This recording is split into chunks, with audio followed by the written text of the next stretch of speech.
Recorded Books and RB Digital present The View from Alameda Island by Robin Carr. Narrated by Therese Plummer.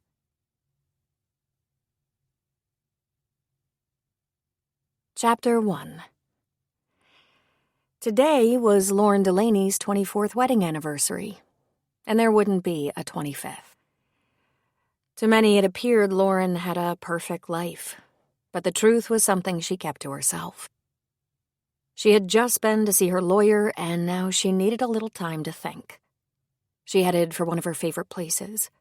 She needed the solace of a beautiful garden.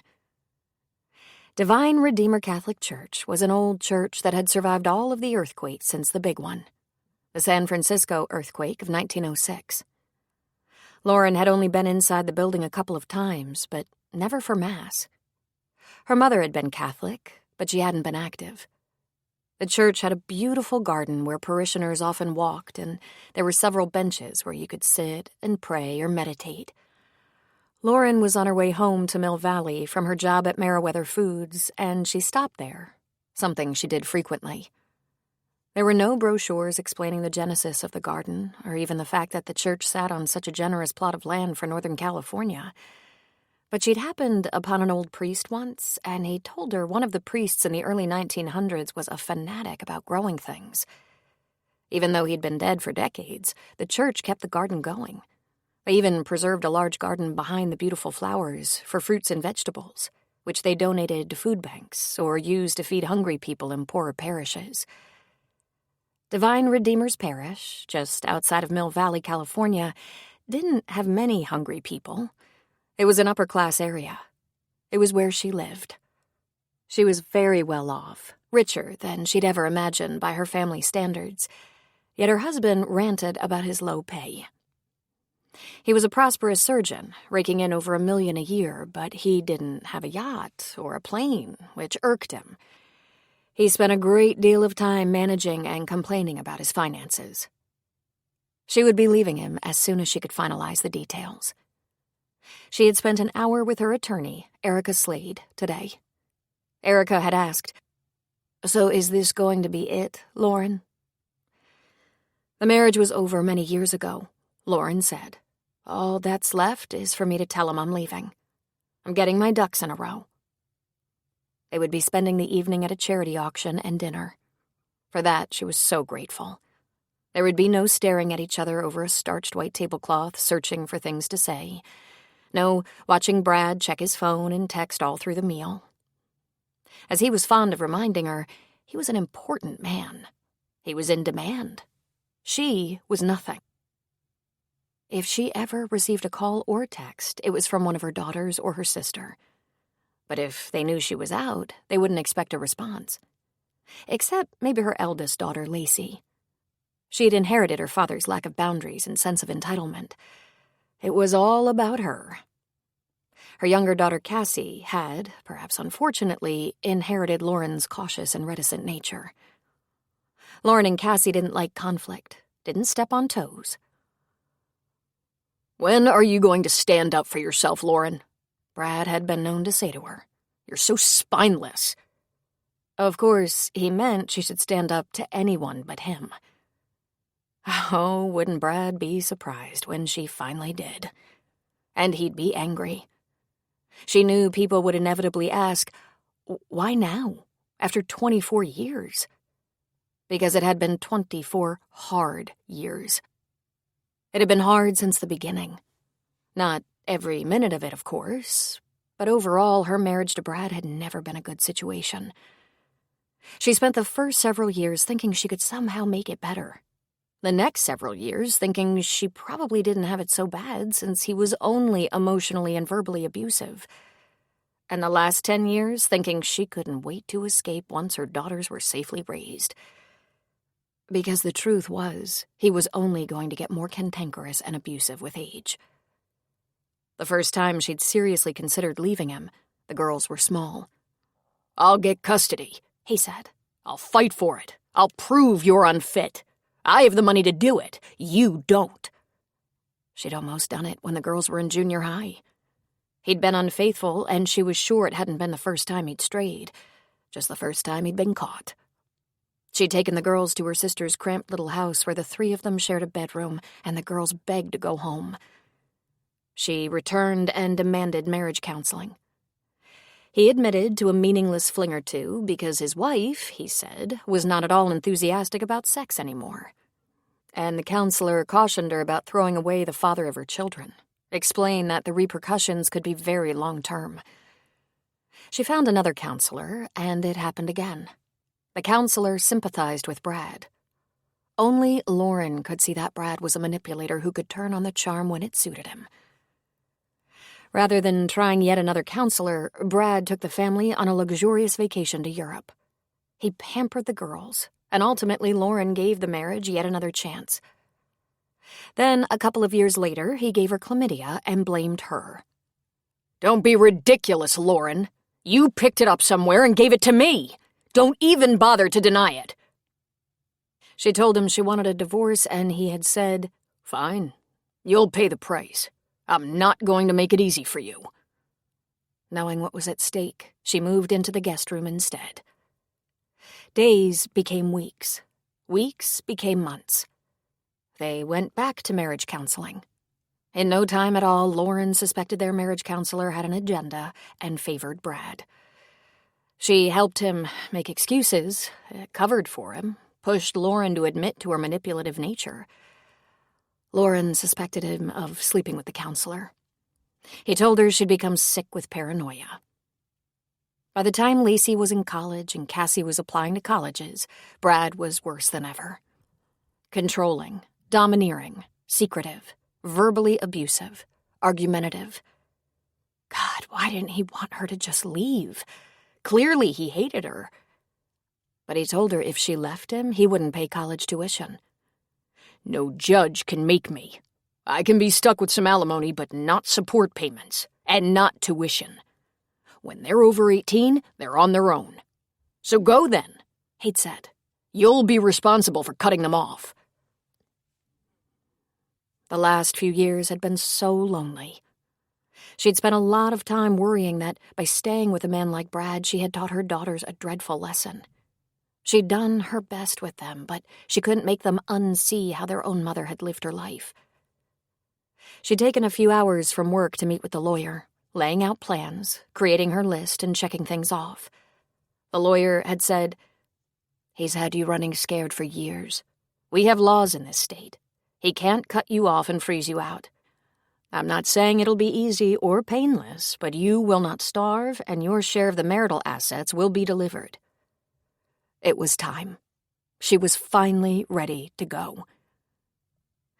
Lauren inhaled the smell of spring flowers. This was one of the best times of the year in Northern California, the Bay Area and inland, when everything was coming to life. The vineyards were greening up and the fruit trees were blossoming. She loved flowers. Her grandmother had been a ferocious gardener, turning her entire yard into a garden. Flowers soothed her. She needed a garden right now. Lauren heard the squeaking of wheels and looked up to see a man pushing a wheelbarrow along the path. He stopped not too far from her. He had a trowel, shovel, and 6 plants in the wheelbarrow. He gave her a nod and went about the business of replacing a couple of plants. Then he sat back on his heels, looked at her, and smiled. "Better?" he asked. "Beautiful," she said with a smile. "Is this your first time in this garden?" he asked. "No, I've been here a number of times," Lauren said. "Are you the gardener?" "No," he said with a laugh. "Well, yes, I guess I am, if I garden, but I'm just helping out today. I noticed a few things needed to be done." "Oh, is this your church?" "Not this one, a smaller church south of here. I'm afraid I've fallen away." "And yet you still help out the parish? You're dedicated." "I admire this garden," he said. He rotated and sat, drawing up his knees. "Why do you come here?" "I love gardens," she said. "Flowers in general make me happy." "You live in the right part of the country, then. Do you keep a garden?" "No," she said, laughing uncomfortably. "My husband has very specific ideas about how the landscaping should look." "So he does it?" get dirt under his nails? Ha! She thought to herself. Not at all. He hires the people who do it and gives them very firm orders. I don't find our garden nearly as beautiful as this. I guess you have nothing to say about it then, he said. Not if it's going to create conflict, Lauren said. But it's kind of a secret hobby of mine to find and visit gardens. Beautiful gardens. My grandmother was a master gardener. Both her front and backyard were filled with flowers, fruits, and vegetables. She even grew artichokes and asparagus. It was incredible. There was no real design. It was like a glorious jungle. When you were young? And when I was older, too. My children loved it. Did your mother garden? He asked. Very little. She was a hard-working woman. But after my grandparents passed away, she lived in their house and inherited the garden. I'm afraid she let it go. It's a hereditary thing, don't you think? He asked. Growing up, our whole family worked in the garden. Big garden, too. Necessary garden. My mother canned, and we had vegetables all winter. Now she freezes more than cans, and her kids rob her blind. I think she does it as much for all of us as herself. I would love that so much, Lauren said. Then she wondered how the residents of Mill Valley would react to seeing her out in the yard in her overalls, hoeing and spreading fresh, stinky fertilizer. It made her laugh to herself. Funny? He asked. I work for a food processor, Meriwether, and they don't let me near the gardens, which are primarily research gardens. So what do you do? He asked. I cook, she said. Product development, testing and recipes. We test the products regularly and have excellent consumer outreach. We want to show people how to use our products. Are you a nutritionist? He asked. No, but I think I'm becoming one. I studied chemistry. But what I do is not chemistry. In fact, it's been so long, he frowned. Processed foods. A lot of additives, he said. Preservatives. We stand by their safety, and it's a demanding, fast-paced world. People don't have time to grow their food, store it, make it, serve it. His cell phone rang, and he pulled it from his pocket. See what I mean? She said, his phone evidence of the pace of modern life. But he didn't even look at it. He switched it off. What besides flowers makes you happy? He asked. I like my job, most of the time. Really, 90% of the time. I work with good people. I love to cook. All these domestic pursuits. You must have a very happy husband. She almost said nothing makes Brad happy. But instead she said, he cooks too, and thinks he's better at it than I am. He's not, by the way. So if you weren't a chemist cooking for a food company, what would you be? A caterer? No, I don't think so, she said. I think trying to please a client who can afford catering seems too challenging to me. I once thought I wanted to teach home economics, but there is no more home ec. Sure there is, he said, frowning. Really? She shook her head.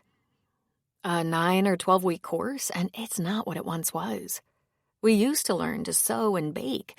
Now there's clothing design as an elective. Some schools offer cooking for students who'd like to be chefs. It's not the same thing. I guess if you want homemaking tips, there's the internet, he said. That's some of what I do, she said. Video cooking demonstrations. Is it fun? She nodded after thinking about it for a moment. Maybe I should do video gardening demos. What makes you happy? She surprised herself by asking. Just about anything, he said with a laugh. Digging in the ground, shooting hoops with my boys when they're around, fishing. Oh, I love to fish. Quiet. I love quiet. I love art and design. Oh, there's this book. It's been a long time since I read it. It's about the psychology of happiness. It's the results of a study. The premise that initiated the study was what makes one person able to be happy while another person just can't be happy no matter what. Take two men. One is a survivor of the Holocaust and goes on to live a happy, productive life, while the other goes through a divorce and he can hardly get off the couch or drag himself to work for over a decade. What's the difference between them? How can one person generate happiness for himself while the other can't? Depression? She asked. Not always, he said. The study pointed out a lot of factors. Some we have no control over, and some are learned behaviors. Interesting. It's not just a choice, but I'm a happy guy. He grinned at her. She noticed, suddenly, how good-looking this man was. He looked like he was in his 40s, a tiny amount of gray threading his dark brown hair at his temples. His eyes were dark blue. His hands were large and clean for a gardener. Now, what makes a volunteer gardener decide to read psychology? She asked. He chuckled. Well, I read a lot. I like to read. I think I got that from my father.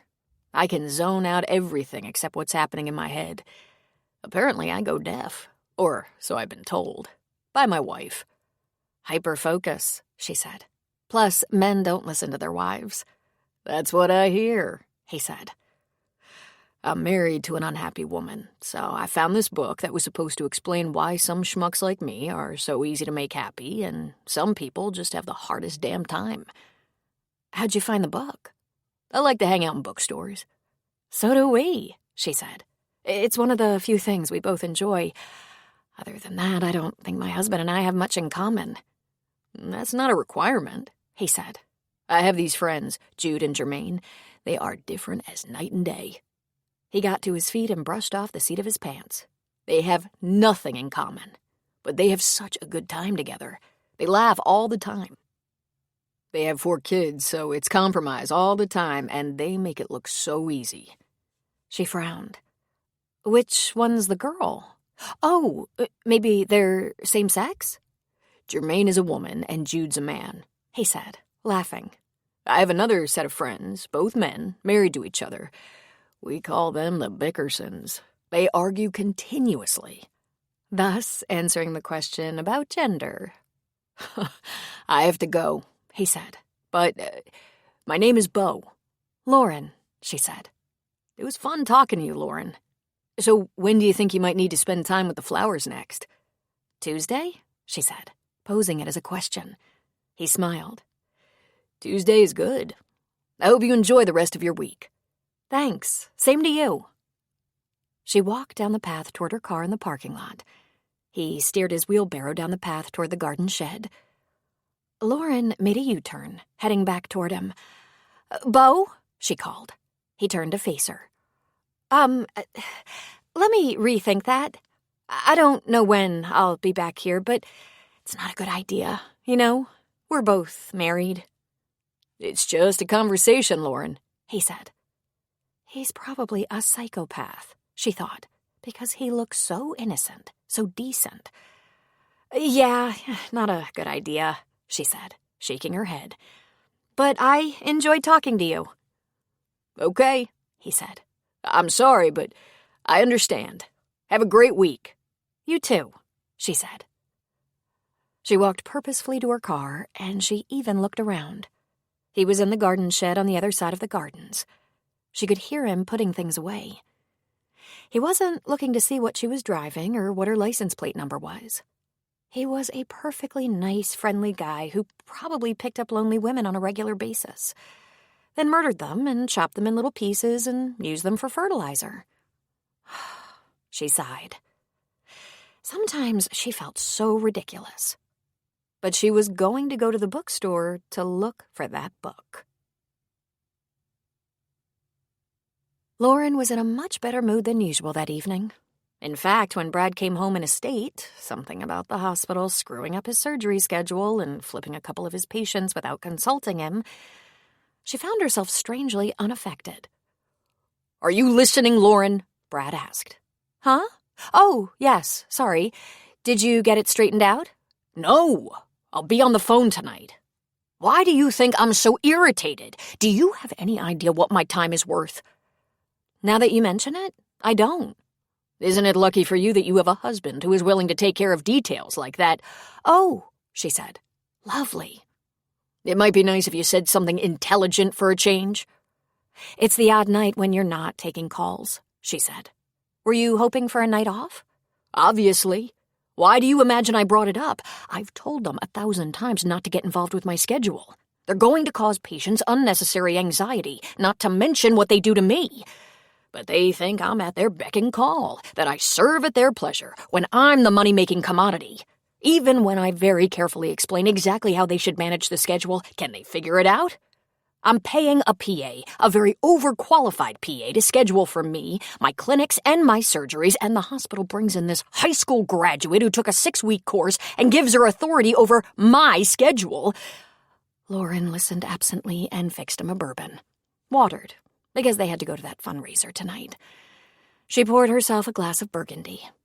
This was her job, to listen and let him rant.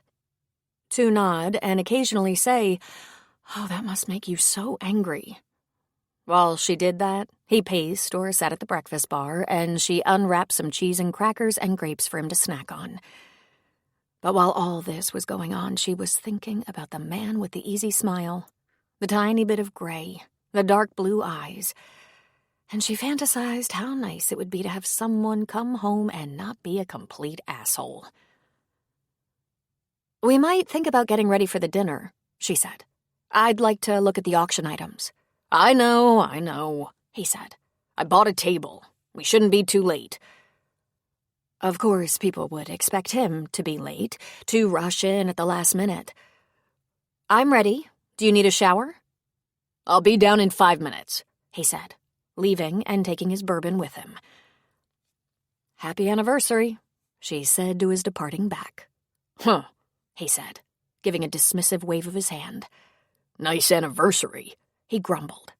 "My schedule is all fucked up."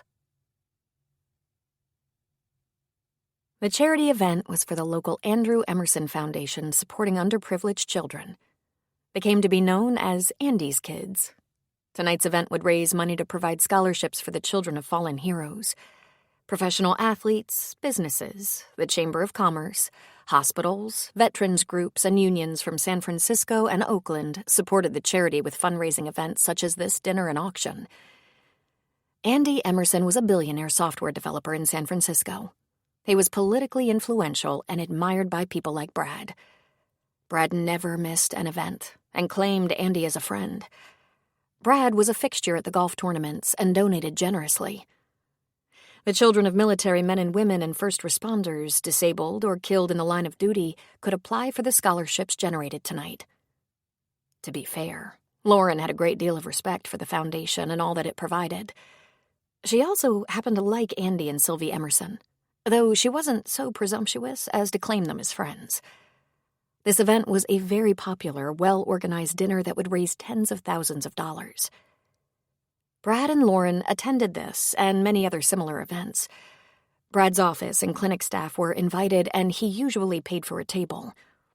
This is one of the few times during the year that Lauren visited with Brad's colleagues. And while Brad might be primarily fond of Andy's assets, Lauren thought the 75-year-old Emerson and his wife of almost 50 years, Sylvie, were very nice people. It's not as though Brad and Lauren were invited over to dinner or out for a spin on the yacht. The Emersons were very busy, involved people.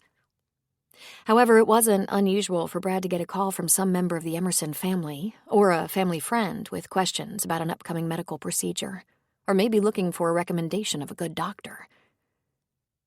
Just as she was thinking about them, Sylvie Emerson broke away from the men she was chatting with and moved over to Lauren.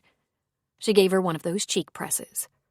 "I'm so happy to see you," Sylvie said. "I think it's been a year." "I saw you at Christmas time in the city," Lauren reminded her. "You're looking wonderful, Sylvie. I don't know how you do it."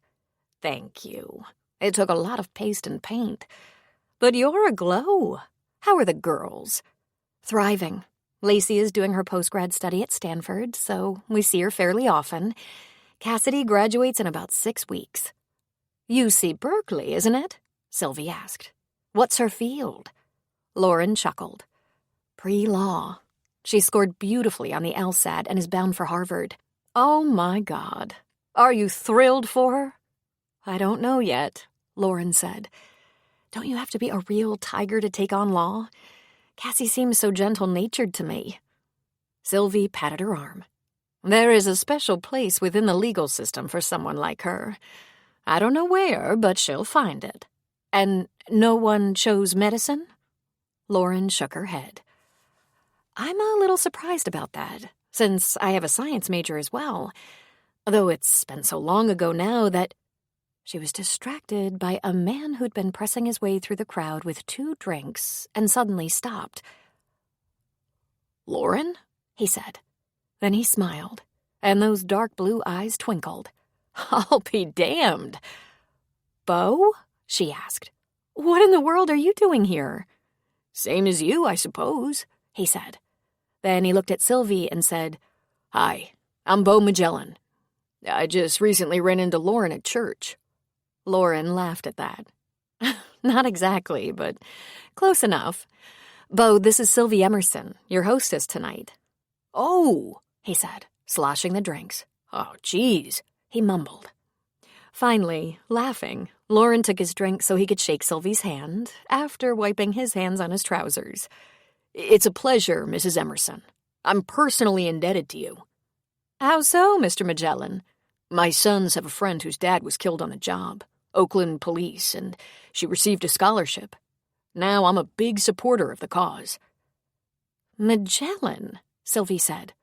Why does that sound familiar? I have no idea, he said, chuckling. I'm sure our paths wouldn't have crossed. Magellan Design is my company. It's not a big company. She snapped her fingers. You designed a rooftop garden for my friend Lois Brumfield in Sausalito.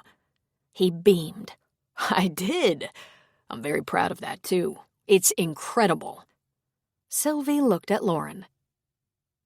The Brumfields are getting up there, aren't we all? And they have a single-story home in Sausalito. They didn't have any interest in a 2-story anything. Their knees are giving out. So they put the garden on the roof. And they have a lift. They sit up there any evening the weather will allow. It's gorgeous. They have gardeners tend their roof. Sylvie laughed. They have a patio on the ground floor as well. Nice pool and all that. But that rooftop garden is like their secret space. And the house is angled just right so it's private. From there they have an amazing view. There's a hot tub, Beau said, and a few potted trees in just the right places. Really, if the Brumfields had more friends, you'd be famous. They have you, Beau said. Oh, I've known Lois since I was in college. She's outlasted most of my family. Then she looked at Lauren. Church? Lauren laughed. She put Beau's drinks on the table she stood beside. I stopped to see the gardens at Divine Redeemer Catholic Church. They're beautiful, and they're right on my way home. Beau was replacing a few plants. I thought he was the groundskeeper. She made a face at him. I love the grounds, and I've known the priest there for a long time, Beau said. I gave them an updated design and got them a discount on plants. Do you have a card, Mr. Magellan? Sylvie asked. I do, he said. He pulled one out of his inside jacket pocket. And please, call me Beau. Thank you, she said, sliding it into her slender purse. And of course, I'm Sylvie. Lauren, the weather is getting nice. If I give you a call, will you come to my house, have lunch in my garden? Just you and me? I would love that, she said. Please do call. I'll bring you a plant. I'll call. Very nice meeting you, Beau. Excuse me, please. I have to try to say hello to people. And that fast, she was gone. Lauren looked at Beau. What am I going to do with you? Met me at church, did you? In a manner of speaking, he said. Seeing you here is even more startling. We're big supporters, she said. See that bald guy over there with Andy? My husband. He said. He's friends with the host, Andy Emerson? He believes so, she said. Like I said, big supporter. Do you play golf? I know how, Beau said. I don't know that you could say I play, in all honesty. That's right, she said, laughing. You read psychology, and fish, and garden. She glanced at the drinks. Should you get those drinks back to your table? They weren't dehydrated last time I looked. They're signing up for auction items. It's possible we have friends in common, she said. My brother-in-law is an Oakland cop. I remember a fatality a couple of years ago. Roger Stanton, Bo said. Did you know him? She shook her head. Did you know him? No, but the boys know the kids. You'll have to ask your brother-in-law. Oh, Chip knew him. Even though it's a big department, they're all friends. It was heartbreaking. I'm so glad his daughter is a recipient. She nodded toward the drinks. You should probably get those drinks back to your wife. He shook his head. She's not here tonight. I brought my boys, my brother and sister-in-law, and a friend. But not your wife? She asked. Pamela finds this sort of thing boring, and the friend I brought is a guy. But I don't find things like this boring. So tell me, what are you doing Tuesday? What are you doing? She asked. I'm going to check on the plants. Maybe hoe around a little bit. Hoe, he specified, making her laugh. I'm gonna put some bunny deterrent around, see how things are doing. I like the plants to get a strong hold before summer. Do you think you'll want to be uplifted by flowers? You're coming on to a married woman, she said. I apologize. I don't want to make you uncomfortable. I'll get out of your space, he said, picking up the drinks. I might check out the plants, she said, now that I'm pretty sure you're not a stalker or serial killer. Oh, Jesus. Do I give off that vibe? He asked, sloshing the drinks over his hands again. I'm gonna have to work on my delivery. You sure don't give off the waiter vibe, she said, lifting a napkin from the table to assist him. Just then, Brad was at her side. We're down in front, Lauren. Don't make me come looking for you. I know. Brad, this is Bo Magellan, a landscape designer, a friend of Sylvie's. Brad's black eyebrows shot up. Oh? Maybe we'll have you take a look at ours. He put out a hand to shake, once he heard there was an Emerson connection. But Bo's hands were full of drinks. They were wet, besides. Oh, sorry, Bo said, lifting his handfuls clumsily. Okay, Brad said with a laugh. Another time. I'll save you a seat, he said to Lauren. Sure, be right there. She looked back at Bo, a mischievous smile playing at her lips. You're a liar, Lauren, Bo said. I'm sorry, she laughed. It was irresistible. I hope we run into each other again, Bo. Now, if there's anything left in those glasses, get them to your table. Chapter 2. Lauren knew she'd be going to the church gardens on Tuesday after work, even though she thought it could be foolhardy. Becoming attracted to a man wasn't part of her plan. In fact, it could be a major inconvenience. But she liked him. She liked that he read a lot and wanted to talk about what he'd read. She enjoyed how flustered he was meeting Sylvie. She adored the way he sloshed the drinks he carried. And it moved her that he was there to support a scholarship recipient who'd lost her father. Of course, he was there. She saw his back moving through the plants and shrubs. He was pulling off dead leaves and dried flowers, and putting them in his pocket. She noticed there were some things on the bench, the one she'd occupied the last time. A bag containing something and 2 Starbucks cups. It made her smile. He shouldn't have known that Starbucks would make her happy. She cleared her throat. He turned toward her with a smile, shoving a handful of dead leaves and buds in his pocket. Hi, he said. I brought you a mocha with whipped cream. Perfect, of course, she thought. That's very thoughtful, she said, just standing there, feeling awkward. And something else, he said, lifting the bag. Oh, why did you do that? You shouldn't be giving me things. You should sit and relax and enjoy the flowers. And you were tidying up.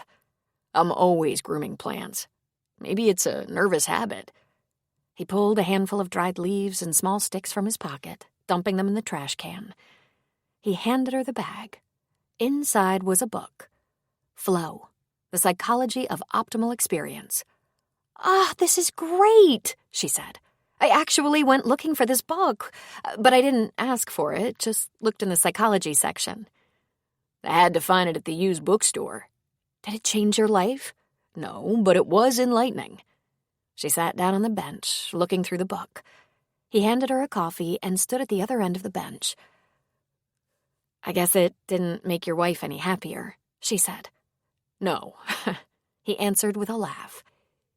She's always wanted something more, something else. Listen, full disclosure, my wife and I are separated. We've been living apart for 6 months. We're getting divorced. Ah, Lauren said. And you're getting back in the game. He looked stricken. No, I mean, that has nothing to do with you. I'm not looking for anything. You're a complete surprise. I might have done this even if... He shook his head, looking embarrassed. You just seem like a very nice person, that's all. And you complimented my flowers. This divorce, it's long overdue. It's not our first separation. And no, I haven't been known to mess around on the side. I have a couple of sons, stepsons, actually. I wanted to keep their lives stable for as long as possible. They're 17 and 20. I think they understand we should be divorced and that I'll always have a home for them. If they don't know they can count on me by now, they never will. I'm not going anyplace. And their mother? She asked. She loves them, of course, he said. Maybe because they're boys, they're closer to me. Or maybe it's because their mother is hard to please. Oh, God, she said. It's not a good thing that we have this in common. You're separated? Not yet, she said hesitantly. I have a difficult situation. I'm not ready to talk about it. But can you tell me about yours? Unless it's too... She shrugged. He settled in, sitting on the bench with his coffee. Okay, I'll give you the short version. I've been married 12 years. We lived together first. The boys were 4 and 7 when we met. They have 2 different fathers, disinterested fathers. Pamela wasn't married to either of them. They hardly came around, and when they did, they took only their son, not his brother. That just didn't make any sense to me. They're adults. Don't they realize little boys would be upset by that? Feel left out? Have self-confidence issues? So if I knew one or the other was coming to get his son, I tried to have something planned for the one left behind. It didn't take much. Just a little extra time to throw the ball around or play a video game. Just attention, that's all. That's so nice, she said. No, it's not, he said almost irritably. It's what an adult should do. It just makes sense, doesn't it? What did their mother say about one son being left behind? She was in conflict with their fathers over lots of things, so it was one more thing. But that didn't matter to me. Mike and Drew were little kids. They had enough trouble, you know? The school was saying Drew had learning disabilities, and they tried to pin ADHD on Mike because he was restless. He was restless because he was a boy with a lot of energy who was kind of bored with school. Pamela would get mad, which didn't seem to resolve anything, so I started going to some of these meetings at the school with her, and we worked out programs for them. Pretty soon I was going to the meetings alone. He stopped and ran a hand around the back of his neck. On our good days, she was very grateful I was willing to take them on. On our bad days, she accused me of thinking I was their father, and she reminded me I had no authority. I'm sorry, Lauren said. Drew graduates with honors in a few weeks, he said with a smile. So much for his learning disability. Mike's in college with a nice GPA. He's got a great girlfriend, plays baseball, has lots of friends, wants to be an architect, he added with a proud but shy smile. When did you know? She asked. He gave her a perplexed look. When did you know the marriage wouldn't last? Almost right away, he said. Within a couple of years. But I wasn't giving up. The guys, they might have 2 different fathers, but they were going to have one stepfather. We did fine. We managed. I might still be managing, but Pamela wanted to leave, and I didn't put up a fight. At all. He laughed uncomfortably. Then she wanted to come back, and I said no. I guess you're done, Lauren said. My mother says I'm a peacekeeper. She didn't consider it a compliment. Shame on her, Lauren said. We could use a little more compromise and cooperation in this world. Spoken like a true peacekeeper, he said. As military ordnance, a peacekeeper is a land-based ICBM, a nuclear missile. Maybe all those people who take us for granted should look out. Indeed, she said, smiling in spite of herself. Then they both burst into laughter. How long have you been friends with Sylvie Emerson? Beau asked. I'm not so sure we're really friends, she said. We know each other because of our husbands. I'm sure we like each other. We run into each other at fundraisers and social events. We're friendly, that's all. My husband served on the foundation board of directors for a few years and got cozy with a lot of Andy's friends. It's not that he's passionate about the cause. He's passionate about being connected and about Andy's billions and influence, though what he hopes to do with either is beyond me. That's why I run into Sylvie a lot. Brad hangs close. He would deny that, by the way. I'll be surprised if she calls me for that lunch date. She's very busy. But let me tell you something.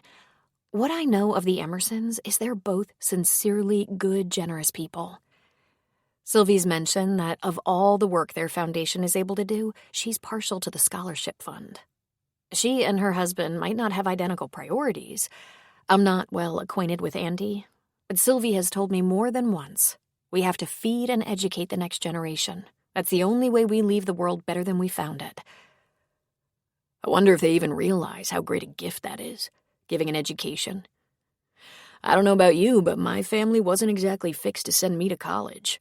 Nor was mine, she said. I grew up poor.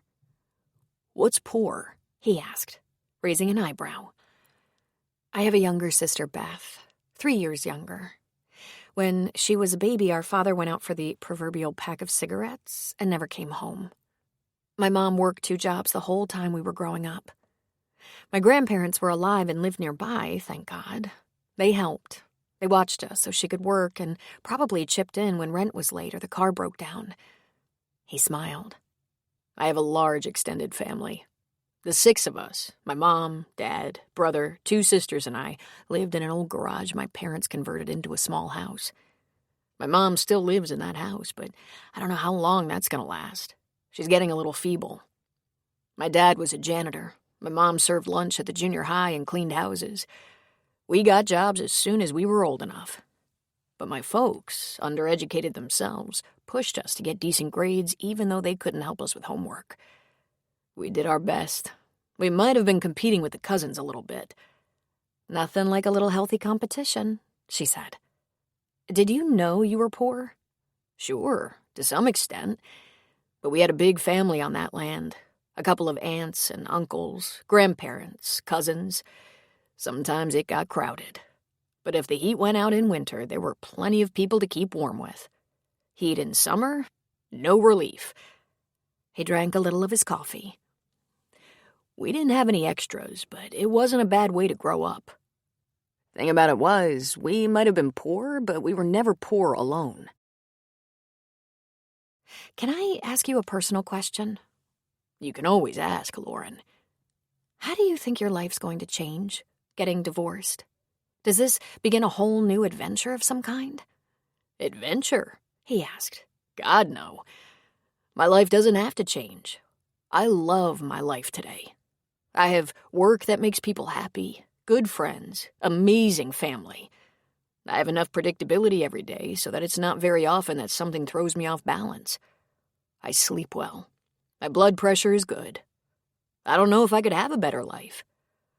I just don't want it to change back. She was quiet for a long moment. Finally, she said, Life must have been difficult. Before. That's a hard question, he said. Difficult? There were days I thought it was hard. Unbearable, really. But those days passed. What didn't pass was irritation, unbalance, never knowing what would be coming at you today. But ask anyone. You're not allowed to bail out because your wife has mood swings. Or because she yelled and now and then threw a glass at me. Hey, she missed and cleaned up the shattered glass. But she wasn't a drunk. She never came at me with a knife, didn't sleep around, not counting those separations when the excuse was that we were separated.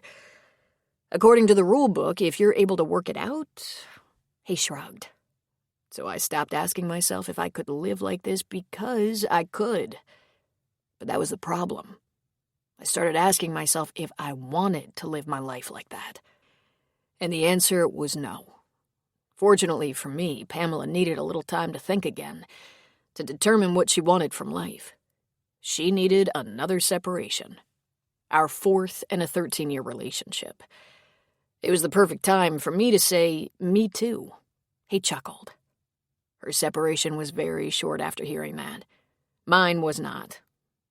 I decided I was happier on my own. I think I could be a happy old bachelor. He grinned. I wouldn't have a boring or lonely day in my life. I think the boys might look in on me sometimes, make sure I haven't broken a hip. "How old are you?" she asked. 45, he said. She snorted. "I don't think you have to worry about that broken hip for a while yet." "I'm just saying, my life right now is fine. More fine than it was wondering which Pamela was coming home to dinner. But being sick of living with a volatile, angry, unpredictable person isn't moral grounds for divorce. For better or worse, right?"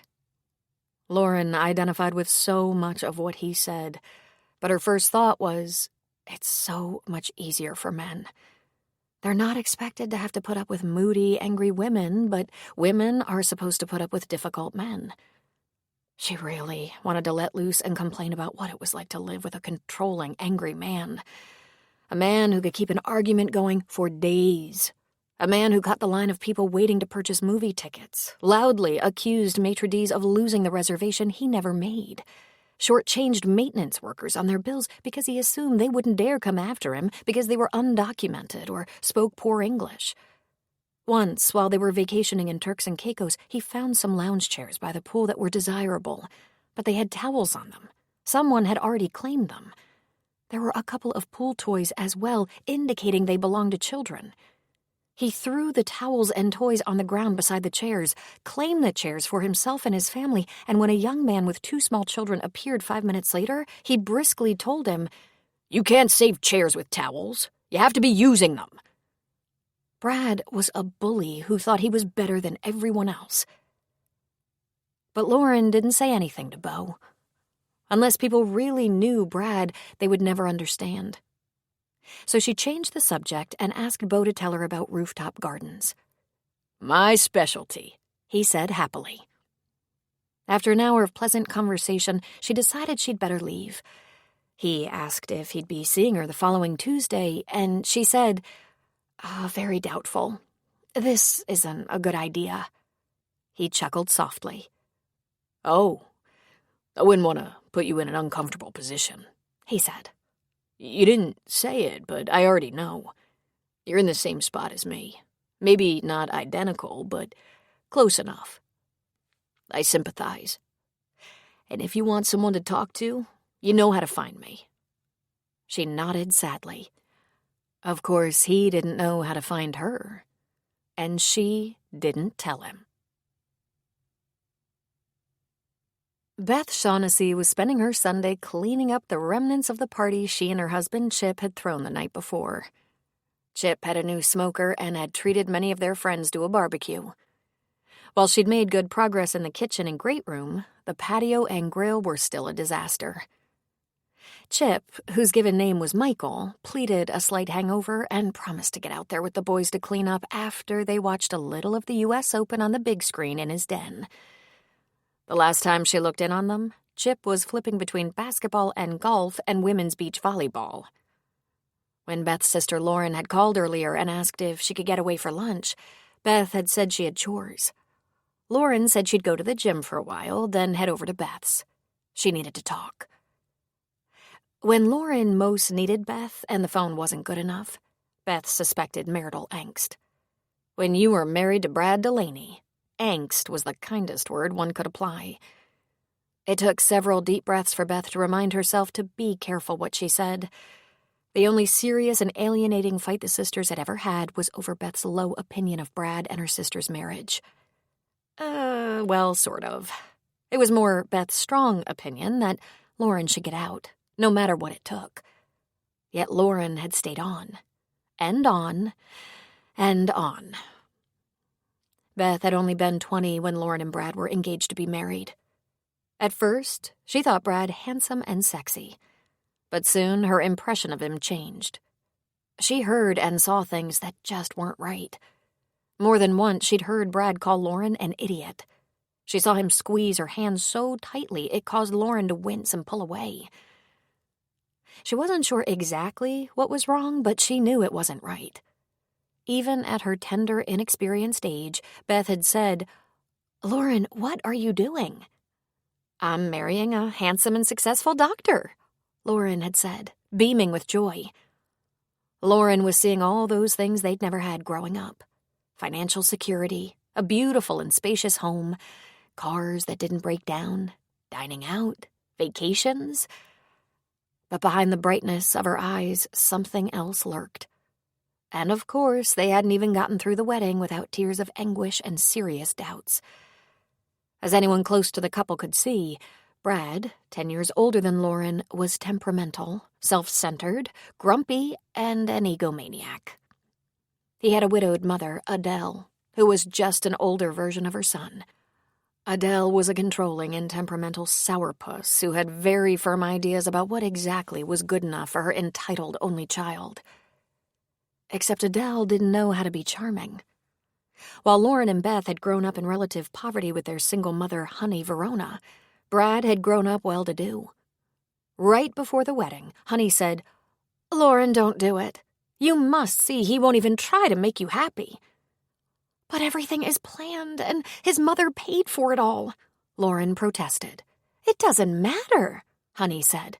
"You can walk away. Let them sue us." Lauren almost didn't marry him. It was a last-minute melodramatic moment when she said, "I can't. I'm just not sure." Beth almost threw a party. But then she and the other bridesmaids were banished from the room while Brad's mother took over, having a heart-to-heart with Lauren. Dame Delaney was a force to be reckoned with. And the wedding proceeded. Beth and Lauren were nothing alike, and yet they were vital to each other. Beth was a professional photographer. She did a lot of weddings, anniversaries, parties, even funerals. She also shot bridges, fields, wildlife, flowers, children, elderly people, beaches, sunsets. Beth was an artist. But she photographed a lot of people, and she had learned to recognize who they were in their eyes, their expressions, their body language, their smiles or frowns. She could read people. She had read Brad right. He was an asshole. Lauren was more scientific, more pragmatic, a plotter and planner. Beth had been married to Chip for 16 years. They weren't able to produce children on their own, so they had adopted a couple. Ravon was 13. They'd had him since he was 4. Stefano was 9. They'd had him since he was 2. Both came through the foster care system. Chip was a cop and big-time sports enthusiast, particularly golf. He taught the boys to play, and the 3 of them were doing something that involved a ball every free second. Beth lived in a kind of rough-and-tumble house with a husband in a high-risk profession. She was always fighting that testosterone poisoning that created messes wherever it passed. But Beth wasn't wired to take the kind of shit Lauren put up with. She rode the men in her family hard, insisting they'd pitch in and help, demanding courteous behavior. And she was just a little thing who could haul 40 pounds of camera equipment everywhere she went. Ravon was already taller than her, but that hadn't made her meek at all. She could bring all 3 men in her house to their knees with one killer stare. Lauren showed up looking sleek and rich in her workout clothes, her thick chestnut hair pulled back in a ponytail. Lauren didn't ever seem to sweat either. She sat at Beth's breakfast bar with a bottle of water, while Beth dried the last of the serving platters. "How was your party?" Lauren asked. "Loud," Beth said. "Bunch of cops and their spouses and kids. All the usual suspects. They stayed too late and disturbed the neighbors. It was great, in other words." We went to a cocktail party for a retiring doctor. I overheard Brad tell a couple of men he had to take the management of the finances away from me before I ran us into the poorhouse. Now he lets me keep track of my little paycheck while he manages the rest. She sighed. I don't recall ever being in charge of the finances. I was just about to ask when you were in charge of the money. Beth wasn't surprised by this mean little dig from her brother-in-law. If he poked at me like that, he'd pull back a bloody stump, Beth said. He doesn't realize this, but he doesn't have much longer as my jailer. I just don't want to stress Cassie. I've put up with him for 24 years. I can put up with him a few more weeks. Get Cassie out of college. The sound from the den erupted in a roar. Someone made a basket, goal, or hole-in-one, and Beth's men yelled. I wouldn't have been married to him long enough to get my babies out of nappies, much less college, Beth said. They can't hear us, can they? Lauren asked. They couldn't hear us if we were talking right into their dense male faces, Beth said. I put a deposit on a rental property that will be available July 1st. I'm going to talk to the girls and move out. I've scheduled my vacation for after Cassie graduates and the first week of July. I suppose it'll be sweltering. Beth's mouth hung open for a moment. This isn't the first time you've said this, Beth said. It's the first time I've rented something, Lauren said. I've been to the lawyer, planned this out carefully. Listen, I'm sorry you've had to put up with me and my rotten marriage, my vacillating, my lack of courage, and my mean husband. I'm a load, and I know it. And now I need a favor. You know you're welcome here, Beth said. That's not what I need. I'm gonna pack up some boxes and suitcases. I also have to buy a few things. New linens, some new kitchenware, that sort of thing. I need a place to store it, someplace no one will notice. The guest room, Beth said. We'll close the door. Oh, can I say one small thing? Can I say, oh, please, God, please, really do it this time. There's still time for you to have a life. I'm going to do it, Lauren said. Beth gave a heavy sigh. In spite of all the bad things, Brad and Lauren had also been generous. He'd loaned them $25,000 to try in vitro fertilization. He'd loaned them another $25,000 to build onto their house to make room for the boys. He and Lauren stepped up when Beth and Chip needed an expensive tutor for Stefano because he had a learning disability.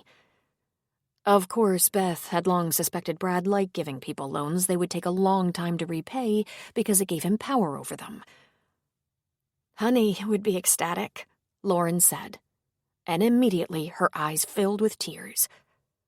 They'd lost their mother 2 years ago. She'd been killed in a car accident. A truck driver had a medical episode, lost control of his huge truck, and struck 3 vehicles, killing 3 people. Honey had never known what hit her. Her death was instant, thank God. Oh, I miss her so much, Beth said. It's just the 2 of us. I'm there for you. You're there for me. Let's remember that. You've been to this lawyer how many times? Beth asked. Leaving a man like Brad takes very careful planning, Lauren said. Are you afraid of him? Of course. Not afraid he'll physically hurt me. He never does that. A pinch here, a squeeze there, Beth said, inexplicably rewashing a perfectly clean serving tray. He calls it affection gone a bit rambunctious, Lauren said, because he's a liar, an experienced gaslighter. Lauren sucked in her breath. All right, Beth said. I'll try to say nothing and just hope for the best. Once Cassie has graduated, there's really nothing more to hold me back. Beth looked into her sister's beautiful lavender eyes. Lauren looked like pure perfection. She was elegant, smart, nurturing, compassionate, talented in so many ways, yet somehow held captive by an arrogant asshole. But she wouldn't call him that. Putting Lauren on the defensive might prevent her from freeing herself. Why her brilliant, loving, educated sister had chosen Brad eluded her. Why she stayed with him had confused her even more. She'd been young. She'd had stars and wolf appliances in her eyes. Okay, tell me what you rented, Beth said. It's small and quaint, Victorian, on a street that almost looks like the Seven Sisters in San Francisco, she said, keeping her voice down. 3 bedrooms and a loft, a long porch and deep yard on a lovely old street in Alameda. The owner lived a long and happy life there, building a lovely garden. There are big, healthy trees. Her son is keeping the house as a rental, so it's being remodeled. New flooring, patching, texturing, and painting the walls. New kitchen and bathroom cabinets. New appliances. I'm signing a 1-year lease with an option to have first right of refusal if he decides to sell. He let me have some input on the materials. Or, let's say I told him I did videos for Meriwether and he assumed I was a great homemaker. You are, Beth confirmed. As Lauren described the house, she became animated, and Beth had hope for the first time in a long time. Only her rich sister would call a Victorian on the island of Alameda quaint. It was probably $1 million property. They talked about the house, the fact that Lauren could get back and forth to work more easily, that she'd have a say in how the yard looked, that it would be homey and all hers. She would have room for the girls when they visited. She hoped they would, but it wouldn't surprise her to find they preferred their rooms at her current house. The most important thing is that they know both their mother and father love them, Lauren said. And then she shuddered. It's not going to be easy, Beth said. I know, Lauren said in a shaky breath. I plan to have a big celebration for Cassie's graduation. Once we've all come down from that, I'm going to help Cassie move to Boston. Then I'll talk to the girls, one at a time. Then I'm going to tell Brad. I would tell Brad first, but once I do, I have to leave. If things don't fall into place like I plan, if one of the girls tells him before I can or something, I might have to impose on you. I can't really stay there after I make my intentions clear.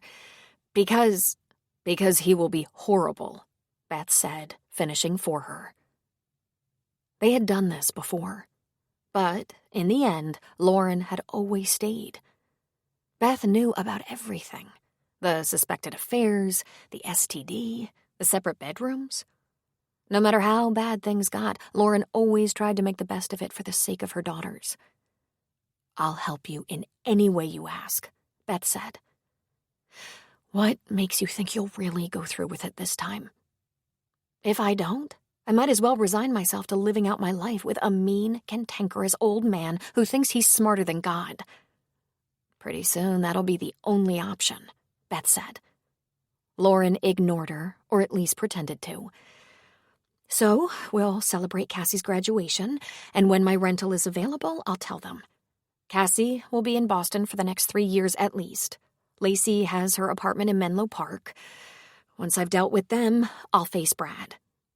Maybe you shouldn't do that alone. I've worked this out with the lawyer, Lauren said. She has an investigator who is willing to stand by. Then Lauren shuddered again. Beth hoped her sister would finally do it. Beth was terrified her sister would finally do it. This could get ugly. Another loud cheer erupted from the den. Beth and Lauren talked for a while longer. Every once in a while, Beth would glance through the glass patio doors to the chaos outside. Wet towels on the ground, various men's shoes, the greasy grill, plastic glasses, trash cans that were used for refuse, not all of which hit the mark. Lauren's surroundings would never be in such disarray. Brad would have a fit. Beth's marriage wasn't perfect. There is stress in the lives of a cop's family. There is challenge in all relationships. She and Chip had money issues, kid problems. Both of her sons were multiracial and hitting that puberty stage. Sometimes it seemed like a constant struggle. But they were happy. But Lauren was married to an impossible jerk.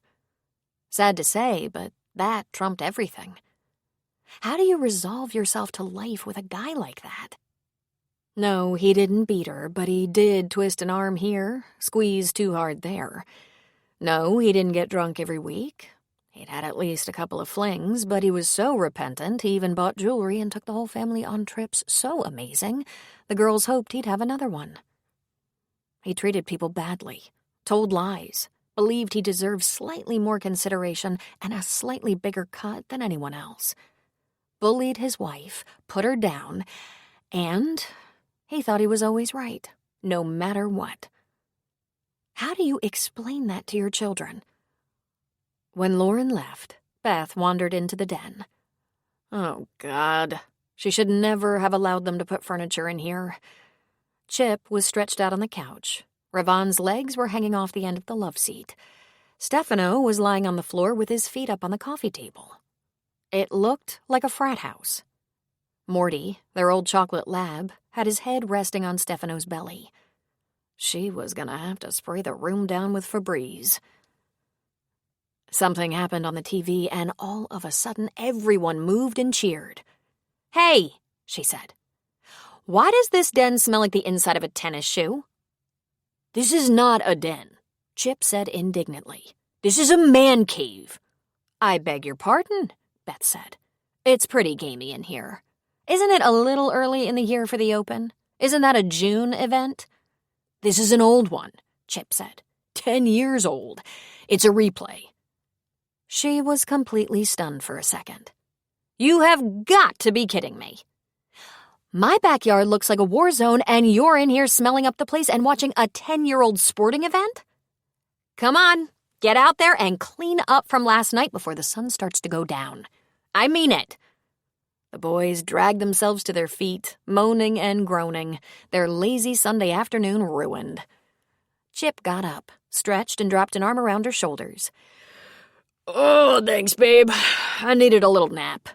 "Huh," she said. "I heard Lauren's voice." "Yeah, she was here." "She having problems?" he asked. "With Brad?" "Why would you ask that?" Beth asked. "Because you're all prickly." "Do we have a perfect marriage?" she asked, looking up at him. Beth was 5'3", and Chip was a towering 6'3". He grinned. "I doubt it, but close, because your wish is my command." "Yeah, right. After 4 hours in front of a 10-year-old golf tournament." "But see how much nicer I am now?" he asked. He kissed her forehead. "You can't do anything about Lauren and Brad." Promise not to say a word. She's focused on Cassie's graduation for right now. "Beth, she's never gonna do anything. You know that." But Beth was thinking, this time she might.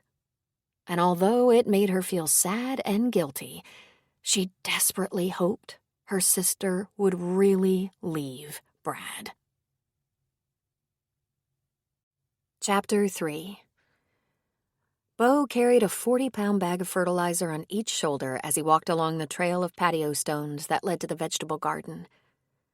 There he found Tim working on building a nice large pile of weeds. "I thought I might find you here," Bo said. "I brought you a present." He dropped one bag on the ground and lowered the other. "What are you up to?" "Just hoeing around," the priest said. "You're hilarious." "I know. I haven't seen you in a couple of weeks," Tim said. Then he stepped over his plants and gave Bo a firm handshake that brought them shoulder to shoulder. "How's life?" "Manageable but busy," Bo said, returning the man hug. Tim and Bo had known each other since they were about 10. To say they took different paths in life would be an understatement. "But is life any good?" Tim pushed. "Lots of it is," Bo said. "Work is excellent. I'm almost too busy. Things are quiet at home. I watch sports all night." "I guess the divorce is proceeding," Tim said. He shrugged. "It's a little stalled. Pamela wanted to try counseling. I thought it was a waste of time that also cost money. But then Michael asked me why I wouldn't give it a shot." He looked down, shaking his head. "I don't know why Michael gets himself into this. He's 20, a sophomore, has a steady relationship. He's trying to put his life together, the life he wants to have. He doesn't want the one you and Pamela have. He wants to know how that works." Tim sank to one knee and stabbed the bag of fertilizer, ripping it open, releasing the rank smell. You almost sound like you know anything at all about marriage, Father, Bo said. I'm well trained, Tim shot back. Michael just needs to pay attention to the women he lets into his life. Make sure there aren't any red flags. Maybe he should be in counseling, just for his future. Not a bad idea, the priest agreed. Have you told him the truth, Bo? That you stayed for them? I might have suggested that, Bo said, sticking a shovel in the fertilizer and scooping out a big load, sprinkling it down the rows. I told the counselor I'm there in body only. I don't want to fix it. I want to end it. Our mission in counseling should be able to help Pamela let go. So she sobbed for an hour, babbling excuses and trying to explain her change of heart. And there was begging. My head hurt for 2 days. It's torture. Stop going, Tim said. He sat back on his heels. Seriously, stop going. You are the worst victim sometimes. You can't do this for her. It was her choice. You gave her many last chances. She needs counseling, but not marriage counseling. Well, damn, Bo said. What about the sanctity of marriage and all that? Everything has an expiration date, my brother, Tim replied. Really, I'm in the wrong order. I should be with the Jesuits. I'm living in this century. I can't tell perfectly miserable people trapped in abusive and unholy relationships to stick it out just because the church prefers it that way and we promise to turn the other cheek and all that. I wouldn't have lasted a year with Pamela. Bo grinned. If the diocese ever finds out about you, your history. He grunted. He stood and started spreading the fertilizer with his hoe. How about Drew? Drew's good, graduating in a couple of weeks. I'm having a party for him, mostly his friends and my family. Will you come? Of course, as long as no one dies or gets married. Pamela is trying to get involved, combining families, throw in an ex who may or may not show up. I'm expecting Drew will get a card with some money in it from his dad, anywhere from 20 to 100, depending on his guild. It's so awkward. My family and I'm sure her family know the circumstances, but we have to make nice, act like we're at least getting along, look as if we're not getting divorced. I talked to Drew about all the subterfuge, and he said, no biggie, let her do it. Then we're done until I get married, which I promise you will be many years from now. Between now and then, I'm probably not going to make her unhappy. You gotta love that kid. Everything rolls off his back. Or it seems to, Tim said. Keep an eye on that. Still waters. We spent a lot of time together, Bo said. Just me and Drew these days. I think Drew has forgotten we have Michael's graduation in a year. Things will be better by then. Would you tell the counselor? I told her we've been separated 4 times. Pamela has had other relationships during the separations, and when we're together, she's almost always unhappy and we argue too much. She pokes at me until I poke back, so sometimes I leave the house or go in the garage or detail the truck. I told her I don't want to do that anymore. And of course, she asked if we fixed our relationship, so it wasn't like that. Was I in? And I said, I'm sorry. Not anymore. He dug out a shovelful of fertilizer. I'd like to move on so my friends and family aren't constantly forced to ask me where we are now. Tim stopped moving his hoe. I'm sorry, Bo, he said. Aw, not you, Tim. I don't see you enough for you to get on my nerves. That's a problem, by the way. I'd like to see enough of you for you to get on my nerves. Tim grinned. Basketball game Thursday night. Can I bring a ringer? Absolutely. I haven't seen Drew in months.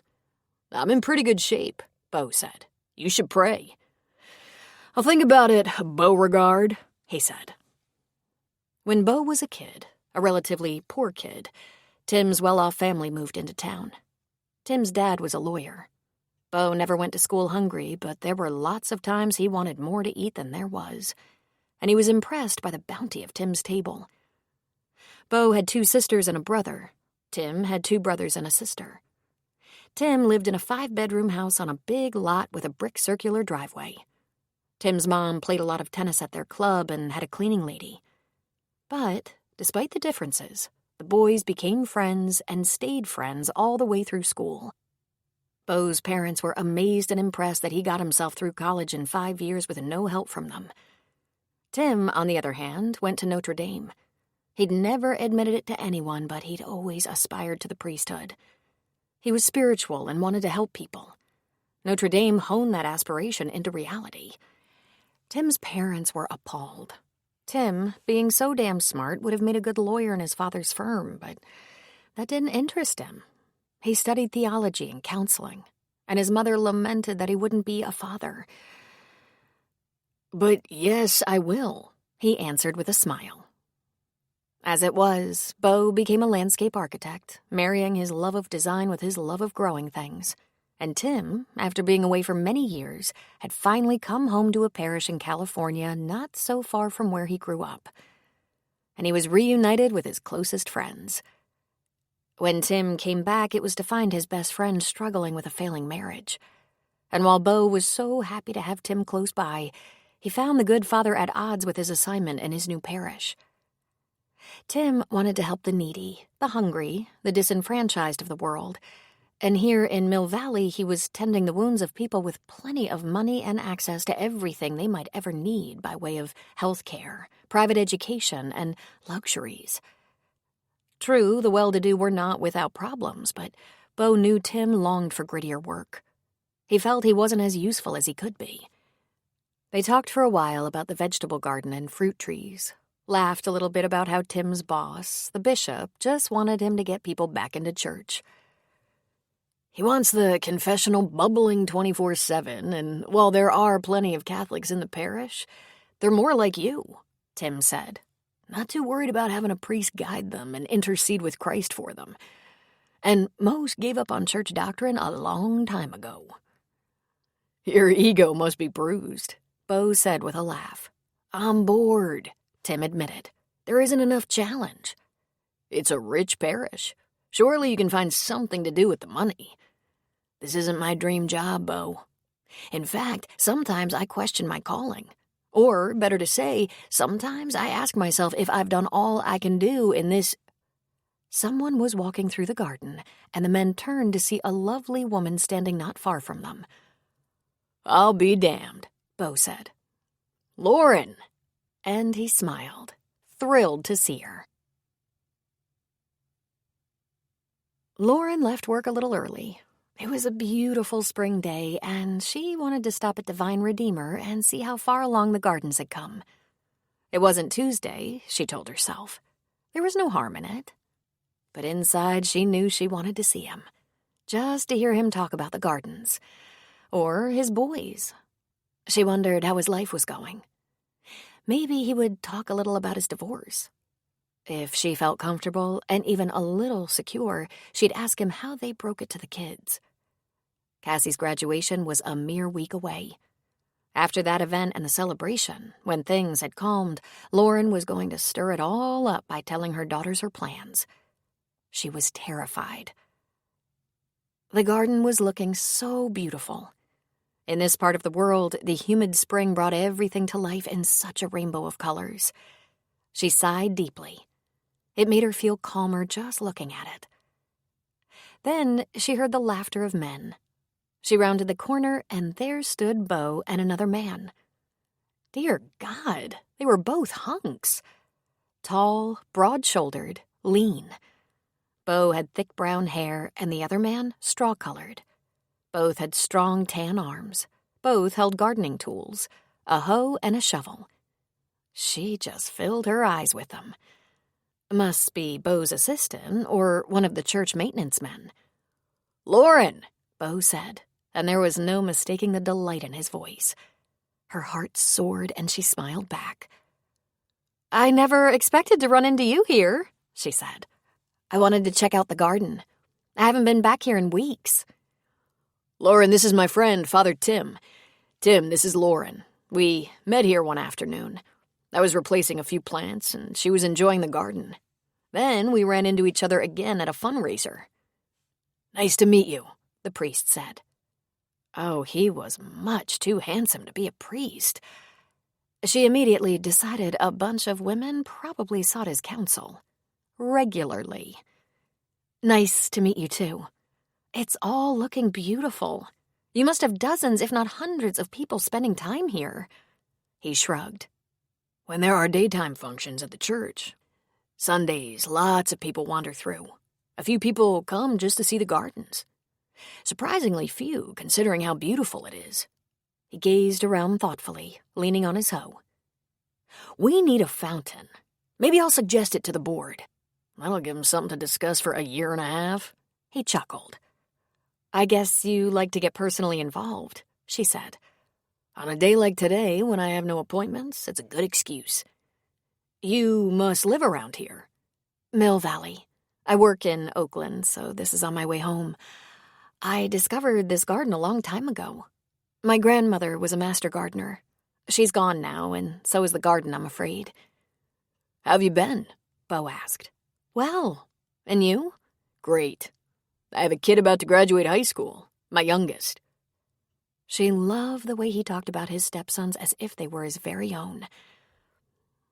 And I have one graduating college in 2 weeks. My baby. You must have been 7, Father Tim said with a laugh. Very nearly, she said. I was quite young when I married and had children. And here they are, grown. My nest has been empty for a while now, but with Cassie's graduation coming up, I don't see them coming home except for visits. She took a breath. It's bittersweet. I'm finding it only bitter, Bo said with a laugh. Drew has no interest in leaving me anytime soon. He's going to UC Berkeley, and it's close. Close enough to commute. He'll change his mind in short order, Tim said. Once he sees all the good times on the campus, he'll get interested in leaving home. Bo thought about this for a moment. I'm not sure I take comfort in that idea. Trading one set of problems for another. You wanted to be alone, remember? Tim laughed. Show me what you've got going on here, Lauren asked of the men. They gave her a nice little tour, introducing her to the lettuces, cabbages, root vegetables, tomatoes and potatoes. Melon and squash vines were growing, flowers appearing where there would be fruit. Cucumber, beans, and zucchini vines were snaking all over. Bo had a pumpkin patch started, and Tim showed her the ancient apple trees that surrounded the church. Impressive, she said. The bounty. You guys do good work. I'm only part-time, Tim said. So am I. I didn't plant the vegetables, Bo said. I tried to give them a design that would maximize their space. You have quite a kale farm going there, she said. You know what I heard about kale?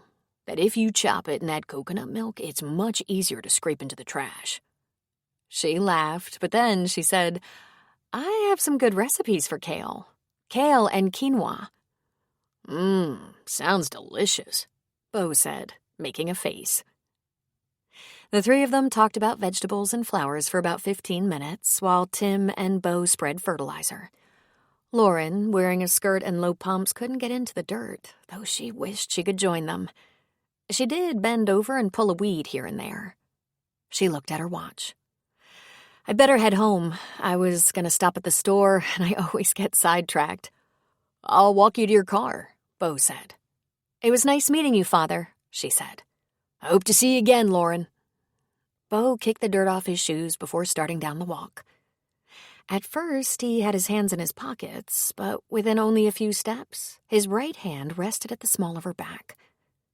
It felt so protective somehow, as though keeping a light hand on her to be ready if she stumbled or tripped or was suddenly in the path of a speeding train.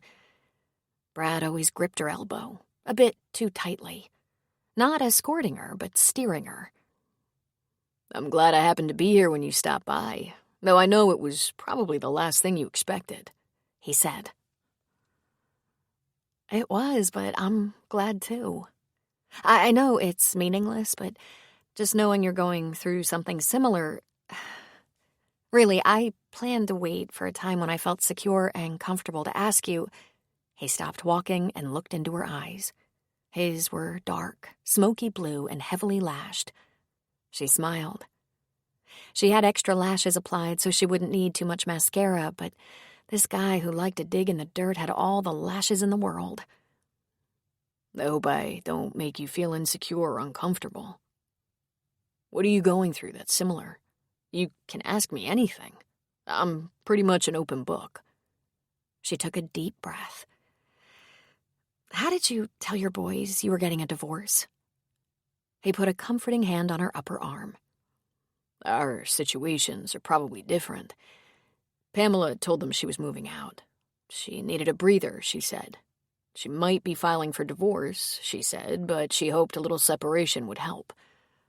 Then I had to tell them I wasn't willing to try again. But I also told them I wasn't going anywhere, and they were my boys, and I love them." "And that was enough?" "I thought so at the time. We'll see." "I have to tell my daughters," Lauren said. "They love their father. They tiptoe around him, but I know they care about him." "Good that they care," he said. "That's a good thing. I'm sure he's a great father." "No, I don't know," she said, shaking her head. "But that's all too complicated. I just want to know how to tell them." "Lauren, they probably already know. They live with you. Once you know how you feel and what you want, you have to be clear and honest. Don't expect them to be supportive." "Aw, hell, what do I know? I'm no expert. Our attempts at marriage counseling have been pretty dismal." "Ours too," she said. "Brad walks in the door with a mission to win over the counselor. Within 10 minutes, she's thinking, it's almost always a woman, she's thinking the poor man has a nagging, half-crazy gold digger trying to bleed him dry of all his hard-earned money." All Beau could say was, "Gold digger?" "Brad's older than I am," she explained. "He was a surgeon when we married. He's very successful. His family was rich. As I mentioned, mine was not." "But you're a chemist, a working chemist," he said. "You're obviously not laying on the daybed watching your soaps and having your nails done." She hid her hands. He smiled and pulled them out. They were lovely manicured nails, soft hands, but not because she was self-indulgent. She took care of herself. "I do my own most of the time. I get an occasional manicure, but I just can't sit still for it." "It's not a crime to be able to afford something like this. Pamela gets completely redone every 6 weeks." "Maybe we have more in common than I thought," he said. "Is your husband a little overpowering?" She nodded. He chuckled. "If you knew Pamela." "Overpowering?" "She makes the rules," he said. "Every couple of years she gets restless." "Has he left you?" "Never," she said. "Not physically. He's a very difficult high-strung man. He knows everything. He has a bit of a temper." Beau's face darkened with a low crimson brewing under his tan. "He hits you?" She shook her head, shame preventing her from talking about what he did. What he did was so subtle. He hurt her in small ways that no one would ever notice. He had to have control. He was in total control all the time, and if anyone got in his way or argued with him, he would fight back until he exhausted his opponent and they gave up or gave in. He belittled her. He loved reminding her she came from nothing. "I really should go," she said a little nervously. She wasn't afraid of being caught talking to a gardener in broad daylight at a church. She was nervous about exposing herself too much. If people knew how much she'd put up with, how could they respect her? She no longer respected herself. "Wait," he said. "Lauren, who do you have to talk to?" "I have family. My sister. I have friends. They're not all close, but there are a couple I can confide in," she said. "There's Ruby. She was my supervisor at work, but she's 15 years older than I am, and she's retired now, and yet we've been close for a long time. It's just that Ruby's husband had been ill." "I know marriage counseling hasn't worked out. Mine hasn't either. Maybe she's like your husband.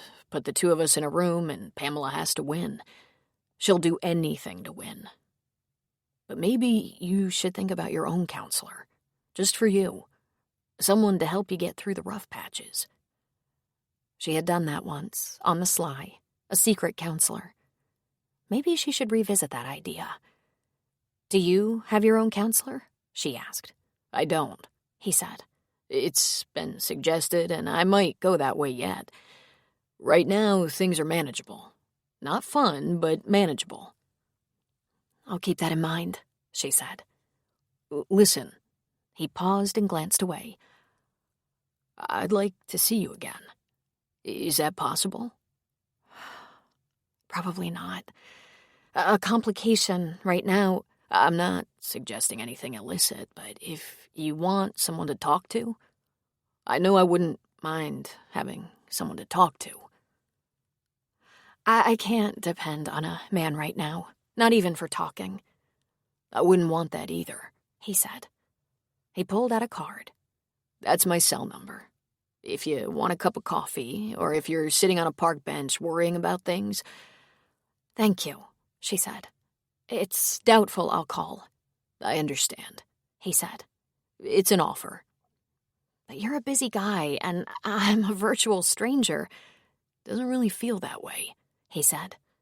Here we are, two people going through divorces with grown kids to deal with, and, it just happened that way. Neither one of us ran an ad or signed up for online dating. I appreciate the offer, she said, smiling.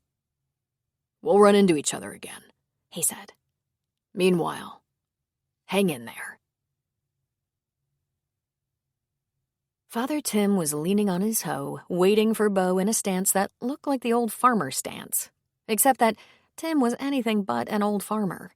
Plus, he was grinning mischievously, ready to give Bo the business.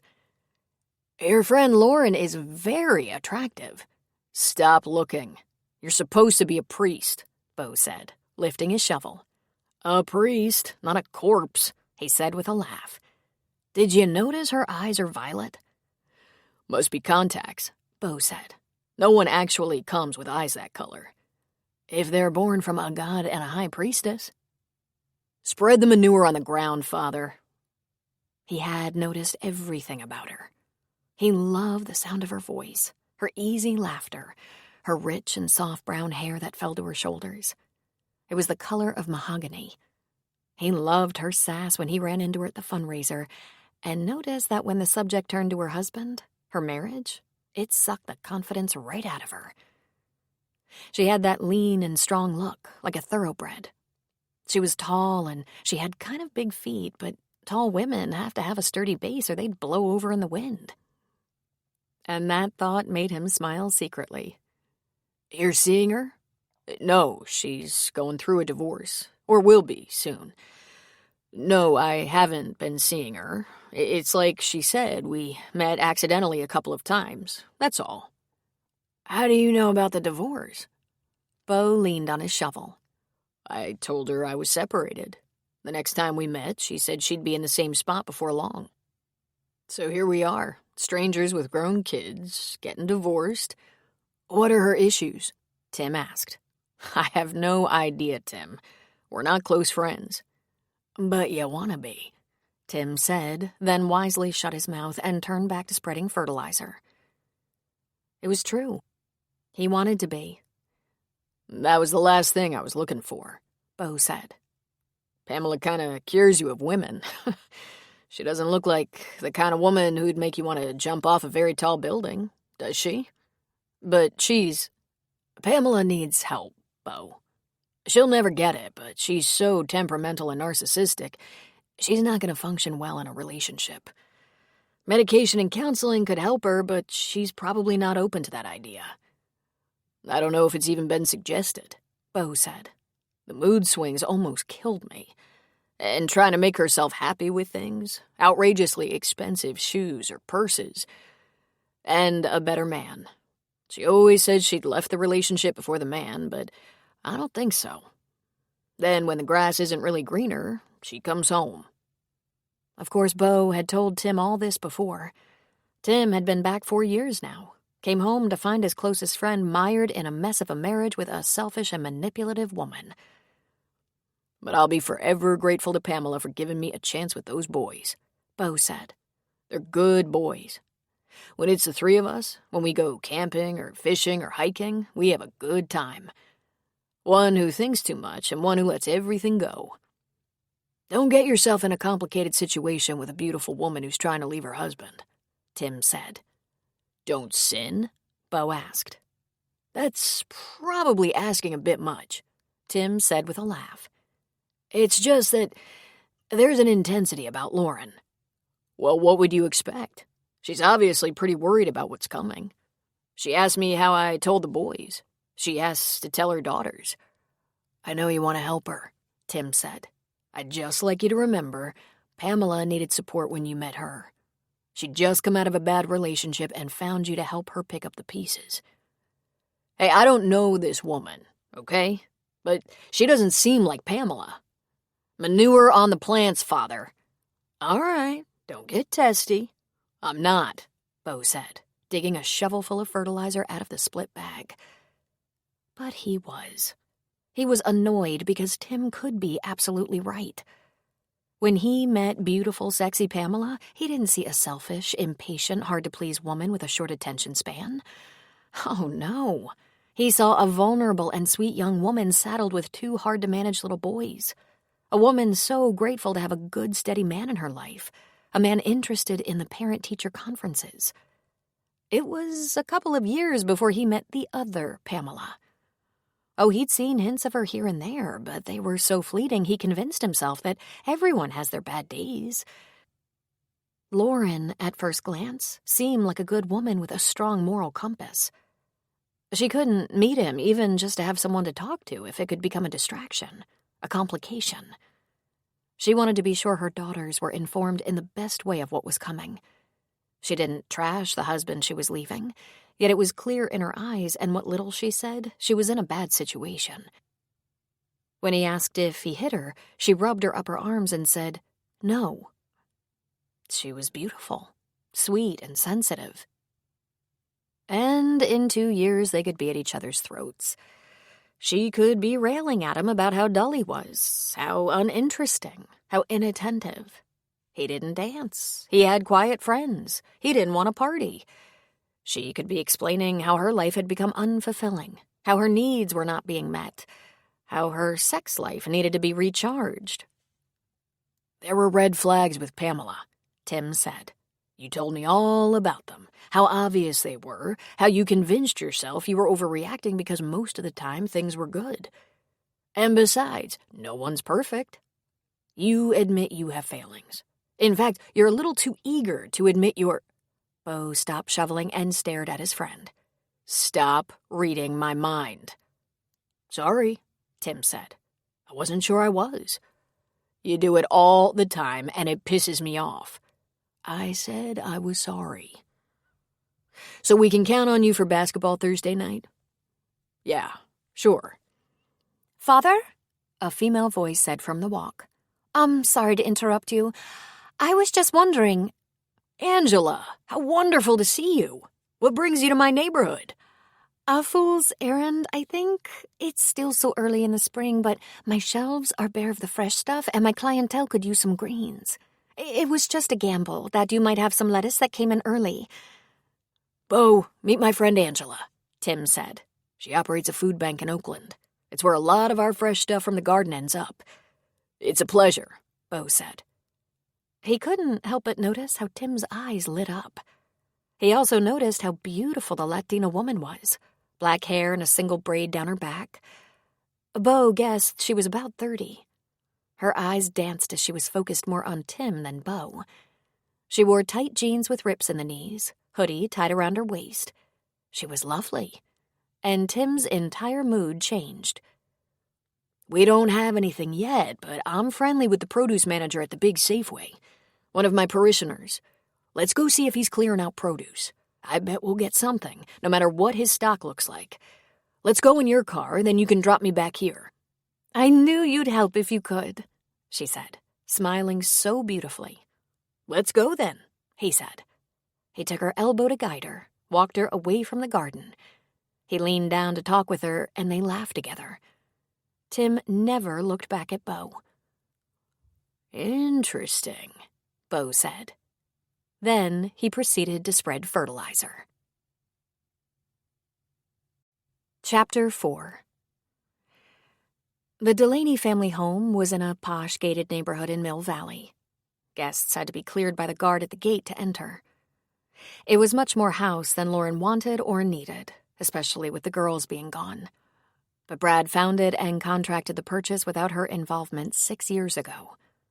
It was an 8,000-square-foot showplace. She'd been stunned, but helpless. What was she to say? We don't need all this since I'm not planning to be married to you that much longer? She had 2 choices. She could sign the purchase agreement and at least be a co-owner of the massive property, or she could refuse and he'd just buy it himself. Be sure to put your things away, he instructed before their guests arrived. I don't want people thinking we have separate bedrooms. Even though we do, she muttered. You sometimes sleep in the guest room down the hall because of your hot flashes, he said, creating her lie for her. No one is going to be wandering around the bedrooms, she said, and I don't have hot flashes. He touched her cheek. He laughed. Any second now, Lauren. You're not as young as you used to be. Feeling a little ancient and emotional with her baby a college graduate on her way to law school, she lashed out. What do you suppose they'd all think if they knew the truth? Just what I think, he said easily. You're a half lunatic who imagines ridiculous things all the time. She gritted her teeth and remained silent, picturing that quaint Victorian in Alameda. How quiet and sweet it was. The girls had gone out to pick up a few last-minute items for the party and would be walking in the house any second. Guests would start to arrive in an hour.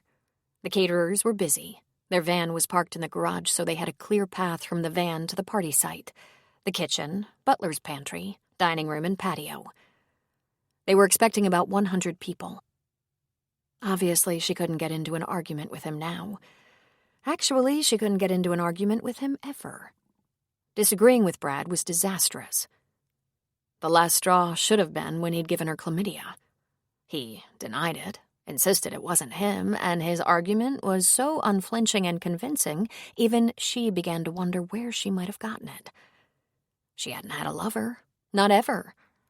She began to worry about a contaminated tampon or used underwear someone had returned to a store with their germs on them. She knew better. Yet her doubts, as ridiculous as they were for a woman who'd studied chemistry, persisted. Finally, her gynecologist calmly and firmly said, "You could only get it from a person you had sex with. You can't even get it from a blood transfusion. Period." Of course it had been Brad. He'd been unfaithful before, hadn't he? Of course it was him.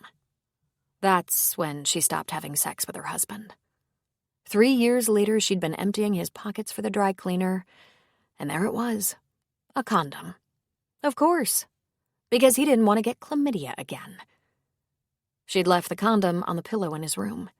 He told her she was an idiot. He'd picked up the condom in the nurse's supply station. They sometimes used them for external catheters, and he thought he might need it for a patient, but didn't and hadn't put it back. Why would he leave a condom in his pants pocket if he was screwing around? But she knew it was a lie, and she stayed in the guest room.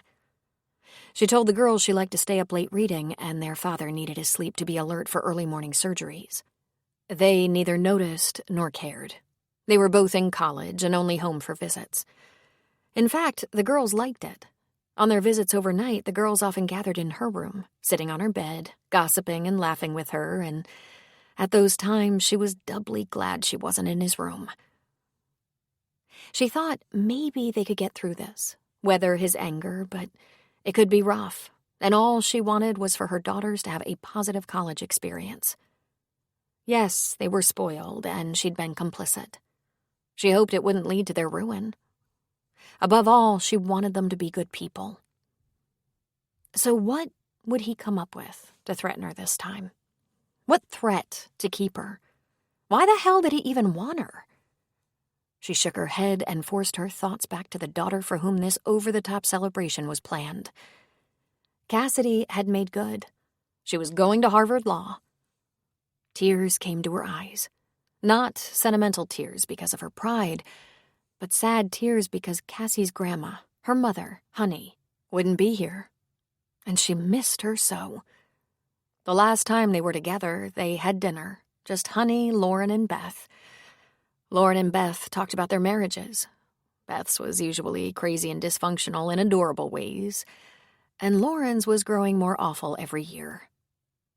As they embraced to say goodnight, Honey had touched Lauren's cheek and said, "You don't have to give him your entire life, sweetheart. You don't have to sacrifice your entire life for your daughters either, for that matter. Maybe you've gone as far as you should, and it's all right." 3 days later, Honey was dead, and aside from missing her every day, she prayed Honey hadn't lost all respect for her as she grappled with a bad marriage and indulged 2 daughters who'd already been indulged enough. But now Cassie would study law. Lauren was happy for her, even though Boston was so far away. Lauren would go with her to Boston to look around for a place to live. Cassie was going to get ahead of her class, hopefully get a job, get to know the campus and the area, settle in, try not to die of loneliness. She was leaving behind a boyfriend of over a year, her family, and many friends.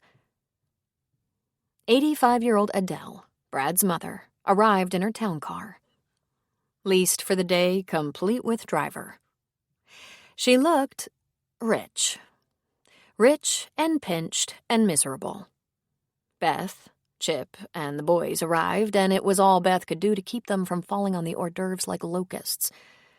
Ruby arrived, and Lauren fell into her arms. "How are you holding up, girl?" Ruby asked. "I'm fine," she said. "How's Ted?"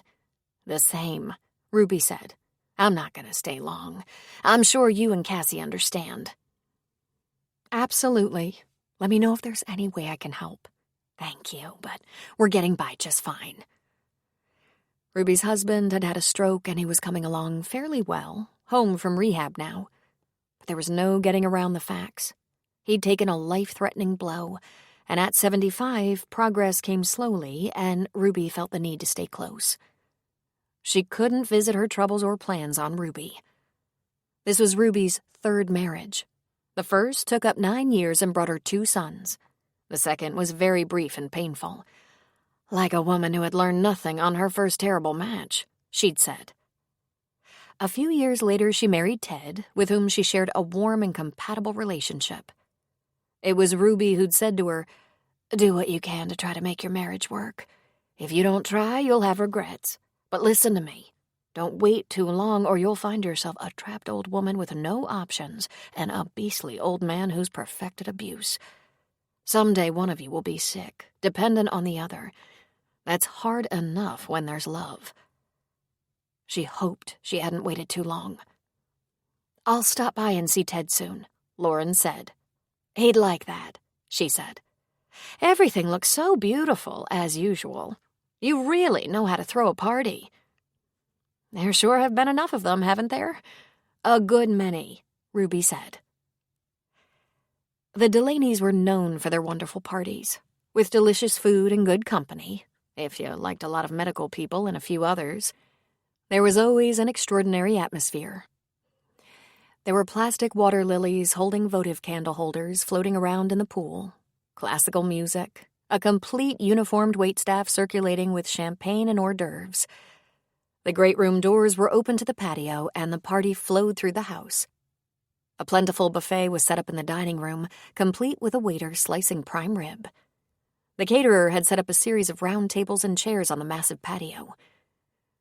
Over the years, Brad and Lauren had hosted brunches, dinners, cocktail parties, summer pool parties, retirement parties, even a couple of wedding receptions. For a moment, she felt a touch of melancholy. She'd done a good job under difficult circumstances. Only once had she invited the people she worked with to a party exclusively for them, and Brad had charmed them. Afterward, when they'd all left, he complained for at least a day. He didn't like a one of them. Their entertaining was mostly Brad's suggestion. "I think we should have a Christmas party this year. We'll invite the office staff, a few friends, family. Let's say 60 people. Can you get it done?"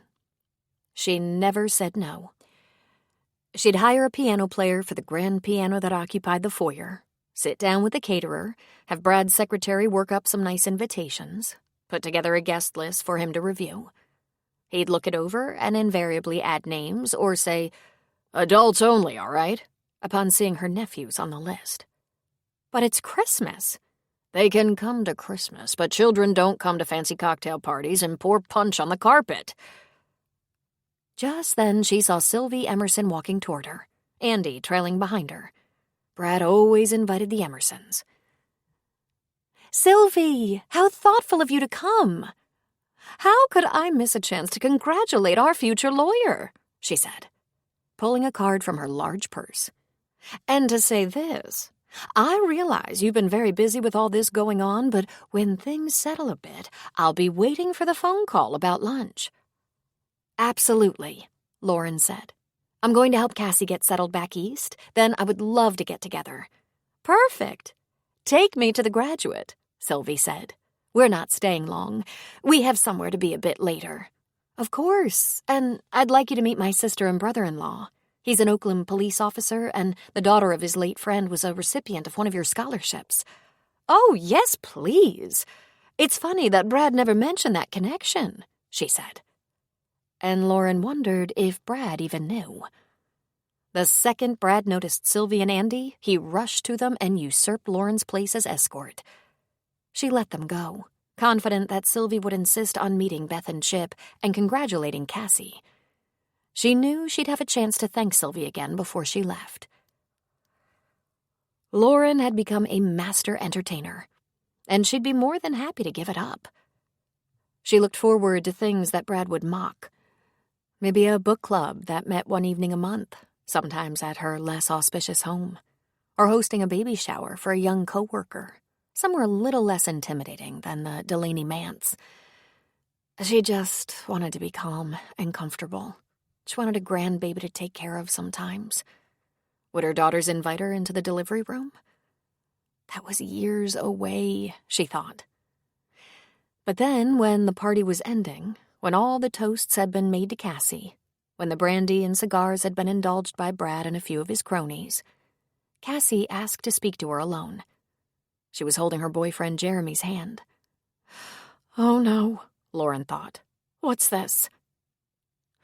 "Mom, I have some wonderful news," Cassidy said. "Jeremy has decided to come to Boston." "Huh?" she said, oh so eloquently. Cassie laughed. "He's decided to transfer to Boston University for his master's program." "What? But haven't you started already? At Berkeley?" "Yes, ma'am," he said. "I won't get in until after the first of the year, but that's good. I'll work and get a leg up on my research. We'll settle in before we're both deep in our programs." "Settle in?" she echoed. Cassie laughed. "We're gonna live together.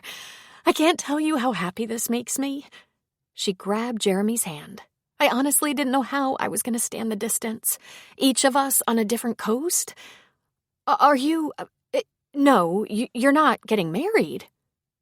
"Not yet, no," Cassie said. "The subject has come up and we're talking about marriage, but we agree that law school and his master's is the first thing to consider.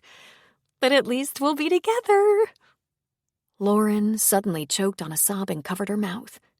She loved Jeremy. He was a sensitive, wonderful young man. He was researching autism, and he was by far the most decent and committed boy either of her girls had brought home. Cassie had been seeing him for over a year, and Lauren knew they were serious. "Mom?" Cassie said. But Jeremy pulled her into a hug.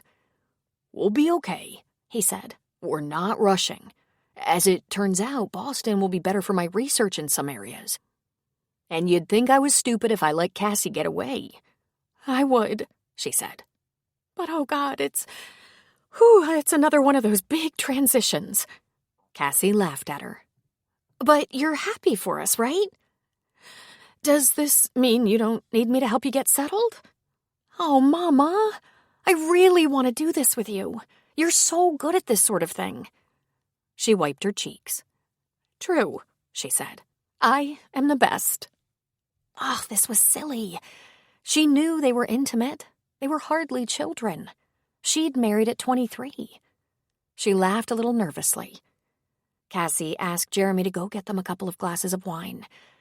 When he was out of earshot, Cassie said, "Will you tell Daddy?" Lauren frowned.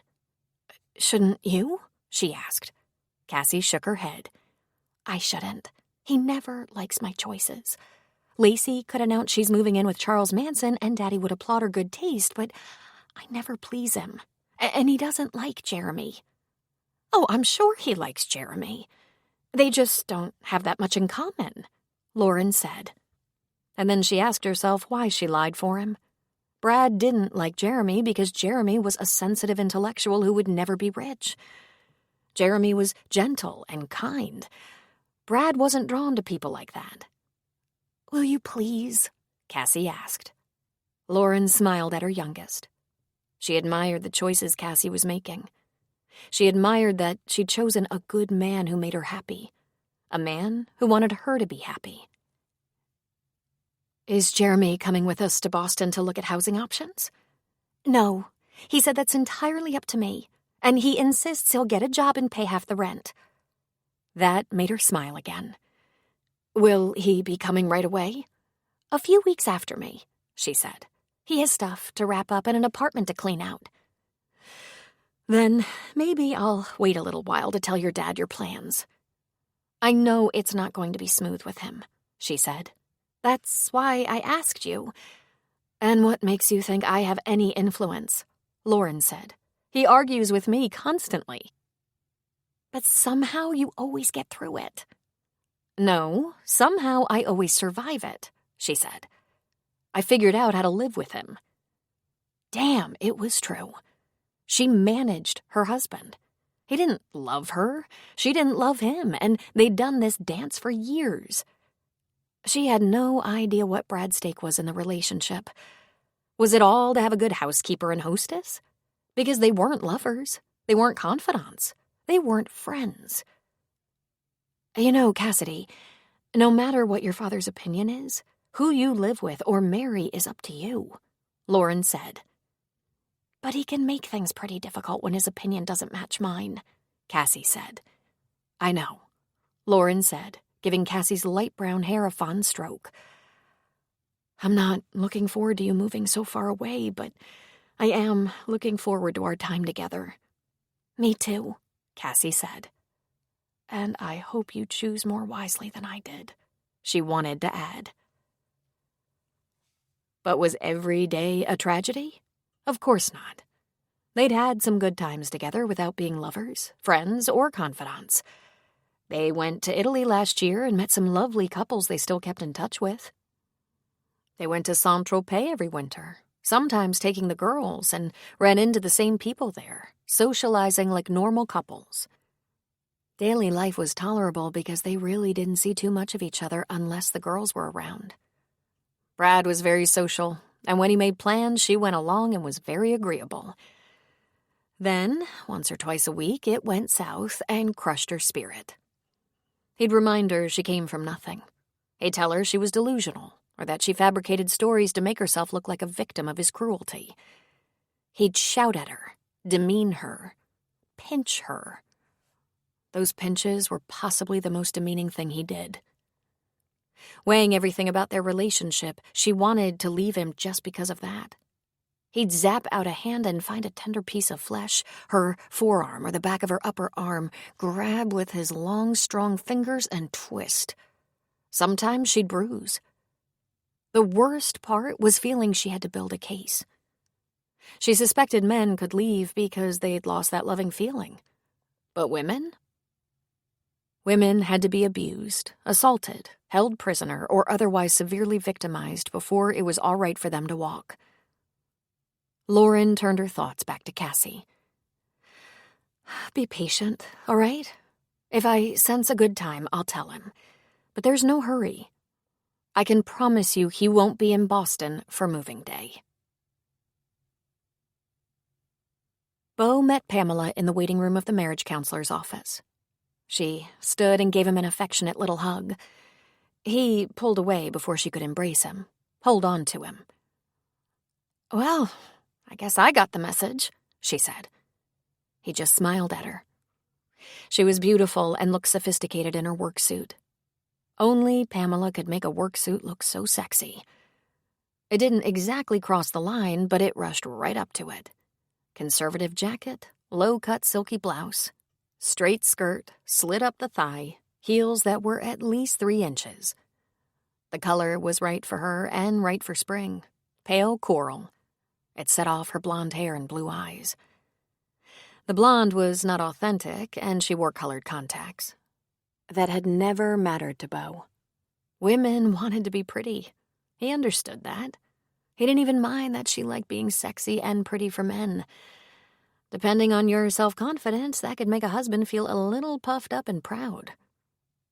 Sometimes Pam took it over the edge. She barely resembled the young jeans-clad single mother, struggling with 2 rambunctious little boys, living in a 1-bedroom apartment and keeping an old car running on meager support from their fathers and food stamps. Sometimes he missed that girl. She was holding it together somehow.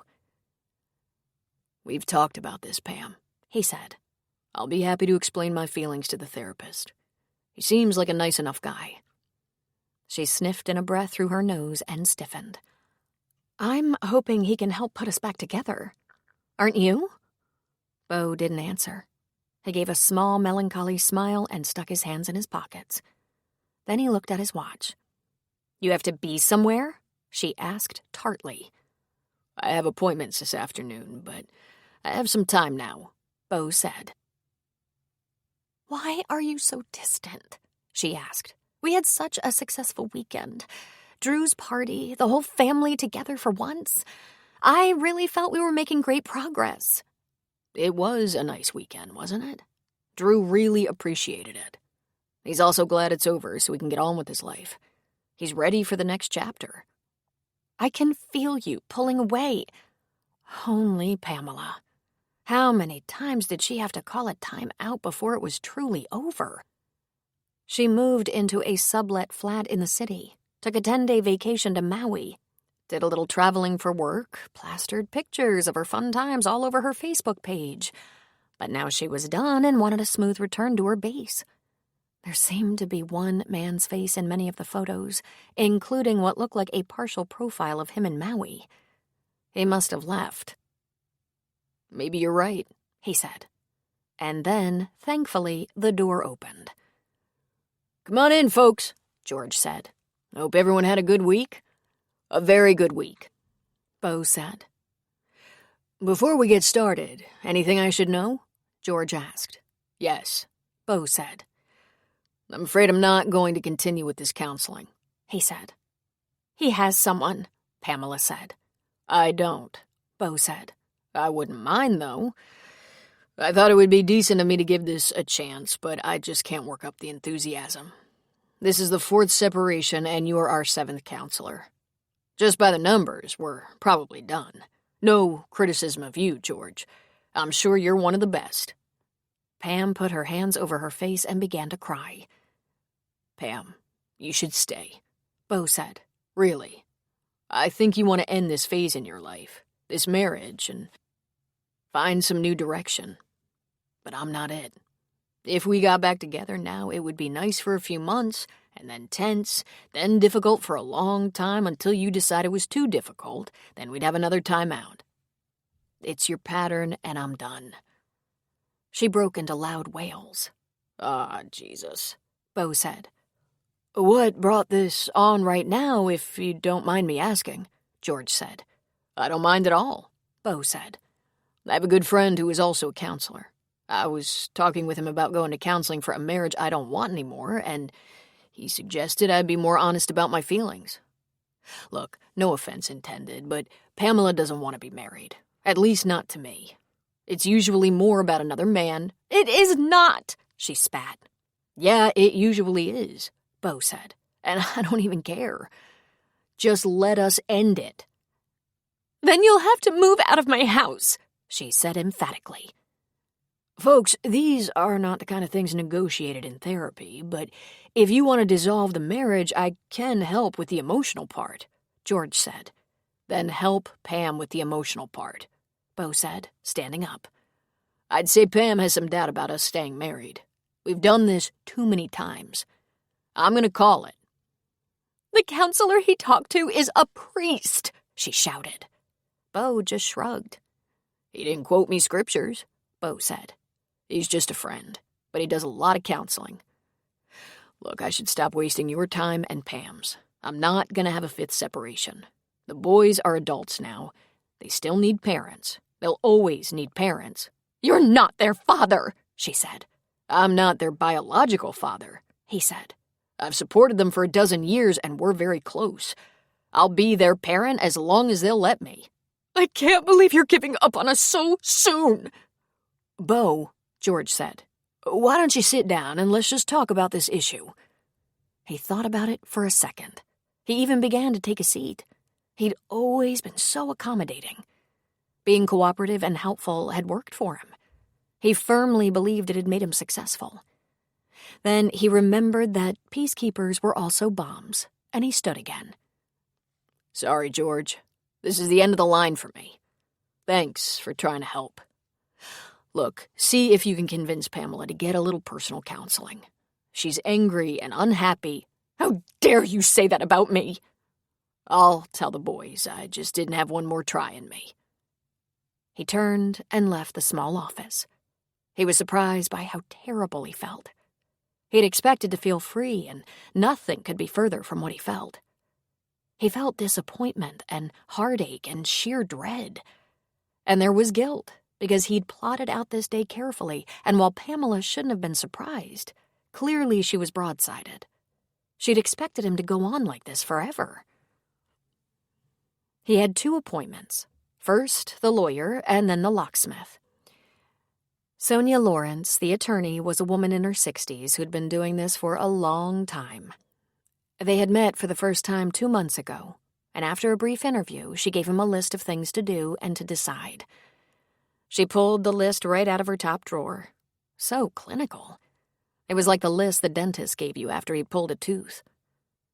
He tried to explain to Ms. Lawrence about the separations, the other men who Pamela referred to as a little casual dating during a separation, the counseling, the toxic environment. "Really, Mr. Magellan, it's irrelevant. This is a no-fault state. No one has to be right or wrong. The lawyers have to work on negotiating the division of property." "She's going to take half my business, isn't she?" "I imagine she will try," Ms. Lawrence said. He gave a huff of forlorn laughter. "I know it's not funny," she said. "No, it wasn't that. It's just that I like you. I really do.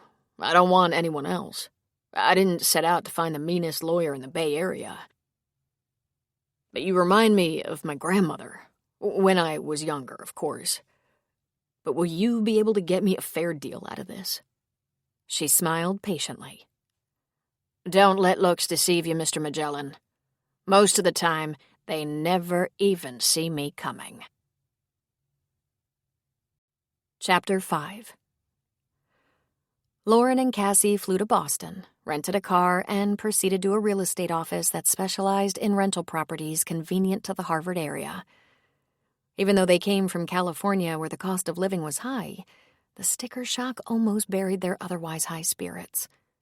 They spent every night in their hotel room looking at the listings and discussing what Cassie needed. Cassie had brought her tape measure and recorded room sizes in a small notebook.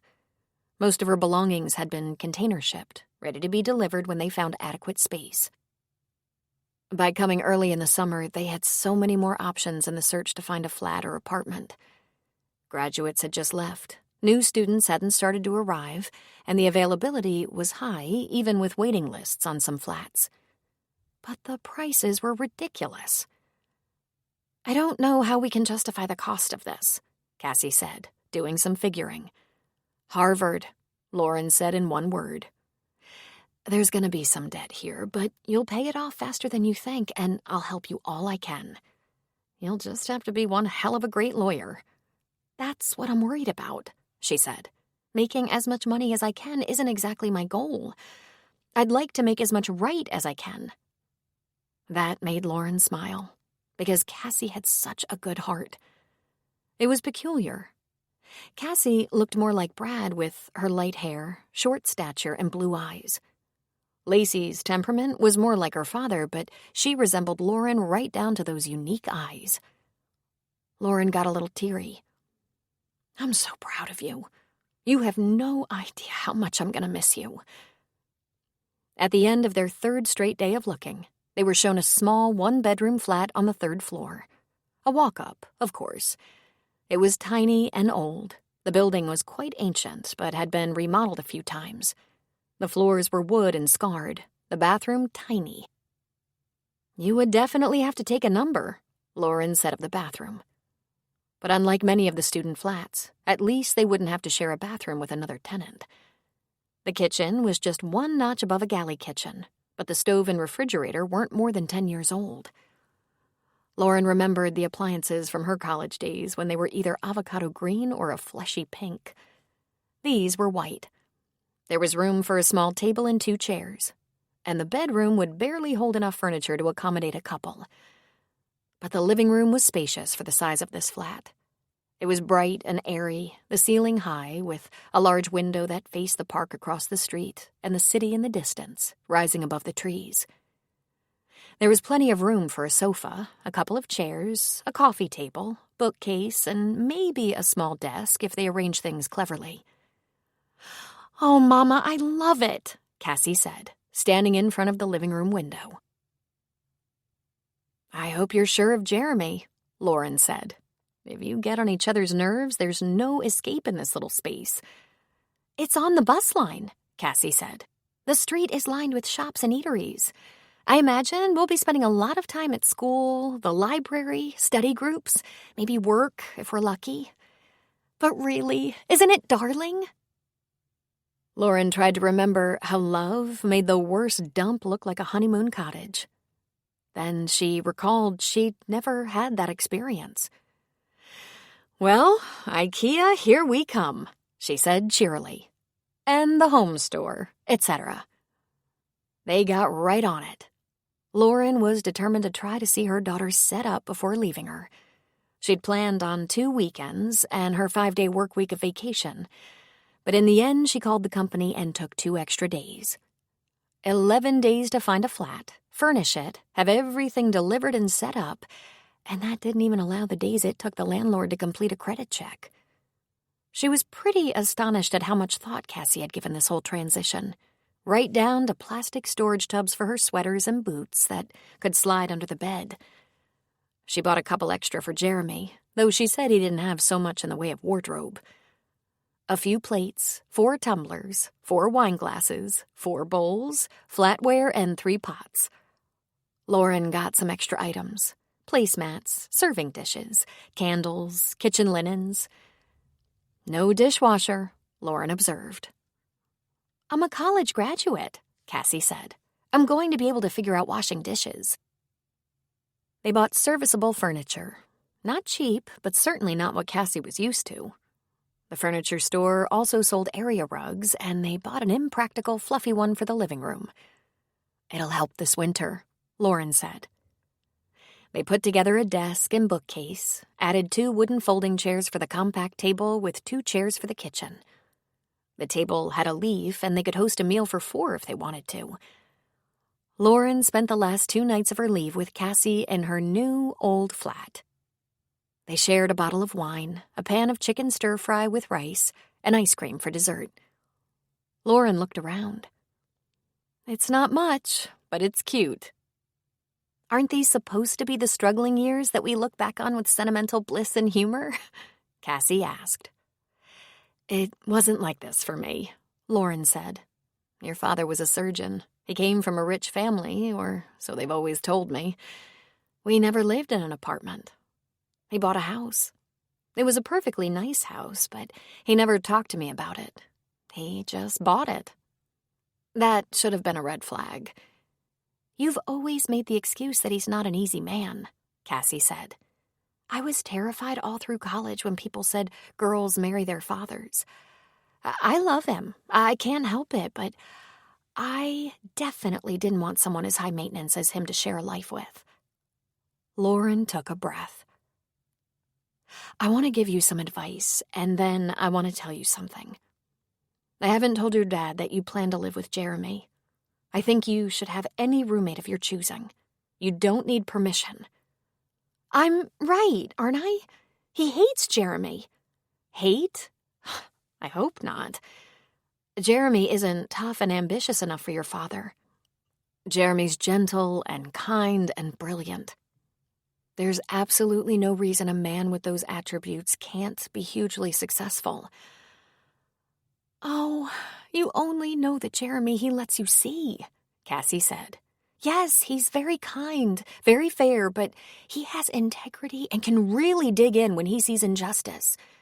He's not timid, and Daddy doesn't scare him at all. There's more power in that integrity than in a blustering, arrogant fool who thinks he's king. Oh, I didn't mean Daddy.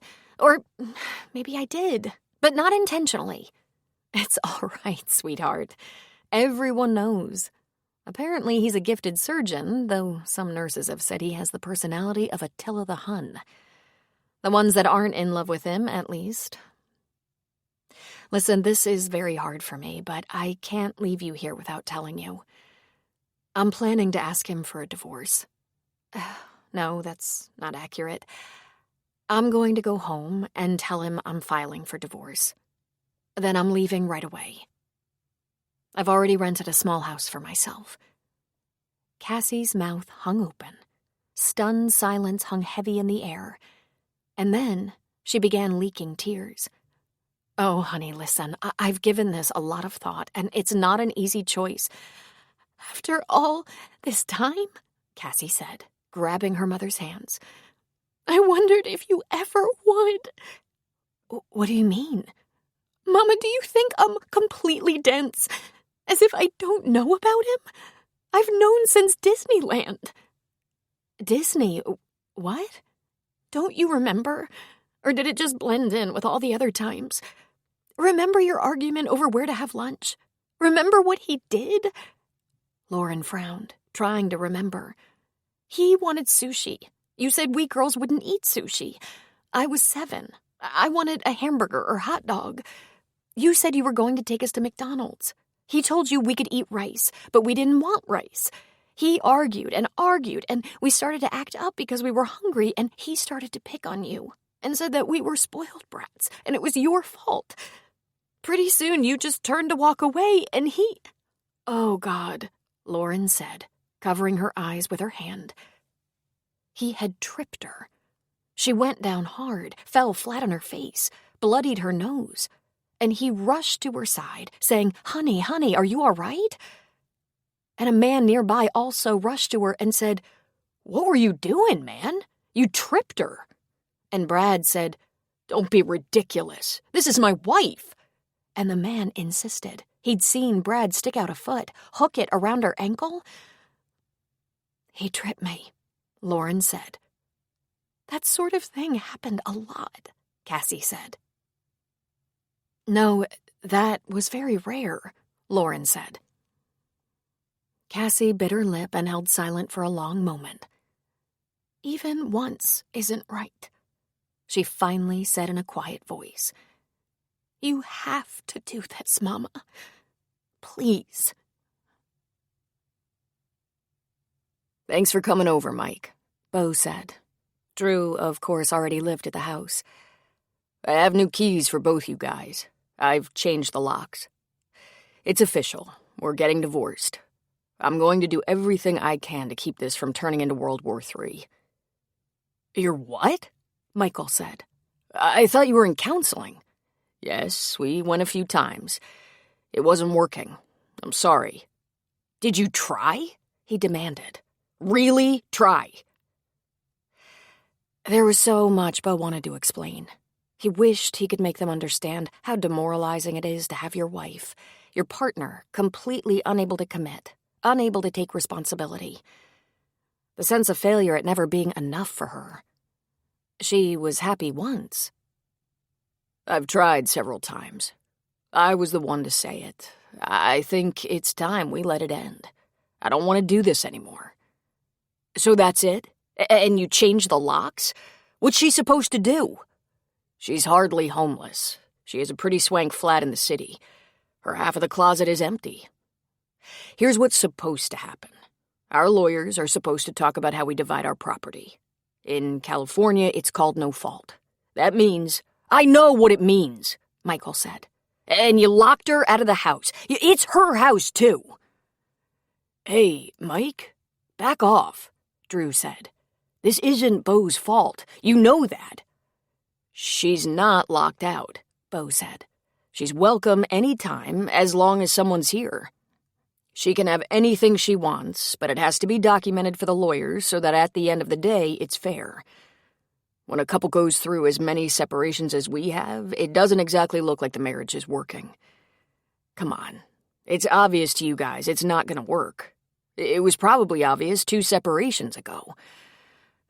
I did my best. You don't seem all torn up about it, Mike said. Hey, what's up your butt? Drew asked. It's not like Bo hasn't jumped through all her hoops. She's our mother, Mike said. She's broken-hearted. Aw, shit. She called you, Bo said. Last night, Mike said, crying. Listen to me. Don't let anyone put this on you, Bo said. It was her decision to leave, her decision to move out. This is a marriage, not a revolving door. He took a breath.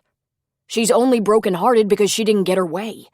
She calls it off. She wants to turn it back on, then off again, then... You know she's never happy, Drew said to Michael. Come on. It's not like you didn't expect this. Neither did your mom, Bo said. I guess she thought we'd do this for life, back and forth. But I don't want to spend my life like that. Now, I'm sorry if it hurts. I'm sorry if you're angry, but I'm done. I think a divorce will give your mom a chance to start fresh without looking back all the time. I think it's time we all found some peace. That's all I'm looking for. Peace. So you locked her out of her own house, Michael said, angry. She's not locked out. She just can't live here now. I bought the house. I lived in it before I met you guys and your mom. And she left. I didn't ask her to leave. I asked her to stay and try to work it out. But she needed space and some freedom. Now she has it. And we'll resolve this fairly. Whatever settlement the lawyers can come up with that works for everyone involved, that's what we'll do. I'm not punishing anyone. I just want to get on with my life. For that matter, I want you guys to be able to get on with yours. He looked at them imploringly. Haven't you been through this enough? You just don't love her anymore? Mike asked. Bo pulled out a dining room chair and sat at the table. Michael, in a way, I'll always love your mother. For starters, she's your mother. She gave me you guys. Watching you grow up has been the best part of my life so far. I care about Pam, but I can't fix what's wrong. So now I guess you'll just go? Michael said. Bo was stunned. Drew made a sound of disgust as if he couldn't believe his brother just said that. Why would I go anywhere? Worst case, I have to move out and let your mom have the house. So if that happens, I'll find something else. There will always be room for you two, and your families, when they come. Michael got a little teary. Sure, he said. He swiped an arm under his nose like a 7-year-old. Mike, I know I'm not your biological father, but I've always thought of you as a son. You have to know that.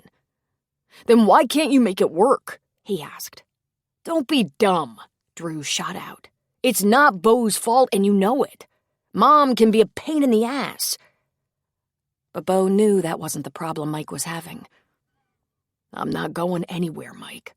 The only way you'll get rid of me is if you don't want me in your life. And I hope to God that never happens. You're an adult. You choose your friends and family. I want to be your chosen family. But that's up to you. Not to your girlfriend, your grandparents, your teachers, or the cops. Just you. And incidentally, if your mom puts pressure on you to break off your relationship with me, telling her no is an option. I want to be there for you like always, if you'll let me. It's just that she wants us to be all together so much, he said, sounding pitifully like a child. Tell her, Michael. Tell your mother there's nothing you can do about her marriage. Ask her to please not fuck up your head over this. It's not fair. "Don't say anything to her, okay?" he said. "I'm not getting between you and your mom," Bo said. "But please don't let her do this to you. You don't have to get in the middle of this to prove you love her." "I can't stand to see her hurt," he said. Pam had been doing that for years, putting her boys in the position of parent and protector. Drew was more resistant to that pressure, or maybe he was just more oblivious. Good old easygoing Drew. He seemed to have known since he was about 7 there was nothing he could do about his mother or his father. When Pam went on a rant, he just withdrew until the storm passed. "I know. It's hard to see someone you love hurting. But remember, this was her choice. Now she's gonna have to be the grown-up and get through it. I'll take care of her the way I always have. She has a great job and is far from broke. Michael, divorce is unpleasant as hell, but it's not fatal. At least half your friends have been through it. All I want is that your future marriage doesn't suffer. Learn from this." Michael just hung his head. He hadn't wanted to blame Bo. Bo knew that. The poor kid couldn't help it. His father practically abandoned him. His mother was unstable half the time. "Hey, I was gonna suggest we go out to dinner, but if there's a chance it could get emotional, let's order in. Get a pizza or something. I want you to be able to talk about this if you have questions or something. I'll call and—" "Nah, I gotta pass," Michael said. "Drew?" Bo asked. "I'll go out with Mike for a while," he said, though he didn't look too happy about it. "I won't be late. Just drive carefully," Bo said. "I think I'll go out for a beer or something. Just an hour or two. Then I'll be here the rest of the night. Come here, Michael," he said, opening his arms. "I love you, man. We're still a family. This will settle down." "Yeah," he said with a sniff. "Sure." When the boys had gone, Bo called Tim. "You got any cold beer?" "I might have a couple," he said. "Good, because I feel like shit. I'll be there in 20. Lauren had taken some pictures on her cell phone of Cassie's new flat and said it was really adorable. "Looks like an adorable dump to me," Brad said. She didn't waste any more of his time. She did her laundry from her trip, folded it, and put it away. She'd prepared for this moment, organizing her things into bureau drawers so that she could quickly and effortlessly lift them out and into suitcases and duffels. She'd listed exactly what household items she would need. She'd already taken 2 boxes of such items to Beth's garage. Her lawyer had warned her that it might be a while before she got back into her house. The time had come. Finally. She hadn't told Lacey yet, but after Cassie's reaction, she was optimistic. Obviously, her daughters had witnessed some of the vulgar things that had passed between them. She would call Lacey as soon as she could. On the lawyer's advice, Brad would be served with not only divorce papers, but a legal document instructing him that there would be penalties if he emptied out their accounts or ran up charge accounts in her name. She'd contacted her own credit card companies, the ones he routinely paid, and canceled them. She opened new ones and had a debit card from her personal bank account. She took no money from their joint accounts. She'd put aside some money over the past several years, money he didn't know about, that allowed her to make the deposit on a rental and would get her through the first few weeks of separation. And then there was the money from the sale of Honey's house. It was in a trust, safe from Brad's hands. Beth guarded it carefully. And Lauren fully intended to give it all to Beth if she eventually received a settlement from the divorce. With the proceeds from the sale of the house, her little stash, and her job, she'd be all right, even if Brad found a way to freeze her out. She dropped her things off at Beth's, then went to work. She told her boss first. B said, "Oh, Lauren, what a shock. I'm so sorry." Of course, everyone at work thought she lived a charmed life. That's what she'd intended them to think. First of all, she felt she was liked at work, yet had no close friends there. She was rarely included in their away-from-work socializing, probably because they all thought they had nothing in common. She never let on that life in that big house was cold and heartless. She never complained about Brad.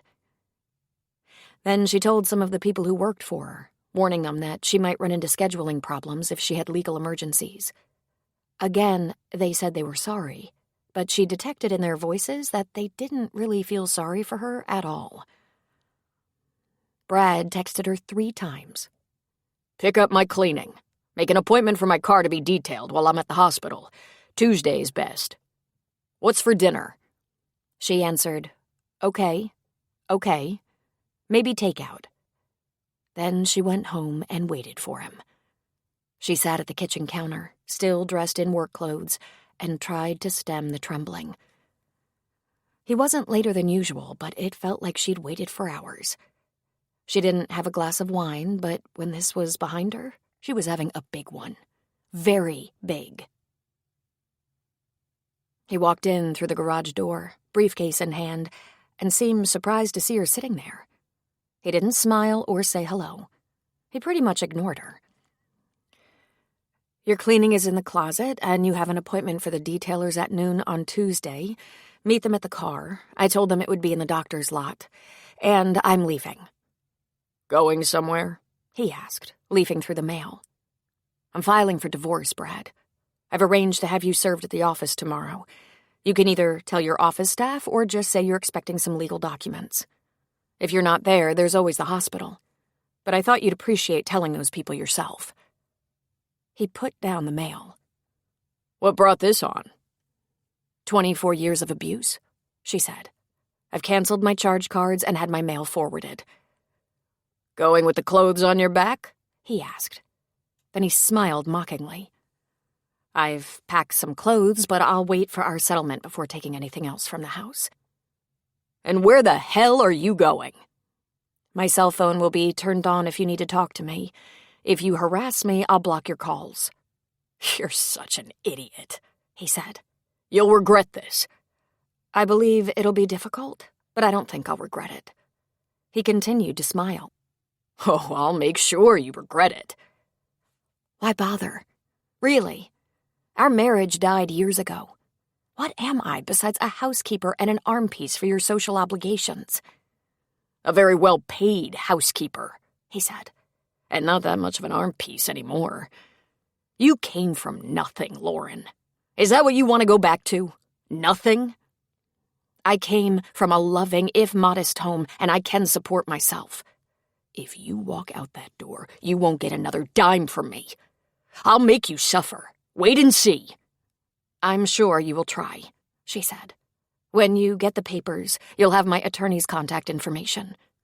I won't pay another dime of support for your daughters, not for education or living expenses, he said. That would be so sad, Brad. They're your daughters, too. Do you want them to resent you? Hate you for cutting them off? I was very clear. If you divorce me, I'm done supporting any of you. You're doing it to them, not me. You know the price you'll pay for this is high. I've warned you. Why? She said imploringly. We haven't even shared a bedroom in years. We're not friends. What the hell does it matter to you? I don't delude myself that you love me. By now you've made it abundantly clear I mean nothing to you. On some level, you actually hate me. I will if you do this. You don't make the rules. Then tell them you ended it, she said. Your secret is safe with me. Tell people I'm a hopeless drunk, or a shoplifter, or a drug addict, and you threw me out. Who cares? For the sake of our daughters, let's end this amicably. Someday we'll stare over the same baby's head at a christening, and— I doubt that very much, Lauren, he said icily. Then he went back to leafing through his mail, as though she didn't exist. And she left. She'd never prepared herself for the idea that he might be ready for this.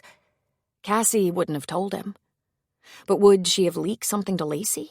Or perhaps Brad had been expecting this for a long time. He should. She'd been as compliant as was possible, but when he'd pushed her into a corner, she fought back as much as she dared. He might have said a lot of mean things, but she hadn't exactly been silent. Sex came to mind.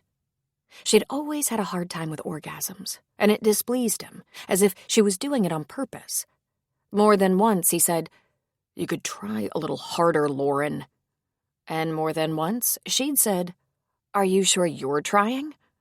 But that made him angry, and when he wasn't getting his way, he pouted or became abusive or looked for ways to punish her. She had to see Lacey now. She hadn't planned to see her tonight, but now she would have to. Brad would probably call his daughters. He was very good at building alliances when he needed to. So instead of setting up some time with her oldest daughter for tomorrow evening, she called and asked if she had a little time tonight to talk. "We'd better talk," Lacey said. "I hear you've lost your mind." She took a breath. "Not at all, honey. Do you have some time now? I can drive over, or we can meet somewhere." "There's no one here at the moment," Lacey said. "Come right now, and we can get this misunderstanding handled." Chapter 6. All the way to Lacey's apartment, Lauren's stomach was in a knot. It was a familiar feeling. She'd spent most of the last 24 years with a tight stomach, thanks to Brad. She was kind of amazed she hadn't worked it into an ulcer, swallowing her feelings like she did. Lacey lived with a roommate in a quaint little apartment in the Menlo Park area, close to Stanford. It was ridiculously expensive, very upscale, which had always been important to Lacey. But, like Cassie's, it was solid and safe and comfortable. She wondered how Lacey would manage when she was finally on her own. She'd never really worked. She'd had token jobs that didn't interfere with her life too much, but she'd never had to struggle. When Lauren arrived, Lacey had candles lit, though the summer sun was still up. She was sitting at her small kitchen table, drinking a glass of wine. "Hi, honey," she said, kissing Lacey's cheek. "Midlife crisis?" Lacey asked acerbically. Lauren sat down across from her daughter. "No, Lacey. This is something that has to be done, and I'm sorry to say it's long overdue." "There's wine chilled. Help yourself, if you like, while we sort this out." "No, thanks. I don't think there's much to sort out. I've moved out. I rented a small house in Alameda." Lacey looked shocked beyond belief. "You didn't go to Aunt Beth's?" She hesitated. How much to tell her daughters was the big question. She didn't have any intention of persecuting Brad, but neither did she want to carry the whole load. She settled on trying to get by with telling Lacey what she already knew, or should have known if she'd been paying attention. "I didn't want to do that again. I'm able to take care of myself. And sometimes too many opinions only makes things worse." "You've been planning this?" Lauren sighed. "Remember when I took you and Cassie to Aunt Beth's? You were so young then. It was very spur of the moment. I hadn't planned it or thought it through, but there was something that just put me over the edge. It was psychological abuse, emotional abuse. Your father was on a tear, and I couldn't take it." "But we know he gets like that," Lacey said. "The life and death pressure he's under? There's no excuse for abuse, Lacey. But when I thought I could break away, he threatened me and blackmailed me.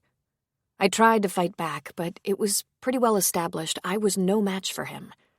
And so we went back. You begged to go back. Aunt Beth's was small, crowded, and chaotic." "What do you mean he threatened you?" Lacey said derisively.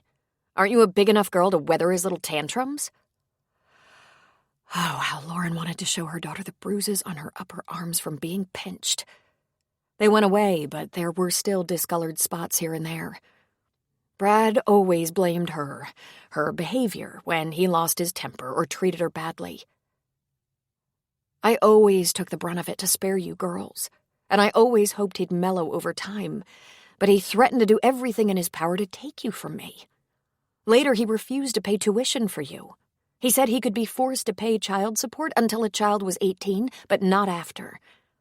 I talked to a lawyer who told me there would be a settlement, and it was highly possible arrangements for tuition could be part of the settlement. At least half of the tuition. Your father doesn't fight fair, Lacey. He fights to win. I took you back. I weathered his little tantrums, as you call them. I didn't want him to punish you girls. And now, I'm done, she said. I've done all I can do. Lacey got tears in her eyes. What did you expect? You moved out of your bedroom. Don't pretend this isn't your fault. He cheated on me, she blurted. No, Lacey said. No, he didn't. Lauren rubbed the bridge of her nose.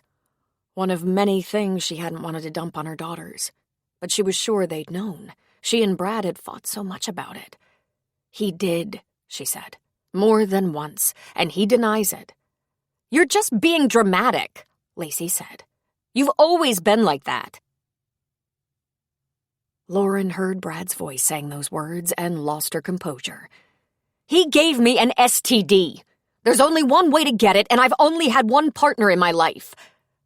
Lacey clearly didn't know what to say. Well, is he sorry? She asked, at a loss. No, he won't admit it. Come on, you know how stubborn he can be, and he's always right, no matter what. You lived in our home. You know how often he belittled me, humiliated me, shouted at me. He accuses me of pushing his buttons, forcing him to behave badly. Do I really need to tell you that's not true? And even if it were, that's no excuse. Lacey, I'm almost 50. I can't take it anymore. I know that makes you unhappy, but you have to try harder, Lacey said. I'm sorry, but no. I've given him all I have to give. But what about the things we've planned? She asked. What about my wedding? Lauren was momentarily gobsmacked. Are you and Sean getting serious? Not really, but I will get married someday. What's my wedding gonna be like with you and Daddy hating each other? No family times with all of us together. What about when I have my first baby? Do I have to take turns between you and Daddy and decide who gets to hold him first? You're kidding me, right? Lauren said. Of course I'm not kidding, she said, tears running down her cheeks. You just can't do this to me. We have a family, for better or worse, right? Lauren leaned closer so she could look into her daughter's eyes. You would have me stay in a place where I'm painfully unhappy so you can pretend to have a perfect wedding? Well, you married him, not me. She turned and grabbed a tissue and began crying in earnest. You can't just change everything because you're not getting your way. Not getting my way? She asked. Oh, Lacey, can you really be that heartless? Me? I'm not the one walking out on the man I promised to love and honor. Lacey, he made those promises too, and he never kept them. At first, I thought I could fix it, our marriage. Then I thought I could live with it until you girls were a little older. Then I thought I could take it until you were through with high school, then college. Would you really ask me to sacrifice the rest of my life so you can have a fairy tale wedding to some completely unknown groom? It's more than that, and you know it. Is it? Oh, right. Who gets to hold the baby first? If you leave Daddy and ruin my family, I will never forgive you. Lauren felt the tears rise in her eyes. That would be such a shame. She got up and walked around the small table, bending to kiss the top of her daughter's head. I know this is hard for you, and you need some time to absorb this. But it's time I stand up for myself and do what's right for me. I love you, she said to Lacey as she walked out the door. Lauren thought about going to Beth's house for the night. Most of her things were still in Beth's spare room, but in the next 2 days, the furniture she'd ordered would be delivered, and she'd move in completely. Right now, there was only a couch in her new home, but it would be comfortable enough for one night. She wanted company, but did not want Beth and Chip to see her anguish. If she even saw her sister, she would tell about her conversation with Lacey, and Beth would condemn her, pronounce her a spoiled brat. She knew this would be hard. She'd been terrified. She even feared Lacey wouldn't be sympathetic or supportive. But she hadn't predicted the cruelty of her words, the echo of Brad's voice. Surely she would come around in time. She went to a little grocery market in Alameda, her new home. She wasn't exactly hungry, but she put a couple of wedges of cheese, a box of crackers, and some fruit in her basket. Then she went to the wine case and picked out a nice bottle. There was a part of her that thought she might down the whole thing, but she knew she wouldn't. The more sensible part of her thought too much wine would only make her cry. And was that such a good idea? She threw a corkscrew and one single knife in her basket. Kind of a long way from home, aren't you? She turned abruptly, nearly dropping the basket, which Beau caught very deftly while hanging onto his own. Did I startle you? He asked. I was surprised at the sound of your voice, she said. You're the last person I expected to run into here. And the last person you expected to run into in a church garden or at a fundraiser, he said with a smile. I live in the neighborhood. If I only need a couple of things, I like this market. If I need a lot, I hit a bigger, cheaper, and more crowded store. But this is all fresh, all good. You live around here? She asked. Just a few blocks away, he said. Is this on your way home? In a way. I'm renting a house nearby, also in the neighborhood. Seriously? He asked, shocked. She nodded. This is my first night. Nothing in it but a couch, and soon there will be cheese, fruit, and wine. Badly needed wine. Oh boy. Yup. This was the day. A very trying, painful day. He reached out and touched her upper arm, giving her a supportive squeeze. Want to get a cup of coffee? There are lots of nice little spots around here. I really need to get out of these shoes. It's been so stressful. I understand completely. I had to go around with one of the boys the other night. He was upset about the pending divorce, like it hasn't been coming for years. Really? His mother got to him, wanting him to pressure me to try again. It was awful. I think that's what happened in my family. One daughter seems to understand completely, and the other thinks I'm a monster. I'm trying so hard not to explode and list the terrible reasons this is the only option for me. You don't want to blame him to the kids, Beau said, knowingly. Eventually you're going to, you know. It happens. Hang in there. I don't feel like going to a cafe or bar, but if you'd like a glass of wine and some... She looked in her basket. Some cheese and grapes? I don't want to complicate your life at such a touchy time. But I sure wouldn't mind a glass of wine. The only person I've had to talk to about all of this is a priest. He grinned. We should do this. We have war stories to share. That sounds miserable. It's going to be perfectly nice. You'll see you're not the only one and won't tell me anything you're not ready to talk about. Lauren, it would be nice if it was simple and amicable. I've heard that happens sometimes. But if you ask me, it's damn rare. I thought I could just be strong, be a big guy and weather it, but I'm having a rough ride like most people do. You know what's good, though? I can't imagine. It won't last forever. In my case, Pamela will find someone to take her mind off me. She usually does. She thought about this for a second, the idea of having him over. She wished she had her mom to talk to, but Honey had been bitter in some ways, having been abandoned herself. Not only had her young husband walked out on her and left her with 2 babies to support alone, but Brad had never fooled her. She knew he was a bastard from day one. At least there was Beth, who could be sympathetic and supportive, but Beth had a storybook marriage. Very human and earthy, married to a cop and with money always tight, but at the end of the day, she was secure in her marriage. There was only Ruby, and Ruby's husband was recovering from a stroke. I need to get some plastic cups and plates, she said. Great. Then I'll follow you. He lifted his basket. It contained only milk, bread, and eggs. Can I borrow your refrigerator? Sure. For the first time since deciding to leave Brad, she didn't feel utterly alone. It would be good to have a friend who understood what it was like to end a marriage.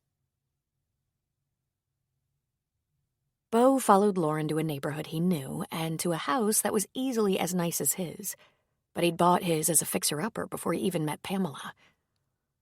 Lauren unlocked the door for them and went straight to the kitchen, turning on the overhead lights.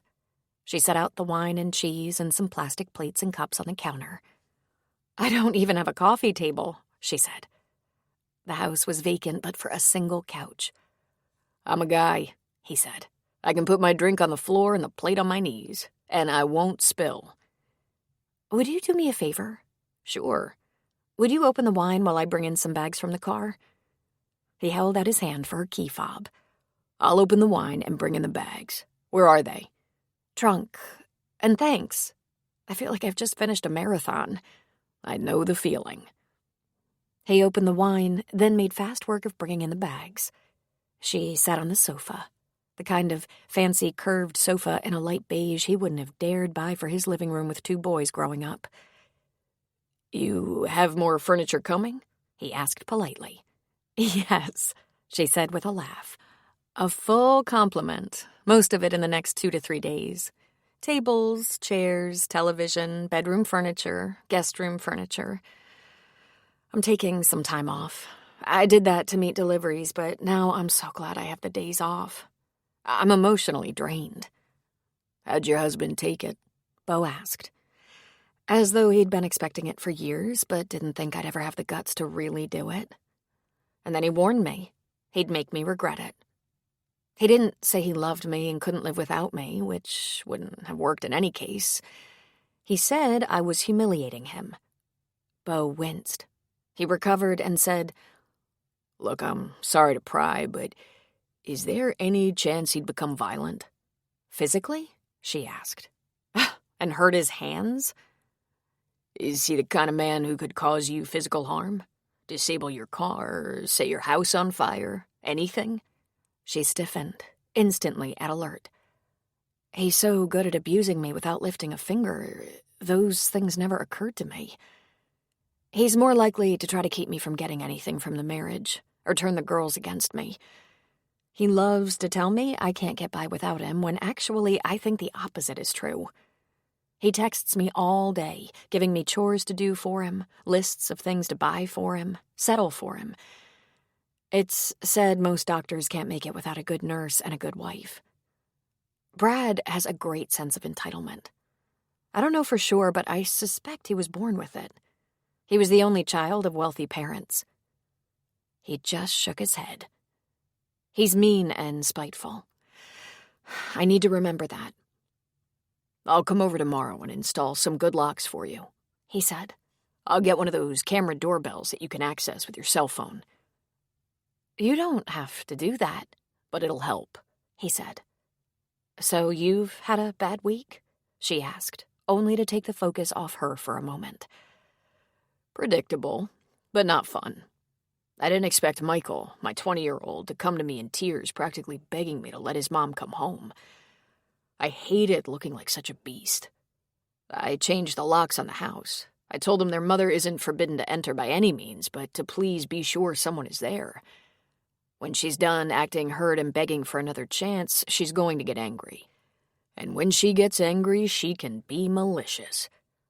"What are you afraid of?" Lauren asked. "I'm not sure what to be afraid of. She could take lots of stuff she doesn't need. She's living in a furnished flat in the city, and all she needed was her clothes, and she took almost all of them, leaving very little behind. She thought she was never coming back, that's my guess. I suspect another man, a man that didn't last. That's been our pattern. She leaves because the marriage is troubled, she says, but I think she gets bored. A few months later, she regrets it and wants to come home. Quite suddenly, every time. All I'm lacking are the facts." "And you were expecting that?" "I was.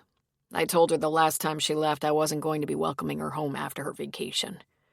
I told her if she left, it would be the last time. Apparently, she thought she could turn that decision around. At Michael's insistence, we tried marriage counseling, and not for the first time." Lauren actually laughed. We've had marriage counseling at least 6 times. I guess it didn't work for you either. It will never work, Lauren said. Brad sees himself as smarter than the counselor. He manages to control the session.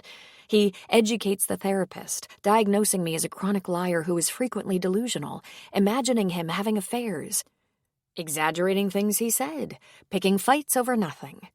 All untrue? He asked. My sister calls it gaslighting. He says, you're imagining that, or that's just another gross exaggeration, or you're dreaming again, Lauren. And sometimes I genuinely fear for your sanity. And my favorite, my wife is suffering from depression and anxiety, and she's in denial and won't get help. He's called me bipolar, manic-depressive, a borderline personality, and malicious.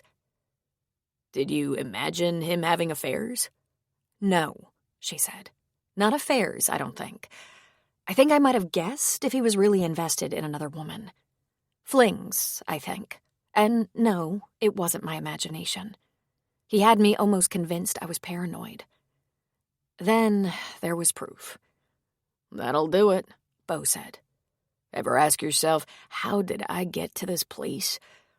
I'm pretty sure I know how, and it doesn't reflect well on me, she said.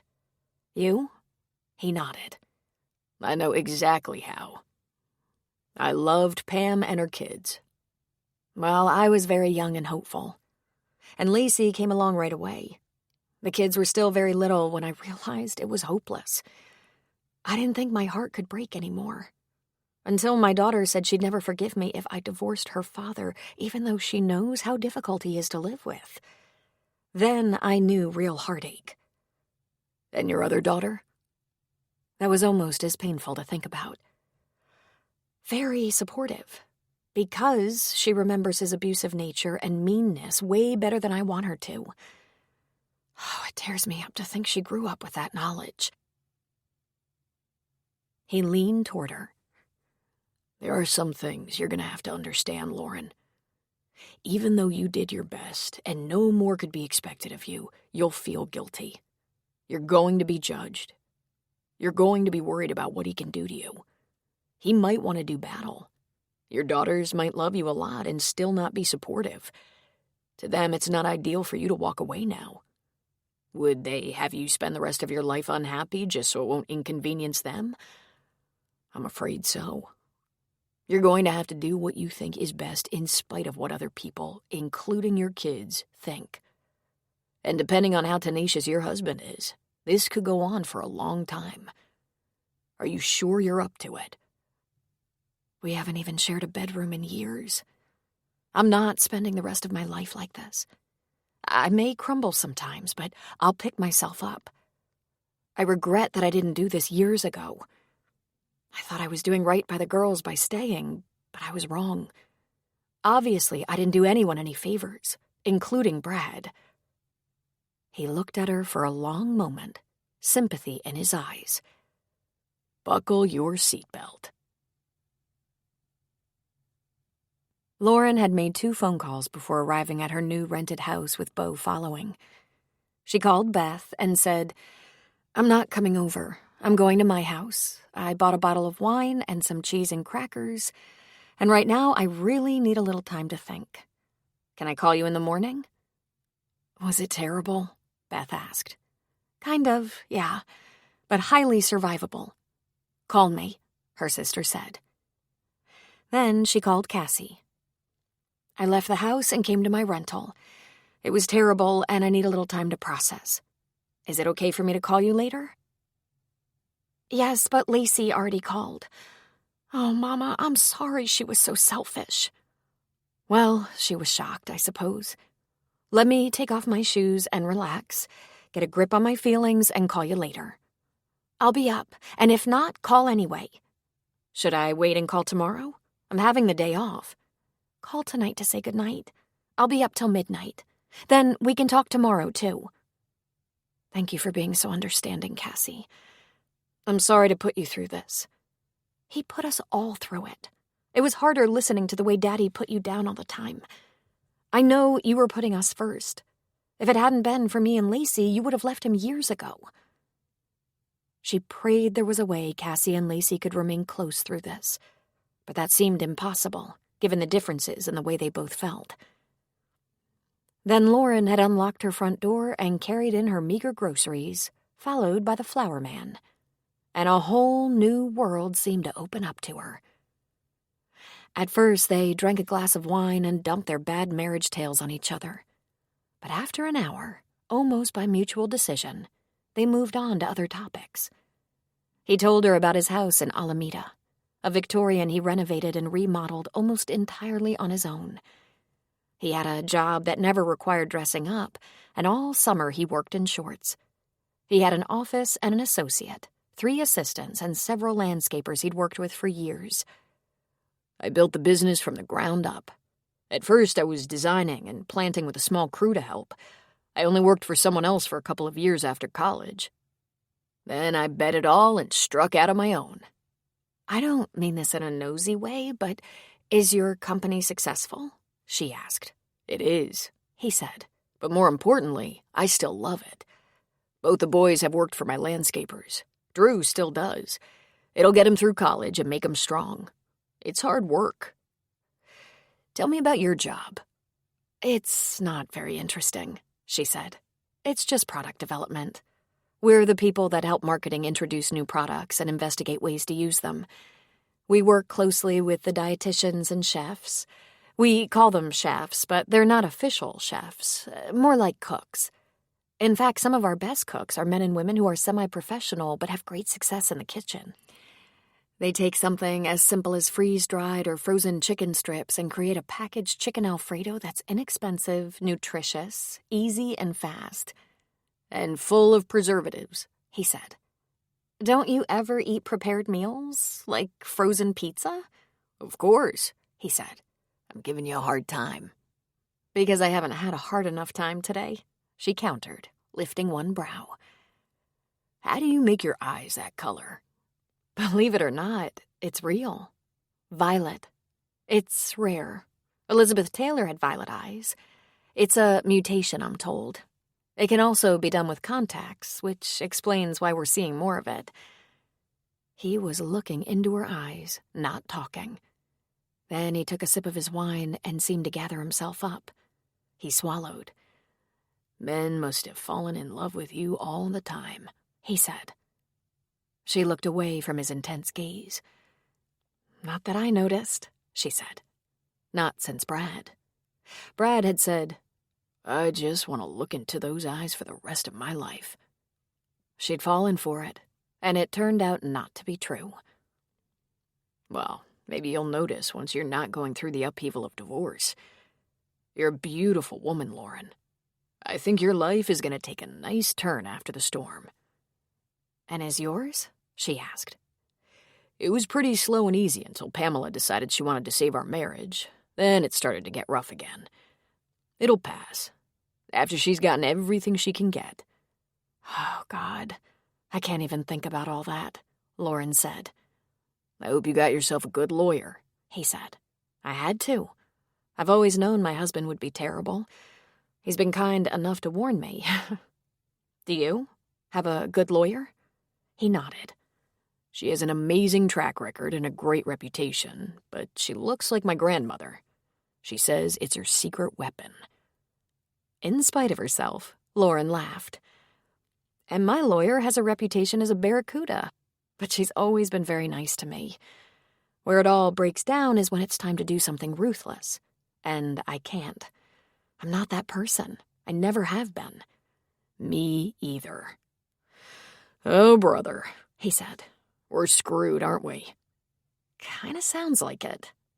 He looked at his watch. I'm gonna get out of your hair. Do you need anything before I go? I think I'll get by just fine. I'm glad you stopped by. Maybe everyone needs a divorce buddy. That's very cute, Lauren, he said, standing. You have my cell number. If anything comes up, if you have a problem, or if you're worried about something. I'm fine, really. I need to make a couple of phone calls. At the door, he paused, hesitated. Then he gave her a brief hug. Hang in there. You too. Lauren called Cassie first, told her she was fine and they'd talk the next day. Beth had been chomping at the bit to know how she was. "He must know I'm serious because he isn't showing his hand," Lauren told her sister. "He likes to think he's smarter than everyone and capable of a sneak attack. Even after all these years, it's impossible for me to anticipate Brad." After that, she pulled a blanket out of a box, put her pajamas on, and reclined on the sofa with her last glass of wine and her laptop. She checked her mail, listened to some local news, and before she knew it, her eyelids were drooping. Using one of the sofa throw pillows for her head, she curled up on her new couch and went to sleep. She slept like a baby. When she woke, birds were chirping and the sun was streaming into the living room windows. How is this possible? She asked herself. After the stress of the day, how could she sleep like that? She thought she'd be awake all night, worrying about her daughters, dreading Brad's anger, hearing odd noises.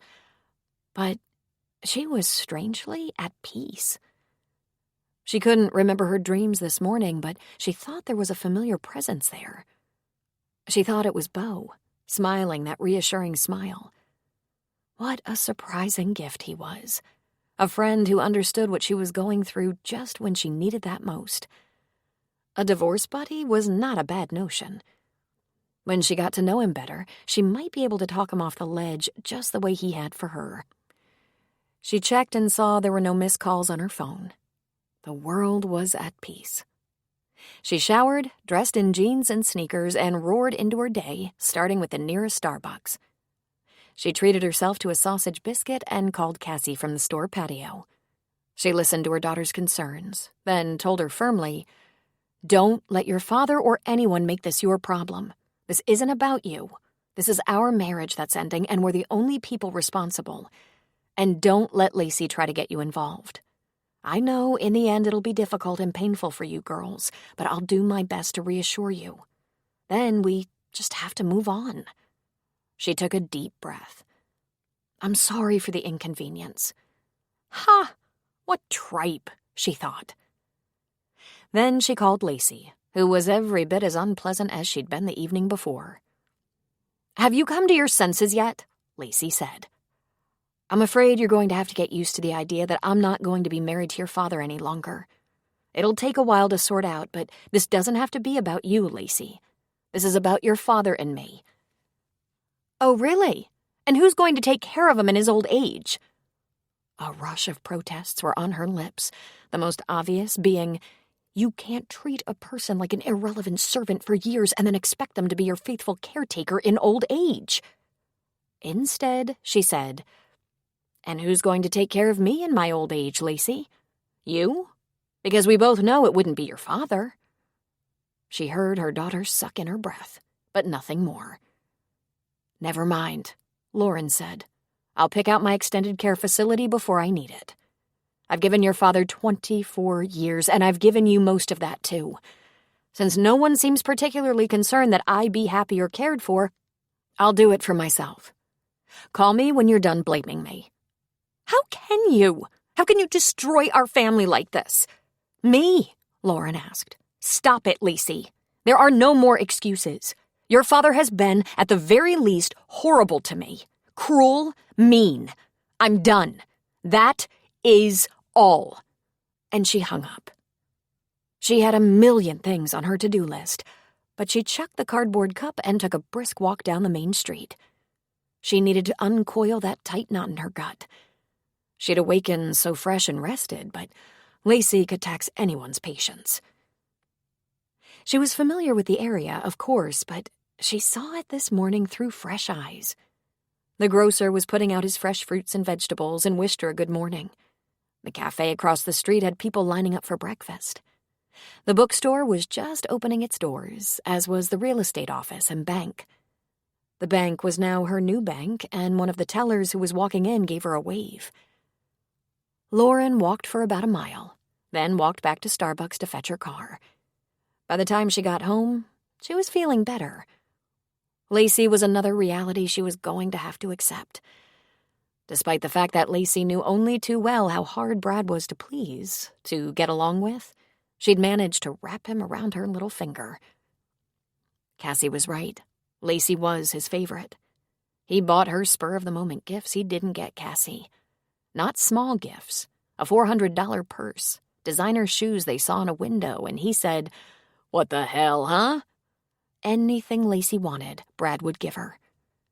It was entirely possible that the future belonged to Lacey and Brad as a family. Lauren excluded, Cassie excluded. It stung. But it was a reality she'd been aware of for a long time. Cassie, on the other hand, probably wouldn't trade anything to keep a relationship with her father. She'd already been clear. She wouldn't throw her mother under the bus. Cassie's eyes had been wide open since she was about 7.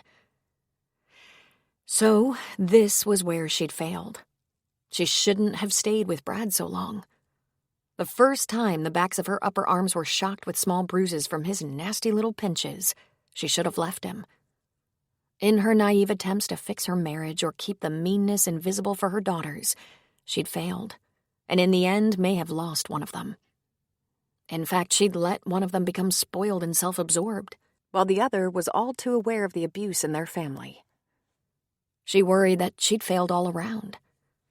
She hoped it wasn't too late for them to heal. She hurried to Beth's to load up the things she had left at their house. Despite the darkness of her troubles, she felt a burden lifted.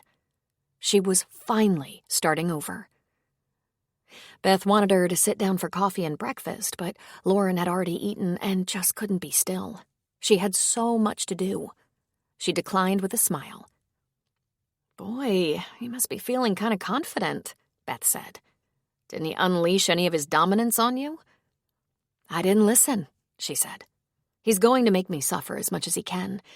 So what else is new? I defied him. He's pissed. How surprised am I?" And she actually laughed. "Stop by when you have time. You know the way." Her phone was buzzing before she got home. The bedroom furniture would arrive within the hour. Another buzz announced the 2 large area rugs for the living room and master bedroom were ready to be delivered.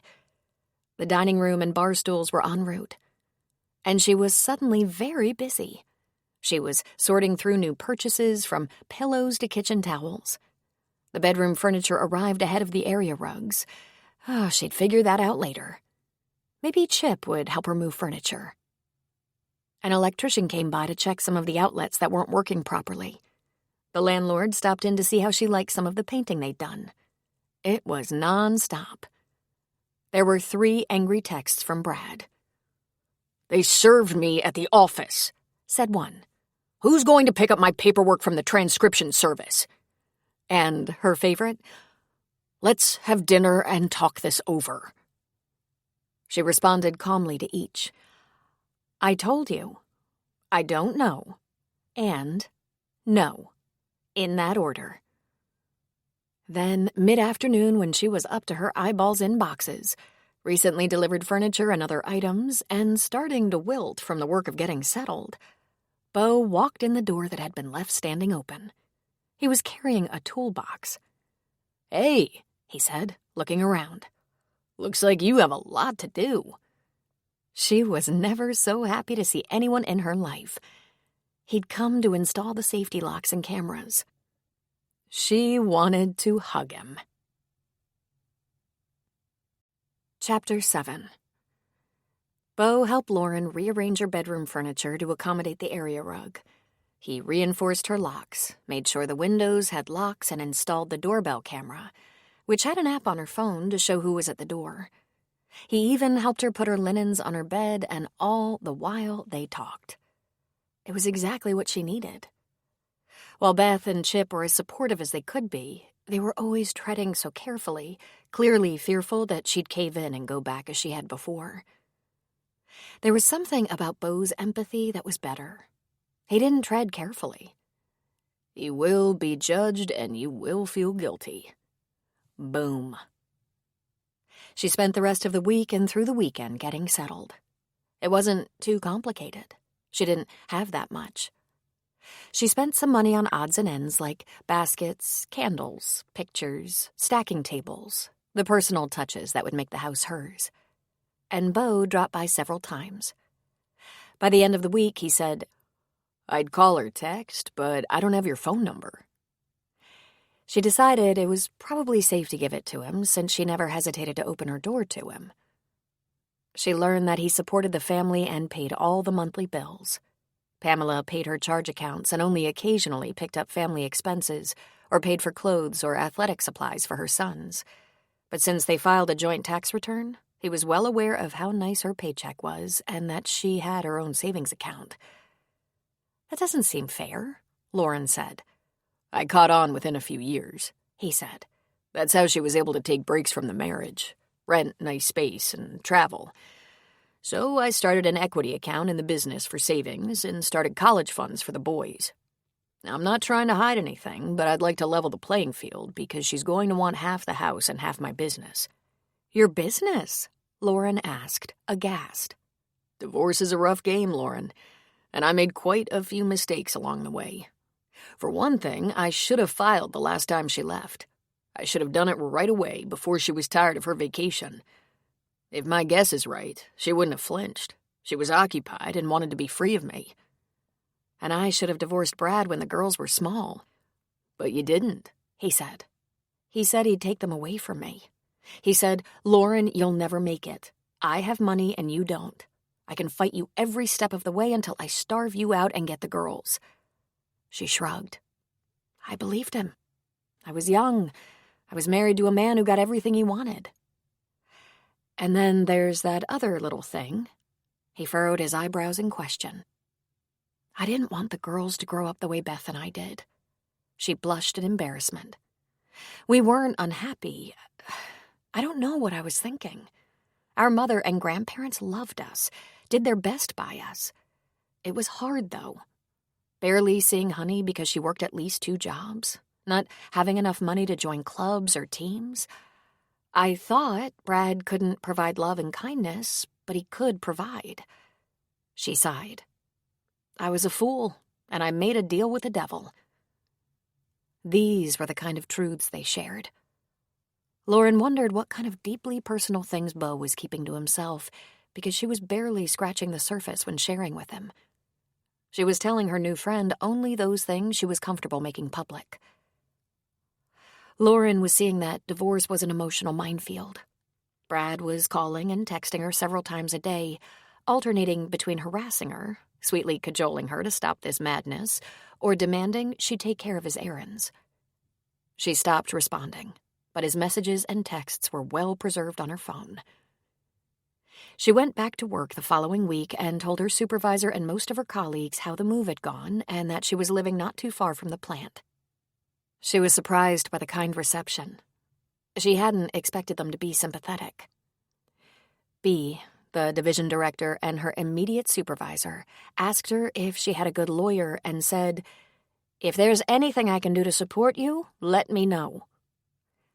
She thought it would be a good idea to contact Sylvie Emerson. They planned for a Sunday brunch, just the 2 of them, at Sylvie's beautiful home on Nob Hill. "Andy will be playing golf, so he won't bother us."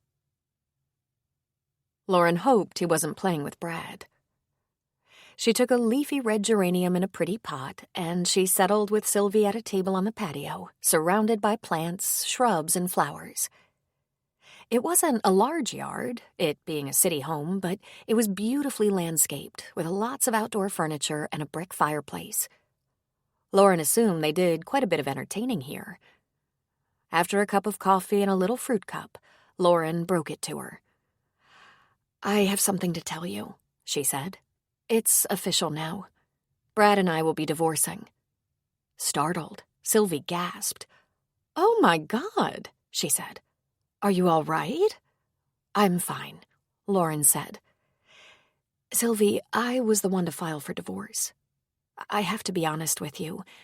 This is not premature. But I understand that Andy and Brad are good friends, and if that means you wouldn't be comfortable as my friend, I completely understand. I would never put you in the middle of it. It's messy." "Not be my friend because of a messy divorce? Bullshit. I've known Brad for 15 years, and I consider him more of a business associate of Andy's than a close friend. He's been helpful with medical matters. Brad would move mountains to get any of our family or friends a speedy appointment or referral, and we appreciate that. Of course, we're grateful for anything he'll do for the foundation. But, Lauren, we're not friends. Brad does favors for Andy.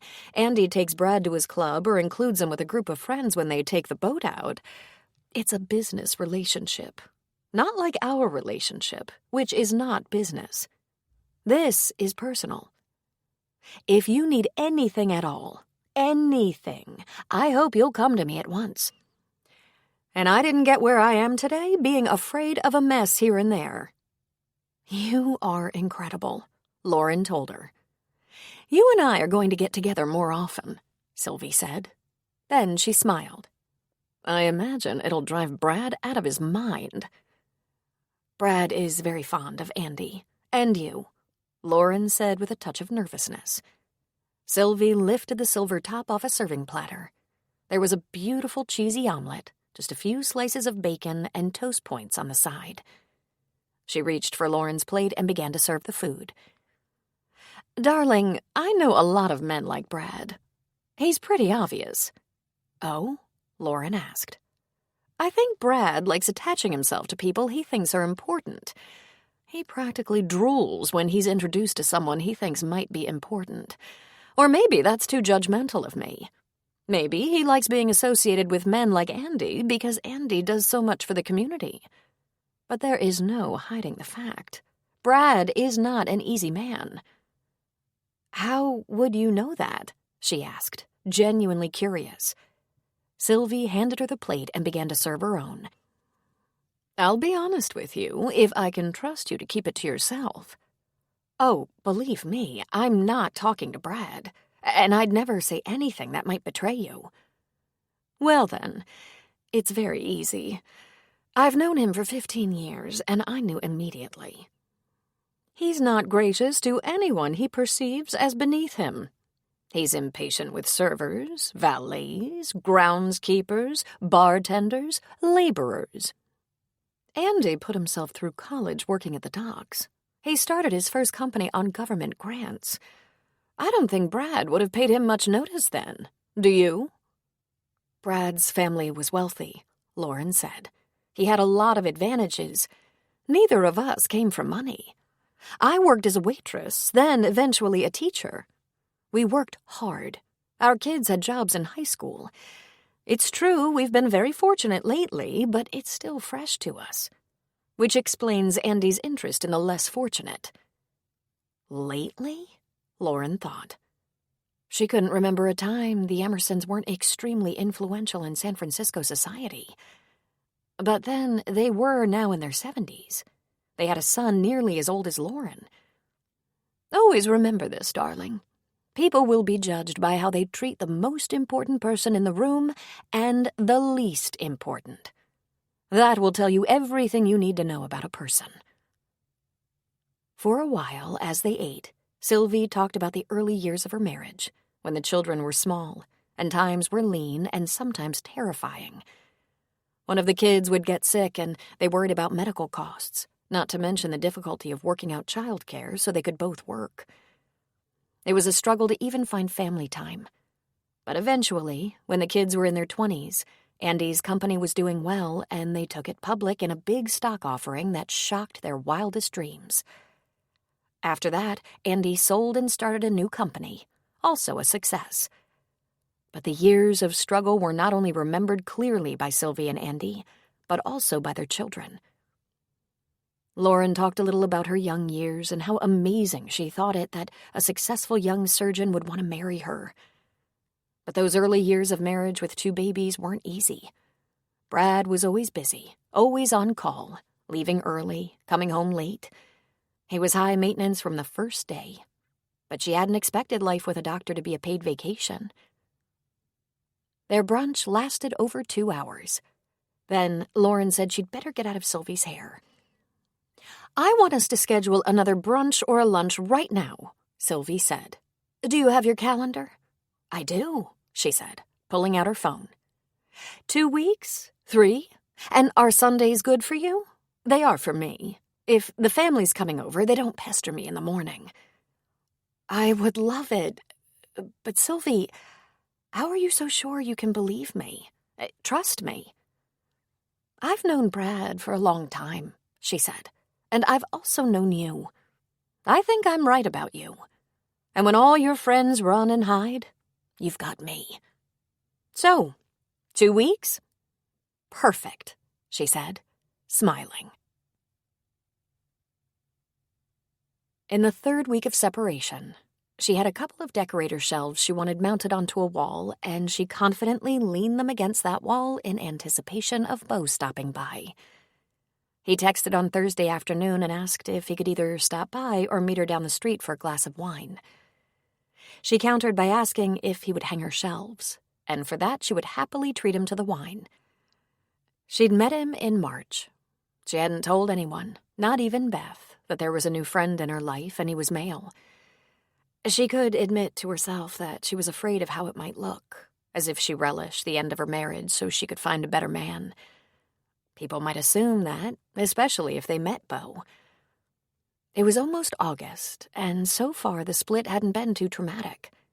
It seemed as though she was thoroughly prepared for everything Brad would do. He was dragging his feet on providing support payments while they were separated. He had steadfastly refused to help Cassie with law school, and she had bravely said, "Don't worry, Mama. I'll get loans while we figure things out. Most law students are up to their eyebrows in loans anyway." Lacey was still angry with her, and while it made Lauren sad, she was doing pretty well at letting that be Lacey's prerogative. She didn't cry late at night. Instead, she sometimes shuddered to think what her life would be had she stayed any longer. After he hung the shelves, she and Beau decided to walk down to a local restaurant for drinks and sliders, which would be a great dinner for both of them. They talked about their work weeks, their kids, their divorces.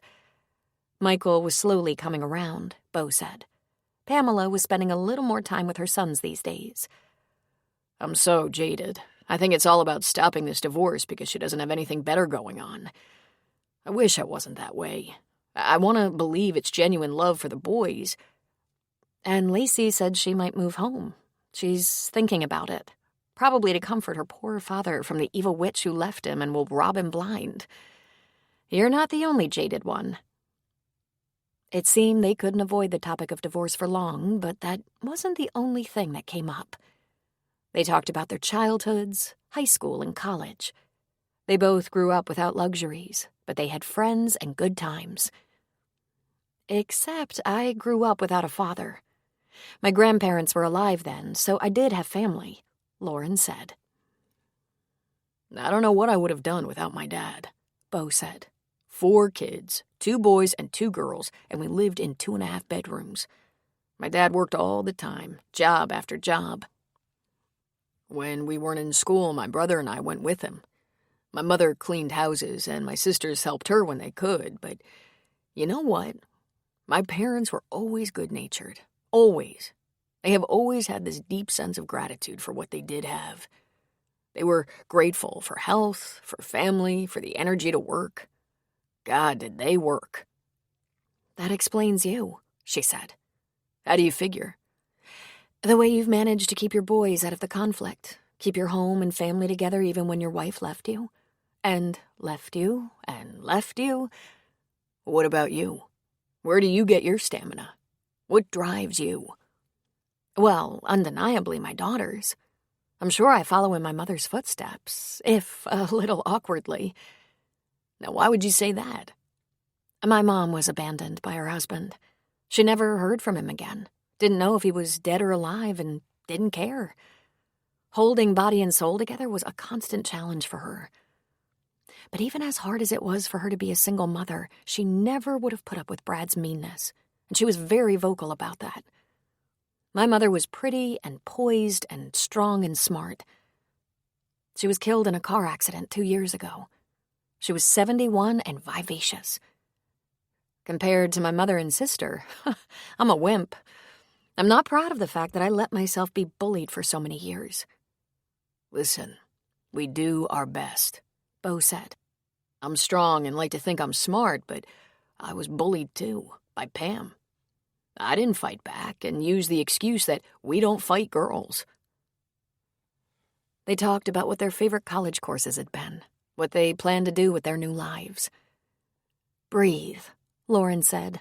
"Walk down the street for breakfast, sometimes for dinner, have a book club again. I belonged to a book club years ago, and I loved it. Loved the women in it. But it became too much for my schedule, and I had to give it up." Bo told her about his real history with Tim, going back to grade school, and some of the trouble they got into when they were on the loose. They both went to Catholic school, of course, but Bo was on a scholarship. They put a frog in Sister Teresa's desk, only to find out she could handle frogs like a pro. "Be glad I don't make you dissect this little guy for science class," she'd said. Tim got caught shoplifting once and was forced to go apologize to the shop owner. He also cut class a lot when they were in high school. "He's much too handsome to be a priest," she said. If you'd seen him with the girls in high school, you'd be shocked they let him in the priesthood. No one knew his secret, that he intended to end up a priest all along. That didn't stop him from finding out what he'd be giving up." "Oh, yeah?" she asked, grinning. "Oh, yeah. He found out before I did," Bo said. By the time Bo was walking her home, they were laughing and enjoying the summer evening. It was still light when she said goodnight and let herself into her house, and he drove away. She leaned back against the front door and sighed. "I hope this is what I'll be doing with my new life," she said aloud. She made a decision right then. She wasn't going to breathe a word about Bo to anyone until all this divorce business was behind her, behind both of them. She hoped it wouldn't take too long. She pushed herself off the door and headed to the kitchen, putting her purse on the counter and getting a glass of cold water from the refrigerator. The chime on her phone alerted her of motion on her front step. Had he come back? So soon? She started for the door, but then, thinking better of it, she stopped and took her phone out of her purse. It had 2 chimes, one for motion and the other for when the doorbell rang. The doorbell rang. She hadn't locked the door yet. The sun was just going down and it wasn't dark. It must be Bo, she thought. Perhaps he forgot something. She looked at her phone. She saw it was Brad. He'd found her. He was fidgeting impatiently. She put her phone down and crept closer to the door. "What do you want, Brad?" she asked. He pounded on the door. "Open the damn door, Lauren!" "This isn't a good time," she yelled. As she reached for the lock, he opened the door and stormed in. "So that's how it is?" he said, scowling. "It's not about our marriage. It's about a man." "What are you talking about?" she asked. "I saw you," he said. "You were with a man." Poor Brad. He was so completely self-absorbed he didn't even recognize Bo, whom he had met. She frowned and backed away. "He's a neighbor, Brad. He hung some shelves for me, and I bought him a beer and sliders at the pub down the street." "It looked pretty cozy to be just a neighbor," he said, approaching her rapidly. "You're crazy. It wasn't cozy at all. It was lightning fast." He reached out and pinched her upper arm. "Ouch! Don't do that!" she exclaimed. But he pinched the other arm. "Stop it!" she shouted, and she tried pushing his hands away. He grabbed her wrists. "The most stupid thing you can do right now is lie to me." "Get out," she said. "Get out right now or I'll call the police." He laughed at her. "And what hand are you going to use to do that, Lauren? Huh? You know no one ever believes you because you're a liar and a lunatic, and sometimes you're delusional." "You're hurting me. Let go of me." With just the powerful grip of his hands around her wrists, he shook her. "You'll be sorry," he growled. "I'll make sure you're sorry." He let go of one wrist to slap her, first the left cheek and then the right. And then, to her shock, he curled up his fist and cold-cocked her, right in the cheek and eye. She hit her head on the breakfast bar on the way down. When she was down, he said, "You're just a stupid whore." And he kicked her in the face. She managed to draw her hands over her face to protect herself somewhat, but she felt it in her teeth. Then she felt herself fade out. She was only out for a moment, she thought. She opened one eye and saw that the front door was standing open. She looked at her hands. They'd been trying to cover her face and now were covered with blood. She could hear birds, unless that was ringing in her ears. She could see the slant of the setting sun. She pulled herself to her feet. Everything hurt. Her head felt like it weighed 100 pounds, and she could taste blood in her mouth. She grabbed her phone and the hand towel from the counter, and she slowly moved to the couch. The new couch. She mustn't get blood on the new couch, but she had to sit down. He'd never done that before. He'd pinched her, embarrassed her, shoved her, tripped her, verbally abused her, but he'd never slugged her or kicked her.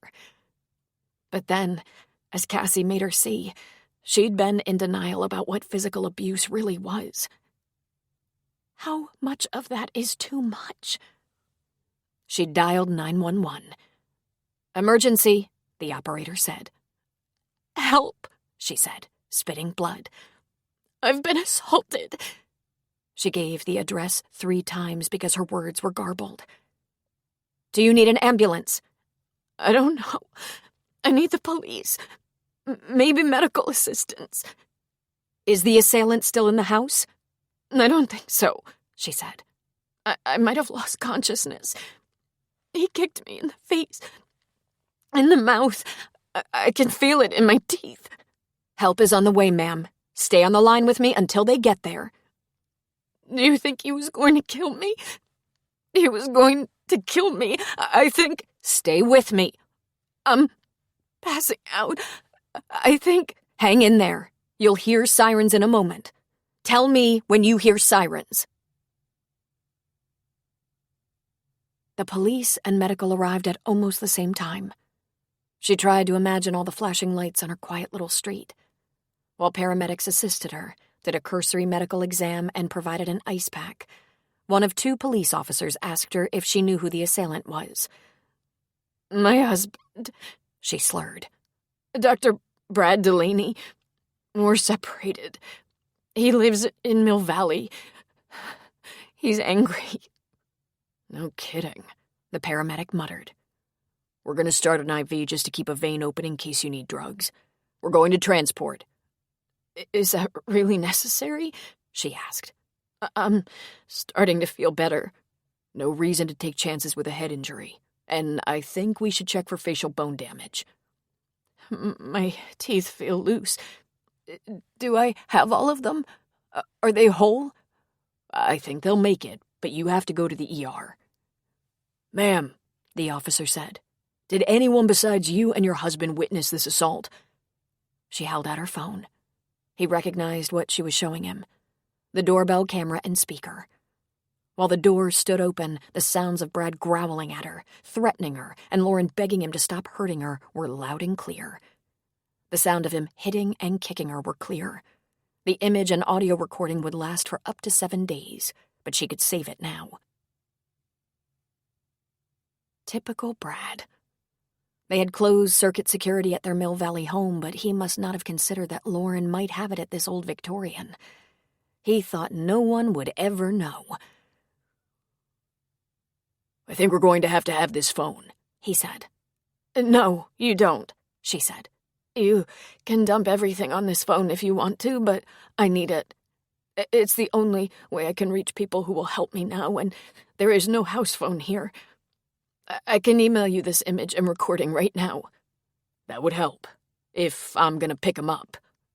"What are you gonna do with him?" she asked. "He's going to jail, ma'am. There are 2 offenses for which at least 12 hours in jail is mandatory: DUI and battery domestic. One, so the offender can sober up and is no longer a menace on the road, and the other, so the victim can ensure his or her safety." "So he'll be in jail all night?" "I can assure you," the young officer said. "Even if he's a very rich surgeon with a bunch of lawyers?" she asked. "Even if," the cop said. "Here," she said. "Email this to yourself." "You're not going to beg me to leave him alone?" the officer asked. "No," she said. Take him to jail." "What's going on?" Bo shouted from the door. "What the hell? Where's Lauren? Lauren!" She was already on the gurney, sitting upright, holding the ice pack on her face. Bo was pushing his way through the paramedics, and the 2 police officers instinctively grabbed his arms, holding him back. "Let me go," he said. "Let me see her. What happened to her?" Lauren lowered the ice pack. "Jesus," he said, looking at her weakly. "Let him go," she garbled. "He's a friend and neighbor." He rushed to her. "What happened? Who did this?" He kept his voice soft. "I think you know," she said, her speech slurred. Bo followed the ambulance to the hospital and paced in the waiting room while Lauren was with doctors and nurses. Lauren was in the ER for 3 hours, holding an ice pack to her mouth and cheek. She had stitches inside her mouth where her teeth had cut her lip, and she felt swollen from her neck up. Her CT scan was negative, no fractures of the skull or facial bones. At almost midnight, one of the officers who had come to her house returned to the ER. He spoke quietly with the doctor before approaching her bed. She was sitting up, getting ready to make her escape as soon as the paperwork and insurance nonsense was complete. "So it's gonna be okay, I'm told," the officer said. "You'll heal and maybe get better locks?" "I have good locks," she said, but she sounded more like, "I have good locks." "Your husband has been cited, arrested, and taken to booking. But is there somewhere you can stay, or someone who can stay with you?" "I'm going home," she blubbered. "He's obviously not coming back. I'm a mess." "That guy is still in the waiting room," the officer said. "Is he someone you can trust?" "He's a neighbor. I've known him a few months, and he's been helpful and kind." "He's still here, huh?" "Waiting to see you, I guess. Hopefully take you home." "Oh, that's nice. I can get a cab if he wants to get home." "I wish you weren't going to be alone. Your husband is a piece of work. He tried to convince us you did this to yourself. The problem with that story was that when we found him, he was icing his hand." A huff escaped her. "His precious hands. Insured for millions." "Then there's the recording. So he tried saying it was your boyfriend." "I don't have a boyfriend," she said. "The man out there is a new friend. Not that new." She groaned and said, "I met him at church." "Your husband's voice on the recording is recognizable," the officer said. "Is there someone who can stay with you? You should contact a family member. This is a traumatic injury. You might get home and realize you wish you weren't alone, and the doctor says you can't drive. Not for at least 24 hours, as a precaution." "I agree," the doctor said, pulling back the curtain to enter the little cubicle. He held a chart.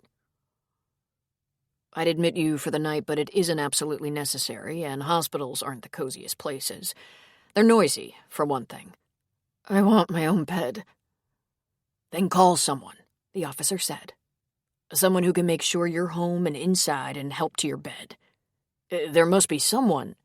"The neighbor says he's going to get her home, stay with her until she's settled, and he lives a few blocks away, so if she needs assistance, she can call him." "That work for you, Mrs. Delaney?" the doctor asked. She nodded. I don't want to call my sister or daughter this late. I must look a wreck. I haven't even seen your handiwork." The doctor opened a drawer and pulled out a round mirror, handing it to her. She lifted it to her face. Her lip was 3 times its usual size on one side. Her face was distorted, one cheekbone swollen. Her eye was puffy and black and blue, and her blouse was covered in blood and drool. She almost passed out, and both the doctor and officer caught her before she fell back on the bed. They helped her sit back upright. "Oh, my God," she said. "This would terrify my sister. And her husband is a cop. He could lose his mind." "Cop? Where?" "Chip Shaughnessy, Oakland." "I know him. Good guy. Want to call him?" "Wanna really test his control?" she asked. The doctor handed her a clean washcloth because every few words brought a new drizzle of pink spit. She didn't want either Beth or Chip to see her like this. Beth was angry enough with Brad. She didn't mind that she hated him. In fact, she liked that. However, when she was trying to stay focused, stable, and smart, she didn't need haranguing. Her lawyer had prepped her well to listen only to her advice and not that of relatives and friends. And her brother-in-law, sweet, laid-back Chip. Why tempt fate? This could be the thing that tipped him over the edge, and he might just go beat the hell out of Brad. Truthfully, that could feel quite satisfactory. But why should Chip land in jail? "Beau can take me home," she said. "He's trustworthy and very kind." "My phone?" she asked. "In your purse," the officer said, handing her the purse that had come with her to the hospital. She scrolled through her text messages and found the last one from Beau. "Are you still here?" "I'm here. How are you?" "I'm ready to go home. Can you give me a lift?" "Ready when you are. I'll move the truck to the loading zone and come for you." "He'll take me home," she told the officer. "He's moving his truck. Would you bring him back here?" When Beau got back to the cramped ER space, his eyes narrowed and he ground his teeth. "Where does it hurt right now?" he asked. "Where you can see," she said. "I almost think he wanted it to show." "We have to get you to a safe place," Beau said. "Home, please. Leave me with my door locked and my ice pack. He's not coming back. At least not tonight." "How can you be sure?" he asked. "I called the police," she said. "He's in jail for the night. I'll be talking to my lawyer tomorrow. I think we're beyond negotiating agreeably. Don't you?" "I'll take you home," Beau said. "Can we get you a sleeping pill? I'll stay on the couch, just as a precaution."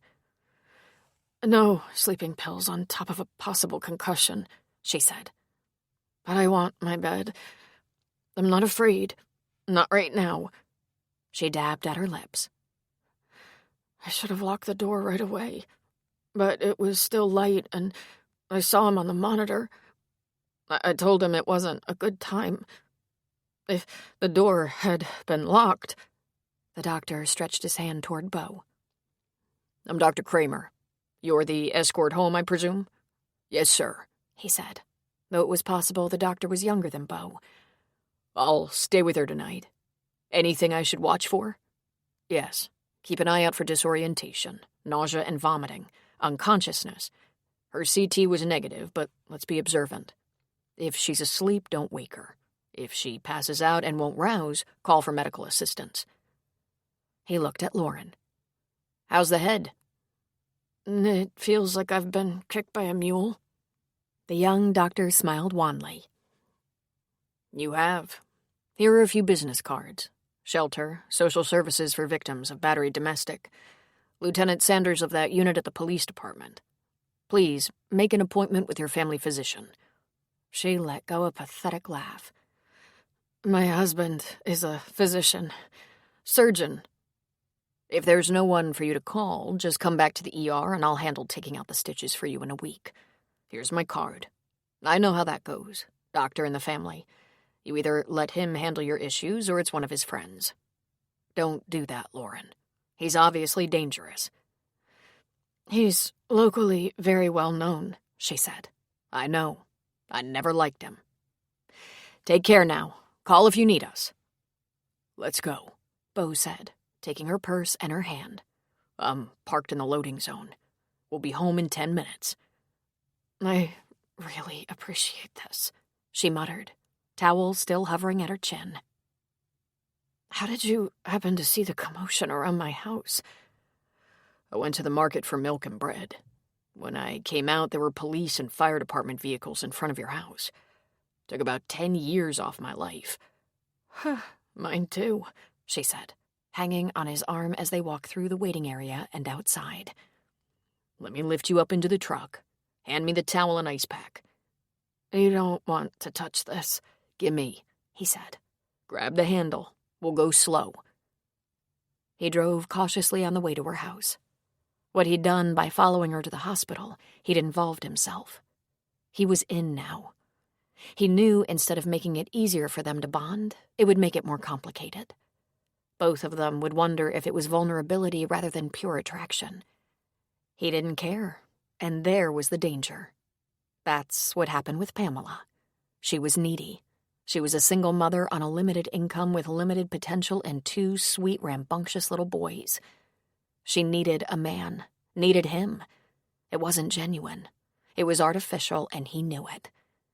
Even so, even having that history, he wanted Lauren to find a hero in him. But this was new territory. Pamela had never been physically beaten. She'd been fooled and abandoned by first one man and then another, but no one had ever punched her in the face. "Here we are," he said. "You okay?" Sure. "I'll come around and help you down. Sit tight. Is there a key in your purse?" he asked. "I'll get it," she said. She found it and opened her own door. "I'm gonna be fine now. You can go home and sleep." "Let's get you settled. What are the chances you have frozen peas on hand?" "As a matter of fact, I do." "Then how about if you change into something clean? Pajamas or sweats or something. Do you need help?" "I'll manage. I'm not really ready for you to see me in my underwear." "I could do that without assuming you're flirting," he said. "I've got this," she said, wandering into the bedroom and closing the door behind her. He called Drew. "I woke you, I'm sorry." "Everything okay?" "Yes and no. My friend had an accident and needed a ride home from the emergency room. She's all bruised and has some stitches. I just wanted you to know I'm staying here to make sure she's all right tonight. She lives alone. There's no one to look out for her, so I'll hang out on her couch." "Are you okay?" Drew asked. "Yeah, but after the ER doc told me to watch for things that meant she should get back to the ER, I don't feel like I should leave her." "You're all right alone, aren't you?" "I've done it before, Dad. "I work in the morning. Call me and let me know everything's okay." "Sure. Get some sleep. My phone is on if you need me. I'm not far away." Then he found the frozen peas and a dish towel from a kitchen drawer. A few minutes later, the bedroom door opened and Lauren stood in a set of unsexy pajamas with long sleeves and long pants. At first glance, it looked like they were covered in a print of ice cream cones. On closer look, he saw they were flowers. "Come on," he said, turning her around to send her back into the bedroom. "Let's get you comfortable and I'll give you a shoulder rub. It's guaranteed to make you relax." "You really don't have to," she said. "I know, but I'm here and I'm not leaving. Once you're snoring, I'll grab a little sleep on the couch. Just give this a chance. You won't regret it." He helped her position herself on her side, her head elevated because of the swelling, the peas balanced over her swollen lip and bruised cheek. He kicked off his shoes and climbed up on the bed behind her. Then he started to gently knead her shoulders and neck. "You won't be able to go to work for a few days. You definitely won't be filming any cooking videos. The good news is the swelling will go down in a couple of days, and you might be able to disguise the bruising with makeup. Or you can just say you were in a car accident, or tripped and fell. Or you can be honest. I know this stuff happens. I'm not naive. But anyone who hits his wife, even the wife he's not getting along with, is an animal. A dangerous animal." "He has a lot of people fooled," she whispered. "Not the ER doc," Bo said. "Could he ruin his reputation?" "Nah. Privacy laws."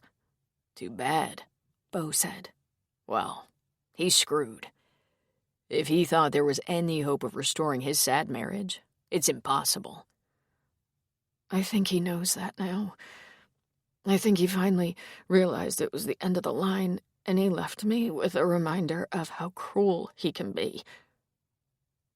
"Was it 24 years of that, Lauren?"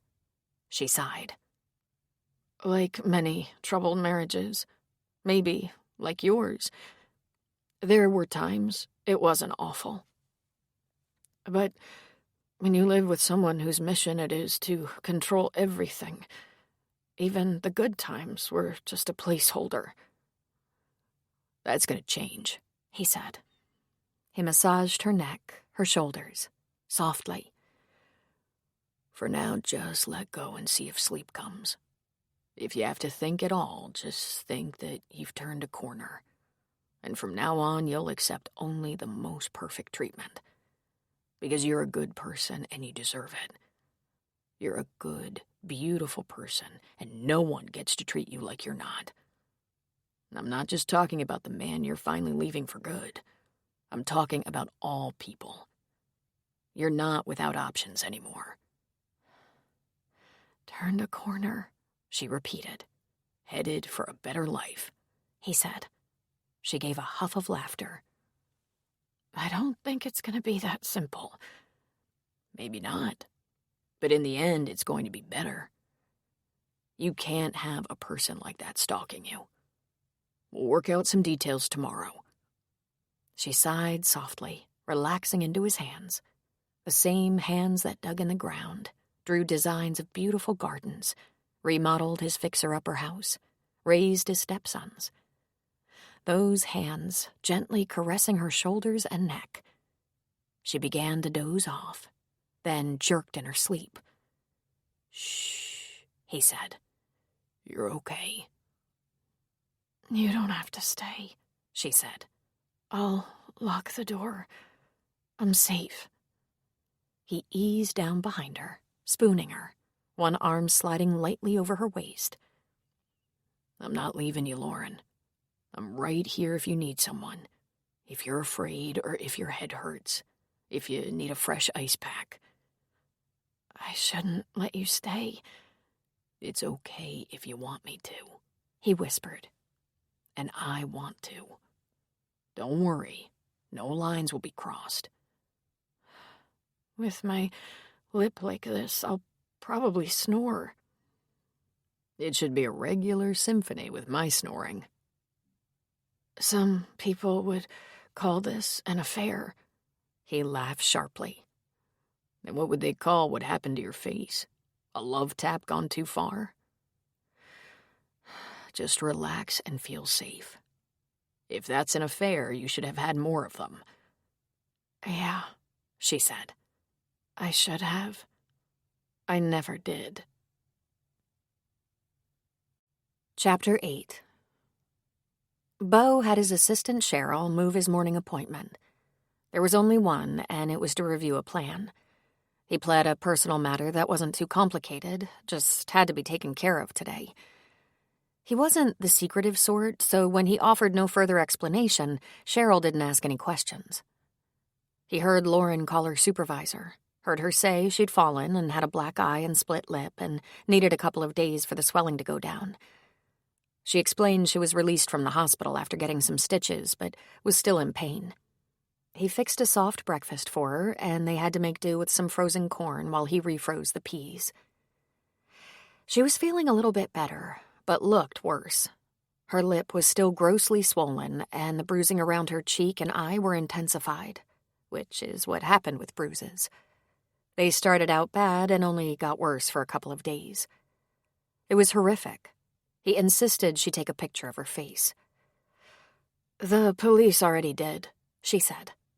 Have one of your own, he said. You might need it. Email it to your lawyer. You should think about an order of protection. And what? Wave a paper at him while he's coming at me? No, I've got a better idea, he said. I'll be right back. He went to his truck and came back with a baseball bat. Be glad I don't clean out the truck bed too often. This has been in the storage box since last spring. If he comes here and somehow gets past the locked door, call the police first and start swinging second. I hope the police have their A-game on, she said. I can barely lift the bat. Well, if all that transpires, tell him goodbye because it'll be hard not to kill him. And really, I'd hate to kill even a bad man. I'm not a fighter, but I'll be back after I get some groceries for you. Soup, eggs, yogurt, ice cream, that sort of thing. I checked your fridge. You need some soft foods. You're really going above and beyond. I'm glad I happened along, he said. You have to talk to your family right away. Both daughters. Show them what happened to you when you defied your husband. If you have to explain, which you shouldn't have to, this isn't normal behavior. And they should beware of him. If he'll hurt you... I know. Listen, I can order groceries. The market delivers. If you don't want me around, just say so. But wouldn't you rather not show the delivery boy your face today? She looked down. He lifted her chin with a finger. Lauren, it's not your fault. But you need ice packs and privacy. Not a lot of panic and questions. Of course, you're right, she said. Those cards the doctor gave you. You might want to check in with some of those people. I'm afraid you might be downplaying this. You've gotten so good at keeping the peace, it could leave you unprepared for the kind of violence he's capable of. I will call someone, but I'm not unprepared. You might want to run for your life. It was seeing me walking home with you last night that set him off. You didn't mention that, he said. I wasn't going to, but this is crazy. If we're not honest with each other, we'll just be starting the same cycle all over again. Tell me, he said. Tell me about your life before today. They talked for another hour. Then he got her resettled into the bed with a bag of frozen Italian-cut beans, nice and soft. Before going to the grocery store, he drove toward Mill Valley to Divine Redeemer. He hadn't called ahead. Part of him hoped Tim was busy. Then he'd just check in at his office and maybe return some phone calls. Tim was in the sanctuary. It being summer, school was out, and he was meeting with some altar boys, having a quiet discussion about their duties. They seemed awfully young. He sat in a pew nearby and waited until Tim noticed him. Tim raised a hand and excused himself from the kids. He leaned on the pew.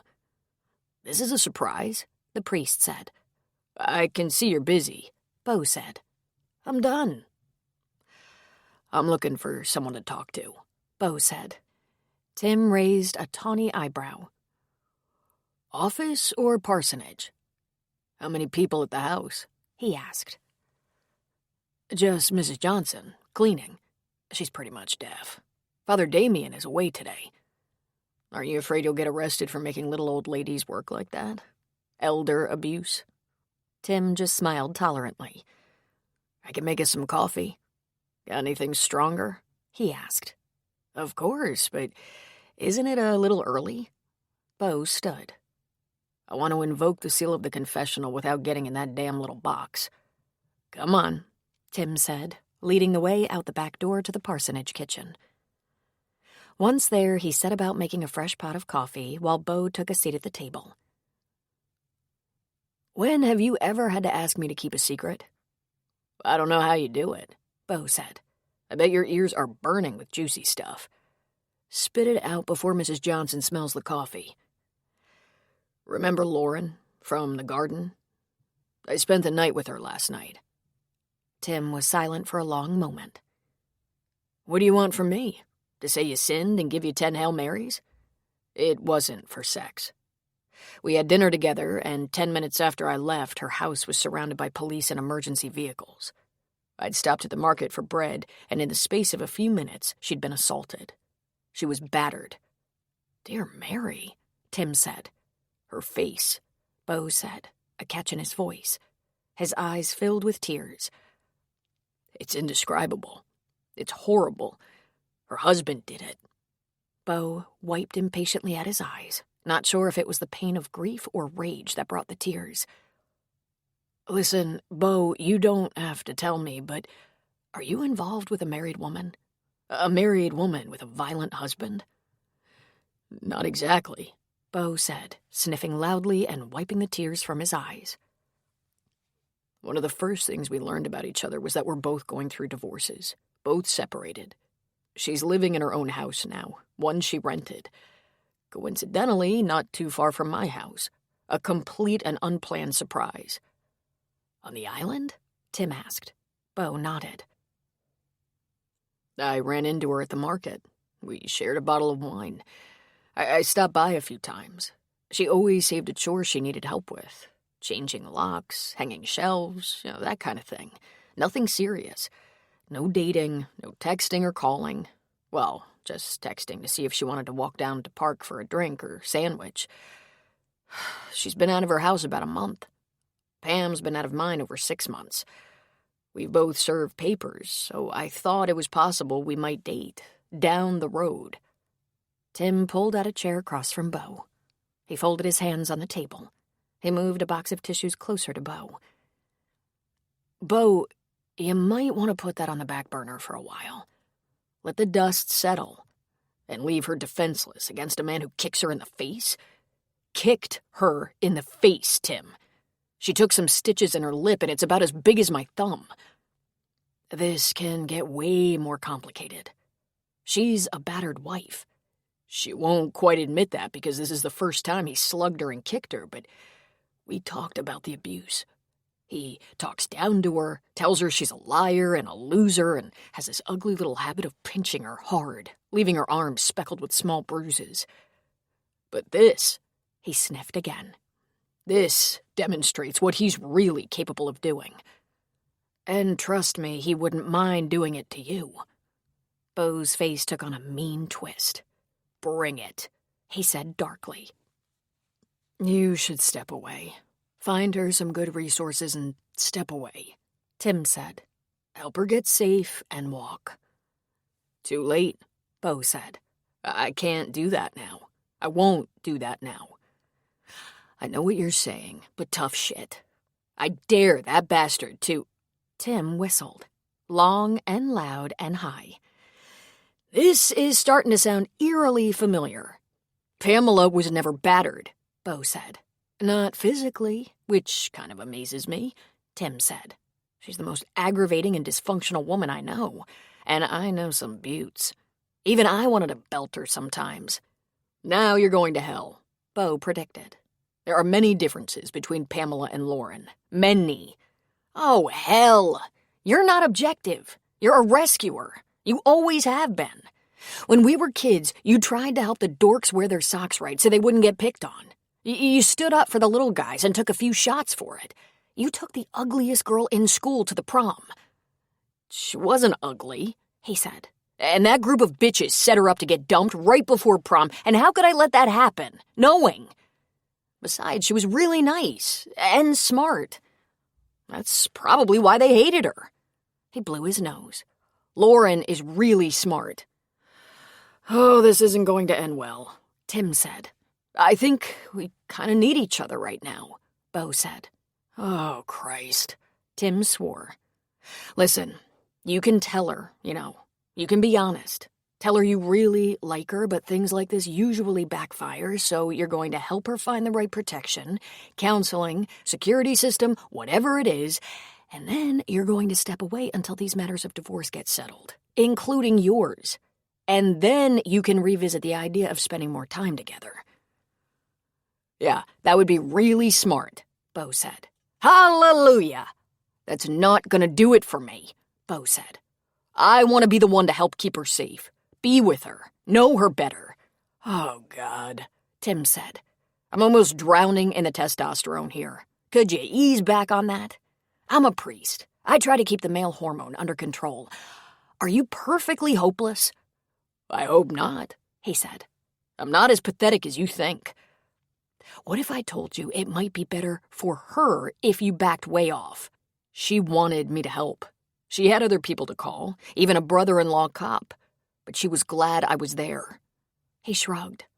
She likes her brother-in-law and didn't want him to commit murder. Well, I knew the second I met her she's a very giving and kind woman. I gave her a baseball bat, just in case. Tim couldn't help it. He let go a little huff. Then he burst out laughing. You haven't changed one bit in all these years. He shook his head. I'm going to be on my knees a lot over you. You know that, don't you? Why don't I pay her a visit? I'll wear the collar, I'll carry a Bible, but I'm still pretty tough if anything comes up. I could be her protector until things... Maybe when she feels better, Bo said. Give her a little time. Then, by all means, lend your very fine clerical support. Tim just shook his head. They didn't write enough prayers for you. I know. He stood up. I'm really glad we had this little talk. I made coffee, Tim said. I have to go to the store, get Lauren some soft things to eat, some more frozen peas to put on her face. And I should talk to Drew. Lauren hadn't spoken to her daughters, though she called both of them. She left messages to call her back. She called her lawyer and emailed the video and was forced to take a selfie because Erica Slade demanded it. "I'll come over there and take one myself," she threatened. She was still on the phone with Erica as she received the selfie and listened to the tape. Erica gasped. "Don't leave the house," she said. "Keep the doors locked.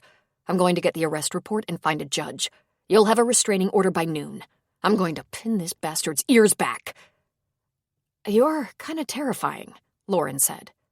"Terrifying is what you need right now since you've been pounded into mush. Don't go anywhere. I'll be in touch." Lauren made one other call, hoping it hadn't been a mistake to involve another person in her drama.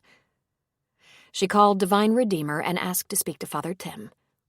He was very surprised to hear from her, and she sensed a little hesitation in his voice, but he offered to help in any way he could. "There is something I could use help with, if you have the time. I need to talk with you about Beau." "Of course," he said. "I'll make time."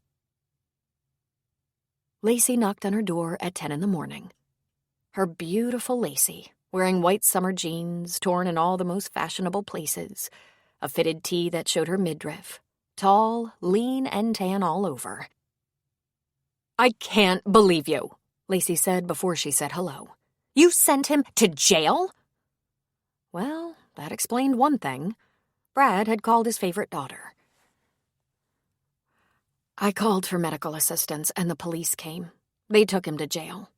But thanks for your concern." "He said your new boyfriend did this." Lauren made a sound that was almost a distorted laugh. "Please, it hurts to laugh." She pulled her phone out and clicked on the ring icon. She turned the volume up so Lacey could hear her father snarling at her and then slapping her, hitting her, calling her a whore. Lauren winced at the sound of her own begging, whimpering. The look on Lacey's face illuminated her shock. Her pretty mouth hung open. Her eyes welled with tears. "This is fake," she said. "This must be fake. He wouldn't lie to me." "He has always lied. He'll say anything." "Tell me the truth, Mama. Did you fake this?" "Oh, for God's sake, of course not. The police arrived within 5 minutes of when I called them. This is a closed-circuit security camera. I showed the officer and paramedic. The officer emailed himself the video and they arrested your father for battery domestic violence." "You could have told them he's not like that." "He is like that. And they didn't take him to jail because I told them to. That's the law.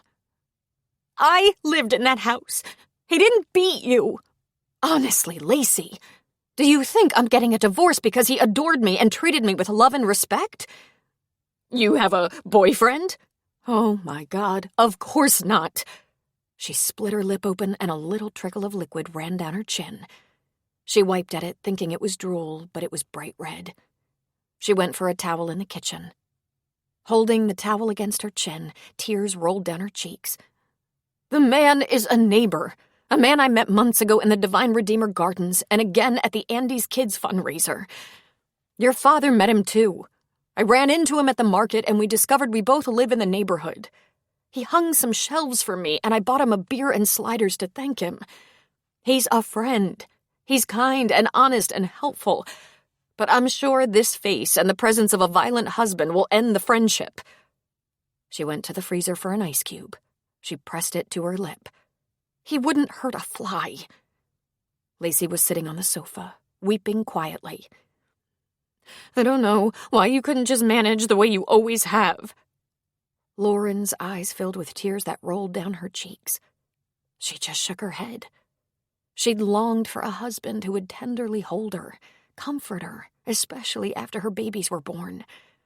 She'd craved kindness and love, praise for everything she did to keep him happy, appreciation. She'd learned how not to admit how lonely it was in that house sometimes. Lauren and a couple of babies, her husband either away or finally home, but angry. You can think about that a while and maybe you'll come up with an answer, Lauren said. I know you'd get impatient with him, but Impatient. Oh, Lacey.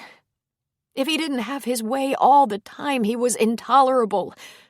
Just avoiding his abuse was a full-time job. He didn't abuse you. He called me a liar. He kept telling me I was poor and uneducated, that I was weak and stupid. He inflicted pain. He could be a monster. But he was also good to you, Lacey argued. By allowing me to live in a big house, wear good clothes, take vacations. Lauren went to the sofa and sat beside her daughter. Lacey, I love you. I have always loved you so much. I did everything I could to make your life good. But there are some things you understand, whether you'll admit them or not. You know there have been endless arguments, temper tantrums from your father that made us all want to run and hide. You know that as often as he was nice, he was mean. He was demanding. He was bitter and angry. He's been sued by employees twice. You know I haven't slept in the same room with him for years. And now you know. He kicked me in the face. If you think I'm going to cower and give him another chance, you have lost your mind. And if you're going to find a way to excuse him, that's going to be your problem. If he's so terrible, why didn't you divorce him a long time ago? 20 reasons, but mostly to protect my daughters, to ensure your safety and private education. He's a mean man. But you're an adult now. You can take an objective look. You can look back at our family life and decide for yourself. If you want to blame me for this, she said, pointing at her face, you'll have to live with that. It would make me sad, but I am done explaining myself. That any woman would have to explain something like this. She shook her head. I am done. I just wonder if you really tried, she said. No matter what your father says, you do not do this to a person you care about, Lauren said. I don't know what to do, Lacey said. I don't know what to think. Maybe it'll come to you, Lauren said. I thought after our many long talks, after the discussions we had, you would know exactly what is okay and what is not okay.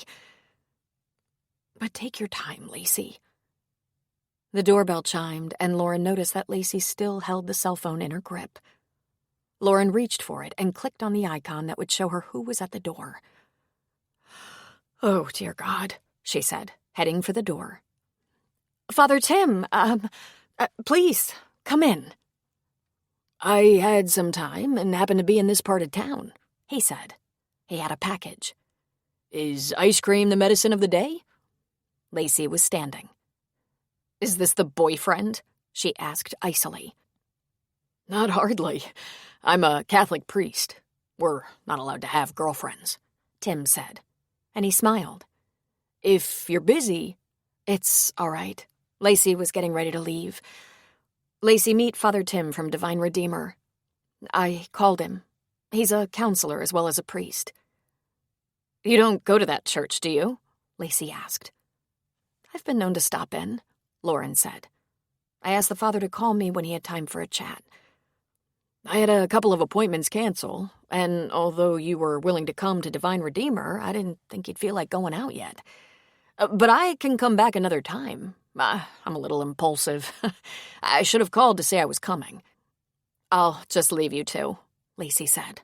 Mom, I'll talk to you later. Yes, please, Lauren said. She reached for her daughter, and they hugged very carefully. Lauren patted her daughter's pretty brown hair. I love you. When Lacey had gone, Lauren turned away from the door and looked at the priest standing in her living room. I'm so sorry, Tim said. That was awkward. A bit, but when you said you could see me at my house, that came as such a relief. I don't want to wander around the church office looking like a prize fighter. The loser, at that, she added. Can I take that? She asked, reaching for the grocery bag in his hands. Sure, yes. Put it in the freezer. It'll come in handy as something to eat or press on your lip. She took it to the kitchen, and turning back, she invited him to have a seat. After you, Father Tim said. She sat in the corner of her sofa, and he took the chair diagonally from her. You didn't even wince, Lauren said. I actually did get training, he said. I'm a licensed counselor.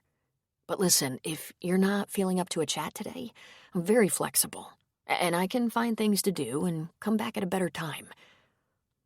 I'd like you to stay, she said. It might not really qualify as a session. I'm still a little rattled. And my daughter? She rattles me more.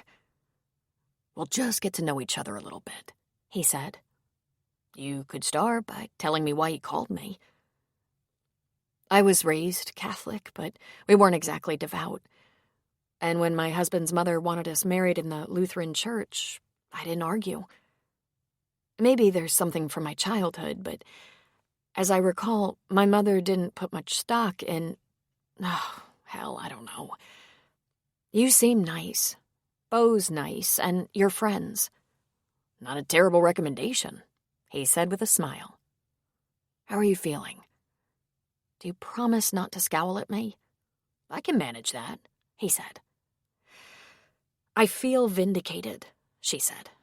My husband can be the cruelest man, but I always felt that no one believed me. And it was the funniest thing. The ER doc said he'd never liked him, and that was so wonderful to hear. And a woman I know who I always assumed thought he was wonderful. It turns out she's been onto him for years. I've spent 24 years thinking everyone loved him, but my mother and sister. They didn't? Tim asked. You can't fool the people you spend holidays with. They saw him, heard him. He was always so superior with his cutting remarks, his insults.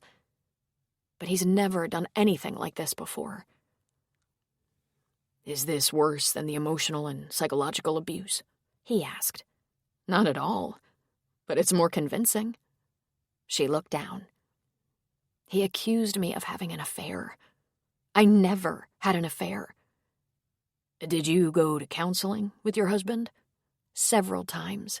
It never helped. But I also went by myself on the sly. He didn't want me to go alone. He said if I needed to talk about the marriage, he was entitled to be with me. Listen, I have a concern. Are you going to tell Beau about this? I know he's your close friend, and in fact, that's one of the reasons I thought talking to you... He was shaking his head. Your well-being matters. That's why we include soft moments like this to help you feel centered and calm. Thank you for joining us today.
Beau won't know unless you tell him.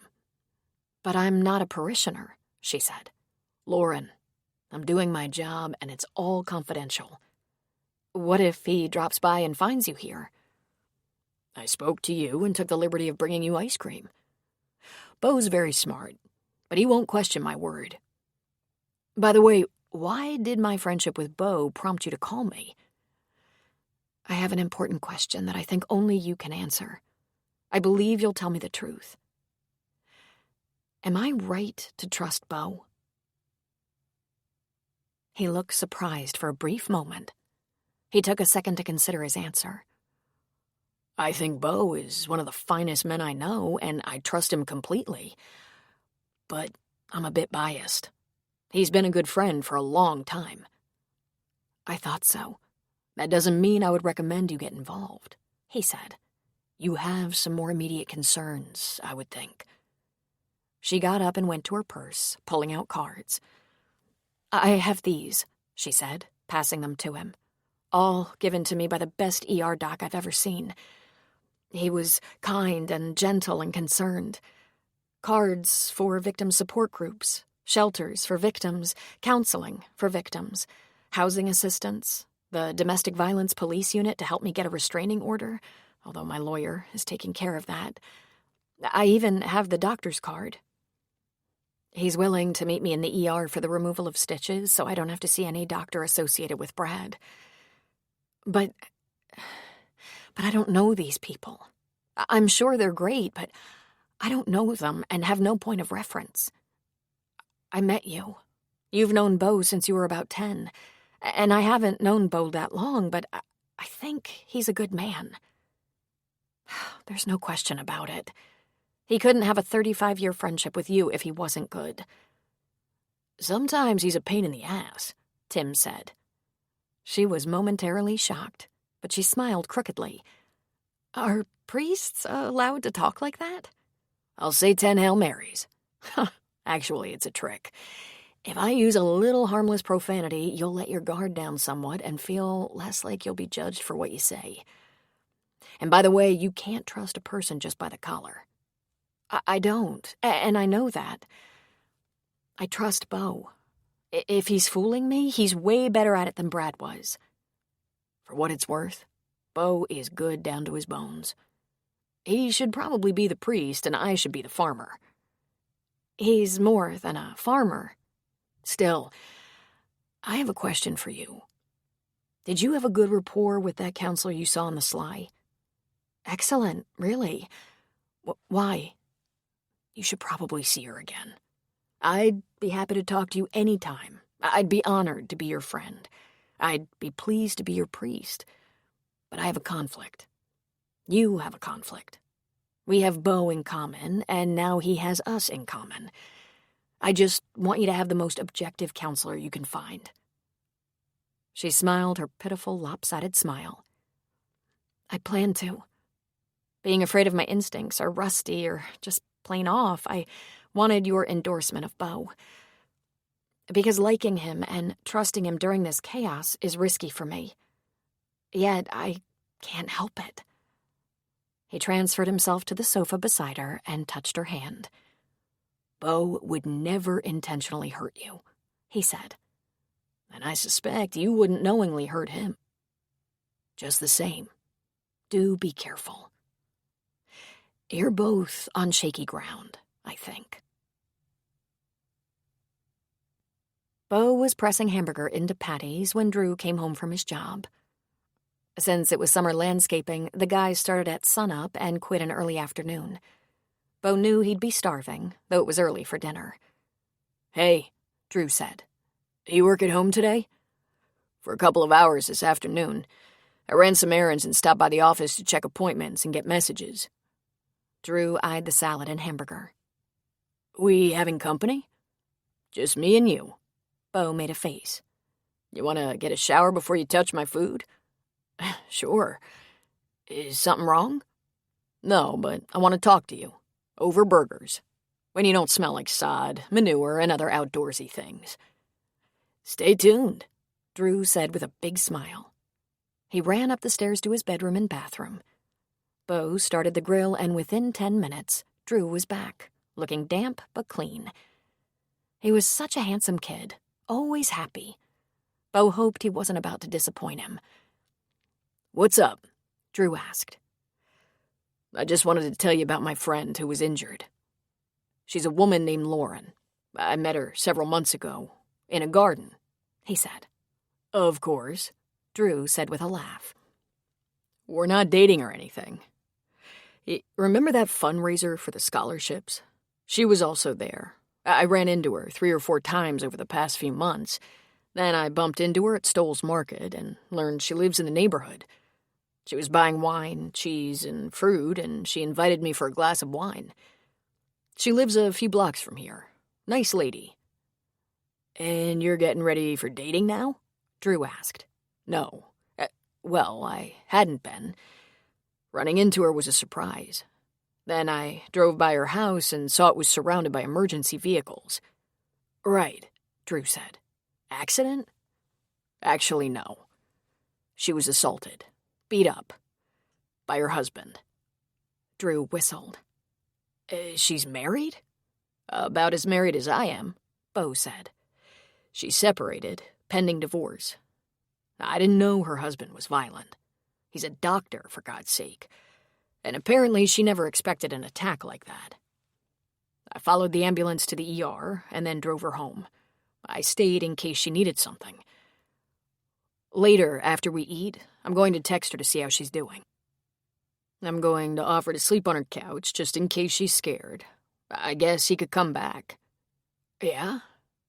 "You could let her come here." I thought of that, but I'm sure she'd turn down the offer. She might be embarrassed. She's got a big black eye and a fat lip." Drew looked shocked and disgusted. "Who would do that?" "We should have a talk." "You gonna tell me not to hit women?" Drew asked sarcastically. "I believe we've had that talk already," Bo said. "Here's what I want to explain.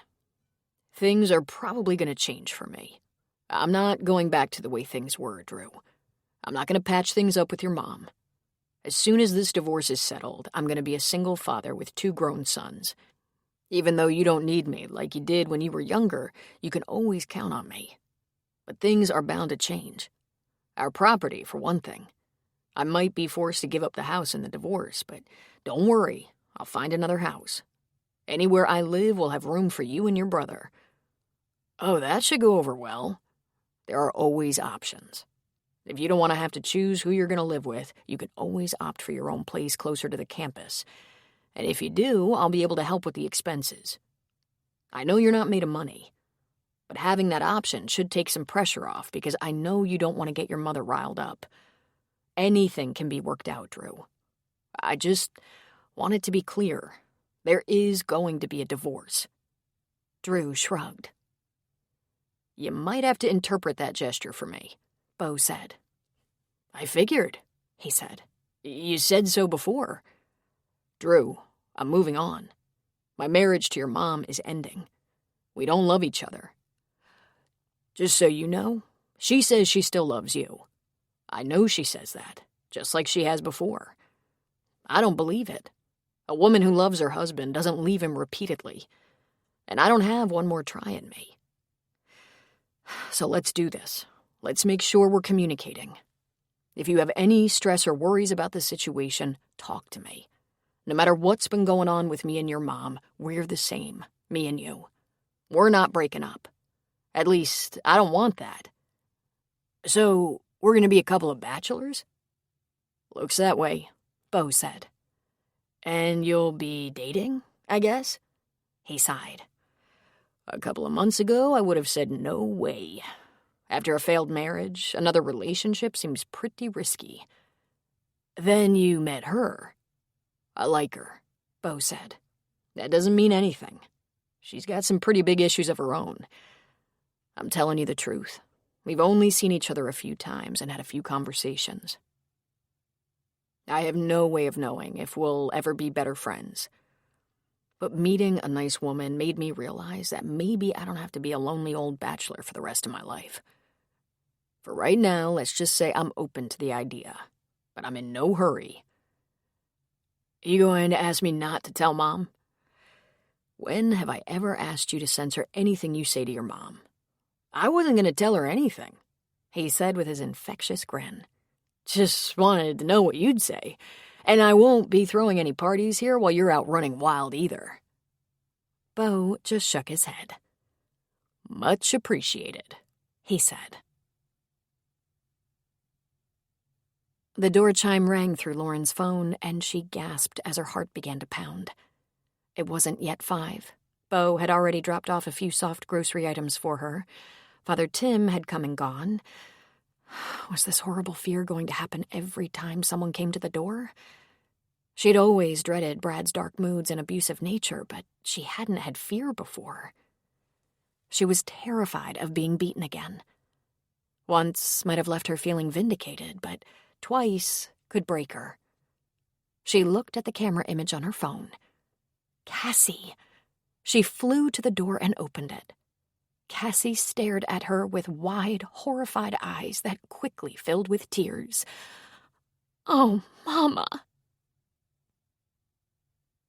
Chapter 9. "My God, what are you doing here?" Lauren asked her daughter. Lauren enfolded her in loving arms and let Cassie weep against her shoulder. "Oh, come inside, darling. We're making a scene on this nice, quiet street." She laughed in spite of herself. "I'm sure my neighbors expect nothing less after this week." Cassie pulled herself out of her mother's arms and reached behind her for her bag, pulling it inside. "Oh, Mama, Daddy did this to you?" "I wish it weren't so," Lauren said. "How badly are you hurt?" she said, reaching out trembling fingers to touch Lauren's tender cheek. "Possibly a mild concussion," she said, "but no brain damage. My teeth feel loose. Lots of anger on my part, but why are you here? I left you a message this morning, but didn't hear from you."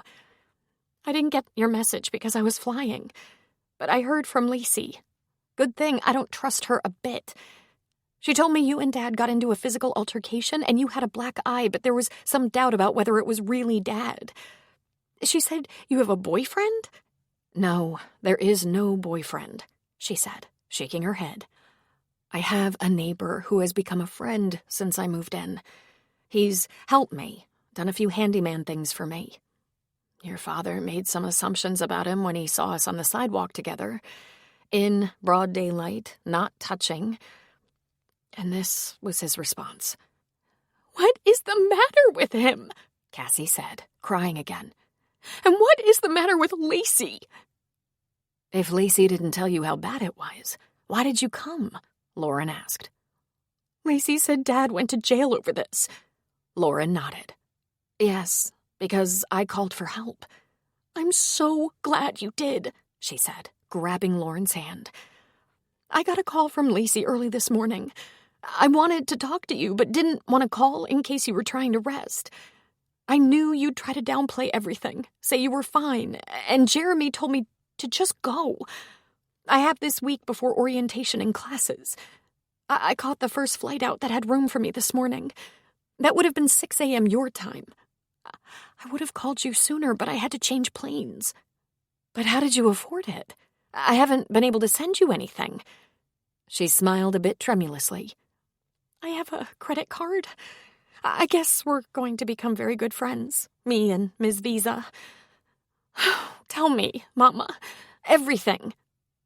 "Oh, Cassie, I didn't want this to be your divorce. I hope that in spite of everything, we could one day be civil, be co-grandparents." Cassidy reached into her small purse and pulled out a compact, flipping it open. She held the mirror up to Lauren's face. "I think it's too late for you to protect me from the ugly side of this.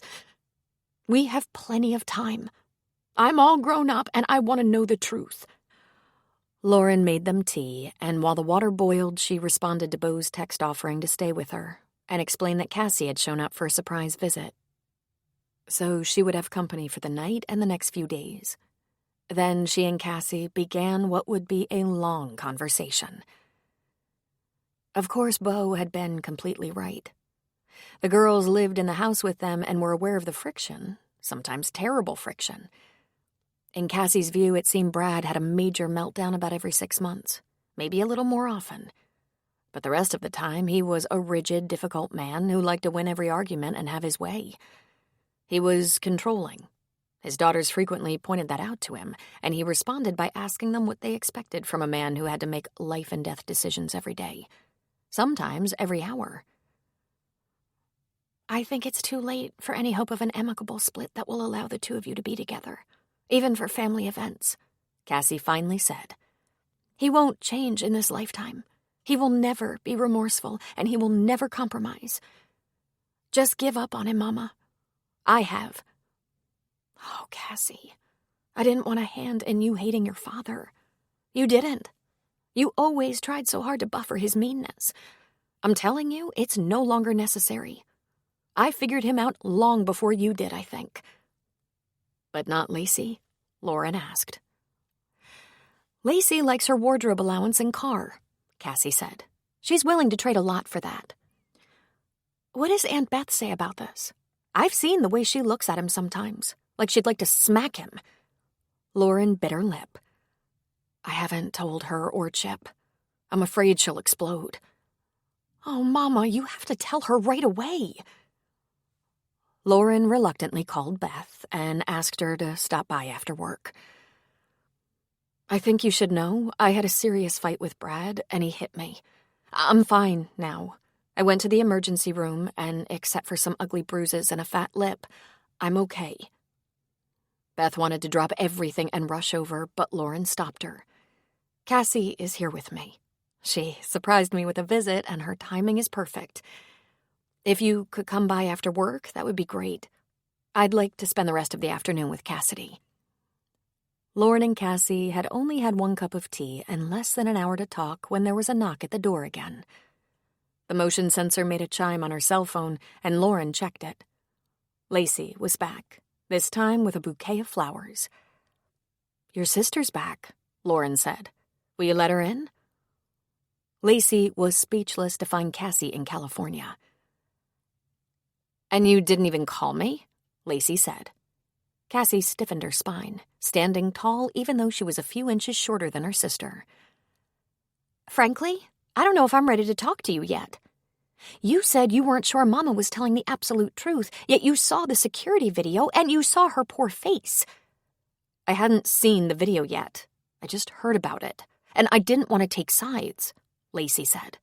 "There is only one side," Cassie said. "You can't make this go away, and you can't ignore it." "I know, but I can't help wishing this wasn't happening." "I want you to ask yourself something, Lacey. If some man pummeled your face, do you think Mama would make excuses for him?" "Don't be so hard on me," Lacey shouted. "I'm just trying to understand what went wrong." "You knew things were bad with them. We talked about it. We worried about it. Our parents fought a lot and Mama always lost." Lauren watched and listened. This will be the moment that estranges them, she thought. "Sometimes," Lacey shot back. "But I didn't think it was any worse than anyone else's parents." "Like who?" Cassie asked. "Like most of my friends, and probably most of yours. At least half of their parents are already divorced, and the rest of them fight all the time." Cassie was quiet for a moment. "Wow," she said in a near whisper. "Lacey, you seriously need new friends." My God, she's just like me, Lauren thought suddenly. All these years, she'd wanted to blame Lacey's entitled nature on Brad. Had she just not wanted to acknowledge that it was in her shallow nature that Lacey took after her? Lauren hated to think of herself as selfish, but there was no question that years ago she had been like Lacey. Maybe not as obvious, but still, the similarities were there. Her mind took her back to her engagement to Brad. How bossy he was, how hard to please, how willing he was to spend money to make things perfect. If he'd bullied Lauren or her mother or sister, he was quick with the gifts and excuses. Well, she'd grown up poor. She loved what she misinterpreted as his efforts to make amends for his thoughtfulness. She loved the status that he was a surgeon. He was difficult but rich and offered the kind of security she'd never known. Her mother and sister were even drawn into that state of mind. Brad represented safety. They wanted Brad as much as she did. For a while. Then Beth and Honey figured him out. They heard him say dismissive and unkind things to her, saw that he was moody and angered easily, pointed out how he made amends with money, or that which money could buy, and he had an ego the size of Montana. They're talking about me all over San Francisco. Some people are saying I'm the best young surgeon in the Bay Area. They warned her, saying, "Lauren, this does not bring happiness. It brings struggles. Rethink this. At least live with him first." "I love him," she said. But it was a lie. She wanted to be a part of his world. She'd seen the house he bought and helped pick out the furniture. She didn't want to live in a rented room in some old lady's house or jammed into an apartment with 4 roommates, just getting by until she could save enough money for something decent. Honey had never quite gotten there, though they scrimped their entire lives. Lauren had been trying to find a good job after college, one that had real career potential. But with Brad, she didn't even have to work. She knew he had his rough edges, but she believed she had the ability to provide him with the comfort and kindness that would smooth out their relationship. Soon, he would have no reason to be cross. She'd wanted life to be easy. She'd ignored her mother's warning. If you marry for money, you'll earn every cent. And that's what Lacey was doing right now. Defending a man who would beat a woman. Defending him because she thought that man held her perfect future in his checkbook. She was denying his character was dangerous because she had plans. Her plans included her dream life as the daughter of a semi-famous surgeon, and it was wrong of her parents to mess it up with their bickering. Lauren knew that she'd been nearly the same way when she was younger, and she'd been managing to do exactly what Lacey was doing by laying low, keeping peace by being quiet, flying under the radar. "Oh, this has to stop," she said, drawing the attention of both of her daughters. "We're not fighting," Cassie said. "We're not going to fight, I promise. But I'm not accepting this attitude that Daddy is difficult and that's okay. He passed difficult when I was 2. "Not you 2, Lauren said. "Me. This will stop with me. I am done pretending, and I'm not going to be controlled or manipulated anymore. I'm finished with protecting him, and I won't be controlled and manipulated by you 2 either." "Protecting him? You called the police and put him in jail," Lacey accused. "I didn't," Lauren said calmly. "I called for help, and the police put him in jail. I wasn't even asked to press charges and won't be asked to testify against him. I was warned it will probably be a misdemeanor first offense or dismissed, but it's not my case to pursue. He did it to himself. There are consequences when you assault people, when you hurt people. I stayed with him for all the wrong reasons, and look what it got me." "She did it for us, you dumbass," Cassie said. "You 2 fight it out or work it out. I really don't care. My sister is coming over in about an hour, and I'm going to get a shower." "What about these flowers?" Lacey asked. "They're from Dad." Lauren looked as though she'd been hit by a truck. Lacey checked on her dad. "You can have them," Lauren said, "or throw them in the trash." With that, she left them and closed her bedroom door. Lauren stood under the spray of the shower for a long time, thinking. The blow-dryer and the circular brush hurt when she touched certain places, but she got the job done. Her lip was disfigured and she was bruised, but she tried a little makeup. Not for Beth, for herself. She didn't hear the girls fighting.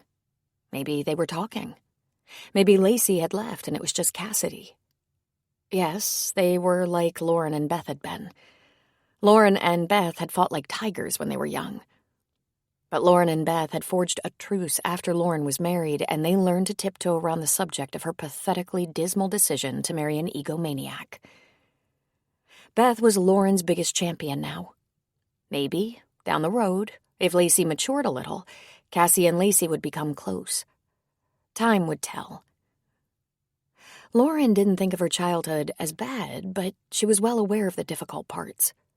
Her mother always worked. Always. Lauren and Beth spent a lot of time with their grandparents, sometimes with friends and neighbors, and when they were finally old enough, alone.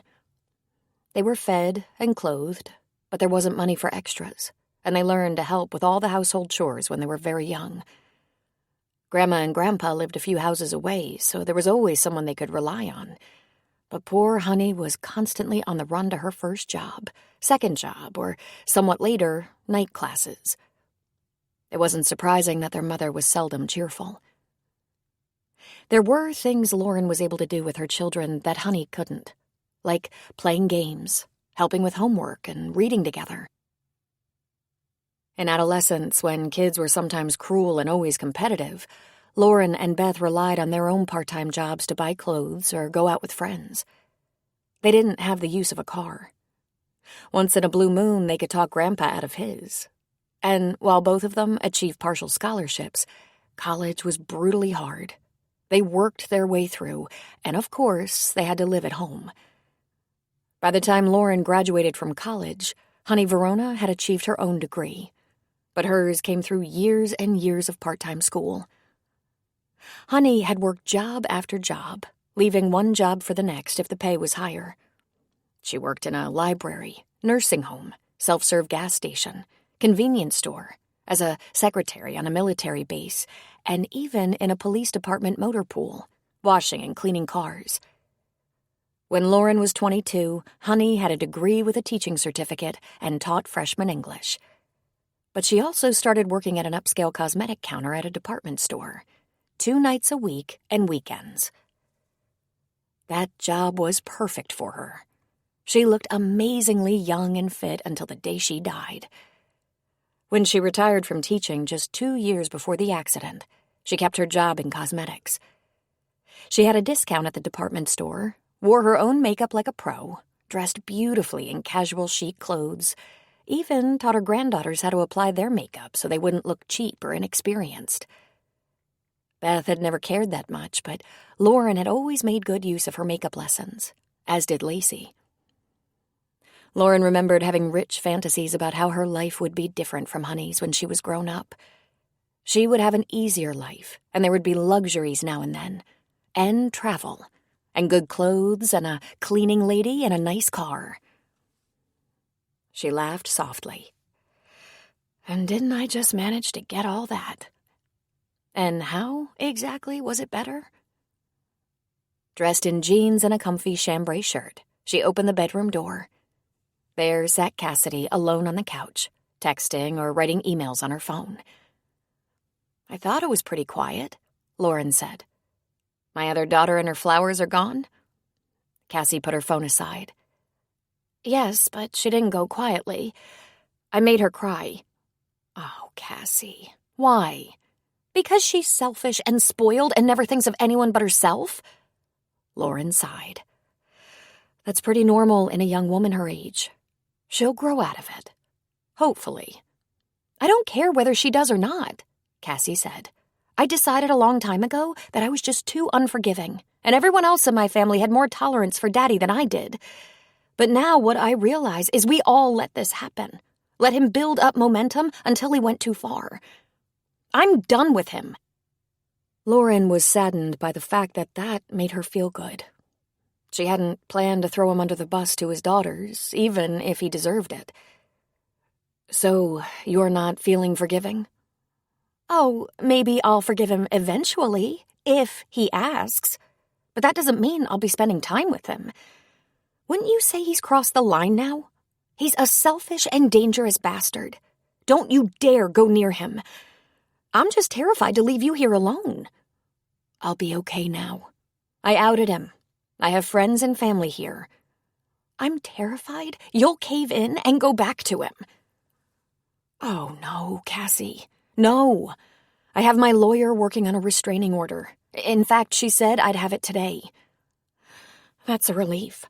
For a nickel, I'd kidnap you and take you back to Boston, where I can watch over you and be sure Daddy hasn't somehow manipulated you into thinking you can't leave him. Lauren attempted a smile, but she was sure it was hideous. And here I was worried that you were too timid to practice law. I'm not timid. I'm quiet. You should watch the quiet ones, she said. Yeah, so I've heard, she said, thinking of Beau. And how are things in Boston, now that you're sharing your flat? You know one of the main reasons I love Jeremy? Cassie asked earnestly. He's nothing like Daddy. He's a good man who would never disrespect me. He would never lay a hand on another human being except to defend himself. He doesn't even verbally spar with me. He's honest, brilliant, tender, and strong. I will have children with him, Mama, and he will be the best father in the world. Lauren nearly grabbed that cut lip in her teeth as she finished Cassie's description in her head. They won't have to listen to their father belittle and yell at their mother. Our children won't see their father trip their mother, then lie about it. Cassie, I'm so sorry, she said softly. I know there were times. Stop, she said, placing a hand on Lauren's arm. Lacey was right. Don't tell her I said that, okay? But she's right. A lot of our friends are from divorced homes, and some of them have really shitty family situations. I managed to weed through and find some stable people to hang with, Jeremy being one. I knew you were putting up with more than you should. But honestly, I thought you'd put up with that forever. She got tears in her eyes. I wish he'd gotten better. I so wish he'd gotten better. But Lauren asked herself, could I have loved him if he'd gotten better? I could have stayed, but could I have ever loved him again? Because abuse kills love. And the real tragedy was, that wasn't always the case. Some women, bruised and bloody and fearing for their children's lives, will say, but I love him. Just as Lauren had so many years ago. It was not yet 6 when Beth arrived. She took one look at Lauren and said, "Oh, baby Jesus." Then she pulled Lauren into her arms. If Honey were alive, she'd kill him. It looks worse than it is, Lauren said. I doubt it, Beth said. Then she hugged Cassie. You came to your mother. You're a good daughter. Beth examined Lauren's face more closely. That's it, she said. I'm going to have to kill him and leave my sons motherless while I rot in prison. She sighed and said, I brought wine. Not enough, that's for sure. Actually, I happen to have wine too, Lauren said. But you're driving. There are ways around that, Beth said. I'll call Chip or Uber my way home. Then she smiled. Are you taking any drugs? She asked Lauren. No, I'm fine. I'm pretty tired now, if you want the truth. It's been quite a day. Lots of surprise visits. First Lacey, then a priest I know, then the guy who drove me home from the ER brought me a bag full of soft food. Then Cassie. Then Lacey again, with flowers from her father. As you can imagine, it's emotionally exhausting. Beth and Cassie were frozen in place, speechless. Quiet enveloped them for a good minute, which seemed like forever. Lauren could read their minds. Priest? Guy? Flowers? Beth cleared her throat. You have that wine open yet? It was the best evening in forever. That made no sense at all, and yet absolute sense. It was rare for Lauren to have this kind of evening with her sister and daughter, and absolutely unheard of that her barriers were down and she was completely frank about her husband. She kept thinking, this is not Brad's house. She could say whatever she wanted to say. As soon as the shock and horror passed, they seemed to relax. They all felt it. This is it. This nightmare will finally be over. Having her sister and her daughter together in her house with not a single thought toward needing to get home or expecting her husband to come home and disrupt the gathering. Oh, this was perfect. They had a glass of wine and talked honestly about what had happened. Then Cassie called for Chinese takeout. Egg drop soup and mild lo mein for Lauren, spicy shrimp and garlic pork and egg rolls for those without stitches in their lips. Bo leaned back on his sofa, feet on the coffee table. After their hamburgers, Drew had gone out to meet some of his friends at a driving range, sharpening his skills to eventually whip Bo and Tim on the golf course. Drew had to be up by 4 for work, but he was 18. He didn't need much sleep. There was still plenty of daylight. Bo vaguely remembered having that edge of youth. He flipped through the channels, looking for something to watch with a ball in it. Anything would do. They heard the sound of a key in the lock at the front door. Drew was back already? He'd only been gone about 2 hours. He sat up, but the door didn't open. Then there came a pounding, and he felt a sick feeling grow in his gut. "Let me in!" Pamela shouted from the other side of the door. He took a deep breath. He sighed. He lumbered up off the couch. He slowly opened the door.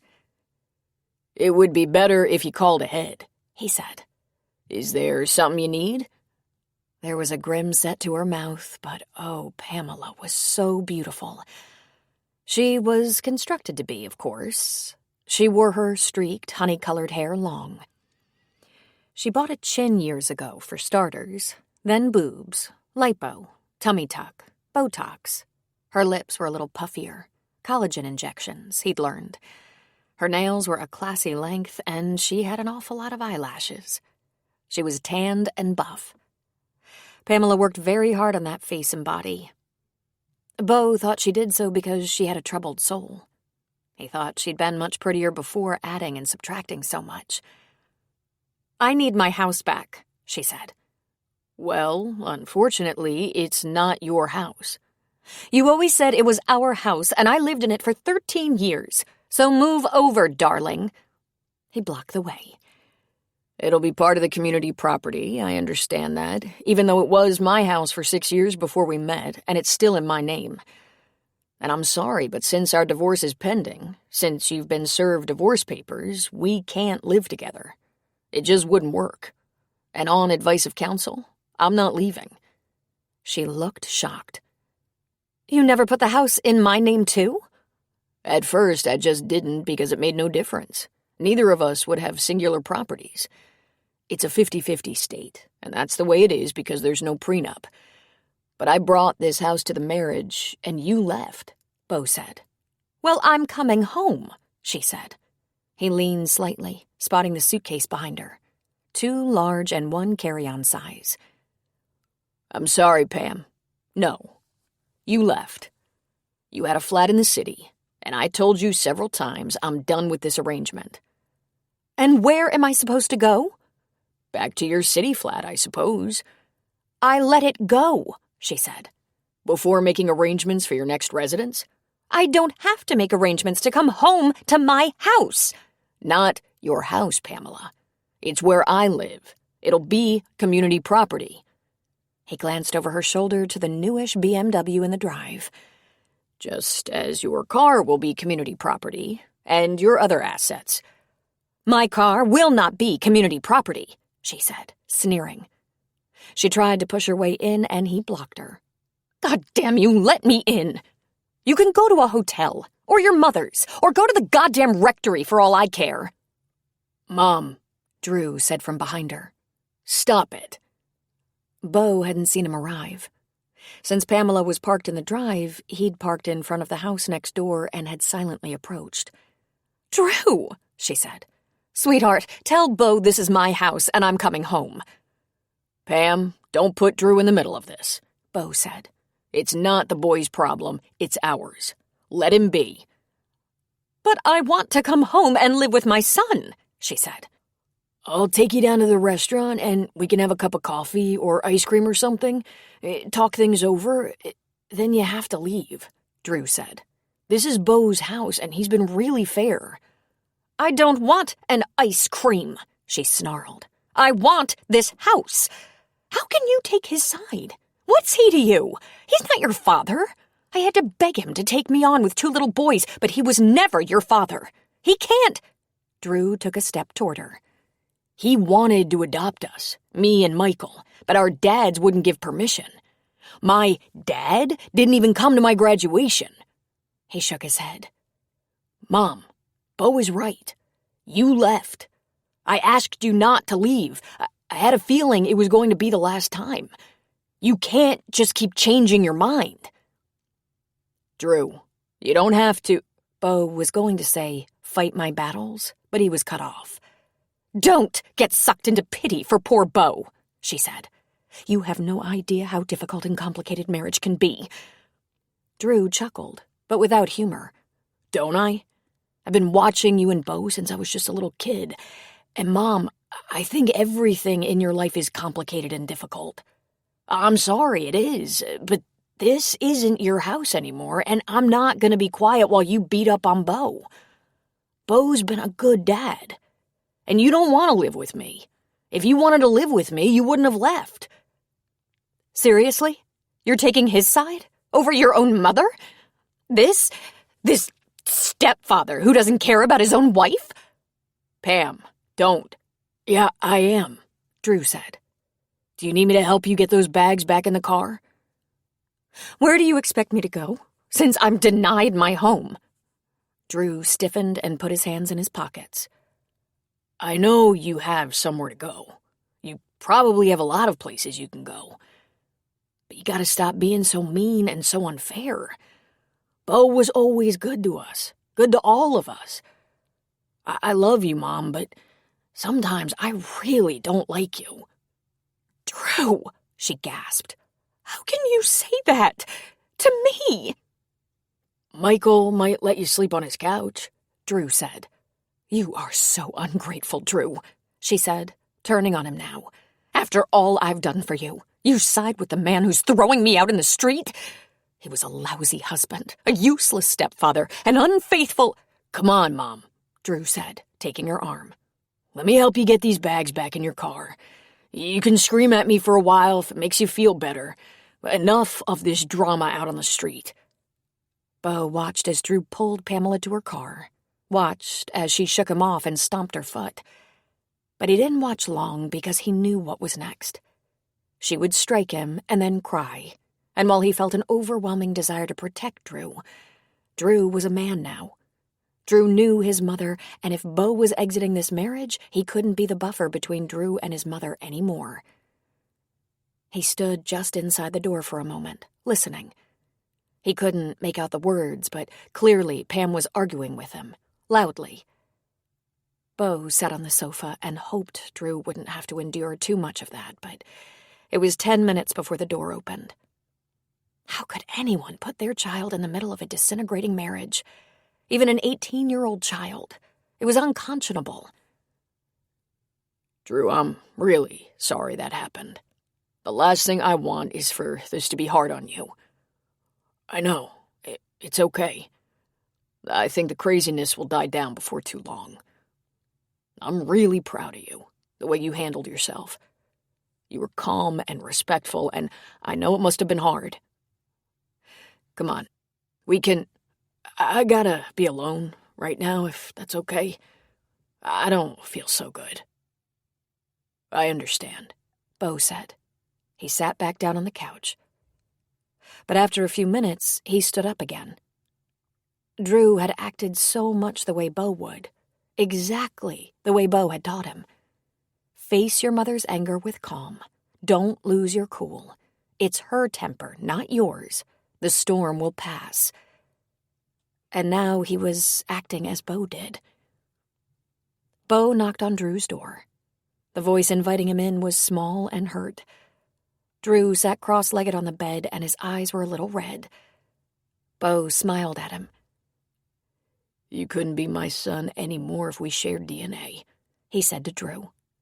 You got through the whole ugly business with your dignity, and now you're sealed off, inside yourself, suffering, just like I always have. But let's not do that, Drew. Let's talk it out. It'll pass faster that way. I'm not sure how, Drew said miserably. Your mom has troubles, Bo said. I'm not sure what kind of troubles, and if I could help her with it, I would. I'm sure you would if you could, but you can't. She's mercurial, and sometimes selfish. She's probably going to be a handful forever. She attacks when what she really wants is to surrender and just be loved. Understanding that won't help her, unfortunately. She's got to help herself, and she never will until we stop picking up the pieces and giving in. I hate when she's mad, Drew said. Life would be so much better if she could just be happy. But she just can't be happy, at least not for long. Not for lack of trying, Bo said. He sat down on the bed. The hardest part, but the most important part, we have to remember we didn't do anything to cause her pain or unhappiness. We have to try to let it be her problem. Easier said than done, Drew said. Tell me about it, Bo agreed. Chapter 10. The rest of the week while Cassie visited Lauren was like a gift. Lauren thought it might be the last time her daughter came home like this, all by herself. She and Jeremy were now a couple. They might wait to get married, but they would probably take their vacations and visit their friends and family as a pair from now on. By the time Cassie had been in town for a couple of days, Lauren's lip was less swollen, and she was mostly able to conceal her bruises with makeup and dark glasses. Still, when they walked down the main street to grab lunch and do a little shopping, the waitress in the pub noticed and said, "Oh, my word, sweetheart." She leaned close and squinted. Lauren just smiled and whispered, "Minor cosmetic surgery." "Well, darling, you didn't need it." "That's very nice, thank you," she said. Then she smiled, a slightly lopsided smile. Lacey joined them for lunch one day, and they managed not to discuss the divorce, nor did the girls air their differences. But it wasn't warm and loving. It was merely cordial. Lauren and Cassie enjoyed the business district of Alameda together in the afternoons, checking out the shops, stopping at Stoll's Grocery for a few items for dinner, getting an ice cream cone for their walk home, then sitting out on the porch with glasses of wine in the late afternoon sun. They sat on wooden folding chairs that Lauren bought to accompany her kitchen dinette set. "You need better chairs," Cassie said. "Like, maybe rocking chairs." "I'll keep that in mind," Lauren said. They waved at strangers who passed by. Everyone in Alameda got out and about on sunny days. Neighbors jogged, pushed strollers, pulled kiddie wagons behind their bikes, or just walked. The parking spaces along the main street in front of the shops and restaurants were always full. But Lauren couldn't imagine ever taking her car 4 or 5 blocks for a glass of wine or burger, unless it was a driving rain. "I have loved having you here for a visit," she told Cassie. "The reason you came so suddenly and expensively, not so much. But just having you here, it's wonderful. I'm sorry about your sister." "She'll probably come around," Cassie said. "When she figures out all this little mood is going to get her is Dad, she'll probably rethink the whole thing." "She has a sweet side," Lauren argued. "As long as it suits her purposes," Cassie said. "I wish we were close, but I'm not compromising with her anymore." She stepped over the line. "It worries me to think she might not know the difference between squabbling and abuse," Lauren said. "Beth never approved of my marriage, but she stuck by me. Your sister will need you someday. And there's something you should know. I was more like Lacey than like you. I had a feeling I might be getting in over my head with your father, but I pushed it aside. He was so powerful, capable, and rich. He's helped Beth a lot. He offered to help my mother, but she refused him." She laughed at the memory. Honey said, "How very sweet, Brad. No, thank you." When he blustered, she added, "Just give it to a charity." He was furious. "But you know your father can be generous and charming when he wants to be." "I loved those times he was happy," Cassie said.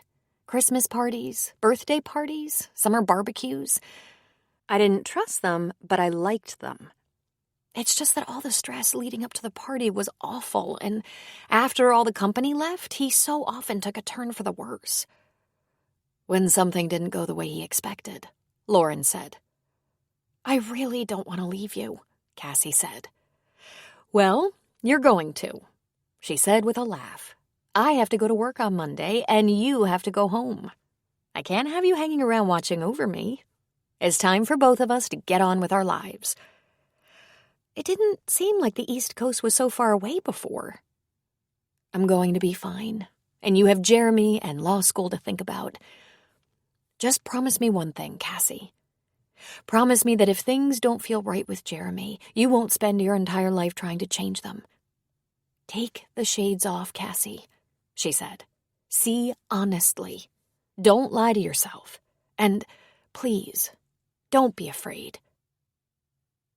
I was too afraid of what he might do to us. I'm not the one with that problem, she said. I'm thinking about putting off law school for a year, Cassie said. I'd like to come back here, work, reapply, live closer.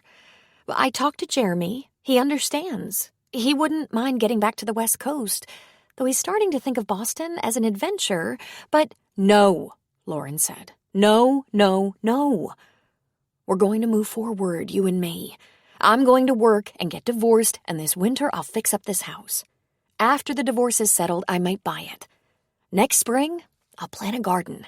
And you're going to get the first year of law school under your belt. We'll Skype. We'll get this big transition handled. My first year on my own, your first year with Jeremy and with law school. Maybe we'll live closer down the road, but for now, we're going to move ahead with our plans. Who will help you, Mama, if things get bad again? If he tries to hurt you? Who will help you? I've assembled a good team, Lauren said. A good lawyer, my sister, my brother-in-law, a few friends. There's a record and a restraining order. The sale of Honey's house. That money is tucked away and keeping me afloat. I hope that after it's over, I can help you with your expenses. We're going to be fine, you and me. We're going to... A truck was driving by and it slowed, catching Lauren's attention. The driver backed up and stopped in front of the house. He got out and looked over the hood. He grinned. Lauren, how's it going? She stood from her chair. Bo, she called, waving. Come and meet my daughter. He smiled and reached into his truck to stop the engine. He came up the walk to the porch and stuck out a hand. How do you do? He said. I'm Bo Magellan. We're neighbors. Cassie Delaney, she said. Bo, will you have a glass of wine with us? Lauren asked. Oh, sorry, I don't have that much time. I have groceries in the truck and a kid at home I promised to feed. He looked at Cassie. You live around here or just visiting, Cassie? I'm just visiting. I live in Massachusetts now, going to school. I'm from around here, though. I guess I can't really take a rain check then, Bo said. Unless you're staying a long time. Just a couple more days, she said. But I love the pace of this town. Walk downtown, sit on the porch, take it easy. This is such a nice little town. It's full of movers and shakers. Lots of people want to raise their children here, but take the ferry or BART into the city to work. I've been here quite a while, he said. I bought an old fixer-upper on a street that seemed to be dominated by them. Now we have one of the best-looking streets in town. Did you fix it yourself? Cassie asked. I did, with a little help from family and friends. It took years. I'm a landscape architect by trade. He grinned handsomely. The yard is beautiful. He glanced at his watch. I'd love to stay. I'm sure you'll visit again sometime, Cassie. Lauren, if you need anything, just call or text. I'm just around the corner. He stuck out his hand. Really nice meeting you, Cassie. You too, she said. They didn't speak as Bo jogged to his truck, jumped in and gave a brief wave as he drove off. Then Cassie looked at Lauren and said, Wow. Huh? Lauren asked. He's very handsome, Cassie said. How well do you know him? I haven't known him that long, she said. I'm still getting to know him. I bought him dinner at the pub where we had lunch as thanks for putting up shelves. And we spent the whole time talking about our pending divorces. He's been separated since months before we met. He was working in the gardens at Divine Redeemer, That's where I met him. I thought he was a groundskeeper. Those gardens are so beautiful. The priest there is his childhood friend." She paused. "And he's the neighbor who followed me to the hospital and brought me home the night your father—" "He's the one!" "You must see that he likes you," Cassie said. "Well, I hope so," she said. "I like him. But if you think I'm going to rush into another dysfunctional relationship, you are completely mistaken. I'm thinking about freedom and some independence, Cassie. Not another man." "Well, good for you," she said. "But he's cute. 30 seconds and I would have fallen for him."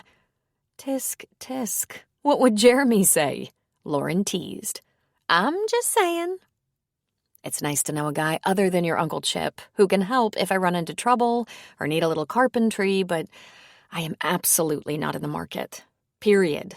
I'm looking forward to getting to know him a little better, though. On the surface of things, he seems so utterly perfect." She sighed.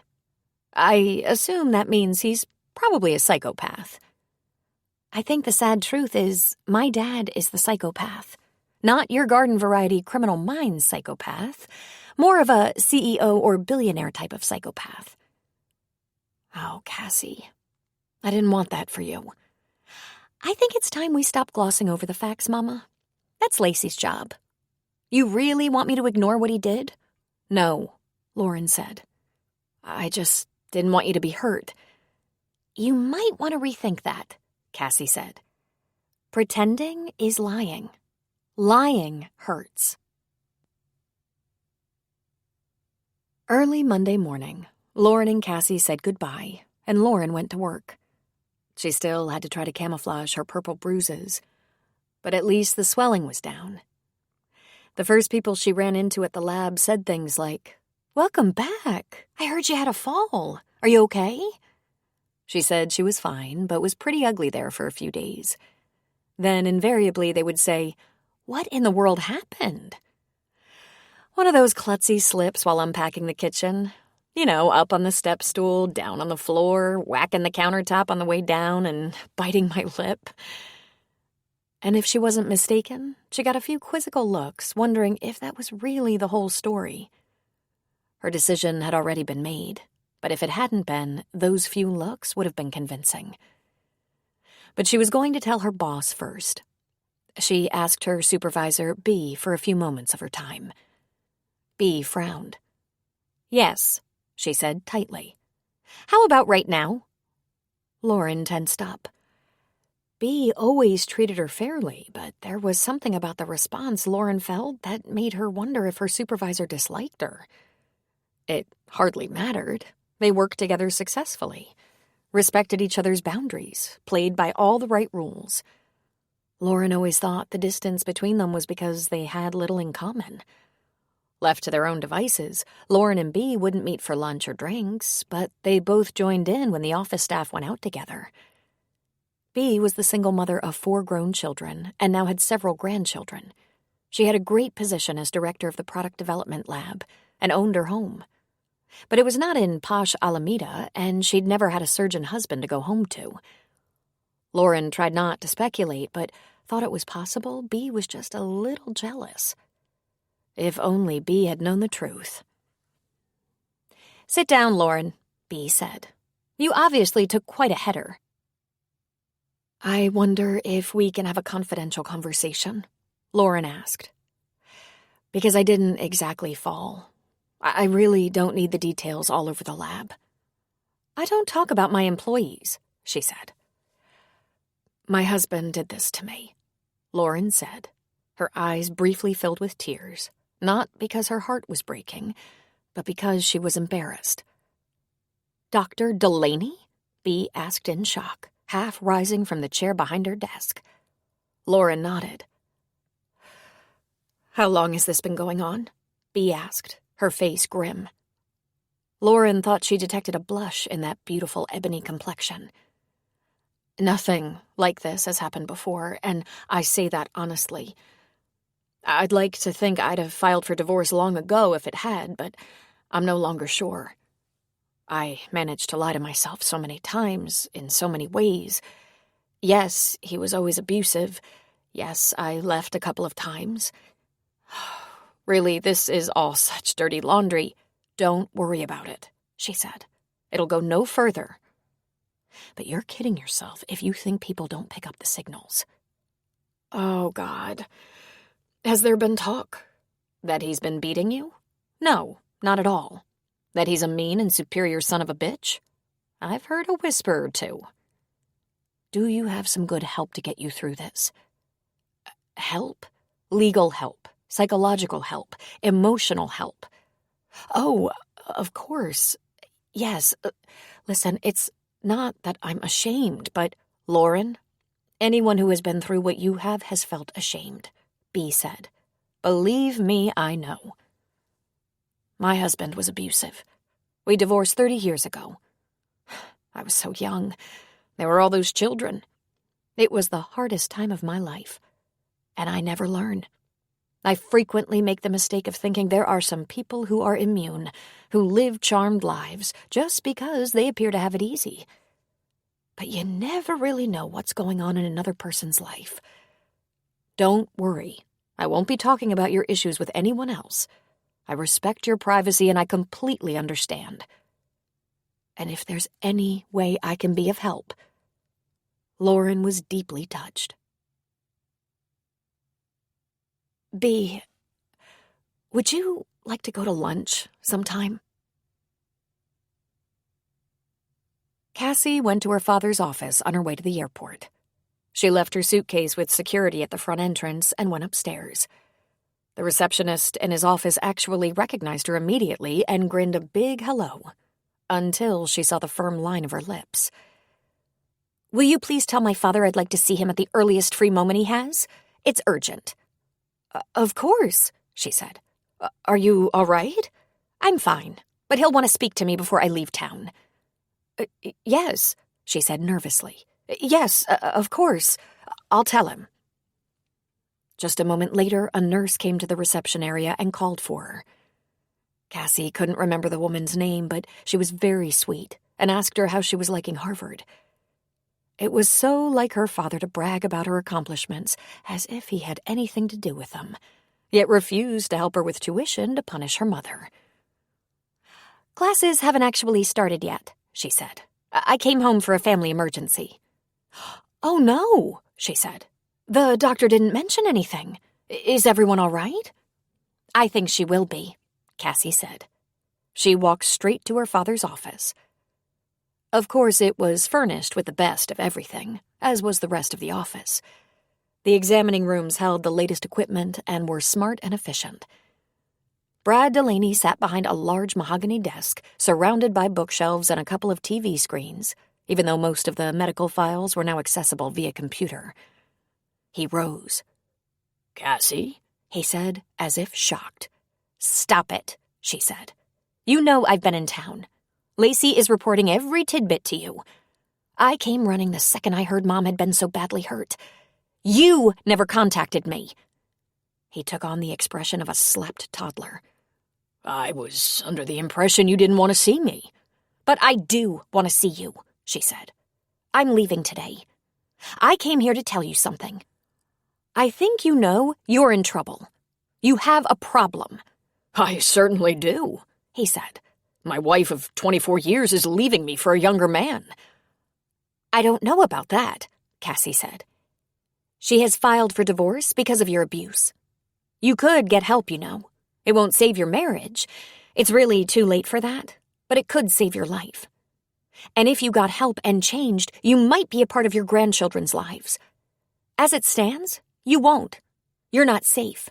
You're a dangerous megalomaniac who hurts people. She's lying, he said. She did that to herself and blamed me. She wants a big divorce settlement, he spat out. There is proof, you know. You, the great saver of lives, have inflicted so much pain on the people who loved you most. Do you think it's smart to accuse me this way when you're hoping to have your tuition to law school paid? First of all, you already threatened to pull your support, just like you do every other month. Lacey seems willing to be held hostage, but I'm not. I'll find a way. For that matter, it would feel dirty now, knowing how cruel you can be. Since I assume you won't try to change, won't get help, I suppose this is goodbye." He glowered, not speaking, his eyes in narrow slits. If this office was like all the others on the face of the earth, someone would have an ear to the door and the word would travel. She decided to make the most of it. "My mother's face has healed enough for her to go back to work. I'd like you to know one thing.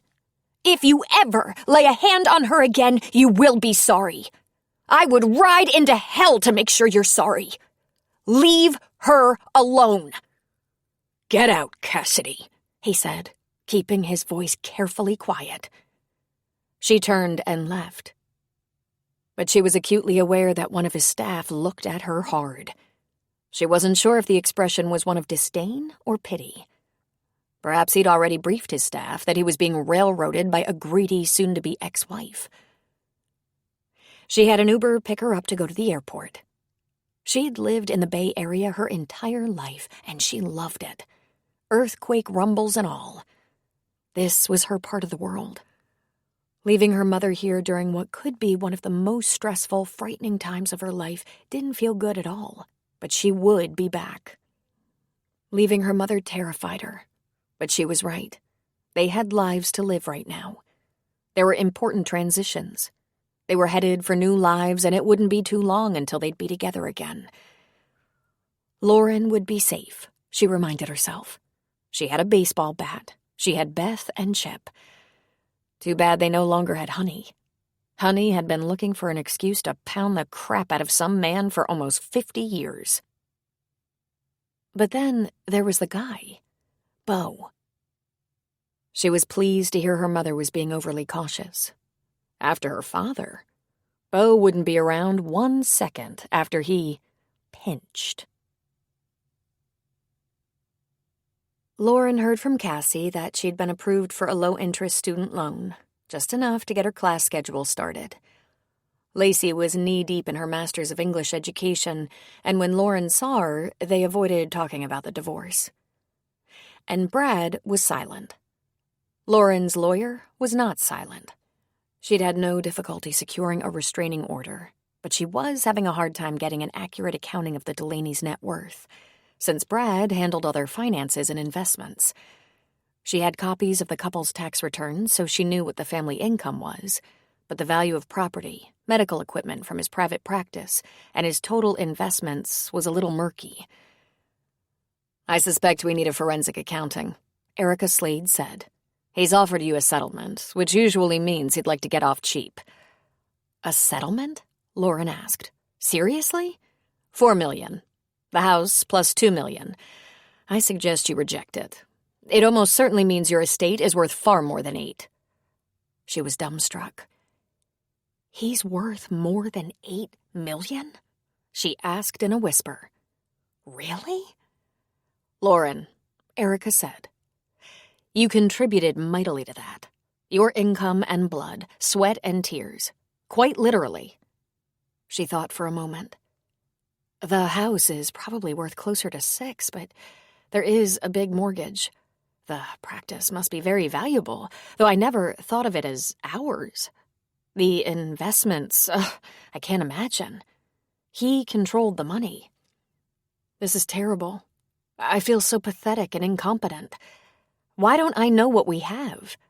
"Because your husband didn't want you to know," Erica said.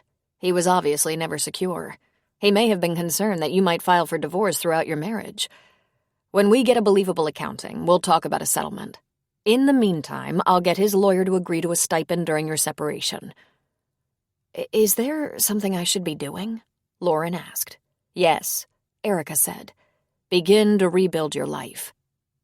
She was more than anxious to do that.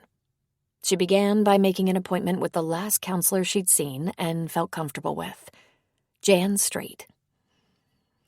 In the first session, they renewed their acquaintance, and then Lauren filled her in on what had been happening in the last 6 months, including Brad's violence.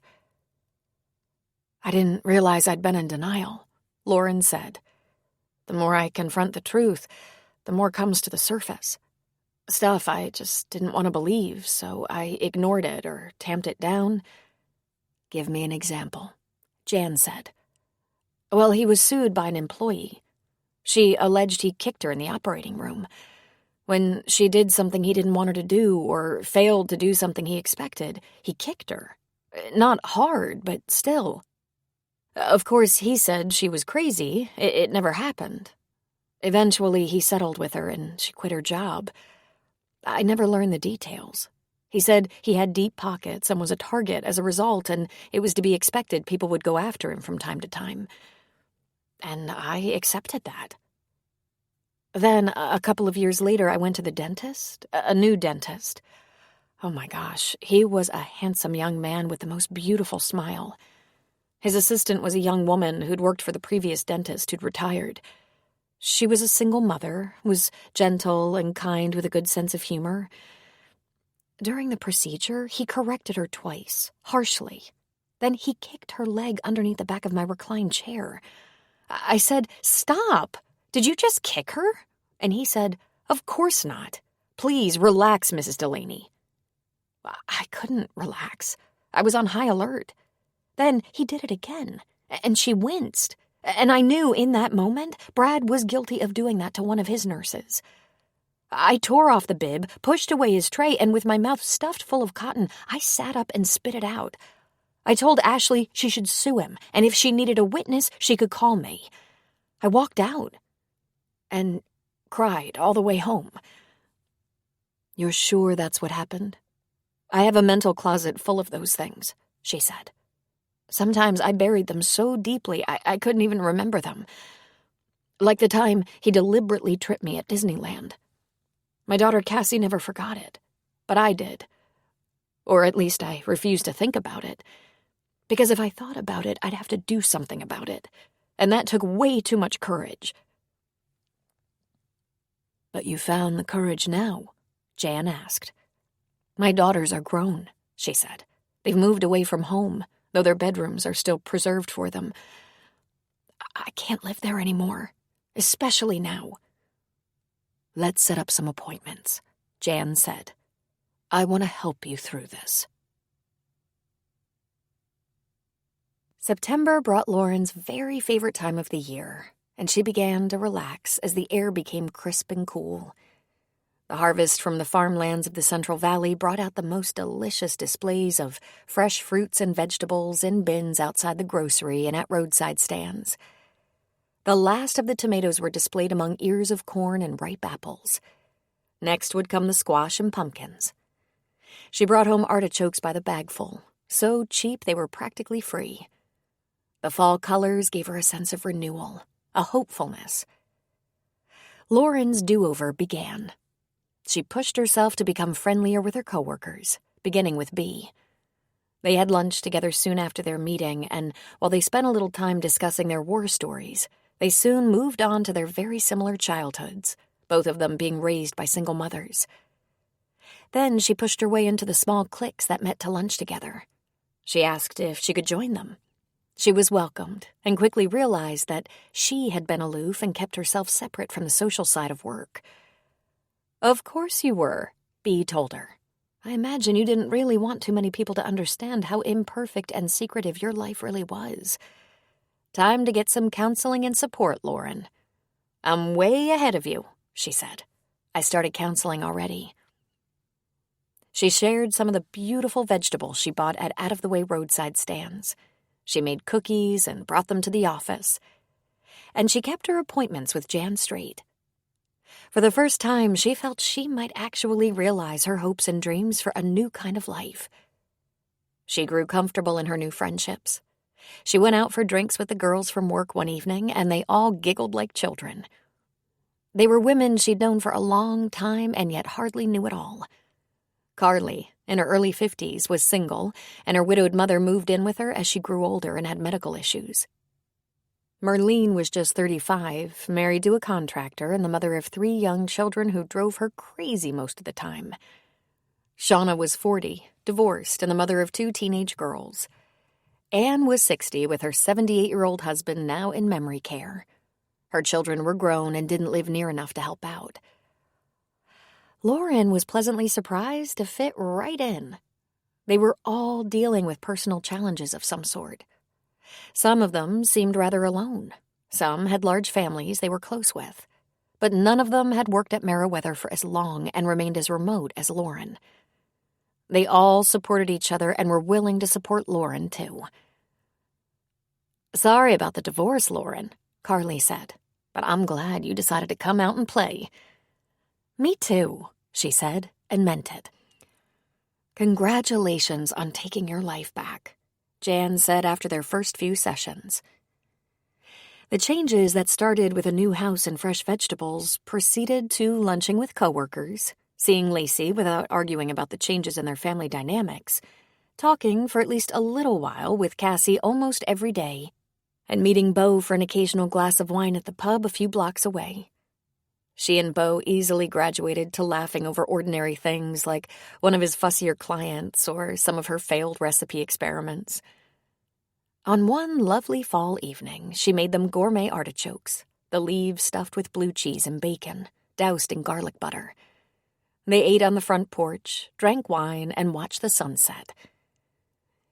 "Do you hear from him?" Beau asked her. "Through my lawyer, and that's all." "Do you hear from her?" she asked.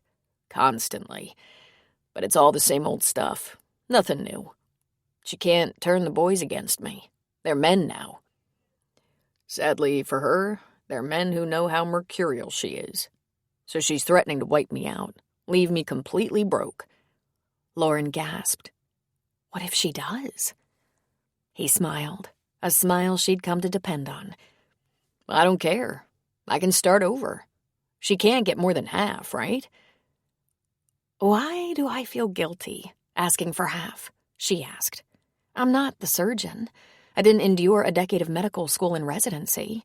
I didn't build the practice. Okay, on his father's money, but still, it wasn't mine." "Maybe you don't need half," Beau said, surprising her.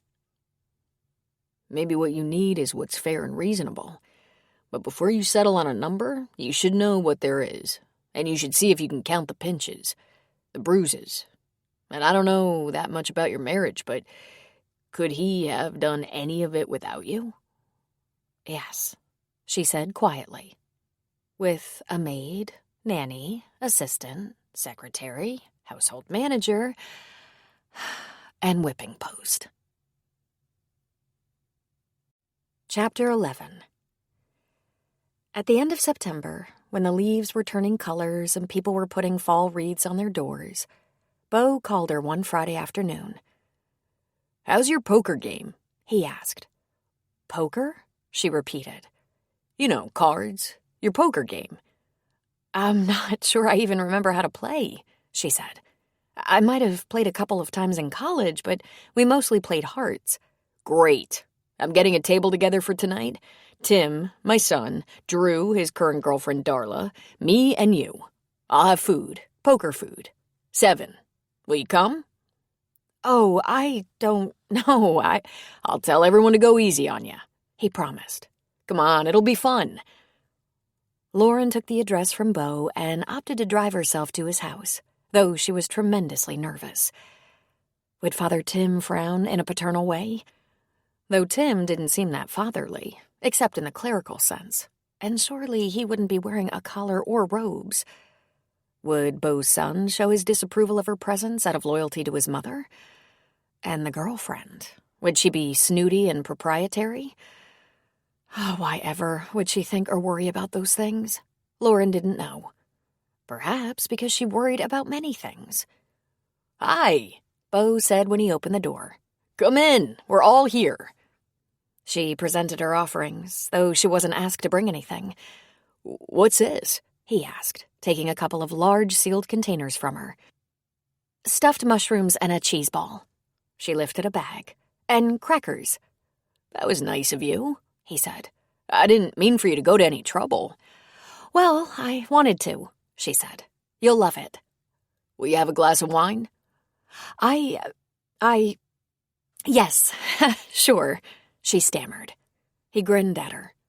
"Aw," he said softly. "You're nervous." She glanced around. The house was so nice. It wasn't in any way fussy, but the walls, woodwork, cabinetry, window coverings, and furniture were classy and well cared for. There was, of course, a big screen TV mounted on the wall in the family room, and a U-shaped sectional facing it. It was, in a way, masculine, so she wondered about his wife and wanted to see the kitchen. Clearly the dining room would be the poker table, since that's where the cards and chips were. "Lauren!" Father Tim called, coming to her at once to greet her with a hug. He wore jeans and a sweater, an emerald green sweater that brought out the green in his eyes. "I'm so glad to see you. Bo mentioned that it's been a while since you played poker, so I took the liberty of writing out a little cheat sheet for you." He pulled a slip of paper out of his pocket. Wait a sec," the young man, who must be Drew, said. "You'd better let me check that. You suggest I would mislead her? An innocent like Lauren?" "I wouldn't put it past you. Hi," he said, sticking out his hand. "I'm Drew, and this is Darla. I'm really glad you could make it. My dad's mentioned you now and then for months, obviously trying to pretend he's not dating anyone. Actually, I don't think he's dating me. We've just met at the pub down the street a couple of times. Back in the day. That wasn't quite a date," she said. "It qualifies," Drew said. "Let me check that cheat sheet." He grinned at her and pulled it from her hand. Looks correct, but don't take his advice, okay? He'll do anything to win. He doesn't exactly cheat, but he wrangles." "I'm offended," Tim said. "First of all, it's poker. Second, I'm not on the clock right now. I play by the same rules you reprobates play by." He turned his attention to Lauren. "You're looking wonderful. I haven't seen you in a while, but it looks like you've been well and happy." Her whole demeanor softened. There was nothing like a handsome priest and an attentive suitor to put her in the best possible mood. "I've been very well. Thank you, Father." He leaned toward her and whispered, "Tim is fine, if you're comfortable with that." "Yes, thanks, Tim." "Good. I want you to be at ease while I clean your clock at poker." "Is this some kind of grudge match?" she asked. "It's poker," 3 male voices said at once. "Oh boy," she said. "I'm going to have to pay attention." They had their drinks and loaded up their plates with what Bo had referred to as poker food. Nachos, a veggie platter with dip, lettuce wrap stuffed with chicken salad, vinegar chips. Lauren's stuffed mushrooms and cheese ball fit right in. They sat at the table, visiting and eating for about 20 minutes, and then Bo explained the game to Lauren. "We play for chips," he said. "The white are a penny, the blue are a nickel, red are 25 cents, purple are 50 cents, black are $1.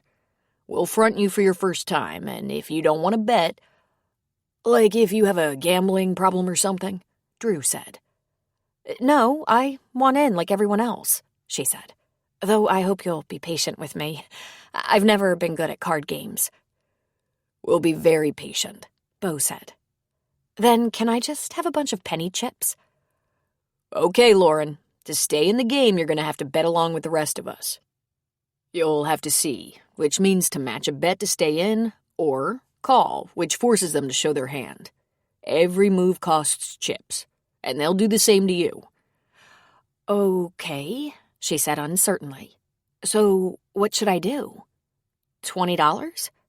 "That's good," Bo said, "and you only have to play as long as you're comfortable. If you want to get out of the game and just eat, drink, and watch, that's okay.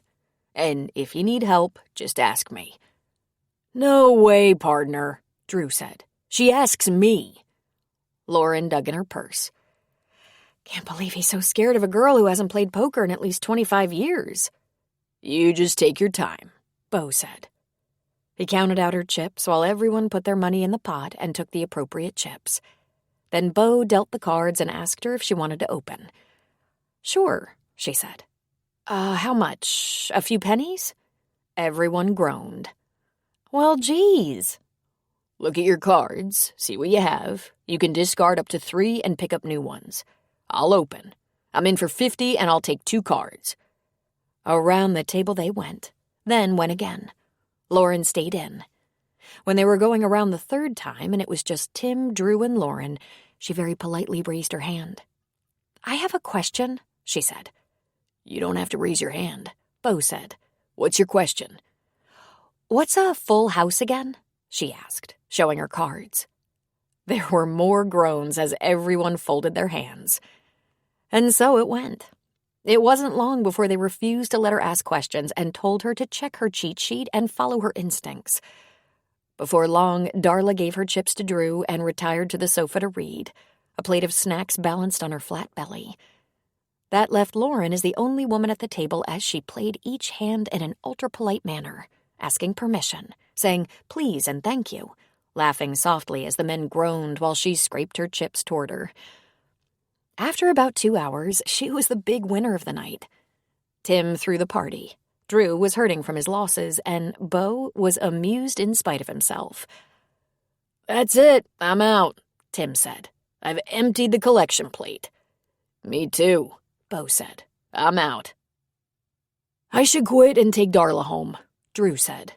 "Aw, don't you want a chance to catch up?" Lauren asked. "No," they said in unison. "Geez," she muttered, stacking her chips. Then she grinned and said, "Nice doing business with ya." "It better not turn out you're faking," Tim said. "Faking what?" she asked, grinning slyly. "Being a prodigy at poker?" Yeah. "How about some coffee before you make that long 4-block drive home?" Bo asked. "There's cake. Not homemade, but it is cake." "Does it have preservatives?" Lauren teased. It was down to Bo, Lauren, and Tim sitting around with coffee and pound cake. Tim slowly got over his peak about being the big loser, though Bo had a hard time letting it rest. He seemed to enjoy it more than Lauren did. Soon it was time for Lauren to say goodnight. Bo walked her to her car, and Tim rather conspicuously hung back. "The holidays are just around the corner," Bo said. "Have you made plans?" "I've barely thought about it," she lied. "There's my sister, I guess. Every other year we went to Beth's. On alternate years, Adele, Brad's mother, hosted. It was catered, of course. This would be Adele's year. Beth could be planning to go to her mother-in-law's house, but I'm sure they'd all be happy to drag me along or adjust for me. The girls haven't said anything." "How homey," he said, smiling. "I took a proactive stand. I'm cooking. I invited my whole family. Of my 2 sisters and 1 brother and their families, I don't know who's interested yet. They all have in-law obligations, too. And the boys are free agents." "How do you do that? Just tell them it's up to them?" "Exactly," he said with raised eyebrows. "The only caveat being, I'm not cooking for their mother. The first set of holidays will be hard enough on the people that don't want the divorce to be happening. That's one person, Michael. The divorce makes Drew uncomfortable, but he gets it. I have a feeling he wouldn't be married to his mother either." "Why do you say that?" "He's got some really firm boundaries with her. But Michael, I'm pretty sure he wishes I would have applied myself and fixed her. But the point is, once you figure out your holiday calendar, I'm having Thanksgiving here, probably for a bunch of people. I'd love for you to join us, if you feel like it. Your girls, too, if they want to." "That's so nice of you," she said.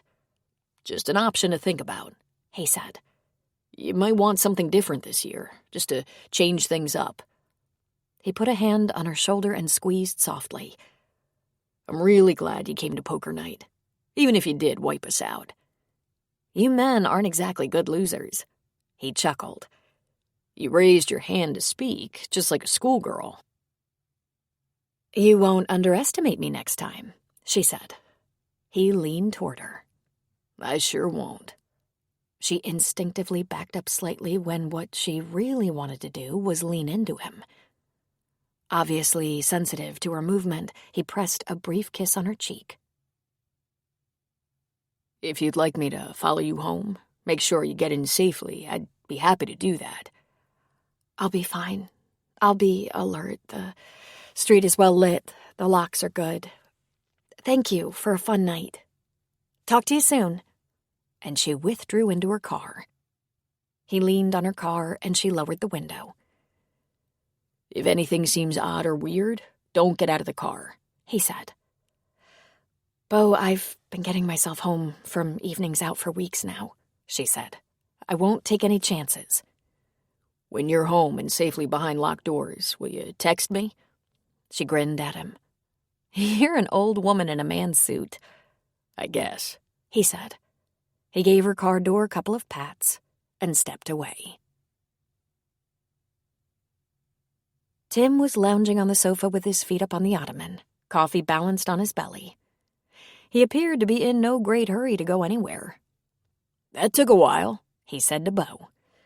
"I was asking about Lauren's holiday plans," Bo said. "You mean you weren't getting kissed?" "I wasn't, as if it's any of your business," he said. "You've been chasing her for months. You used to have game," Tim said. "Lauren is understandably cautious," Bo said. "and I am foolishly not." "Ah," Tim said, sitting upright, feet on the floor. "So you admit this is moving too fast?" "Not at all. Moving too slowly, if you ask me. My marriage was over years ago. Pam and I have been separated almost a year now, and if she'd just put away the damn calculator and wrap it up, it would be officially over. As for Lauren," he ran a hand over his head, "it's only been a few months for her. You're right, I should slow down." "I didn't say a word," Tim said, feigning innocence. "You learn that in priest class, don't you? Getting information without exactly asking." Tim laughed. "With you, no lessons were required. You've always worn your heart on your sleeve." "Yeah, you're right. No game." He sat down on the couch. "What about you? What's going on with you? You haven't complained about your boss in quite a while now." "I have no issues with my boss," Tim said. "It's the earthly managers who wear me out. Maybe the problem is mine. I don't feel useful." "Still that, huh? We should pull together a pumpkin giveaway. We have some good stock this year." "Is the phrase, 'live with the smell of the sheep,' familiar to you?" Tim asked. Bo looked stunned. No, but it doesn't sound real appetizing. It comes from the Pope. He deftly pointed out that when priests and bishops aren't out with the people, working with the people, directly helping the people, and I think he meant tilling their gardens and helping them fix their plumbing as well as providing spiritual guidance, they become managers. Let me put that more succinctly. They become bureaucrats. The bishop gave me a good book for some leisure reading. 3 Easy Steps to Becoming a Bishop. He laughed. He's such a political animal that when he heard the Pope calling for priests who lived with the smell of the sheep, he immediately came looking for a lowly priest with political potential, and that's how he found me in that poor little parish in the Central Valley and got me transferred up here. So he could look me over. I guess I cleaned up pretty well. Now he wants me to apprentice under him in the see. He wants a bishop to come from his archdiocese." "I didn't know there was such a thing," Bo said. "A bishop apprentice?" "It's a glorified secretary, a valet." "You're on the path to become a bishop," Bo said. "Congratulations. We'll throw you a party or something." "Except that doesn't really interest me," Tim said. Bo was stunned. "Wait a minute. I thought you wanted to be the Pope." "No, I wanted to be Bing Crosby," he said. "Maybe, when I was a kid, I thought being the bishop was such an achievement, but what really propelled me was the idea of a nice little Brooklyn neighborhood parish filled with hardworking men and women in need of more than prayer, in need of sustenance and opportunity and a good singing voice, children who could be encouraged and filled with hope. I never wanted anyone to be sick or hungry, you know? But there were going to be people in need. I wouldn't be able to right all the ills of the world. I knew that, but..." He became quiet. "I wanted to help, to give comfort." "Did you want to be a hero?" Bo asked. "I wanted to be another pair of hands," Tim said, his voice soft and earnest. "I wanted to work, not write canon law that controlled people and kept them from being human. I wanted to be needed. No, that's candy ass. I wanted to make a difference in ordinary lives. They need another bishop like they need a rash. Oh boy, they're about to grace you with this high honor and you're losing the fire, Tim said. Bo was quiet. He watched his friend closely. It was unusual for Tim to be this serious, this grave. Why have you never said anything? Bo finally asked. The real question should be, why am I saying something now? Because, my brother, I feel there could be changes coming. I know you need me right now. I hope you understand if I'm unavailable for some reason.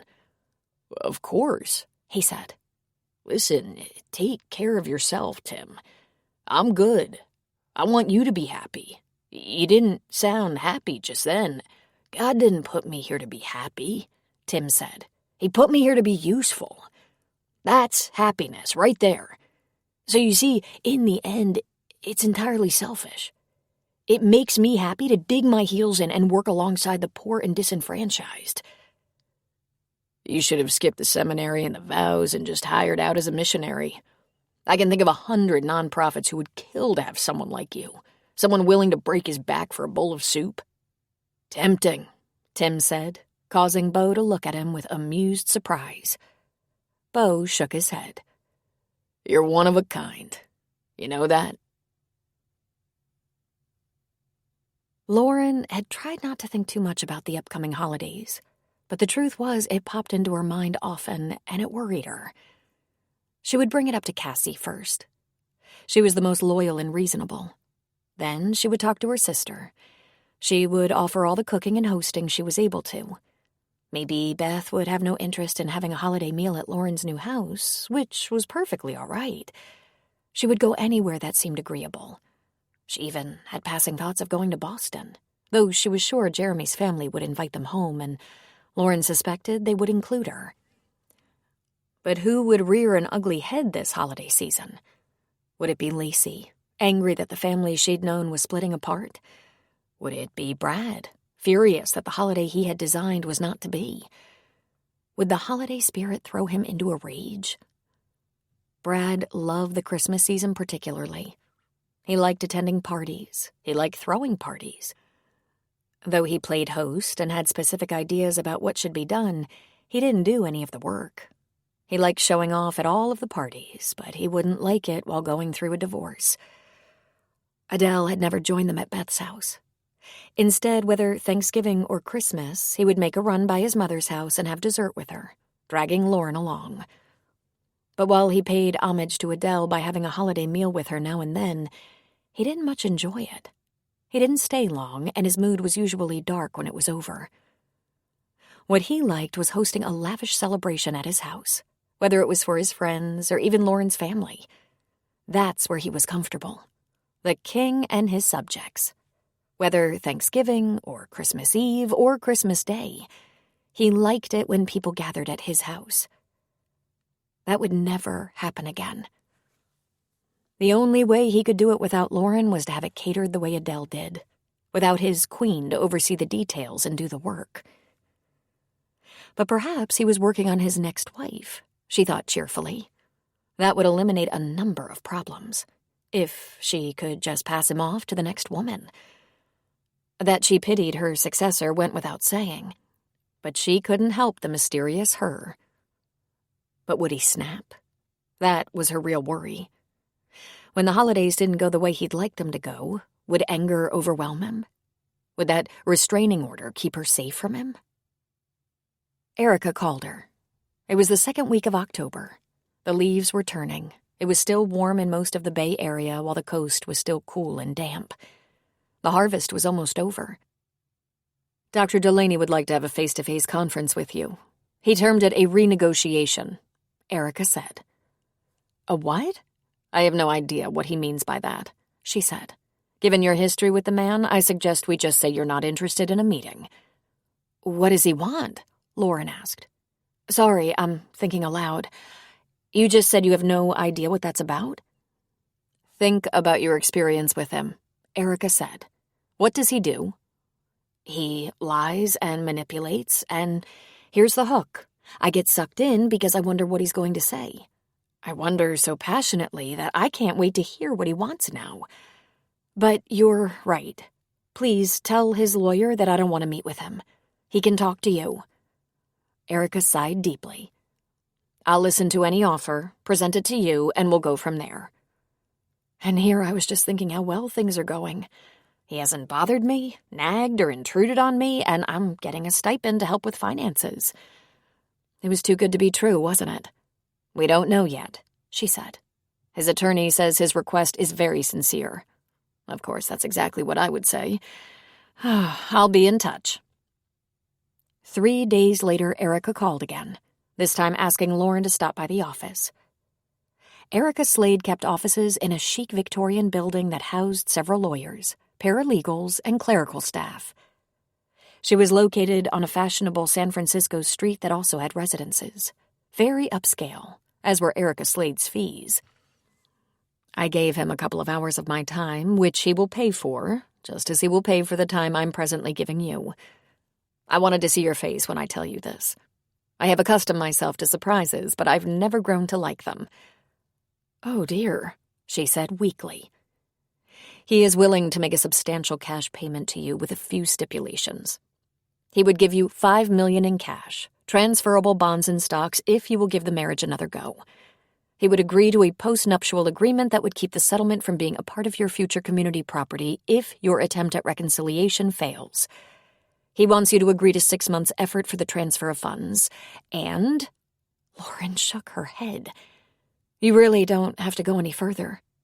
There is no possibility for reconciliation. You don't want to hear the rest? Is it even interesting? Lauren asked. Well, yes, at least informative. If you move home for what he considers to be a substantial reward, he will be responsible for your daughter's postgraduate studies. Harvard Law is pricey, to say the least. If you won't try again, he will refuse to help them with their educational costs. We can make it part of our negotiation, but... Lauren pinched her eyes closed and a little moisture gathered on the lashes. What did that trigger? Erica asked. They're his daughters, too, she said in a whisper. How can he be so uncaring, so selfish? Is everything a negotiation with him? You know him better than I do, Erica said rather coldly. One more thing. If you find these terms unacceptable, he'd like to take this matter of property settlement to mediation. That brought a bitter laugh out of Lauren. I wouldn't dare, she said. If you could see the way he brought marriage counselors to their knees, I should go to court and have a jury. You won't get a jury. You could draw a family court judge and bear the same risk as with a mediator. However, I can exercise some small bit of control with a mediator. I've worked with quite a few, as has my opposing counsel. We can strike a deal for joint approval of the mediator. I cannot choose a judge, however. He really knows how to turn on the charm. He knows how to get what he wants. Lauren, you're not going to exit this marriage broke. I can guarantee that. But listen to me. Those of us who have been working in the divorce business for a number of years are understandably jaded, cynical. We have a hard time believing anything we can't see, touch, hear, smell, or count. I don't trust anyone, and most of my colleagues are the same way, mediators included. Me? Lauren asked. You don't trust me?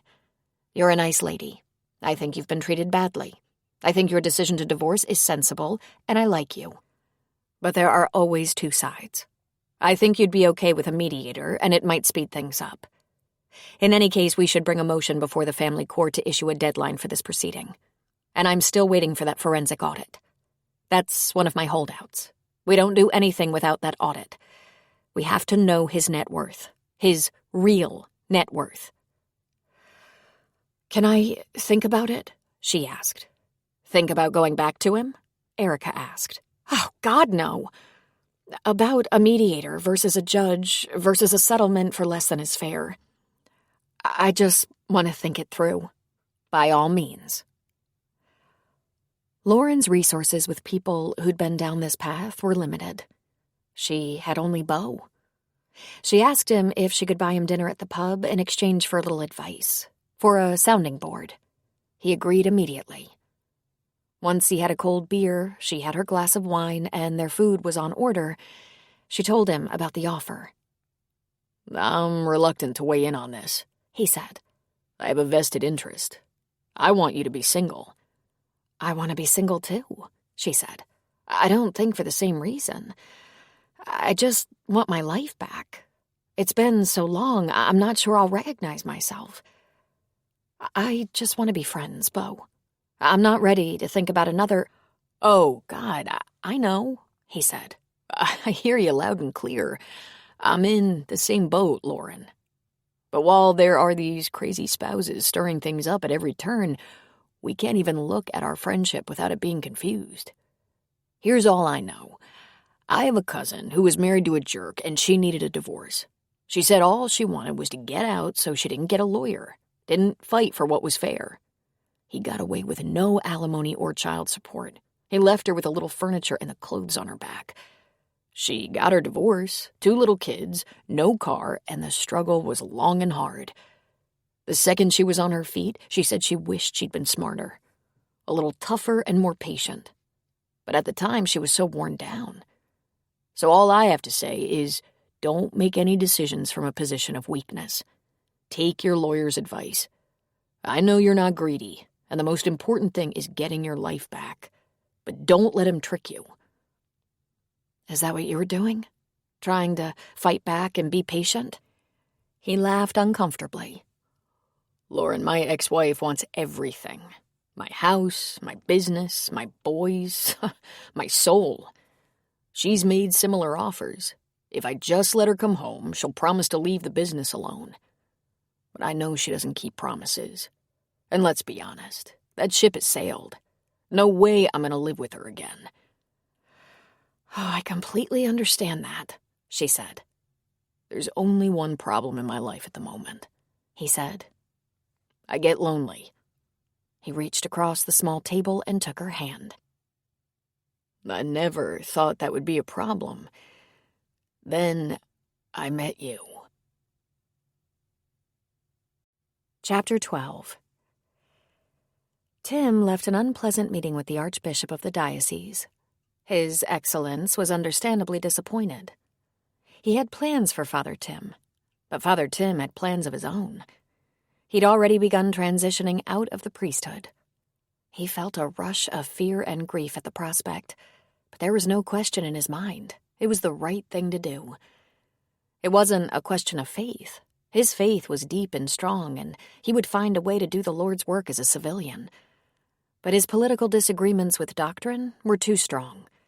The Archbishop might be disappointed in his decision, but he found a great deal of support within the diocese from other priests, and a great deal of compassion and understanding from one of the bishops.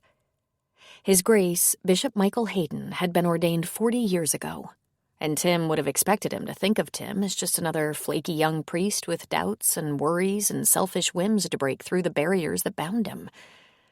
But instead they talked it over, and the bishop was kind and sympathetic. He reflected that when he'd only been a priest for a dozen years, he'd spent a lot of time praying over his own commitment. We're not a vague lot, the bishop said. We wouldn't be here without tremendous passion and a powerful urge to be of service. That alone comes with a price. But what will you do? I'm not concerned about finding a place to be useful, Tim said. We're surrounded by need, more than I can ever remember. I've been a priest for 20 years.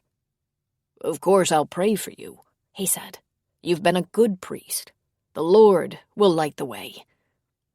His kindness softened the unhappy words of the Archbishop. It wasn't a good priest who screwed with the political plans of an archbishop. His Excellence had wanted Tim to serve as his assistant while he was en route to the hierarchy of Rome. And Tim wasn't on board with that whole scene. He never had been. To lighten his mood, to feel more human, he headed for Angela's pantry in Oakland. His trunk was full of the last of the produce from the vegetable garden at the church. His volunteer board selected the pantry for the 3rd year in a row. It was a charity outpost of free food, open only twice a week in a crummy old warehouse on the north side of the airport.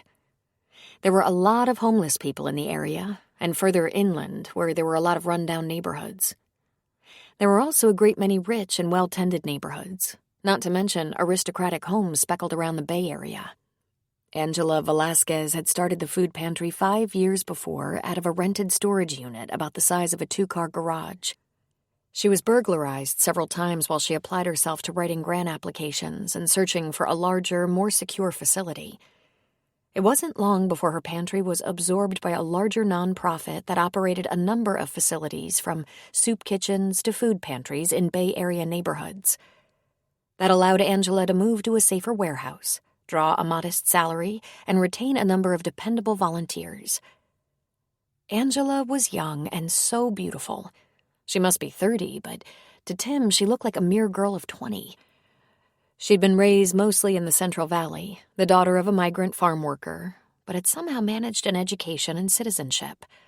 Her family was large and all were in the States now, most of them married, all of them pursuing education and careers. He'd seen her frequently over the summer, bringing her fruits and vegetables as frequently as he could. He'd been doing so for years now. Honestly, she stirred something in him. He had not stopped being a man when he took his vows. But it was more than that. She made him buzz with happiness. It was probably no secret. He had a crush on her. But if she knew, she'd never let on. "Well, Father, I didn't expect to see you again this year," she said, flashing him that beautiful smile. "That has to be the last of your garden." "I might have one more visit in me if the garden holds up," he said. "Most of it is picked clean, and I should save the pumpkins for the kids, but there are still a few things hanging on. Some squash, some melons, even some tired-looking peppers and intrepid artichokes. We are one freezing night away from ending the days of the lettuces, but I have a nice laundry basket full for you." "Great. My friends need the greens in their diets. You didn't by any chance grow any disposable diapers or formula?" "I scraped together some donations and bought them," he said. "I know how badly they're needed." "Oh, bless you, Father. There are never enough. I tell the families not to ration them, not to let the little ones get a rash or infection. I have a list of places they can get those items. Let me help you get these things shelved. Let's clear the way. I have a couple of trucks coming in today, and we're open for business first thing in the morning." "I was hoping you had a minute for a conversation," he said. "Always," she replied, grabbing a box of vegetables from the church van. "Shoot." "For this, I want your full attention," he said. "I can wait until you're free." She put the box on the ground. "Let's not wait if you have something on your mind." She focused on his eyes. "It's okay. It'll all get done." It made him smile with true joy. Angela was accustomed to helping people in trouble, people who were needy and hungry and frightened. She was focused. Half the time, just having someone being attentive and listening was as much help as people really needed. "I would like to speak in confidence." She raised her eyebrows in surprise. "Isn't it usually the other way around? A person asking the priest for confidentiality? But of course, Father, I owe you more than that." "You owe me nothing," he said. "Your work is a godsend, and I think you're an angel." My father named me for the angels, but I'm sure I've fallen short. What's on your mind? "I haven't talked to too many people about this. My parishioners don't know yet. I'll be leaving the priesthood after Christmas. Christmas can be a stressful time for people. I won't add to that by leaving them without their priest. Father Damien will assume my position. More and more of my duties are falling to Father Damien and the lay pastors, but there are still those who rely on me. And I know you're incredibly busy this time of year. But I was hoping... I don't know how to put this. You've been in service to the community your entire adult life." He laughed lamely. I don't even know how old you are, Angela." 34, Father. I never told you. I considered the convent at one time, but that would have been a bad idea. It was a brief consideration. Besides, I was a child. Why, Father? Why leave the priesthood now? It's nothing concrete. It's not a crisis of faith or dissatisfaction with my work or unhappiness about celibacy or loneliness. But as the places I can go become more bureaucratic, I become less so. I have found myself in a selection pool I didn't apply for." Shock registered on her pretty face. "Well, that's a first," she said. "You're quitting because they're threatening to promote you?" "The bishop considers it an elevation of status, and I'm not interested." "I guess that sounds ridiculous," he admitted. "Yeah, because I've never met a priest who didn't want to be a cardinal," she said. "I bet you have. But never mind that," he said. "You've been feeding people for years, and I'd like to know how it happened.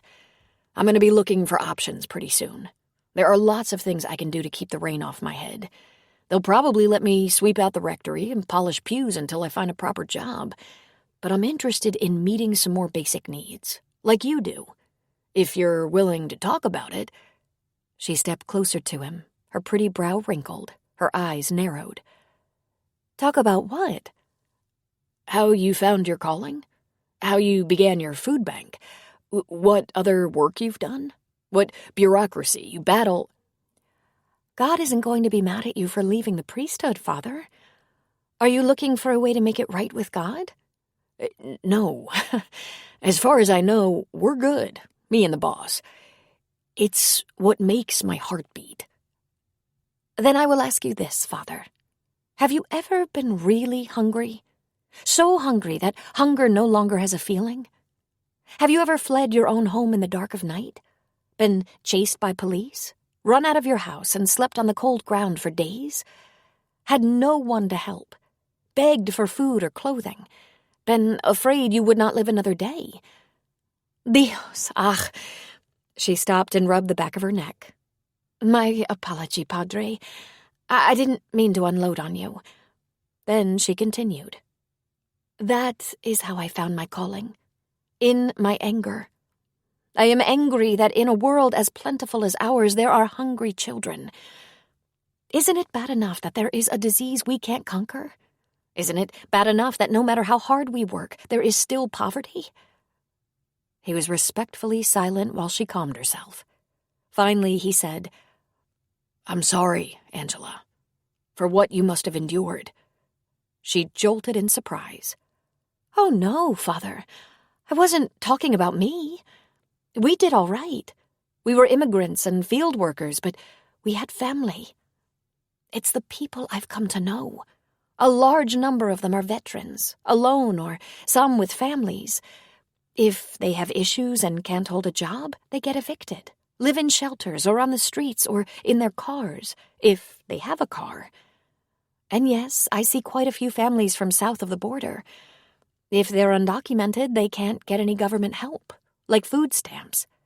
For some of them, the pantry is essential to their survival. When the shelves in this warehouse are full, I sleep so well, even though we can't cure the problem. But there are days I'm so sad. Like the day I sent a woman, a young mother, away with one dented can of cream-style corn. I don't do this because it's good. I do it because I'm driven, not always in a good way." "I was going to ask you to coffee after the holidays, when our rush is over, but I think we should meet for a drink instead." "I would like that. I think we have stories to share. But I'm not going to be here long after the holidays. Mrs. Bennett is going to take over the pantry when I leave. She's run food banks before, and she knows this one." "Where are you going?" he asked, instantly sad. "I've been accepted by an international rescue charity. I'll be in training for months before I find out where I'm going. I offered to go to Syria, but they'll send me to a refugee camp in Greece until I get my sea legs. They can't afford to have an inexperienced volunteer in a dangerous place." "Let's get one of your volunteers in the warehouse to help us unload and watch for your trucks. Then let's take an hour. I have to hear about this. Please." "Oh, Father, what is that strange light in your eyes?" Without thinking, he reached for her hand and held it briefly. "I'm not sure where I'm going to land, but every day I spend in an office is one day too long." "There is a special job for everyone, Father. In every neighborhood. I know you're needed there." "Of course," he said. "I'm proud of the work we've done at Divine Redeemer." People who aren't starving are sometimes hungry in other places. We all have needs. But there are a lot of priests standing in line to get that job. I've been praying for years for an opportunity to go somewhere very few people are willing to go." She looked at him in shock, her mouth hanging open. "I think you already had that drink." He laughed. "How dare you make fun of me? Look what you're planning to do." "Yeah, my mother has blisters from working the rosary beads over me. If I'm not in a terrible neighborhood, I'm on a waiting list to go to a war zone." "Let's get these boxes inside and see if we can find someone to cover for you for a while. If I don't corner you now, I might miss my opportunity. I'll make it up to you. I'll get the Boy Scouts rounding up non-perishables for your holiday rush." "You'd better," she said. "I'm holding you to that promise." Lauren handed out Halloween candy for the first time in years. She decorated her porch. She hung a ghost in the tree out front, carved a large pumpkin, and set a scarecrow in her porch chair. She dressed up like a witch, a friendly witch with a pointed hat, no warts, all of her teeth. She didn't want to scare anyone, especially not the little ones, but she wanted to get into the spirit of things. She lit a few tall orange candles inside and made a big fuss over every costume from spaceman to princess. It was a good time to say hello to the neighbors as they brought the children around. She tried to remember the last time she handed out candy, or the last time her girls went trick-or-treating. Cassie was probably only 10. Brad had shamed her out of it. "It's for little children," he would say, "and it's a stupid, dangerous undertaking." It made him furious when people brought kids from other neighborhoods to theirs. But Lauren stubbornly bought piles of candy and handed it out generously. Brad was either at the hospital or kept to his home office, refusing to answer the door. By the time the girls were in junior high, he insisted they keep the front of the house darkened, front light off. They never had many children come to the door anyway, tucked away as they were in their wealthy gated neighborhood. Even before there was a guard at the gate, there had been a gate. But on this night in her new neighborhood, she had a wonderful time, trading stories with young mothers, asking small children about their costumes, handing out fistfuls of candy. She visited with her neighbors, and, to her satisfaction, no one seemed to look at her strangely or ask her about the night of the police cars and paramedics. It was so social and entertaining, she hated to see it end. But the little ones were scuttled off home where their parents would check their candy and run them around a little bit to burn off the sugar. After 8, there were only a few older kids, but she left her light on. She was going to ride it out to the end. She wasn't sure how she could have done things any differently, but it made her wonder what her life would have been like had she left Brad years ago. There would have been friends, spontaneous and happy times rather than only the perfectly orchestrated events. She would have had such a different life. The doorbell rang, and she plopped the witch hat on her head and opened the door. There stood Beau, grinning, holding on to a bottle of wine by its neck. "I ran out of candy," he said, "so I came over here to see what everyone was talking about. I heard the sexiest witch in Alameda was here." "Clever," she said, but she loved it. "Did you have a lot of kids?" "Dozens. Darla was at our house, and Drew looked thrilled when I said I was going out for a while. Should I open this?" "Absolutely. There are only a few stragglers left." "I thought about the pub, but I passed it, and they're having way too much fun. It's loud." "It's not loud in here. Nice and quiet." She went to the kitchen for the corkscrew and a couple of glasses. "Did you have fun tonight?" "Sure." He opened the wine. "I'm not as into Halloween as some people, but the boys always have been. I could hardly convince them it was time to stop when they were in high school. Drew answered the door as a pirate tonight. I remember when they went through a stage of the bloodier the better." He handed her a glass. "You do make a spectacular witch. Cheers." She smiled fondly. "Cheers, my friend," she said, clinking his glass. "Tell me about your week." "Nothing much of interest. A few new clients that I'm drawing up plans for, but we're not going to execute during winter. I'm planning a couple of rooftop gardens and some yards for new construction, but planting will be minimal until March. Then we'll blast through months of being swamped." That's my favorite time of year. He talked about the catching up he would do, designs he would create, bids he would prepare over the winter. Taxes. There were always taxes to take care of, though he had a trusted accountant. Running a business meant the accumulation of plenty of paperwork. The doorbell blessedly did not ring. They talked about his work slowing down when the planting season grew less hectic. Her business, on the other hand, grew more hectic as the holidays approached. Food is a very big business right up to January. I look forward to things slowing down a little bit, but I'm enjoying work so much more than ever before. What was the big change? He asked. The change was me, and it was a complete accident. I always felt like I didn't really belong. I felt apart, as though I wasn't like the other women in the food lab, as though I didn't have the same kind of struggles. You know, because I had a cleaning lady and a successful husband. It was an embarrassment of riches. Then I did the most unexpected thing. I stopped protecting myself and told them the truth. That my husband was abusive, that I was separated and filing for divorce. And they swarmed around me with comfort and support that had been there all along. I was the one who held myself apart. We started socializing.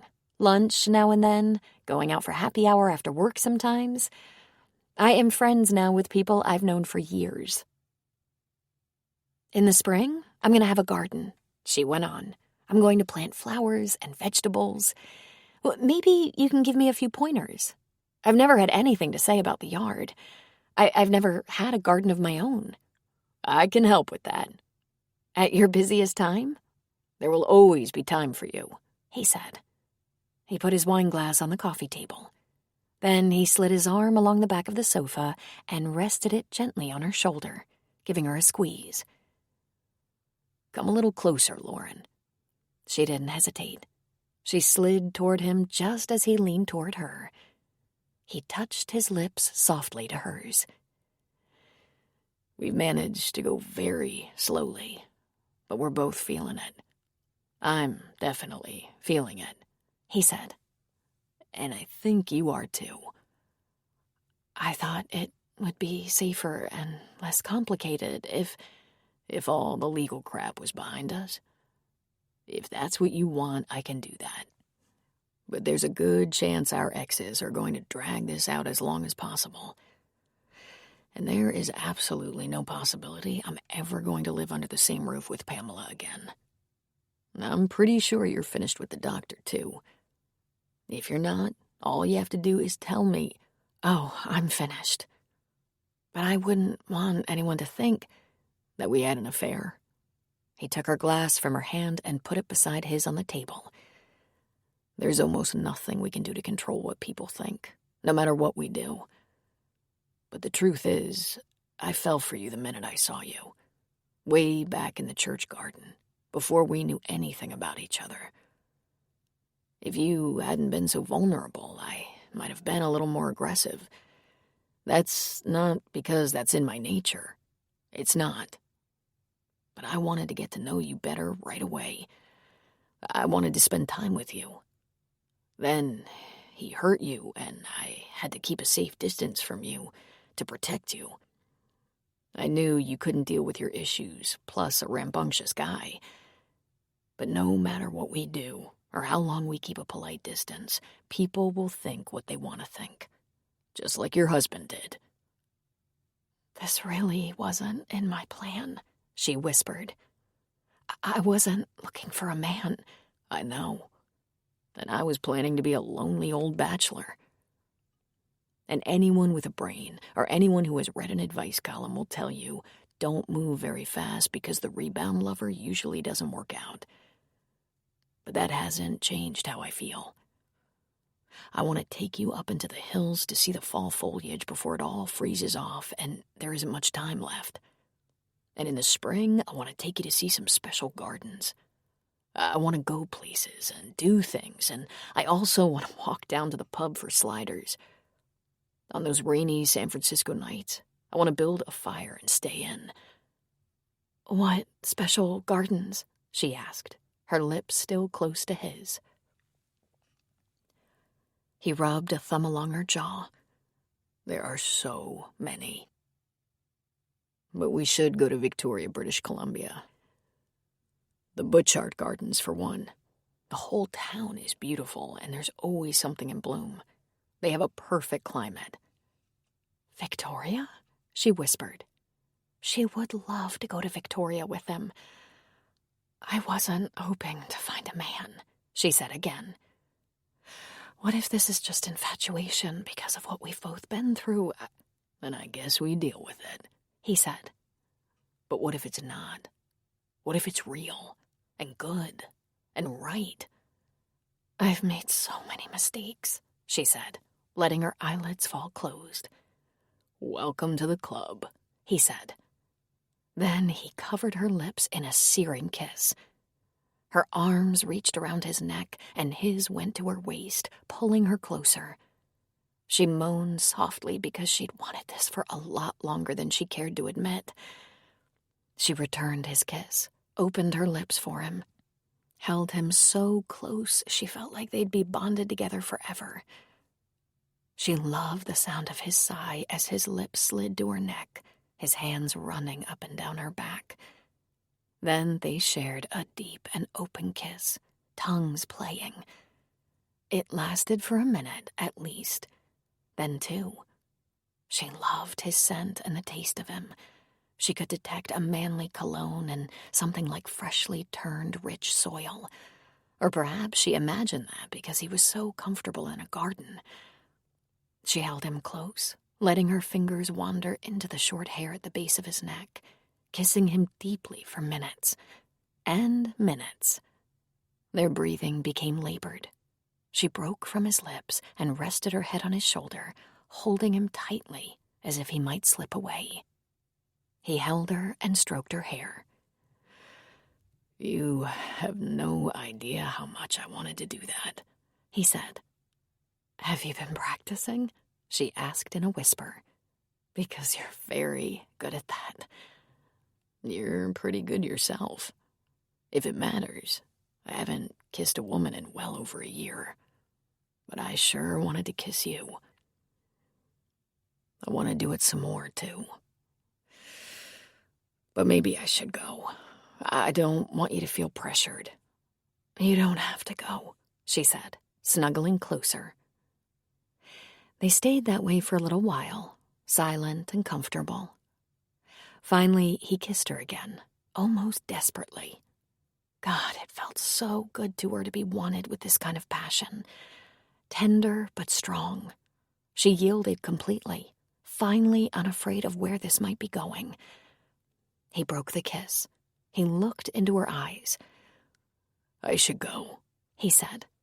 I probably shouldn't get any more worked up. Us, we could move a little too fast and go off the rails. Okay, she said. You did say you thought it would be best if we get our legal shit handled before we... She nodded. She still thought that would be the smart thing, except she wanted to be less smart right now. They stood. They hugged. He held her face in his hands and kissed her again. Then he went to the door and she followed. He stopped before opening the door. He paused. Then he turned and grabbed her around the waist, turning her so that her back was pressed against the door. He kissed her again. I don't want to leave, he whispered against her lips. Good, she said. I don't want you to. Even if it's not smart? He asked. It's the smartest thing I can think of at the moment, she said. I want to make love to you, he said. For 3 days straight. She laughed softly. I think we're going to have to start off slower than that. I have to work tomorrow. But now? Now is good, she said. He leaned his head against her shoulder. I promise, I'll take good care of you, he said, his lips against her neck. I know, she said. He lifted her up into his arms. Time to undress the witch, he said, and he carried her to her bedroom. Standing at the side of the bed, they shed their clothes quickly, leaving everything in a heap on the floor. "Condoms," he announced, putting a couple on her bedside table. She didn't stare at him, though she wanted to. What she could see without looking down was his beautiful chest and strong shoulders. He was so fit and strong. She was feeling shy suddenly. It had been a long time since she'd seen a naked man. It had been a long time since she'd been hopeful about sex. Fortunately, he pulled her into his arms so quickly she didn't have to struggle with her awkwardness. His lips on hers gave her confidence. He stared at her, however. "Oh, God, you're perfect," he said, running his hands down her sides, brushing over her breasts and down her rib cage and over her hips. "This has been so crazy, this friendship," he said. "I've told myself to be careful, to not come on too strong, but every time we said goodbye, I missed you. I thought about you all the time we've been apart." He fell on her gently, holding his weight off her. He kissed her deeply, and she could feel the strength of him pushing at the apex of her thighs. "And soft, and so long," he added, running his hand as far as he could down her legs. All her height was in her legs. She knew that. But Beau had quite a huge erection there. The way he was pressing at her and kissing her, she was quickly filled with urgency. But she slowed herself down, taking the time to touch him. She ran her hands down his arms, his back, his hips. She wound her legs around his. She could match him for length.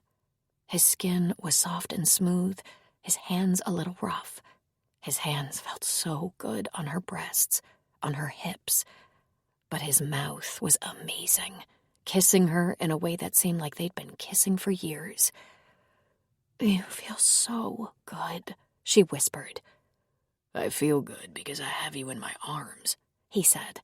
"I've been dreaming about this for so long." "You have just exactly the right weight to your touch," she said. She stroked his face. "You know, you're handsome and sweet. You could have any woman." "There's only one I want," he said. "and I want you so damn bad." How can this feel so familiar? She wondered aloud. "Because it's right," he said. His hands and lips were on the move. Everywhere he touched filled her with tingling desire. And when his fingers inched low to her soft center, she moaned deeply. "Can you reach that condom?" he whispered. "I don't want to lose my place." "Oh, so you're a love-making comedian?" she asked with a soft chuckle. "Hurry, Lauren," he whispered. "I seriously need it." He sat back on his heels for a moment. Then, once ready, he was hovering over her again. He was in the right place, just barely moving into her. "I think we have a nice fit, sweetheart." He lifted her knees, then was kissing her deeply as he entered her. She held her breath for just a moment, then let her eyes close, holding him tightly. She rocked with him, the fullness of him inside her bringing her both comfort and excitement. Soon she was pushing against him and spontaneously slid one leg over him, pressing him into her. He muttered softly against her lips as he moved harder and faster. The passion of it took her away, and she could hear herself crying out even as she clutched him tighter. And then her world lit up as she enjoyed a completely magnificent orgasm that left her panting. She heard something of a growl come from Beau as he held her tight and enjoyed the spasms. He pushed into her as hard as possible, and she gasped. "God," he whispered. Then it took him only a few deep thrusts to join her. It showed on his face, his clenched lips and eyes. His pleasure was as complete as hers. Oh, they both lay trembling and weak with satisfaction. Neither spoke, but they held each other. Shivering, Beau reached down and pulled the sheet and blanket over them, but he didn't let go of her.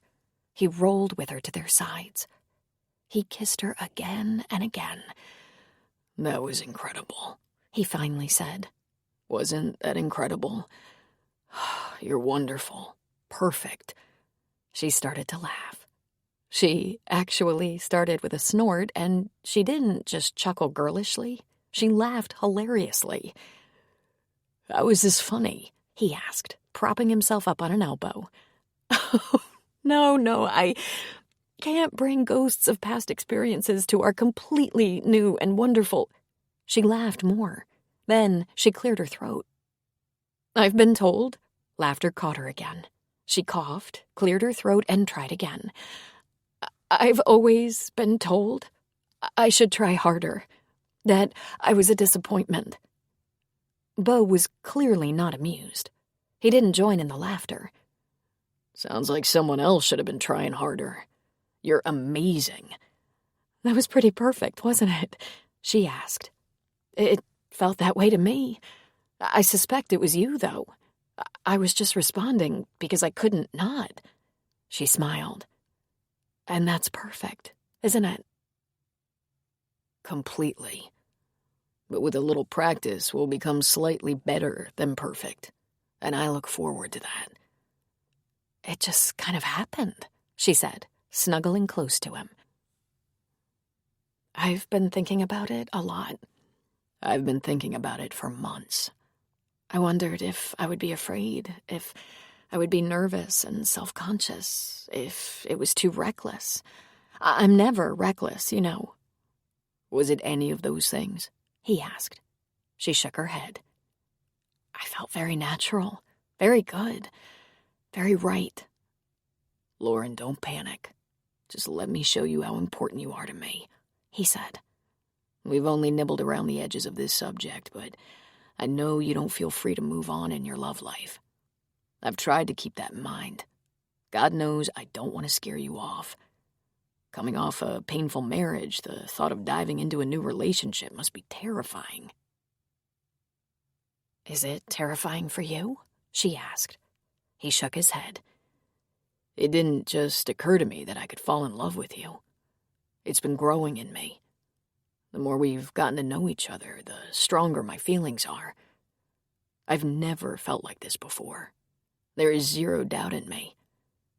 We're going to be happy together." "I have to ask you something," she said, her hand on his cheek. "Was there doubt the last time? With her?" "There was," he said. "I made excuses for her. She'd been through a lot. She'd been abandoned by the fathers of her sons. She'd been left to struggle. Why should she trust me? I cared about her.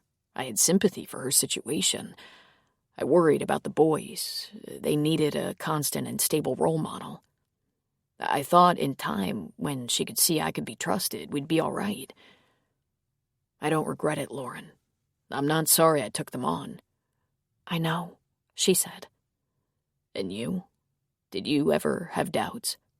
She laughed as if embarrassed. "Yes, I had doubts from the first and almost didn't go through with it. Mrs. Delaney ordered everyone out of our room, and then she dressed me down. She was so terrifying, I wanted to run for my life. Instead, I did exactly as she said.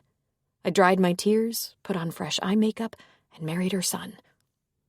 I spent over 20 years being ashamed of my lack of courage." "You had to be strong to get through those years as well as you did," he said. "Not the right kind of strong. My boss and new friend B, she threw out an abusive man and raised 4 children alone, working and going to school with no one to help her. She's the kind of strong I'd rather be." "I agree. That's admirable." She smiled tenderly. "Oh, Beau, I thought we'd be friends and wondered how I would manage to make you more. You're so damn chivalrous." He laughed. "Am I?" Buying a coffee, waiting in the garden, staying with me after Brad attacked me, coming by the house with soft food. You are the most perfect gentleman, and I love it." "I just want to be with you," he said. "That's all. I can be patient. I can be discreet. But I'm ready." She grinned. "I think I'd like to have a boyfriend." "What will your daughters say?" he asked. "I'm not sure," she said. "But I will remind them that they've brought a very entertaining variety of boyfriends to my house, some of them truly awful. and I've always been welcoming and courteous." "You were?" he asked. "Damn straight," she said. "If I wasn't, they'd have married them before midnight. I might not be good at marriage, but I know how mothering works." He stroked her back. "I think you know how everything works." "I had a lot of doubts with Brad," she said. "With you, I have none." Chapter 13. Beau's life changed instantly, in a day, maybe in an hour. When he told Lauren how deeply he cared for her, she responded, and the bond was sealed. In her body, he found ecstasy. Over the next few days, he couldn't be away from her much. He tried to move slowly, but it was agonizing. They'd spent months carefully discovering each other, and after making love, they found there were more discoveries awaiting them, the kind that forged a new and intimate relationship, one that felt immediately secure and deeply fulfilling. "I was content with my life," he whispered to her. "I wasn't aching for something more, something or someone to make me happier. But you've filled up an empty place inside me that I didn't even know was there. You're everything to me." "Oh, I definitely wasn't looking for anyone," Lauren said. "I didn't trust myself. I was afraid I wouldn't know the real thing if it knocked me over. But this feels right. Please be careful with my heart, Beau. It's so fragile." "Your heart is safe with me," he promised. "All of you is safe with me." They began seeing each other almost daily, whether it was for lunch or dinner or a drive up the freeway to the foothills where the last of the leaves were turning color. They spent quality time together. Beau cooked for her and Drew, but she wouldn't stay late. Then there would be a knock at her door, and he'd wrap his arms around her. "Oh, Beau, what about Drew?" "It's all right," Beau said. "He's not thinking about what we're doing because he's busy doing it himself." "Oh, that's different," she said. "We're not 18. "Yeah, you know how you can tell? At 18, they're doing it all the time." "It kind of feels like we're doing it all the time," she said. "I haven't hit the saturation point yet," he said. "Have you?" An emotional hiccup escaped her. "You have to understand, I didn't think I'd ever have this in my life." Lauren had a long talk with Cassie about Beau. "The very one you thought was so handsome," she said. "He's a lovely man. You'll love him. He's the single father of grown sons. We live in the same neighborhood, and I've started seeing him. Given what we've been going through with our spouses, we're taking it slow. But I wanted you to know we're dating. I think this weekend we're driving up to Napa to have a nice lunch and get some wine." "Oh, Mama, that makes me so happy. But promise me you'll be careful. I don't want you to go through another bad relationship experience." Lauren laughed. "When did you become the mother?" 2 weeks before Thanksgiving, she spoke with Lacey. "I don't know how you want to spend Thanksgiving. Cassie will come home for Christmas, but not Thanksgiving. It turns out I have a lot of invitations. My boss, Bea, invited me to join her family. Sylvie Emerson wanted to include me in her holiday meal with her family. Beth is having most of the Shaughnessy tribe, and of course invited us." "And Daddy?" she asked. "I have no idea how he's spending the holiday," she said. "Aren't the Emersons including him?" Lacey asked. "No, Lacey. Sylvie is my friend, knows this divorce has been contentious, and wouldn't set me up like that. I think the best thing for me is to go to Beth's house. Would you like to come?" "I want to make sure Daddy's not alone," she said. "I'll let you know." Poor Daddy, Lauren thought. It probably never occurred to him there might be consequences for kicking his wife in the face. "Are you ever going to forgive him?" she asked. "Lacey, he hasn't asked for forgiveness." She took a deep breath. "Just let me know if you want to join me." She decided not to tell Lacey about Beau. The timing just didn't feel right.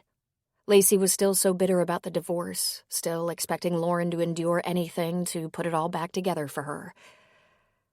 Another invitation was to Beau's house. If it worked into her schedule for that day, she would stop by his house for dessert. There were people to meet. Beau's brother lived near Alameda. One of his sisters lived in Redding, and the other in San Diego. Their mother had recently moved in with their Redding sister, and they rarely got together as a whole group. Lauren did tell Beth all about Beau.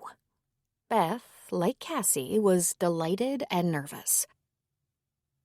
"They're afraid I'll get sucked into some terrible relationship like the last one," she explained to Beau. "It won't do any good to tell them how different this is. Instead, I'm just going to throw you out there and let them have a look. Beth wants to make a big Sunday meal at her house. It's strategic. You can escape if you get uncomfortable. The boys can run off to Xbox if they get restless, and you can help with dishes to keep your nervous hands busy." "I won't be nervous," he said. "From what you've told me about them, I'll like them a lot. And your brother-in-law has a big screen in his man cave. I'll be fine." "Is this a little quick for us to be meeting the families?" she asked. He shook his head. "We're not meeting the families to get their approval so we can get married. We're meeting so they know who we're spending our time with. No one has proposed to me. Has someone proposed to you?" he asked, his mouth quirking into a smile. "We're going to be dating a long time. It's not serious." But of course it was. Serious. She couldn't imagine another man ever putting his hands on her. And she knew that in Beau's mind it had been serious almost from the beginning. "How do you define serious?" he asked her. "Engagement or plans for marriage, which will not even be discussed anytime soon," she answered. "Years, probably." "Okay, we have different definitions of serious. My definition of serious is that I miss you every second we're apart. Can't keep my hands off you. You are my one and only. Other women don't even register in my vision, and I plan to be with you and only you for a long, long time. As long as you'll have me." "By your definition, I guess we're serious," she said. "What about Lacey?" he asked. "When are you gonna spring me on Lacey?" "I've already told Cassidy about you, and she's anxious to meet you again. Given the strained relationship she currently has with her sister, I doubt she'll share the news. As for Lacey, if she pops over unexpectedly while you're at my house, or if we run into her while we're out, I'll make an introduction. Otherwise, I plan to wait until the holidays have passed or the divorce is final, whichever comes first. My divorce would be final by now if Brad wasn't trying to make sure I don't get anything. What he doesn't understand is I don't really want anything. I just want to make sure my daughters have some legacy from that marriage, for their education, and for therapy if they need it. I can take care of myself." He chuckled and said, "I think at the end of the day, we'll take care of each other, babe. We know how." Lauren saw Beau nearly every day, and when they couldn't spend an evening together, they talked on the phone. She felt 13. Every time she said, "I missed you all day," her cheeks flamed. Was this absurd? To feel that kind of infatuation so soon? Was it soon? She didn't know the rules. He claimed to have fallen for her instantly, and the truth was she'd fallen for him just as fast. When she showed up in that garden to find the book they'd talked about and a couple of coffees, she was doomed. Yes, he was handsome, incredibly sexy, smart and wise, but what registered the most on her poor battered heart was his kindness, his thoughtfulness. He wasn't only kind toward her, but everyone. He held doors, asked after people's families, carried heavy parcels to cars for older people, made babies laugh, scratched dogs behind the ears. Polite, sweet. He hadn't once walked away from a person and muttered a rude or hateful comment. He was completely considerate. She loved his goodness. Her eyes were held wide open by her own memories. Beau couldn't hide an evil or hateful nature for this long. Thinking back, Brad hadn't hidden his true nature for even a week. There had been red flags all over the place, but she'd made excuses. Why had she made so many excuses for him? Because you were 22, Bo said. Instead of being mad at yourself for missing the obvious, be proud of yourself for trying so hard to keep your family intact. You really gave it all you had. And you did too, she said. I tried, he admitted. I wasn't hopeful, but I tried. I gave myself a real steep goal. When I had to let go, I wanted to be sure I'd done my best. We're so alike, she said. Is that enough for us? I think there's a lot more to us than that. But I have great instincts. I doubt everything but my gut. There was Pamela, she reminded him. It didn't feel like this, he said. And there was Brad. She gave a short laugh. Nothing like this. The second week in November, Beth hosted a dinner so they could meet Bo. She chose a Sunday because there would be no photography jobs and she guarded the date. She cleaned like a wild woman and rode Chip and the boys hard. She was going to make her best dish, which happened to be a pretty ordinary slow-cooker lasagna that tasted wonderful. Along with that, fresh spinach salad with red onion, mushrooms, and hard-boiled eggs. She'd make jalapeno poppers to start. Guys love those. And Lauren promised to bring a cake for dessert. It wasn't a complicated meal, but it took Beth 2 days to get ready. She wasn't sure exactly why. It wasn't so much to impress this new guy Lauren said was wonderful. It was more the anxiety of hoping this wasn't another mistake for her sister. If this was a good guy, she wanted it to work. True, Lauren had only been on her own a few months, but she'd left her marriage and been alone for years. Only Beth knew how truly lonely her sister had been, especially when both her daughters were living away from home. "No, you're not wearing that," she said when she saw Chip dressed in sweatpants and an oversized Giants t-shirt with grease stains on it. "You said it would be casual," Chip argued. "That's not casual," she said. "That's the vagrant look. I put your clothes on the bed." "Seriously?" "When your friends and family come to dinner, you can dress yourself," she informed him. She'd also put out clothes for the boys. For once in their lives, they didn't grumble or argue because they could tell she was on a tear, and life wasn't going to get any easier until this introduction dinner was behind them. Beth put a little extra time into her own prep. Although she kept her hair short and easy, for this party she used the blow dryer and applied makeup. Even eye makeup, which she never wore because looking into the camera made it smear and glop. She put on a sleek black pantsuit, one she reserved for their nights out. On her way to the kitchen, she stopped off at the man cave, straightened up, sprayed air freshener all around. When she went into the kitchen, she saw Chip leaning against the counter, drinking a beer. He tilted his head toward the great room. Stefano and Ravon sat side by side, hair combed, faces scrubbed, wearing the clothes she'd put out for them. Ravon held on to Morty's collar so he wouldn't run around like a dog, which he was. "Look at you," Chip said to Beth. He grinned lasciviously. "Maybe they'll go home early." "I'm counting on your manners." "What happens if we just act normal?" Ravon asked. "I'll make your life hell," she said. The doorbell rang. "Showtime," Chip said, and Beth whacked him in the arm. Lauren, Bo, and Drew came in. Lauren was carrying her cake. She looked like she always looked. Slacks pressed with a crease, boots with a heel, cashmere sweater. "Wow," she said. "Look at the Shaughnessy family. We going to church tonight?" "Funny," Beth said. "Hi," she said, sticking out her hand to Bo. "Bo and Drew, meet my sister Beth, brother-in-law Chip, nephews Ravon and Stefano, and Morty," she added. Morty was straining at the hold Ravon had on his collar. He desperately wanted to jump on the company. There was handshaking, smiling, welcoming. "Nice place," Bo said. "Great yard," Drew said, stretching his neck to look through the patio door. "Is that a basketball hoop out there?" The boys nodded. "We're not allowed to have fun tonight," Stefano said. Or she'll make us pay. Drew loved it. Not if I talk you into it.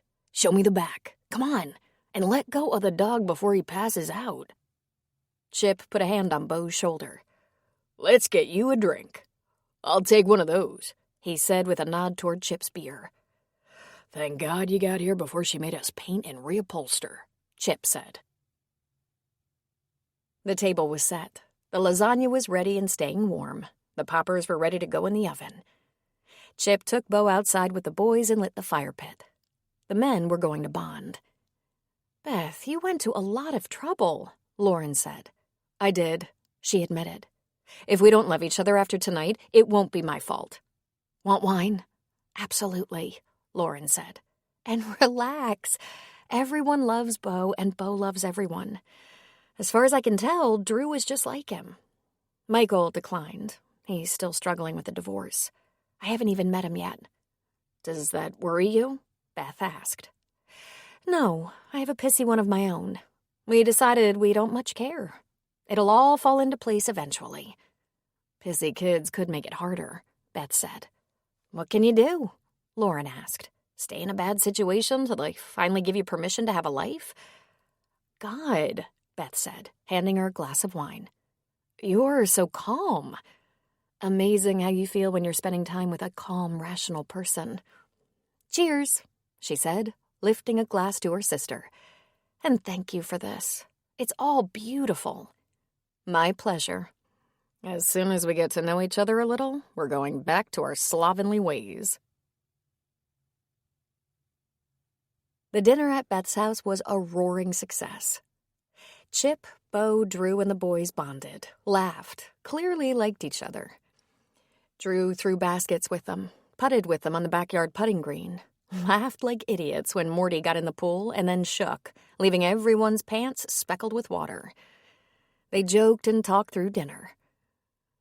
We sure never had this much fun with the last guy, Stefano said. Stefano, Beth shouted, going completely pale. It's okay, Beth, Beau said. We all know there was a last guy. A week later, Beau talked Michael into meeting them for dinner at the pub. He wanted him to meet Lauren. Michael was a little quiet and standoffish at first, but Lauren plied him with questions about school and future plans, and before long, Michael was almost as personable as Drew. She thought almost because it was hard to top Drew for personality. That kid was just magic. At least Michael didn't seem angry or resentful, and that was all she hoped for. The weekend before Thanksgiving, there was another poker night, and this time Michael and his girlfriend Raisa joined them, along with Darla and Drew and Father Tim. Your favorite third wheel is here, Father Tim said. We don't think of you that way, Lauren said. You're our favorite, however. They had fun. Lauren got along wonderfully with Raisa. Michael opened up even more, and it looked as though the holidays might not be as stressful as she feared.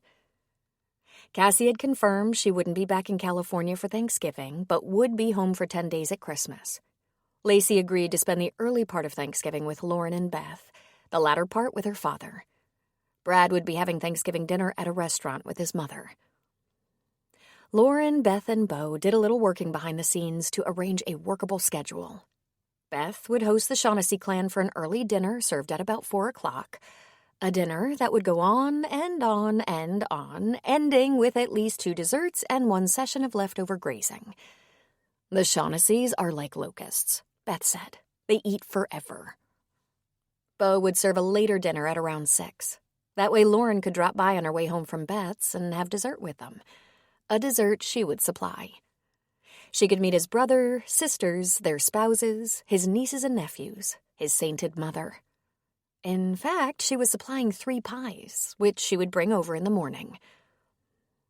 Beau's boys reported that Pamela was taking a holiday, spending Thanksgiving in Cabo with some friends. If I'm reading them right, Drew and Michael are relieved, Beau said. Pamela has a little family. They're not close, and they tend to get into squabbles. Holiday dinners with some of them is a game of Russian roulette. But I pointed out to the boys that from now on, if they have a woman or wife in their lives, they'll be working out and sharing a holiday schedule so no one feels left out. It won't be about their parents so much as their partners. I can see on their faces they like that idea better than trying to work things out between their divorced parents. No doubt, Lauren said. Poor Lacey is going to a restaurant with her stuffy father and stuffier grandmother. It'll probably be delicious, he said, and lonely. Because Lacey was the one who didn't want anything to change, even if what had been was pretty bad. It all went off as if perfectly choreographed.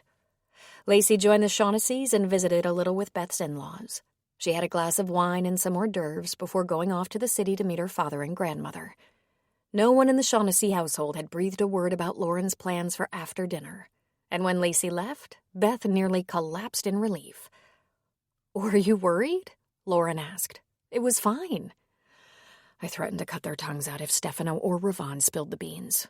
"I hope you're going to tell Lacey pretty soon. Let her have her tantrum and we can all move on." "I'm sorry, Beth. I don't mean to make it so hard for you." "Hard? This is the most promising holiday we've had in a very long time. It's nerve-wracking trying to keep things from exploding, but I'm so relieved you're finally doing this. It was so painful to think of my big sister as a victim of that asshole." "I wasn't a victim, honey," she said. "I'm starting to realize I was an accomplice. I should have done this so long ago. It's time for Act 2. Beau's house for dessert and coffee and meeting the family. They will love you." There were a lot of cars parked along the street, a lot of light showing from inside the houses as though big families were gathered in almost every one, leaving only a few houses dark. She had to park a block away, which she didn't mind. It gave her time to settle her nerves. Beau answered the door, his smile big, drawing her into a hug. "How was Beth's?" he asked. "Lovely. Lacey escaped before anyone dropped it that I have a boyfriend, but I'm not going to make it past Christmas. I thought I was the only one afraid of her temper. It turns out everyone is." "Well, come in here where everyone is dying to meet you. My mother and sister are cutting your pies." "Oh, I hope they're good," she said. "Don't be nervous," he said, squeezing her hand. "The boys have been telling everyone how sweet you are." She stopped walking. "Even Michael?" she asked. "Even Michael," he assured her. "Come on." Once inside, she found the place swarming with people. She was introduced first to Beau's mother, Christine, a sturdy white-haired lady with a bright smile who grabbed both of her hands and exclaimed it was so nice to meet her. Beau's brother Jeff introduced his wife and one of his 2 grown sons and a daughter-in-law. Beau's sister Jeanette, her husband, 2 kids, and one of them had brought a friend. Beau's sister from San Diego couldn't make the dinner. Beau's boys both said hello, then Drew, apparently after thinking about it, gave her a hug. Michael had brought his girlfriend Raisa, but Drew said he was headed to Darla's house a little later. There was a lot of chatter as they asked her about her daughters, oohed and awed over their impressive pursuits, and asked Lauren all about her job. "I work in product development for Merriweather Foods. Sometimes I make cooking videos." "I think I could do that," Beau's mother said. The women talked jobs and kids, and Lauren wanted to know all about Christine's garden when the kids were growing up. The men wandered off, but Beau was never too far away. They joked about growing up in a too-small house and told stories about Beau that had everyone laughing. And before Lauren knew it, over 2 hours had passed. The words divorce or ex-spouses never came up, and she was exhausted. The stressful anticipation of wondering how she would be accepted, wondering if anyone would challenge her as the other woman, of worrying that Lacey would suspect something while they were at Beth's house. A full day of people and food left her tired and anxious to pull the shade on this day. Then she noticed Beau's mother stifling a yawn and knew it was time. "Are you sure?" he asked. "Another piece of pie? Coffee? Wine?" "You've got to be kidding me," she laughed. "I've eaten so much today, I'll be lucky if I can roll over in bed." It took as long to say her goodbyes as it had to make the introductions, and it was after 9 by the time she was walking out the door. Bo insisted on walking her to her car. They were barely 10 feet down the drive when he pulled her to a stop, put his hands on her cheeks, and kissed her in a way that made her wish they could be alone for a few hours. "Thank you for being so wonderful to my family," he said. "They're wonderful people, Bo. They were very nice to me.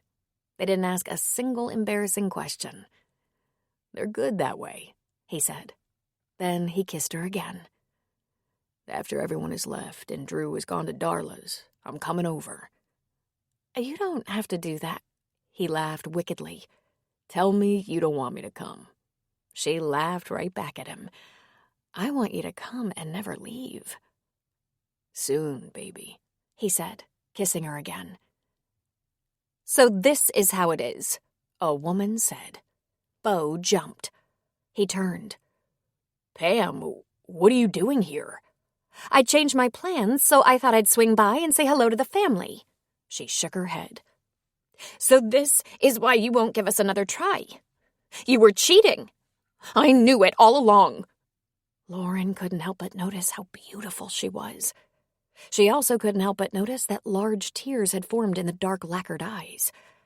"I never cheated on you, but all that's irrelevant now. You have to leave. I don't want you to upset my mother or anyone else." "I love you so much," Pam said, the tears flowing. "I told you I'd do anything to make it right, but you just had to get yourself a side piece." "Stop that. Don't be vulgar. We're not gonna have it out on Thanksgiving in the driveway with the boys and my family inside." "I did everything I could," she whimpered. "Bo, I have to leave," Lauren said. "This isn't for me to see." "Bo, please, send her away. Please, just talk to me," Pam said. "Jesus Christ, Pam! No more drama. There's nothing more to talk about. I'm done." "Send her away and talk to me, please." "Bo, talk to her," Lauren said. "I'm getting out of here." Lauren took off at a brisk semi-jog, heading down the block to her car. "Shit," she heard him say behind her. "Pamela, don't you dare go near that front door. Stay right here." He ran up behind Lauren. "Lauren, you go home and I'll call before I—" The door to the house slammed. "Oh, God, just shoot me now." He turned and jogged back to the house. Lauren sped home. She put her car in the drive, let herself in the house, locked the door, and cried. For about 100 reasons. Is that what his wife thought? That they hooked up before he was free? Did he tell her the truth? About the many separations? That she'd left him 6 months before they met? Was she there to get his sons and family to put pressure on him to save his marriage? Is this how it would be? Ex-spouses constantly drumming up trouble? Would people think they'd strayed on their spouses and that's what caused their divorces? Would she turn the boys against her? Oh, the day had been so perfect, so positive, and was coming to a close with a very nasty twist. Pamela was already in the living room putting on a real show by the time Bo got back in the house. It was like theater in the round. The boys, his family, his mother, all sitting around or standing, speechless, while Pamela sobbed that she would do anything to save her marriage, that she didn't know Bo was cheating on her, she never suspected, that even her sons had betrayed and turned against her, that she wanted to come home, live in her house again, be the wife and mother. Bo looked around the room. His mother was twisting her hands and had a pained expression on her face. Michael's eyes were pinched, and he also looked as if he might be in pain. But everyone else looked disgusted and bored. Of course. They'd seen her in action before, many times. They'd been to Bo's house during those times Pamela was on sabbatical and witnessed for themselves that the closets were stripped bare of her things. His mother had no idea what was happening on Facebook, but the boys and his siblings did. They all saw pictures of her dancing, sunning herself on sandy beaches, doing shots, grinning over the tops of martini glasses, relaxing and enjoying life. The party girl. "Pamela, you have to leave now," Bo said. "Boys, would one of you see that your mother gets safely to her car?" All I want is a little of your time. We've been together for so long. Are you going to throw it all away for your cheap side chick?" "Mom," Michael said, rising to his feet. He threw a forlorn look at Beau's mother, his step-grandma. Oh, God, they had to be as embarrassed by her volatile behavior as he was. "Come on, Mike," Drew said. "Let's get her to her car." One of them on each side, her sons escorted her out the front door. Beau was left to look at most of his family. He faced a room of such oppressive silence, his ears rang. He met each pair of eyes. His mother was shaken. His brother's pregnant daughter-in-law looked horrified. His sister, Jeanette, looked like she was contemplating murder. "Well," his mother said, "Lauren seems very nice. Shall we be sure this time?" she asked. The room was filled with laughter. Chapter 14. Father Tim spent Thanksgiving evening serving dinner at the mission in downtown Oakland. He usually presided over Mass on this holiday. Instead, he was with Angela and her friends. They'd nearly finished cleaning up the kitchen, saving some meals in the warmer for latecomers, but the rush was over. He'd been talking to Angela a great deal since he'd brought her his last crop before Thanksgiving. He wanted to tell her what he was doing, that he was re-entering the secular life. That led to other discussions, including how he felt about her. And to his thrilled surprise, she returned his feelings. She admitted to being fond of him. He'd spent every spare minute with her since. "How was it to miss Mass?" she asked him, wiping her hands on a towel. "I'm sure Father Damien did fine." "Are you going to call him and check?" she asked. He shook his head. "He'll call me if there's anything to report." "So you're still determined, are you?" He nodded. "I've been sure for at least a year. I'll be explaining my departure to the board right after Christmas. They won't be surprised that I'm leaving, just the reason why. They've been expecting me to move to the diocese to work for the bishop, but I'll be around until I find my next job. There will be parishioners with questions, maybe concerns." "What will you tell them?" she asked. "The same thing I told you. I'm not leaving God's work or the faith or the church. I'm resigning from the priesthood, that's all. And I was wondering if you had a date for New Year's Eve." "Father!" "Stop calling me that," he said, laughing. "Am I too old for you?" She blushed. "To see you blush is quite a beautiful sight," he said. He reached for her hand.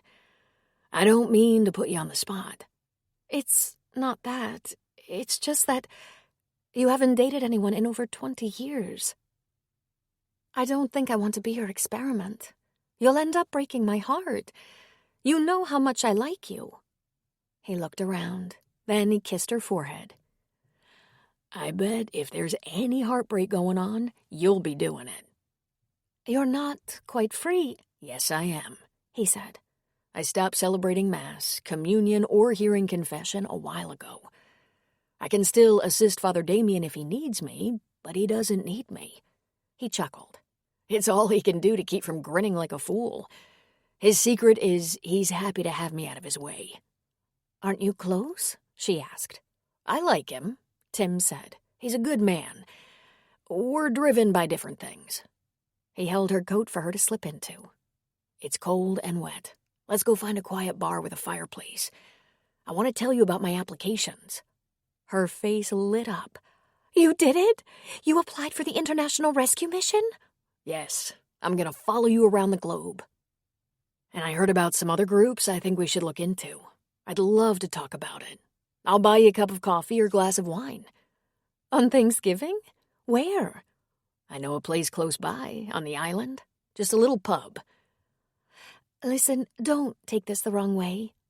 I don't think I want to be seen dating a priest." He laughed. "I'll only hold your hand under the table."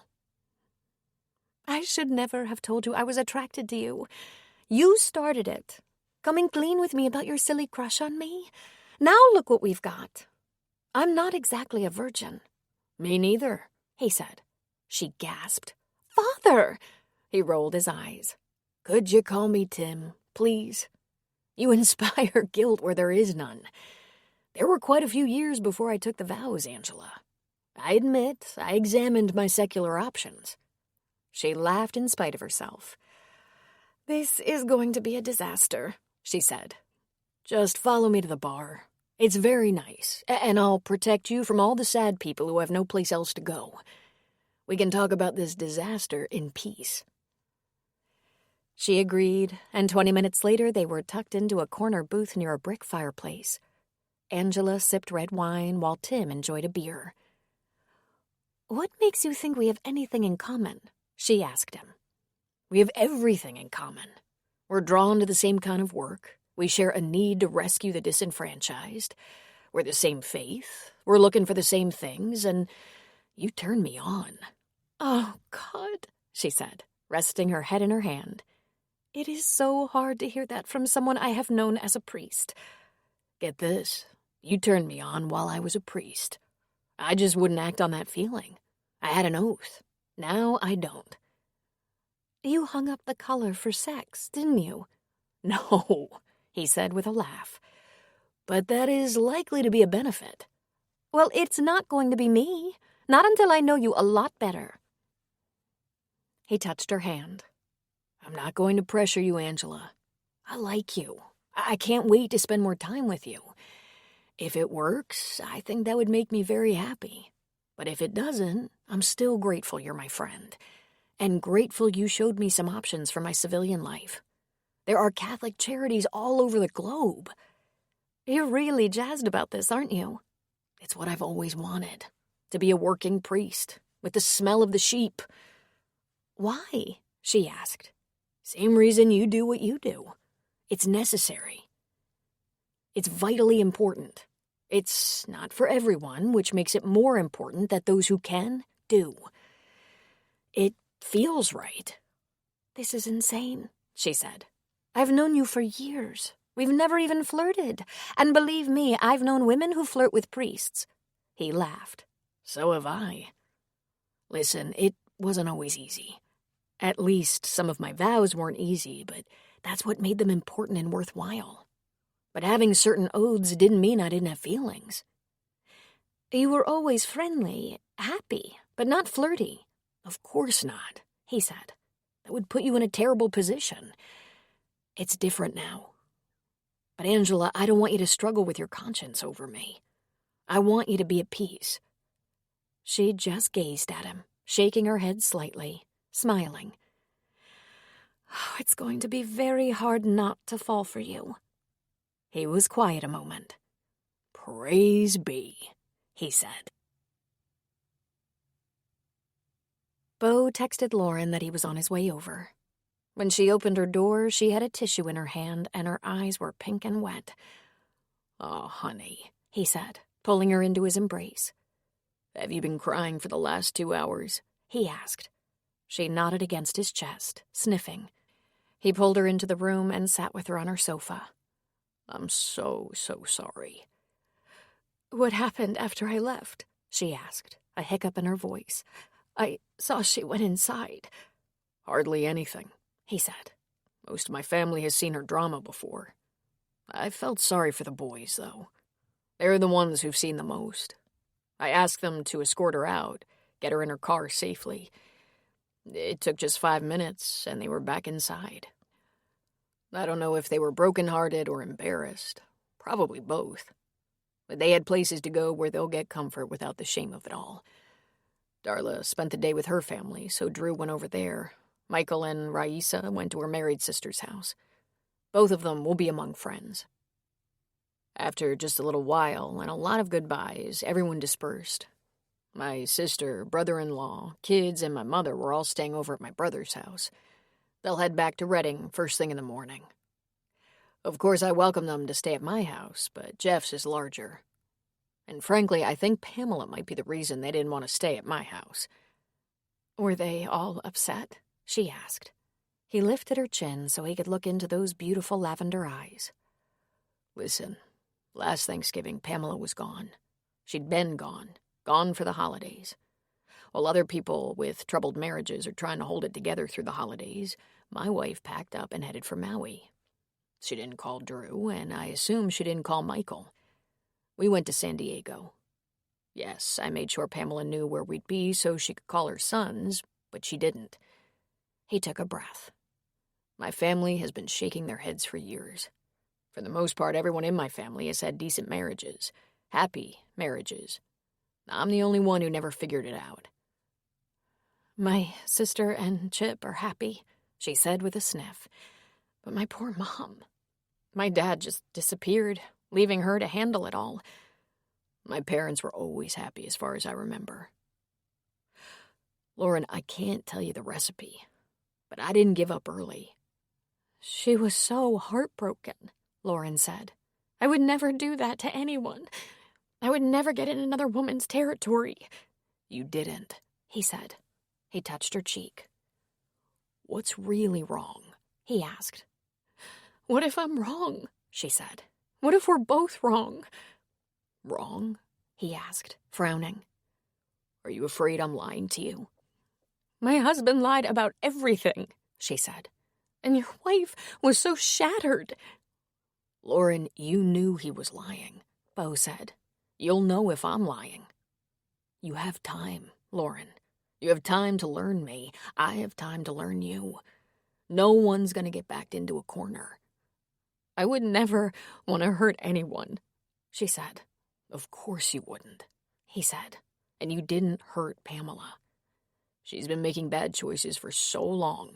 Trying to come back to our marriage would just be one more. She won't ever let you go, she said. The doctor might not let you go either. We might be stuck with them for a long time. So let's do this. I've already let Pamela go. You do what you have to do. Oh, God, she said, leaning against him. She's so beautiful. Bo held her. She was actually prettier when I met her, he said. She's changed a lot in her appearance. She's enhanced some body parts, reduced others. She's very pretty, but the girl I knew was less perfect and much more real. Pam has always had an issue with wanting more. She's never been happy with what she has. You said you had no regrets, she reminded him. None, he said. It wasn't always easy, but it was worth it. I can honestly say the boys grew up in the best home I could provide. Not a flawless home, but we did all right. He looked into her eyes. I never left them. I got a little worked up, she said. I'd just met your family and this poor, shattered woman. It's okay. It's better than okay. You have questions, and you should have them. You'd be crazy to get yourself in another abusive situation. So would I. But it's gonna be all right because we have lots of time to figure each other out. We're not in a hurry because our clocks are ticking, are we? Funny, she said with a huff of laughter. He wrapped his arms around her. I figured this holiday period could be a little sketchy, unpredictable. And we haven't even heard from the doctor yet. He could weigh in at any time. You still have that bat handy, right? She shuddered. I'm willing to just soldier on, take it one day at a time, get to the other side of all this bullshit. I don't want a lot, Lauren. I just want to enjoy life with someone who cares about me while I enjoy caring about her. Nothing fancy or complicated. Some balance and a little compromise. He kissed her cheek. Everything is going to be okay. I hope. She sighed. I'm kind of glad, in a perverse way, that your ex-wife showed up and went a little crazy. Brad must be hopping mad by now. Thanksgiving dinner in a restaurant with his mean old mother. I'm surprised he didn't burn my house down. Bo was quiet for a moment. You don't smell smoke, do you? All the years I contemplated this, divorcing him and getting on with my life, I never pictured it would be like this. I never thought he'd hurt me so badly. I never thought I'd fall for a man running from a crazy wife. Can we last through all this? I know I'm doing the right thing, and I believe in you, he said. I'm not going to lie to you about anything. If you lie to yourself, I can't help you with that. If it doesn't feel right, you have to make the move. And will you? If it's not perfect for you, will you tell me? She asked. Absolutely. I'm not going to trick you. There would be nothing in that for me. No one's waiting up for you? She asked. No. They all ran for the hills after Pamela. They were probably afraid she'd come back. Will you come to bed and hold me? She asked. Just waiting for the invitation, he said. In the small hours of the morning, she snuggled against him. She felt secure and satisfied and peaceful. She lifted her head from his shoulder and kissed his chin. I love you, she whispered. I love you, and I want to be with you forever. He tenderly kissed her mouth. Me too. Me too. The week following Thanksgiving, everything seemed a bit calmer to Lauren. She took Lacey out for a nice dinner and some shopping and heard all about Thanksgiving, secretly a little gleeful that Lacey had had a perfectly miserable time with Adele and Brad. Unsurprisingly, he was in a foul mood, stuck with his mother, spoiled daughter, with no whipping post on hand. It never occurred to her last June that 6 months after moving out, she still wouldn't be divorced, wouldn't have any property from her old house. Therefore, there were no Christmas decorations. But Lauren knew how to make centerpieces and wreaths and bought herself a few flameless LED candles that lit and went off on a timer. Red and white candles. She stopped by the craft store to get florist supplies and ribbon. She knew where to get greenery scraps at a great price by driving north to the warehouses that supplied flower shops. She offered to make a wreath or a centerpiece for Beau if he'd come along. It was just the perfect distraction for Beau, loving gardens and flowers as he did. They filled the back of his truck with varieties of fir, pine, juniper, eucalyptus, cedar, holly, and other holiday greens and pine cones. Lauren put a sheet over her dining table, got out the florist's clippers she'd bought, and got busy creating wreaths and centerpieces. Beau brought in all her cuttings and hung around to watch. He was so intrigued by her creations that she showed him how she was doing it. "Can I try?" he asked. He was irresistible. "Sure, let me show you. The centerpiece is easier. We'll start with that." By 5, they had made 10 centerpieces and several wreaths. Their fingers were sappy and sticky. Beau looked at his watch. "Got an appointment?" she asked. "I'm hungry," he said. "How's your beer and wine supply?" "All set, but that's not food." He went to the sink and started washing his hands. "I'll go get us something, unless you feel like going out." "I want to use up all these greens while they're fresh," she said. "I'd eat anything you feel like eating." There was a tapping at the door, and when she opened it, there stood her boss, B. "I'm sorry. I should have called. This was impetuous. It's about work." "Come in," Lauren said. "We were just making Christmas decorations. B, this is my friend Beau, and Beau, B is my supervisor at Merriweather." Beau put out a hand and nodded. "Pleased to meet you, B," he said. "I think I'm interrupting." "Not at all. Beau is ready to quit for dinner. Let me wash my hands and let's have a glass of wine," Lauren said. "You've never been to my house. Well, my rental. But I'm kind of proud of it. My first house of my own. I don't want to take up too much of your time, and I can see—" "I'm on my way out to get us something for dinner," Beau said. "Will you join us?" "No, but thank you. I just need a few minutes." Lauren was washing her hands vigorously. "This must be something important. This is the first time you've ever called on me on a weekend to discuss company business. I've been there over a dozen years." B was looking at the greenery lined up on the countertops, centerpieces of all sizes, a few wreaths leaning against the cupboards. "These are beautiful. Oh, you're such a talent." Beau dried his hands and came to Lauren's side, kissing her on the cheek. "I'll bring you something you like. I'll take my time." "Thank you," she said. As Beau left, Lauren continued chatting with B. "Since I still don't have access to anything in my house, I have no Christmas decorations. so I set about creating some from scraps. My daughter and her boyfriend are coming for the holidays, and I'd like it to be... Lauren, I'd like you to know I'm going against direct instructions and against policy in coming to your home, but this is important, and it's not good news. What's wrong? What in the world? I've been informed that you will be terminated next Friday. Lauren let a short, confused huff of laughter escape. The Friday before the holidays? Why? Human Resources will handle that, and I can't wait to hear what they come up with, since every ounce of documentation from me shows exemplary performance. Oh, here's what little I know. The decision came from very high in the company, and they've decided to eliminate your position for budget reasons. Someone, somewhere, has decided it won't take a director to run your department, but they're not offering you a chance to stay on as a supervisor. And they don't have another director's position open for you.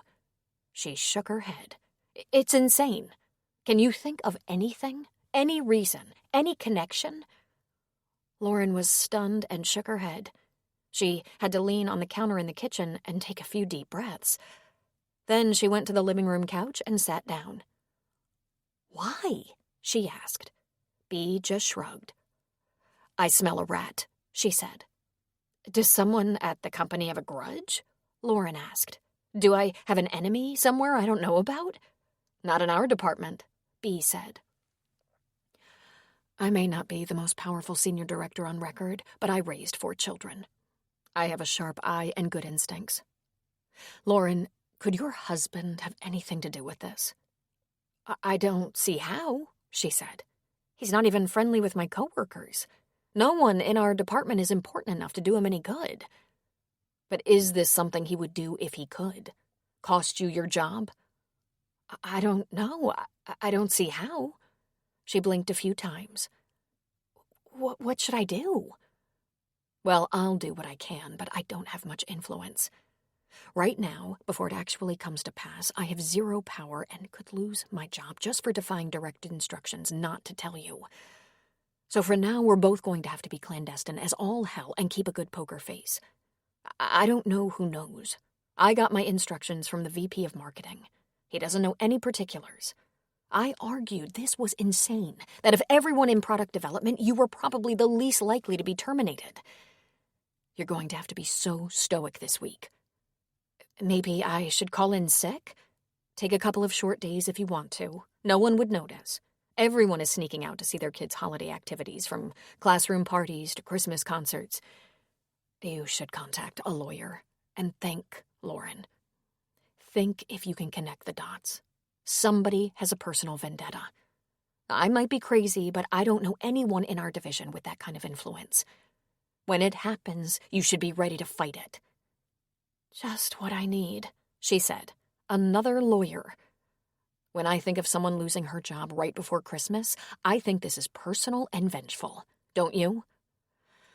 If I worked in the medical field, he could probably easily sabotage my employment. But the food industry?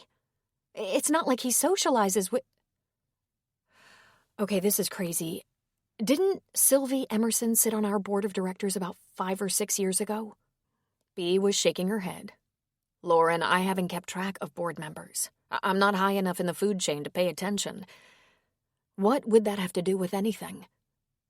Brad thinks of himself as a friend to Andy Emerson, but I honestly can't imagine either Andy or Sylvie... She shook her head. That just doesn't come together in my head. They're good people. When I told Sylvie about the divorce, she was very frank. Brad never fooled her. She isn't fond of him. She wouldn't do him a favor, especially a favor like this. Maybe you should talk to her, Bea said. Just keep your source out of it for now. I can do that. Now that I'm separated, Sylvie and I see each other regularly. She stood. I think we'd better have that wine. I don't know, Bea said. I should get out of here before that young man brings you dinner. Don't leave on account of Beau, Lauren said. I've known him quite a while, but we started seeing each other recently. He's nothing like Brad. Let's have a glass of wine and see if the grate brings any ideas to the surface. Just a small one, Bea said. I've been racking my brain. I'm not going to let Meriwether toss me on the trash heap, Lauren said. I've never had a bad report or been disciplined in over a dozen years. I've been a loyal and trustworthy employee." "I vouch for that," B said, sitting up on one of the stools at the breakfast bar. "I'm sorry this is happening, Lauren. Divorce can get so ugly. I'm learning that." When B was leaving about 40 minutes later, Lauren handed her a centerpiece. "Merry Christmas," she said. "I had intended to bring you one this week." "Thank you," she said. "I'll treasure it." "I'm devastated. After all these years of knowing each other, our friendship came so recently. I can't bear this." "No matter what happens this week, we will stay friends. And now you know how to find my house." Going to work every day was a terrible strain, but Lauren managed to keep from letting on that she knew. If she had not had Beau to talk to sleep with, it would have been so much harder. On Thursday afternoon, she left early and went by a local flower shop and bought their greenery scraps for a pittance. She made a long, thin centerpiece that would fit on Sylvie's dining table. She texted her, not knowing what Sylvie's holiday schedule might be, and said that she thought she might have Friday afternoon free and wondered if she could stop by. Sylvie Emerson returned the text and asked Lauren to please stop by. And right on schedule, as promised, the head of human resources came to her office with a couple of assistants and explained that for budget considerations, Lauren's position was being terminated. When Lauren asked, she was told no severance package was being offered, but she was entitled to unemployment insurance. "You're terminating me without cause and offering no severance or benefit package?" she asked. "I'm very sorry," the HR director said. "I'm just following instructions. If you plan to appeal, here are the steps you should consider taking." And with an obvious, nervous tremor, she handed Lauren a sheet of paper. Lauren looked at the page with a list of suggestions, then looked at the director. Termination, no severance, no exit package, no benefits. This was somehow related to her divorce. It had to be. "I'll certainly take this into consideration. Thank you. Can you get me a cart to help me get my belongings to the car?" "Absolutely," the director said, relieved. "And my assistants will help you." Lauren sat in the parking lot of Meriwether Foods and called Beau. "It happened," she said. "It really happened. No severance, no nothing. I was expecting it, and yet I'm still stunned." "We'll figure it out," he said. "I've been researching and looking for good attorneys. Are you going home now?" "No, I'm going to Sylvie's house to give her a centerpiece. I was planning to do this anyway, and now I'm going to ask her advice. She must know Meriwether. She once sat on their board of directors. Will I see you later?" "Of course. Would you like to go out? Stay in?" "I don't know," she said. "I'd like to cry, but for some reason I can't. Let me call you after talking to my friend." When Sylvie answered the door, the first thing she said was, "Oh, how perfectly amazing," referring to the greenery. When she heard what had happened to Lauren, she said, "That's just impossible. That was not how Meriwether treated employees. If it was, I would never have served on their board." And finally, she said, "Something is very wrong, and I'm going to help you get to the bottom of this." Chapter 15. Christmas would be a negotiation from now on, and Lauren accepted this. That's how it is after divorce, and with grown children who have coupled up. Cassie and Jeremy flew in from Boston on Saturday. Christmas Eve was Monday. They came directly to Lauren's house, moved their bags into the guest room, and had a snack before going to Menlo Park, where Jeremy's family lived. "Do you have plans for tonight?" Cassie asked. "I'm at your disposal," Lauren said. "At some point, we should talk about Christmas Eve and Christmas Day and where you'd like to spend them. We have a flood of invitations, but I know you guys have to make plans with Jeremy's family. But can I just tell you how thrilled I am that you'll stay here? Thank you. I know that in the future I'll share you with Jeremy's family." "That's probably true," Cassie said. "But right now, when you haven't been on your own for long and have gone through so much drama, we want to be here to support you." They indeed had piles of invitations. Beth wanted them all to come to her house on Christmas Day. Bo was hosting dinner on Christmas Eve, and he told Lauren to please invite her daughters and Beth's family. His boys, maybe their girlfriends, and Tim would join them for ham and scalloped potatoes. Then Tim was going to attend midnight mass, and anyone who wanted to go along was welcome. Although Lauren hadn't asked yet, she wondered if Cassie and Lacey had invitations from their father. She didn't know if Bo's boys had invitations from their mother. "Can we have dinner together tonight?" Cassie asked. "Can you invite your new friend Bo?" "He's already on standby, and I've included his sons and their girlfriends. I've already made a very large chicken parm, and am ready to throw a spinach salad and baguette at that. I haven't figured out dessert." "What about Lacey?" Cassie asked. "Will you invite her?" "I'm gonna leave that with you," Lauren said. "I haven't talked to her about Bo, and she hasn't met him yet. If you decide you want to include Lacey tonight, please tell her she'll be meeting my... Oh, dear God. What should he be called? A gentleman friend?" Cassie laughed. "You should relax. He's the man you've been seeing the last couple of months. Am I right about that? Couple of months?" Lauren just nodded. "I don't feel like a scene. It's Christmas. Tell her to please come over if she'd like to meet my friend. If she's pissy, I'm not in the mood." After a lovely dinner of chicken parmesan, Lauren reminded herself that every situation would be touch and go for a while. Everyone had come. Lacey looked like she'd been invited to the gallows. She was stiff and uncomfortable and somewhat grim. But Bo expressed how happy he was to meet her. Cassie and Jeremy welcomed her with hugs, and Bo's sons made her laugh. Then there was a fair amount of teasing from Drew and Michael about the new couple, Lauren and Bo. Lacey seemed a little rigid in the beginning, trying not to like them, but in spite of herself, she fell for them all. Bo and his sons were funny, charming, and sweet, not to mention attractive. From that point on, the days were magical. Lauren spent every bit of time with Bo, while Cassie split her time with Jeremy's family, and Lacey split her time with her father. Cassie didn't receive an invitation from Brad and didn't care. In fact, she was relieved. She hadn't heard from her father since August when she confronted him in his office, nor had he offered her any help with law school. On Christmas Eve, everyone except Lacey went to midnight mass in Mill Valley, where Father Tim assisted Father Damien for the last time. By now the word had gotten out, and he was seen hugging parishioners and telling them that he'd be taking calls and visiting with anyone who wanted to see him for another 2 weeks. He encouraged anyone with questions to call his cell phone. In the wee hours of Christmas morning, after midnight mass, Lauren and Bo were alone in Lauren's living room. Cassie and Jeremy had gone to bed. Michael was staying overnight at Bo's house, and Bo had gamely told them not to wait up. In this little bit of time alone at Lauren's, they exchanged gifts. Bo had a wrapped gift for her, and she opened it to find a most beautiful diamond pendant on a platinum chain. "I can't put a ring on your finger, but I can show you how I feel with this." "Bo, it's so beautiful." "Let me," he said, pulling it out of the box to fasten it around her neck. He looked at it for a moment, then treated her to one of his best kisses.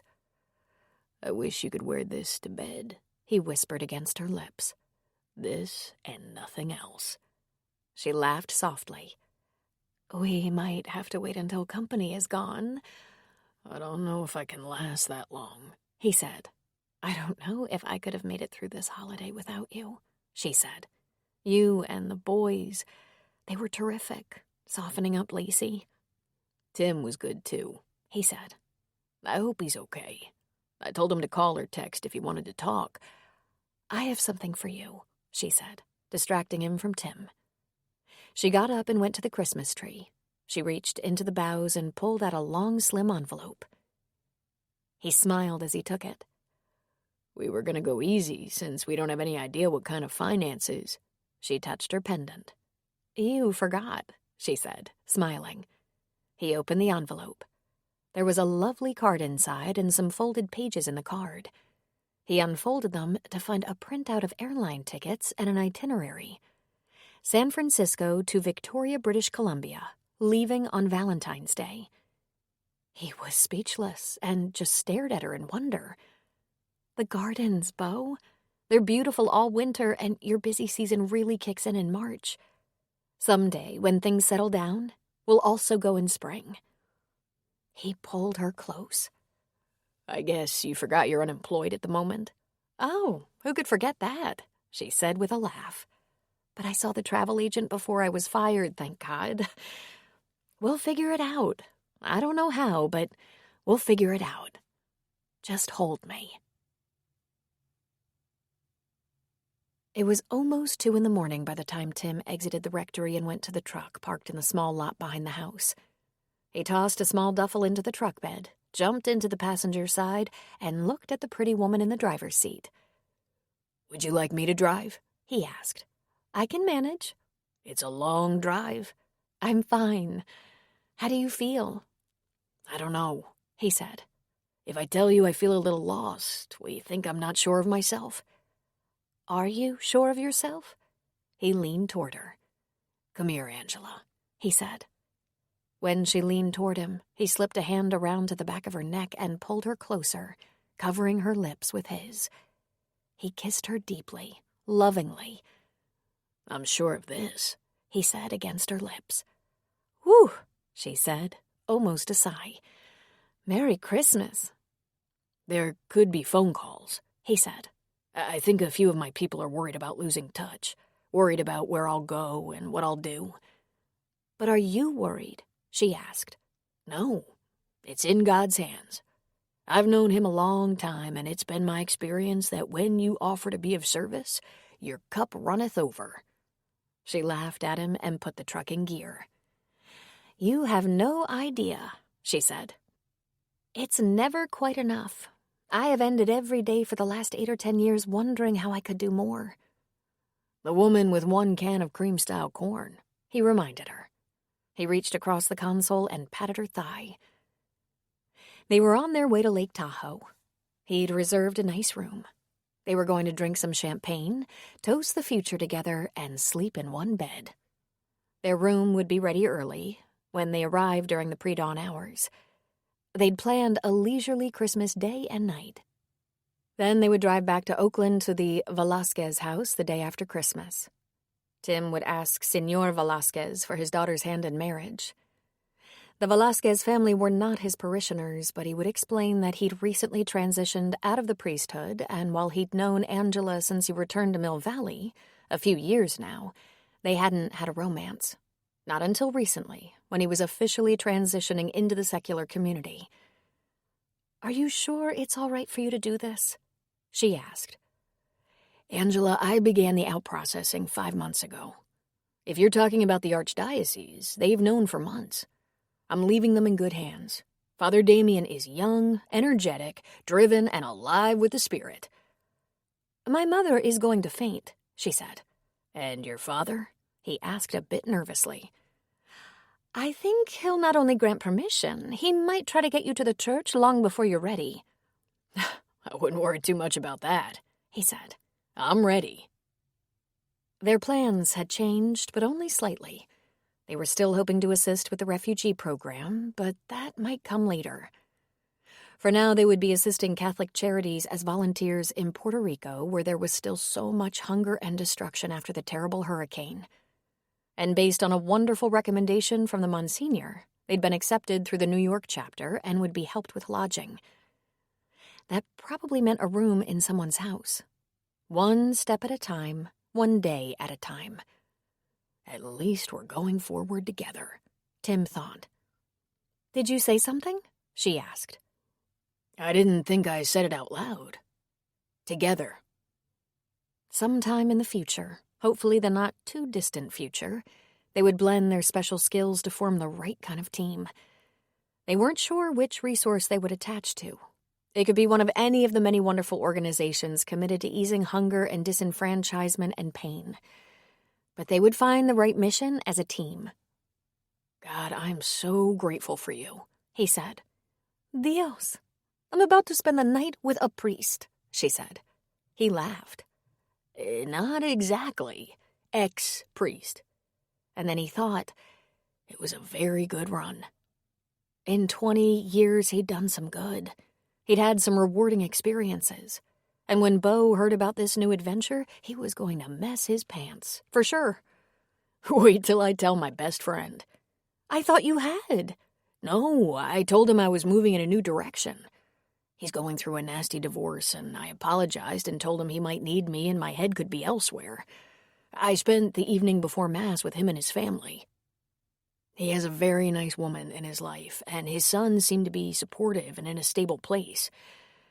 I haven't told him about you yet, but I don't think it'll surprise him. When I finally catch up with him and tell him everything that's going on, he's going to flip. I should be sure you're with me. It's fun watching Beau freak out. It was early in the morning, but still dark when they got to Lake Tahoe. Tim asked for a champagne breakfast to be sent to the room. Then they sat in their hotel robes with their room service breakfast, curtains open to catch the rising sun in a couple of hours. They clinked glasses, fed each other small bites of omelet and crepes between kisses. And finally, they tumbled onto the large bed and clumsily touched, caressed, kissed, and eventually made love. When both of them were exhausted and satisfied, Angela gasped and said, "I think you're lying about your chastity. That was excellent." "That's the thing about love, sweetheart," he said, brushing her thick dark hair away from her brow. "No practice required. It's pretty natural." Angela slept in his arms, her head on his shoulder, one leg thrown over his hip. For the first time in a long time, he felt at home, at peace. He'd never strayed from his vows, though he'd felt the occasional temptation, as any man would. He had exercised a lot of denial and struggled with control. Hormones. That's all it was. It was when he saw Angela for the first time after telling His Excellence that he'd be leaving the priesthood. That's when he felt something more. This wasn't just hormones. It wasn't just a man struggling with his God-given urge to mate. This was perfection. He didn't expect this to happen. He thought maybe someday he'd meet someone. He knew he was open to the idea when he was no longer a priest. He toyed with her dark hair, and she stirred against him. The right woman. A woman who shared his passion for being of service. A woman who shared his faith and his drive and his love for humanity. Angela had been doing God's work for years, and in her he would find his way. Hopefully in him she would find her completeness. He pulled her closer, and his lips touched her brow. She lifted her head and looked into his eyes. "I hope I can make you as happy as you've made me," she said. "We're a work in progress as a couple," he said. "Every day will be a new canvas. If you just hold my hand, we'll do the right things. Can we get married right away?" "You in some hurry, Tim?" she asked. "It's in my nature, I think. Once I decide, I take an oath. Don't let me rush you if you need time to think it over." "Tim, I wouldn't be here now like this if I were unsure. But I'd like to be married by a priest. It might be old-fashioned, but it's how I roll." She grinned and ran her fingers through the hair that fell over his ear. "Will we have a honeymoon, do you think?" "Probably not a typical one. I still have things to clear out of the rectory, and I'll have to spend a little time there, but I'm not going to stay nights there anymore. Everyone has my cell phone number. If any of my old parishioners need reassurance, I can keep appointments at the church until January 1st. Then we move on." "Do you need my help with that?" "No, there isn't much. What I can't pack, I can donate or leave with my parents. I'm going to get us a hotel room in the city for a couple of weeks. We have people to see and a marriage license to get. When we're not busy doing that, I want to spoil you a little. I have a feeling it's going to be a long time before we can indulge in good restaurants or things like whirlpool tubs and big showers. Good mattresses, fancy linens, hotel bathrobes?" If this ever becomes too much." "You're following me, remember? I never preached in a big rich church or lived in a cushy little mansion like that rectory. How many times have you slept in your car?" "Not that many," he admitted, though there were a few times in the Central Valley when he'd given up his lodging to someone in need. "It was the most wonderful Christmas morning of my life," she said. Me too, He agreed. He tenderly touched her cheek. Me too. Cassie and Jeremy were very busy the week between Christmas and New Year's Day. This was the part of the world where they'd completed their undergrad work, and there were still many friends in the area. Not to mention Jeremy's parents, a married sister with a baby, an aunt and uncle. That gave Lauren plenty of free time, which she needed. But high on her list of priorities was getting her girls together for lunch. Just the girls, no boyfriends or extras. Since she was fired the Friday before Christmas, she'd had a very interesting call from Sylvie Emerson. Sylvie had taken the liberty of talking about Lauren's situation to her personal attorney. No names, of course. Call your attorney and tell her you want to contest your termination because they claim no cause. Don't take another job without talking to me. I have a couple of excellent ideas. But while you're unemployed, ask your lawyer to push hard for a settlement. If you agreed to mediation, get it scheduled.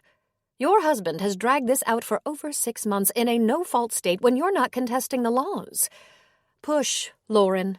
Then, please, talk to me. Lauren said that of course she would. She would appreciate any suggestions. When she called Erica Slade, she had to leave a message. And, Lauren being Lauren, it was apologetic. Erica, I'm so sorry to bother you during a holiday week, but I've had a few things come up and hope to discuss with you when you're next available.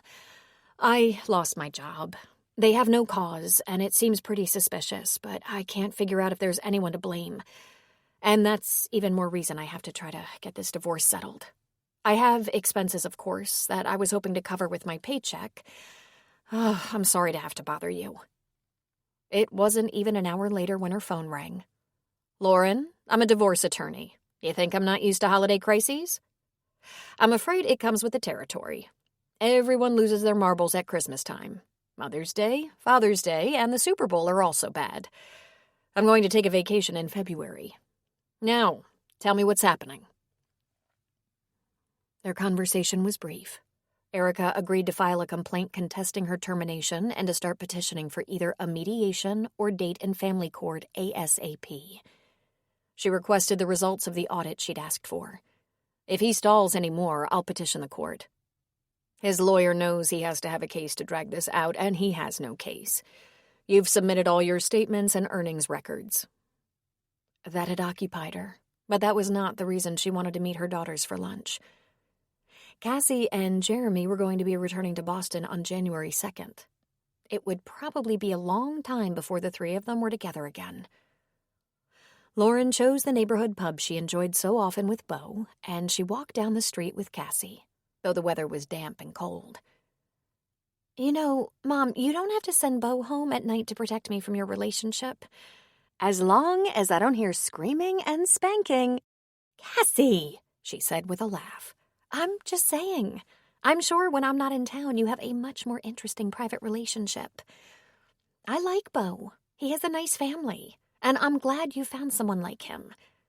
It's a complete surprise, Lauren said. I wish I'd met him after the divorce was final, but at the rate we're going. When exactly did you meet him? Cassie asked.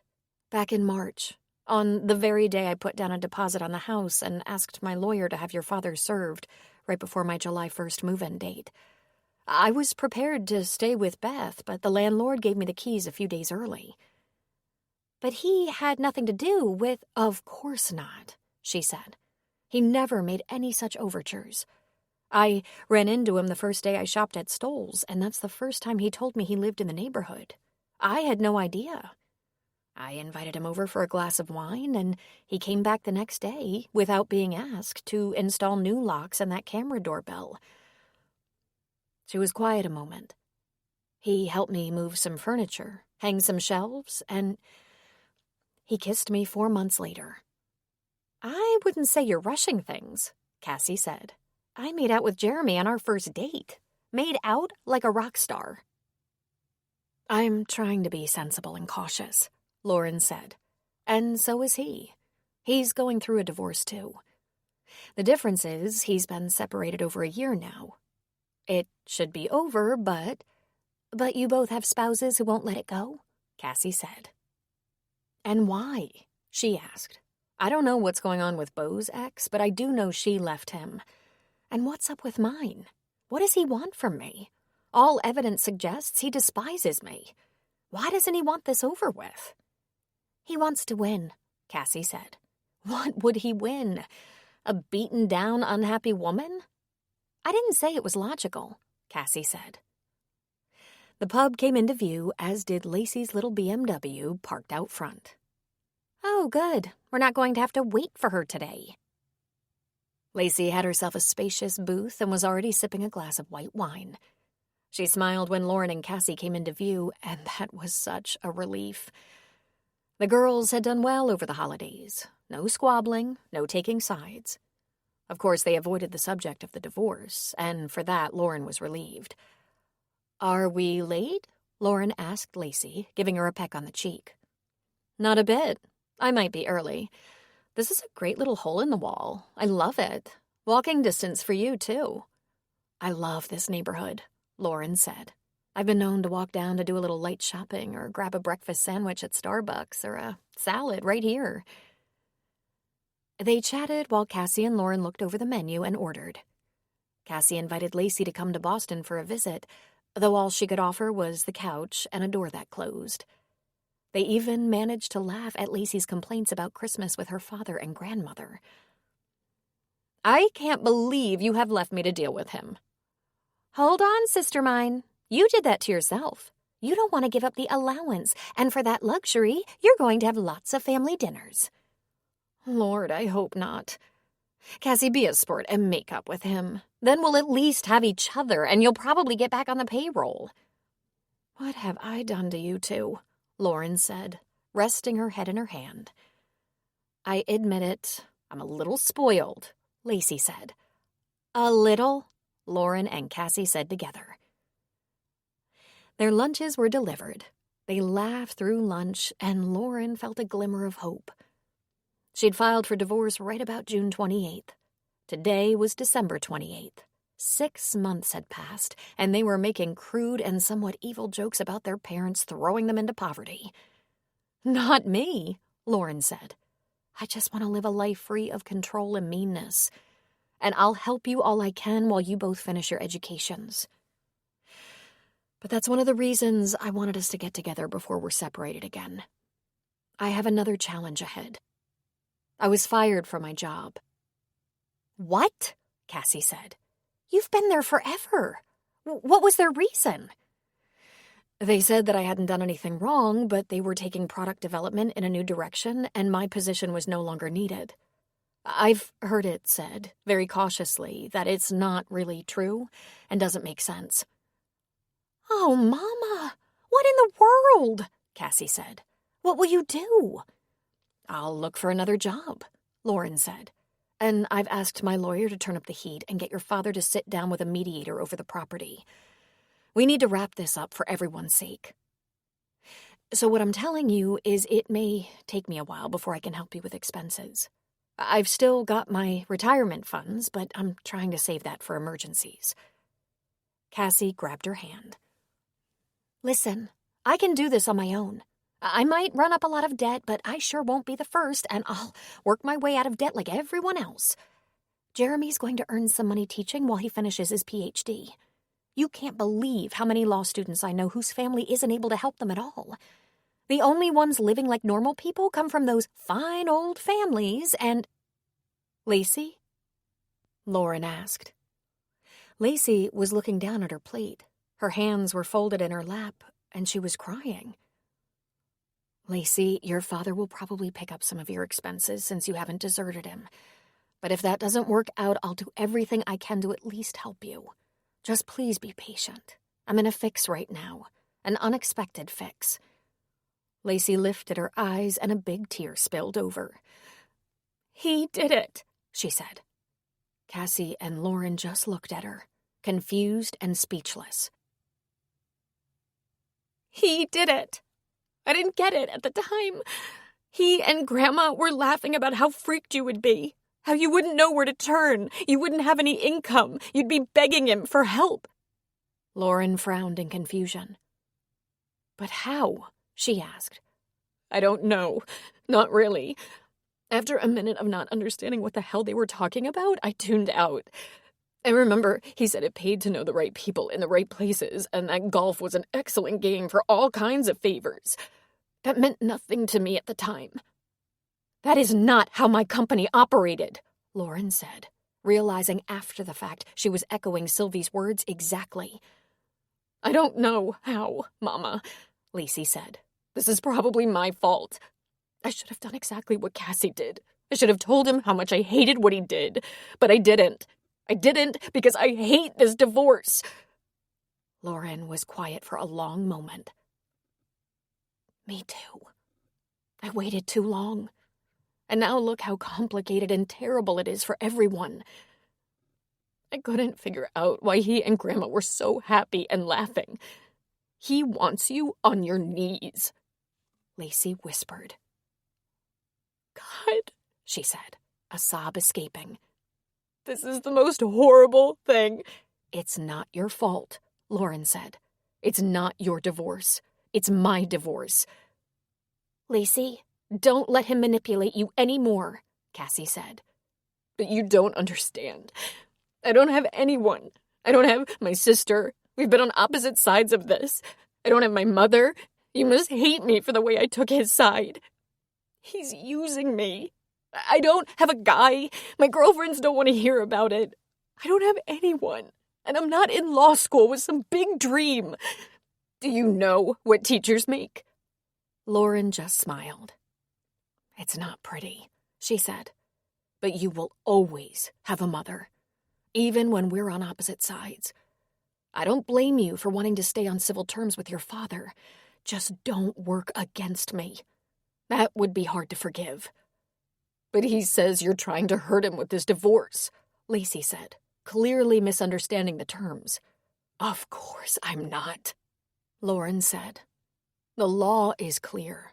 Our possessions and investments that were obtained during our marriage are divided equally, with the exception of personal retirement funds. Everything accrued prior to our marriage isn't part of the equation. I worked at least 3 jobs my entire marriage. I cleaned, cared for the children, took care of your father's needs, professional and personal, and then held down a full-time job. Your father never volunteered in your school, never cleaned the house, never went to the grocery store, doesn't know where the dry cleaner is, gave me lists of chores to do for him or things to buy for him, and my paycheck went into the joint account. Lacey, I don't want to hurt him, even though there's an argument that he deserves to be hurt. All I want is my life back." Lacey was quiet for a moment. Then she said, "I don't think he's going to make that easy." "Sweetheart, I knew that before we'd been married a year."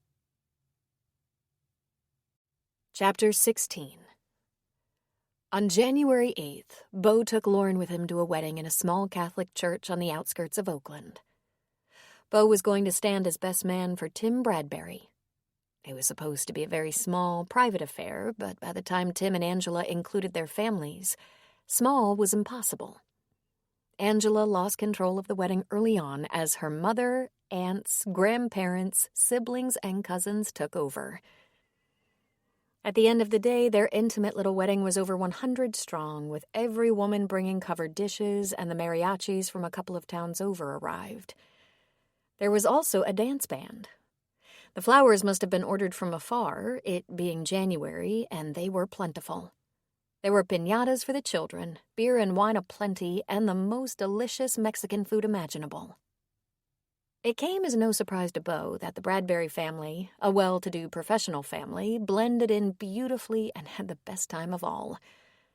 Beau mentioned it to Michael and Drew, and they wouldn't miss it, so they were there with girlfriends in tow. There was music, dancing, singing, laughing, toasting, and toasting, and toasting. Beau gave the bride and groom a roaring good speech. "I don't think any couple I've ever met has been more married," Lauren said. "They really know how to do it right." "Did you have a big wedding?" he asked her. "Of course," she said. "It wasn't a fun wedding, however. It was prim, proper, and stick-up-your-butt boring." Beau erupted with laughter, then grabbed her in his arms and spun her around the dance floor, the church basement, one more time. It was after midnight when a limo ordered by Tim's father arrived at the little church and whisked Tim and Angela away, back to the city where they'd been staying.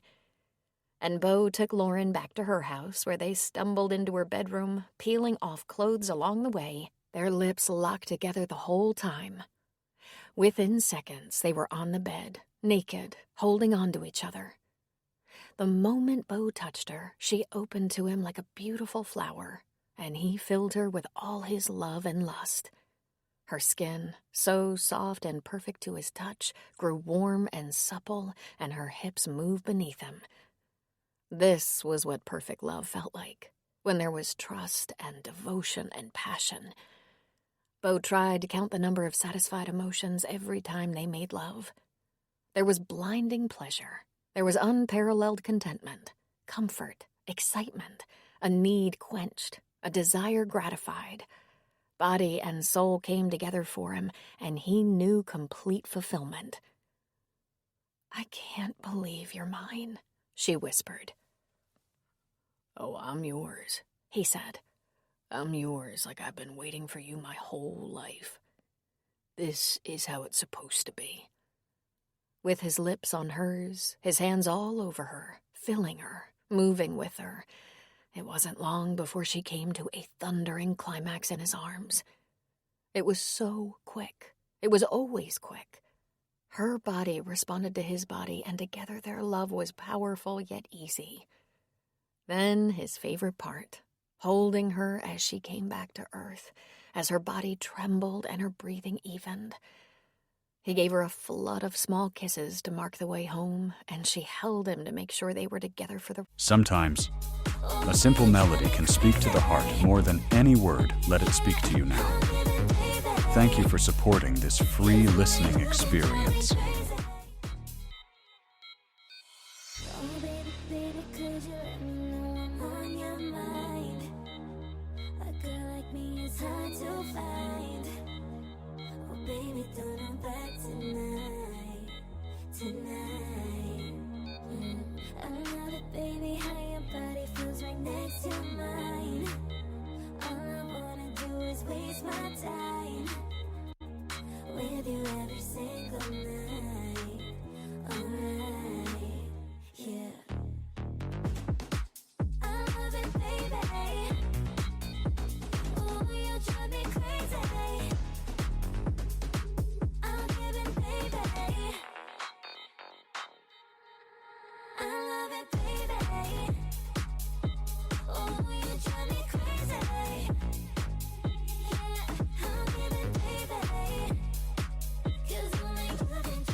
Ride. "That was so nice," he whispered. "Hard to believe you had trouble with orgasms before. They come to you very easily now." Now? The second you touch me, I have to hold back so you can come with me. "Loving you is the best part of my life," he said. She touched his handsome face. "I never thought I'd have this," she whispered. "I was planning to be alone and quite content." He chuckled. "So was I. But at least neither of us was planning to be a priest." Weren't they the most beautiful couple? The chemistry was rolling off them in waves. It was really hard for me to imagine Tim that way, lusty and sexual and not a priest," he finished for her. "There was nothing priestly about him at the wedding," she said, snuggling closer. "Every time I saw him, he was kissing Angela. I think he's thoroughly in love." She kissed him. "I'm thoroughly in love, too, in case you're interested." They made love again. The urgency sated. It was slower and sweeter, but no less wondrous. Wrapped in each other's arms, they began to drift into sleep. Then there was an explosion that shook the house. Beau's truck in Lauren's drive was ablaze, and he acted quickly. He didn't go outside and told Lauren to stay in the kitchen, far away from the windows. He called 911 and explained that his truck was on fire and there was no explanation for it, but there had been a loud explosion. He heard sirens before he completed the call, and within a couple of minutes there were fire trucks, a paramedic rig, and lots of police vehicles. "Get dressed, Bo," she said, handing him his jeans. He saw that she'd hurriedly pulled on jeans and a sweatshirt and some slip-on tennis shoes. While he was getting into his pants and t-shirt, there was pounding at the door. Lauren opened the door to a firefighter. "Everyone in here all right, ma'am?" "I think so," she said. "We woke to the explosion." "I'm gonna need you to evacuate for now. You can sit in one of the police cars.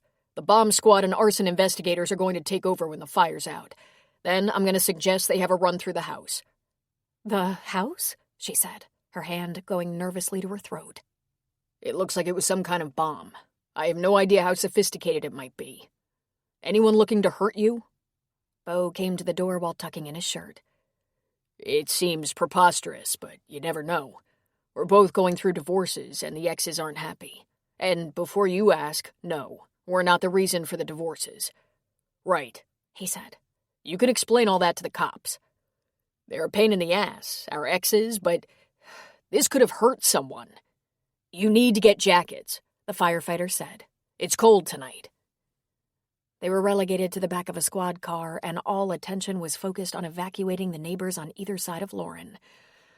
"Oh, my neighbors must hate me," she said. "We'll talk to them together," Bo said. "We'll explain we don't have any idea what this is about and promise to give them the details when we have more information from the police." "They're going to hate me just the same. This was a quiet, well-kept little neighborhood until I came along." "Have you had any contact from Brad?" Bo asked. "Nothing," she said. "I told you what Lacey said, that she thinks Brad somehow managed to get me put out of a job, but she can't be sure. It could be the things he was saying meant he thought he'd finally outsmarted me and will get even in the settlement. I have no reason to suspect him of blowing up your truck." Oh, God. What if that was meant to hurt us or kill us? "Let's not go there until we get more information," he said. "But what if one of them, probably Brad, wants that level of revenge?" she asked. "Come here," he said, pulling her into his arms. "We're going to figure this out. We're going to be okay." They spent the rest of the early morning in the police department, answering questions. What was left of Bo's truck was towed to a special section of the impound lot for examination by detectives and the arson investigator, although the remnants of a pipe bomb were discovered. It appeared the pipe bomb could have been tossed in the bed of the truck, which actually brought Bo and Lauren a small bit of comfort. Had it been wired to explode while they were occupants in the cab, it would have been so eerily terrifying. They were separated and answered many questions for about 3 hours before they were released and asked to remain available to police. The first order of business was a nap at Bo's house.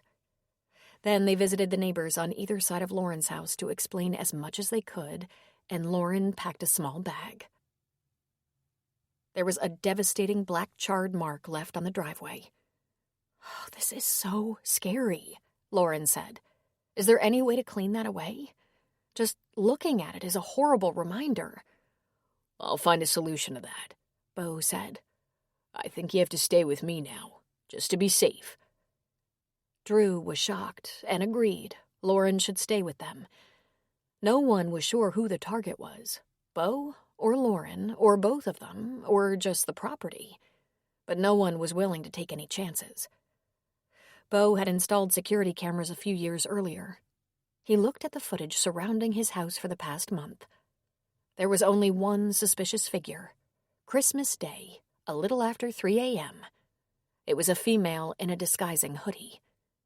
He wasn't 100% sure, but the woman moved like Pamela. Lauren was a bit surprised by how easily she slipped into living in Bo's home. From the very first morning after a full night's sleep, when she was sitting at the table in her robe, working her crossword puzzle, and Drew came into the room. He said a pleasant good morning as though this was a typical routine. He began rooting around for cereal and toast, and Lauren said, "Let me make you a couple of eggs. It'll only take a minute." You have time?" "Right now, I have nothing but time. But when I get back to work, you'll be on your own again. I'd love to right now." Sure, he said. She turned a couple of eggs in the pan, microwaved a few slices of bacon, made him some toast, and presented a plate in 5 minutes or less. She filched a piece of bacon for herself and opened a yogurt. Drew dug in. You sleep okay? He finally asked. I did, but I admit I woke up a lot. Every little noise. Try not to worry, Drew said. Dad's got this place wired. No one's getting in here without a lot of bells and whistles. I'm relieved by that, she said. Are you off to school? I don't have classes today, so I'll run by my dad's office and see if there's anything for me to do around there. When I'm not working with landscapers, I do stuff around the office. Then I'll meet Darla after her classes.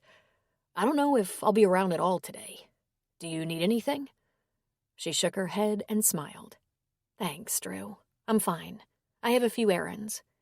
Be very careful, he said. She had to remind herself that Beau was not Drew's father. He looked so much like him, especially when he was solicitous. Believe me, I will, she said. Beau was planning to try to buy a new truck, but Lauren was going to see Sylvie Emerson. It was so coincidental that Sylvie had called yesterday and asked if she could manage lunch. Lauren didn't say anything about their adventure with the bomb and couldn't imagine Sylvie knew. Lauren genuinely admired Sylvie. She would be like her if she could, giving so much to so many important causes and reigning over society with such grace and kindness, yet having that no-nonsense grasp of reality. Just the way she had admitted Brad had never fooled her. That wisdom and intuition. If Lauren aspired to anything, it was that. Sylvie was a lot like honey, Lauren realized. Even given all that, Lauren didn't feel like a close friend, but rather a friendly acquaintance. That was all right. Lauren didn't run in Sylvie's circle, nor did she want to. All she really wanted was Sylvie's respect, and she believed she had that. The day was dark, foggy, and wet. Lauren took the ferry to the city and a cab to Sylvie's large home. Sylvie answered the door herself, even though there was staff in this house. "Lauren," she said, giving her a friendly hug. "So good of you to come out on a day like this." "While I have the time, this is my first choice of things to do. Thank you for inviting me. I've looked forward to this, and I finally had some free time. We're set up in the library. Let me take your coat." Before Sylvie could take the coat, a casually attired woman Lauren recognized from her last visit took the coat and whisked it away. "Thank you, Mary," Sylvie said. "Come with me," she said to Lauren. They walked down the hall past a sitting room, an office, and a dining room to the front corner of the house. Lauren had been here a few times but had been unaware of the library. It was beautiful, with floor-to-ceiling bookcases, a couple of ladders, a leather sofa, and a blazing fireplace. A small table occupied the center of the room and was appointed with a linen tablecloth and delicate china. The chairs were leather captain's chairs, comfortable and deep. The room was dimly lit and without windows, but there were a couple of flickering candles on the table. Lauren was mesmerized. "Sylvie, this is beautiful. I thought it was best for today, since the garden is out of the question." She flipped a switch and bookshelf lighting came on. "It's a dark room, but I find it cozy, especially in winter. Do you use it much?" "Not as much as I'd like," she said. "I carry whatever book I'm reading around with me. I'd read in the living room, the bedroom, wherever I happen to be. Now and then I'll come in here and just remind myself what books I've hoarded and kept." She pulled one off the shelf. A copy of Treasure Island, tattered and yellowed. "I read this to the kids. I could replace it, but is there anything quite as lovely as a book that's been well read?" "I read it to my kids, too," she said. "Sit down, Lauren. Did you drive into the city?" "No, I took the ferry and a cab. The roads were destined to be clogged with traffic on a rainy day, and I like the ferry, even in weather like this." "Well then, let's have a glass of wine, shall we?" "Perfect," she said. "And you can tell me the latest in your life," Sylvie said. "By now you should be afraid to ask," she said. "Oh no," Sylvie said, pouring them a glass of wine. Has something happened?" Lauren first toasted Sylvie and said, "It's so good to see you again." Then she explained that Beau's truck had exploded and that the police said it was a bomb of some kind. "Oh, dear God," Sylvie said. "Do you suspect Brad?" "I have no idea what to think. But to be safe, I'm staying at Beau's house. I don't know if it was meant for one of us. The truck was parked in my drive, or if it was just malicious mischief. It's just that there's so little crime on the island, and we both have hostile exes." "And what of this man, Lauren?" "Oh, you met him. It was almost a year ago at the fundraiser.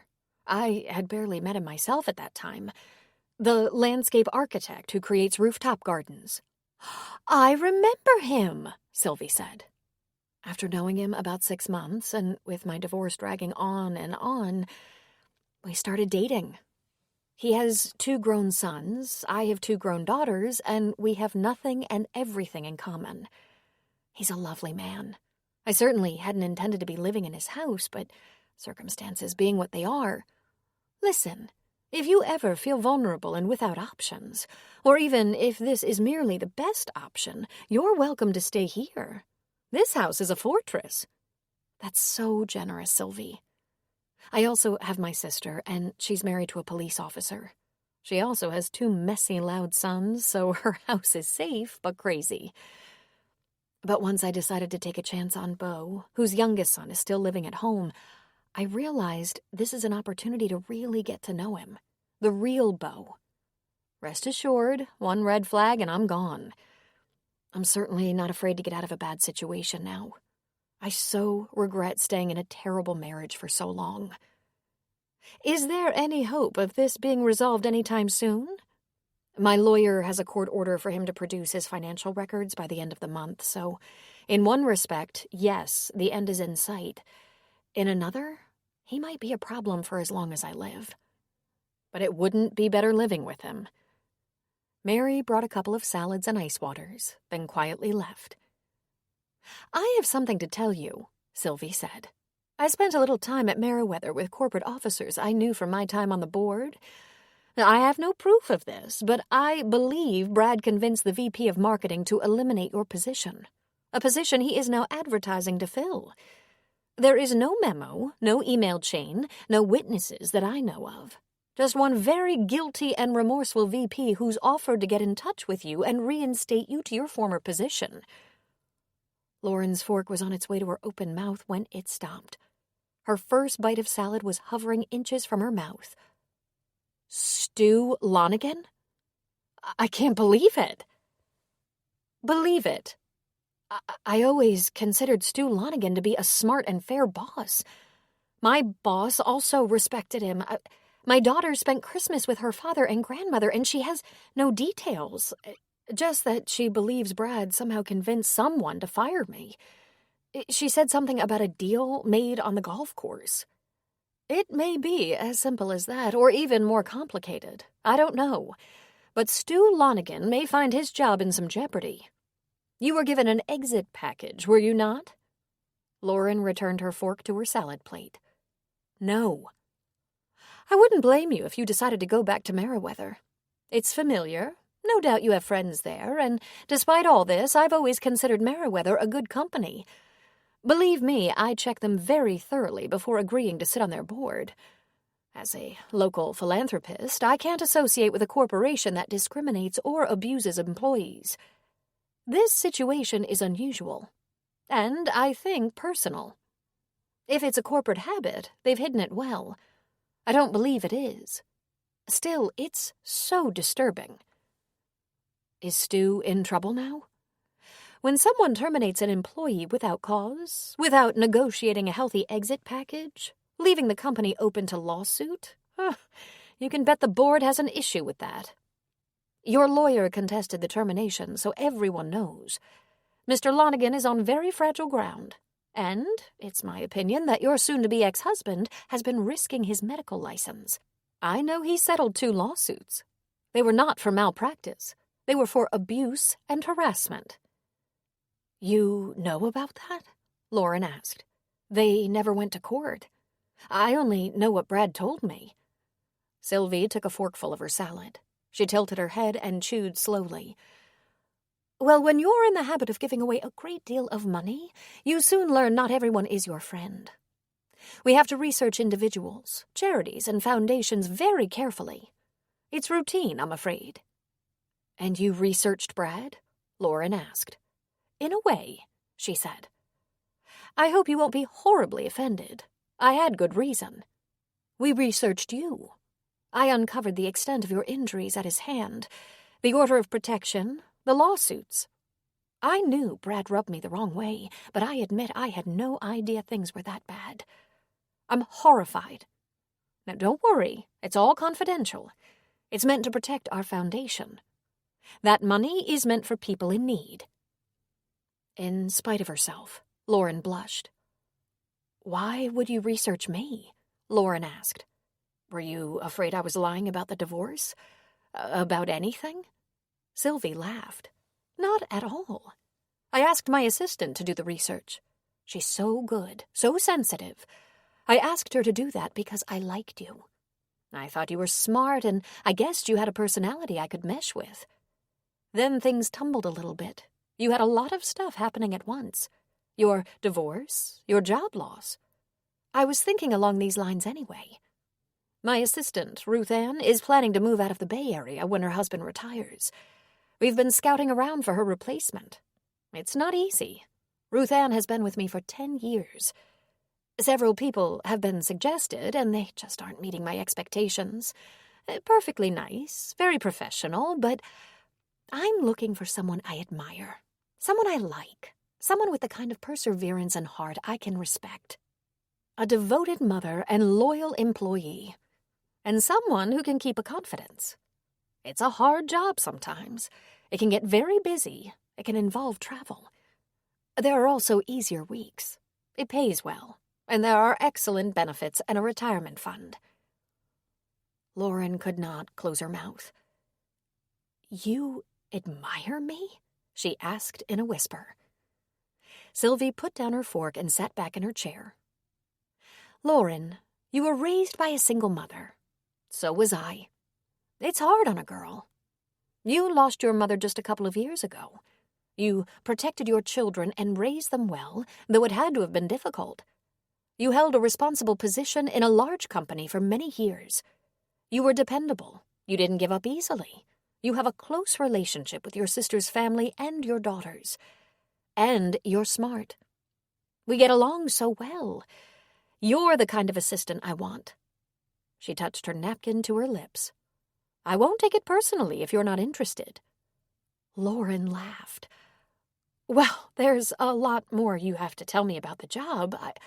I really loved Meriwether, but I don't want to go back. In any case, I haven't heard a word from Stu or HR. And I can't think of anything I'd like better than having you for a boss. But good God, I'll have to be trained. I've never investigated anyone in my life. Don't worry, that's the easy part. It doesn't come up that often. The hard part is getting to the bottom of the charities and foundations that want our money. Are they often crooks? Hardly ever, Sylvie said. But sometimes they're exclusive. We insist on inclusive giving. Oh, I think you're going to find this fun. This is the greatest fun in the world. Giving to people who not only need it, they will pay it forward. You'll be helping to make a better world, Lauren. That's all we care about now. We have more than we need. Our kids have more than they need, so what should we do? Buy another boat or plane or feed and educate people who weren't as lucky as we've been? Lauren felt tears cloud her eyes. Oh, Sylvie, that you would trust me to help with this. I'm humbled. And wait till I tell you about Beau's best friend, formerly Father Tim Bradbury. We attended his wedding a couple of days ago. He's a study in charitable works. Tell me, Sylvie said. Tell me all about him. Lunch lasted 3 hours. Lauren enjoyed telling Sylvie about Tim and his new wife, both of them soon to be traveling to Puerto Rico to work on the restoration. She passed on what she'd heard about Angela and her food bank. Sylvie told Lauren about all the foundations they were involved in, all the special projects that took up most of Andy's time. They both talked about their families at great length. And then Sylvie explained what her assistant would be expected to do, and Lauren was so excited she wondered if Sylvie could see her wiggle. It presented an entirely new life for her, one that was both challenging and fulfilling. When they were finishing second cups of coffee, Sylvie asked, "What's it like, Lauren, being in love now after ending a 25-year marriage?" She thought for a moment. "Startling," she finally said. "So unexpected. So shocking, really. Like my heart is full of sunshine. Like I just woke up and everything is all right. Finally." Lauren eagerly accepted Sylvie's offer. She couldn't wait to tell Beau. When she got home, she found him cleaning out the garage with Drew's help. It was a detached garage, but they needed room for 2 vehicles, and since Pamela had left, it seemed to have filled itself up. When Lauren told him about the job offer, he hugged her and said, "That's wonderful, honey. When will you start?" "I'm going to start going over there afternoons right away. Her current assistant will start showing me the ropes, introducing me to some of their projects. I'll be the liaison between Sylvie and some of their fundraisers. They hire event planners for golf tournaments, auctions, dinners, and other things. She's going to have us to dinner soon so we can all get better acquainted." Beau chuckled. "Dr. Delaney is gonna shit himself." "I'm going to avoid talking to him about my new job," she said. There were a couple of people she was anxious to tell, along with an explanation about where she was now living and why. Lacey immediately asked if Lauren suspected Brad of the bomb, and Lauren said very honestly, "I can't imagine it. Not the way your father values his hands. I've not only never known him to play around with explosives, he never even talks about things like that. And Beau is so well liked by everyone.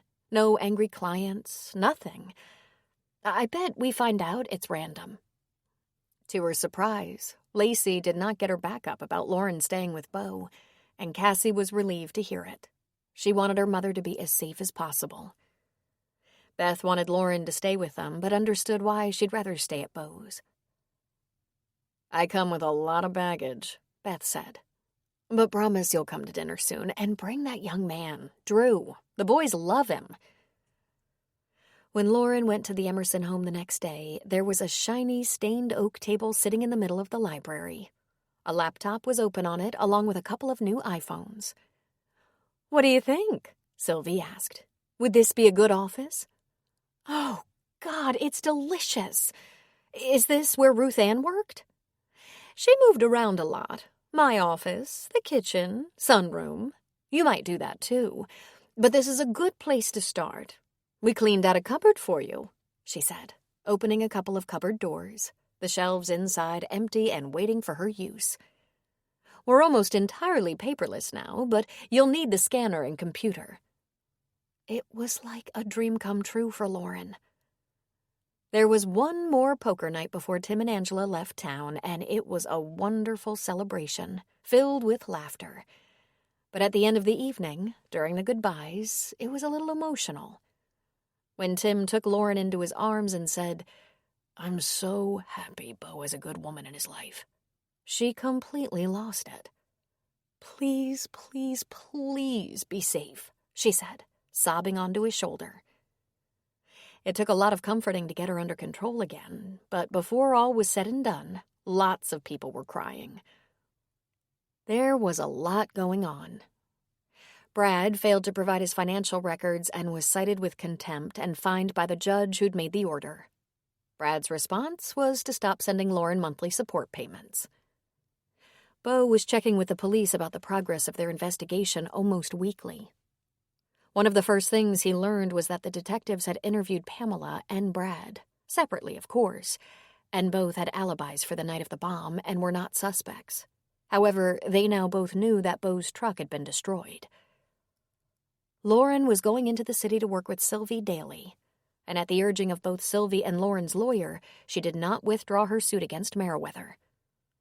"Please do it," Sylvie said. They shouldn't be allowed to do this to someone else in the future. Lauren was offered her old job back, but she declined on the ground she just couldn't trust them again. She had a long conversation with Sylvie and said if there was a financial settlement, she'd donate it to one of the Emerson foundations. "I'd rather you donate it to law school for someone who doesn't plan to make herself rich but plans on doing some good in this crooked world. Know anyone who fits that description?" The first week in February, everyone at the Magellan house rose to go to their jobs. Lauren to the city, Drew to school, and Beau was wearing a suit. "Today I have mediation with Pamela," he told them. "You didn't say anything," Drew said. "I wasn't being secretive," he said. "I knew it would cause some anxiety, and I just want us all to stay calm. It might take more than one meeting. It might take more than two. I'm hoping for a peaceful outcome that's fair to everyone. I'm really surprised Mom hasn't called me, tried to get me to wrangle something on her behalf. I'm a little surprised by that, too," Beau said. "I hope it means things are calming down and we're getting to the end of hostilities." And Lauren thought, wouldn't that be nice? But she had an ugly feeling the end was not yet in sight. Chapter 17. Beau's day of mediation was surprising, to say the least. One surprise after another. He'd worn his best suit, and for a landscape architect, that was saying something. He was typically seen in jeans, khakis, or shorts. There was hardly ever a business meeting that required this much of a suit. However, there was the occasional wedding or funeral. He thought of this meeting as a funeral. He expected to be buried. He came to the marriage with so much, and it never once occurred to him to create a prenup. Not so much because of his ferocious trust for Pam, but because he wanted the boys, his boys, to be well cared for right into adulthood. Their fathers had pretty much bailed on them. Beau was going to hang with them till his last days. The mediator had looked over the figures, done all his own figuring, calculated again, and gotten his own value estimates on things like the business and the house. There were things that Pam was asking for that had a red line run through, like her legal fees, that adjusted the total by quite a bit. She wanted the house and half the value of the business. The mediator explained the law very patiently. It was assets accrued during the marriage. Their lawyers argued about their research, the value of the house and business at the time of marriage versus current assessments. The mediator split the difference. Beau had to concentrate to close his mouth. He really hadn't expected to get a break on this. Alimony was out. She didn't need alimony. Her income was substantial, and she wasn't supporting her kids. Her income was nearly as good as his, and not only were the boys still living on his income rather than hers, he was paying their tuition. She wanted half of his substantial retirement funds, but those were off the table. They'd agreed early on to stick to the standard no-fault parameters. That put her retirement off the table also, but the difference was Pam had socked away a little, paid cash for her fancy car, and since she had a 401k retirement fund, she'd built a tidy little investment portfolio. She'd been taking vacations, partying, buying clothes, living it up. Beau had been investing in the boys and saving for the future. By the time Pam had left him twice, he increased his retirement fund and put away a substantial amount for college educations, money he'd wisely put in the kids' names, keeping it safe. Once Pam saw the totals on the college funds, she wanted half of that as well. She loudly protested her assets were being added to the mix. He was allowed half of that. By the look on his face, that soured the mediator. Pam lost ground when he realized she would take from the boys. It took 3 hours to go through the financial reports. Then they each met with their lawyers. Pam and her lawyer went out to lunch. Beau and his very astute and grandmotherly attorney ate in her boardroom while figuring. "It's my opinion you're coming out in good shape. Given the value of your home, possessions, business, and investments, if you accept this settlement, she is due about 27% of your house value and 34% of your business value. We can negotiate that you'll pay her a fixed amount based on current appraised value, but not due until you sell the house or in 10 years. But you're not going to be so lucky with the business. To keep it clean, you have to buy her out or she can put a lien on it. Trust me, you don't want that." "Do we have a number?" he asked fearfully. She turned around a page and ran a red circle around a figure. $1.3 million. "My business is worth 3 times that," he exclaimed. "More, much more. Your net worth is very respectable. Impressive. We're not negotiating based on your net worth, but income accrued during the marriage. Thank God you lived with her for a while. We were able to depreciate a lot of your office equipment, office space, salaries and benefits, etc. You have a very successful operation, Beau." He started to laugh. "Don't tell anyone, but I could work from home if I had to. I'd be damn busy doing all my own paperwork, but that's how I started." "Believe me, I won't tell. But your business assets are all tied up," she said. "You'd better arrange to clear that debt right away." "Yeah, but I can get that much," he said. "I have a house to live in. When I bought it, it was falling down. I spent a lot of money and did almost all the work myself. It's paid for. It was already fixed up when Pam moved in." He laughed. He ran a hand through his hair. "Damn." "I have a question," Sonia said. "What kind of man has every receipt for every nail he ever bought?" "A businessman," he replied and laughed. "Plus the bank is there to help. They can get bank statements from years ago. I love computers, don't you?" She made a face. "Not particularly." "All I want right now is for Pamela to let me go." "I can't vouch for her leaving you alone, but you'll be free of the marriage. You both agreed to final mediation, and I think the mediator did a very good job. The settlement is fair. No one is suffering unduly. Your wife should get along just fine, and the boys will be able to finish their educations." "Ex-wife," he said. "Can she take me back to court?" he asked. "Listen, anyone can sue anyone for anything. Winning is another story. And bringing a frivolous suit to court is risky business. It wears badly on an attorney." "Where is Pamela now?" he asked. Sonia gathered up papers and put them in a large envelope. "I imagine she's having her lips sutured shut by her attorney. I'll have this packet copied for you. Do you have a safe?" He nodded. "Keep track of this," Sonia said. "Something about Pamela strikes me as relentless."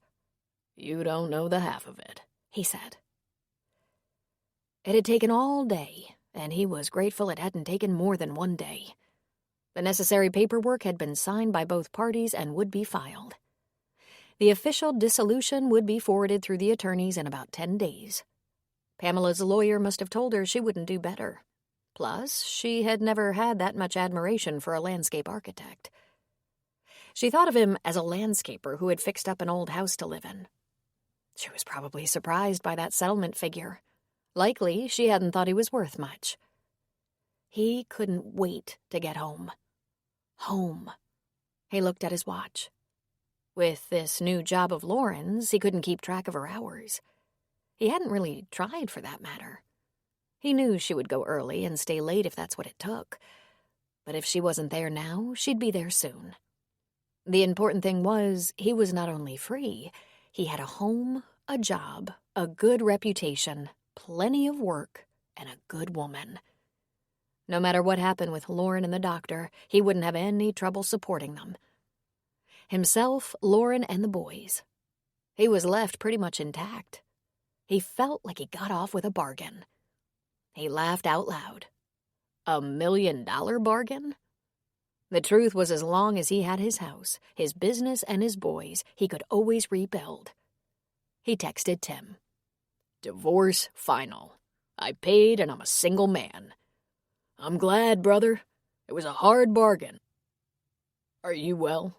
"Very well, Beau. Angela sends love. If you ever need anything." "Thanks. Back at you. Love to Angela."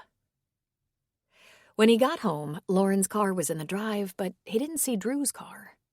He unlocked his door and walked in. They kept the doors locked these days. She was at the dining table on her laptop, and she stood expectantly. "Where's Drew?" he asked. She shook her head. "I got home a couple of hours ago, and he hasn't been here." He let out a breath. He went to her, pulled her into his arms, and kissed her neck. "I'm done," he said softly. "It's over." Over? "It'll have to be filed, so it's just paperwork. It's not my paperwork." You don't have to do anything more? She asked. "I have to write a big check," he said, and he laughed. "That's easy. That's so much easier than the stress of fighting, of being off balance, of being unhappy. Well worth the money." Your house? Your business? "The money will make all that secure. It's money well spent." He pulled her closer. "I love you." Oh, Bo, can it really be over? "The marriage is over," he said. "How Pamela takes it, that's something I can't do anything about." What do we do now? She asked. "Tomorrow I'm going to the bank to borrow some money. Then I'll deliver a check to her lawyer's office. Then I'm going to decide what to pack for our long weekend in Victoria." He covered her mouth in a passionate kiss that lasted forever. "I hope we have time to see the flowers," he whispered against her mouth. "We'll manage," she said. "Is Sylvie going to give you that time off?" She nodded and smiled. I told her about it the first day. Since I already had the tickets, she was very understanding.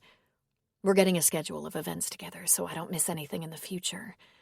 And you have no idea how many things the Emersons have going on." He rubbed a knuckle along her cheek. "Is this a good move for you?"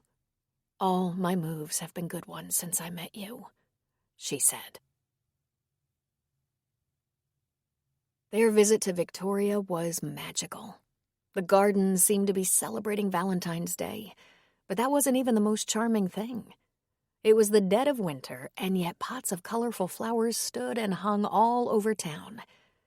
The average temperatures in Victoria were milder than most of the country. It was a little like Alameda, a special place just a bit balmier than the rest of the world. And their time there was a little like a honeymoon, relaxed and satisfying. Despite the romance of getting away alone together, they were both anxious to get back.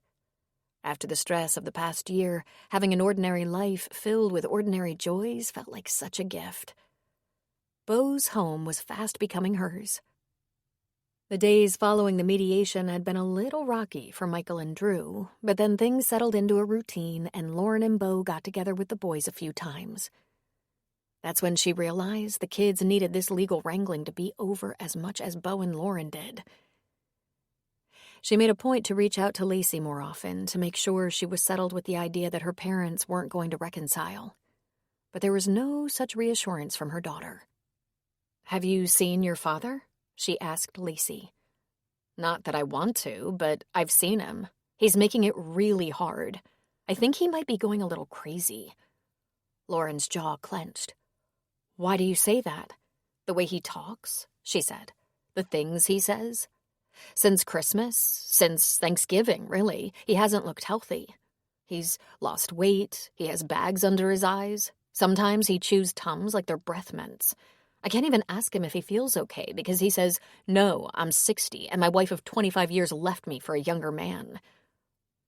Listen, seeing him is up to you, honey. He always had some serious anger issues, and I think staying with him for so long masked those problems for you girls. Beau is 3 years younger than I am, not exactly a younger man. Beware, Lacey.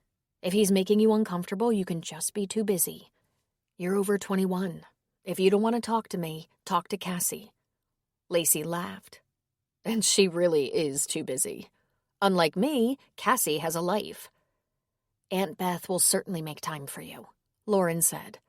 "Don't try to go through this alone, honey." Lauren missed Cassie like crazy. But the great news was that Cassie had never been happier. She was overworked, sleep-deprived, deep in debt, and completely happy. Jeremy was a good partner.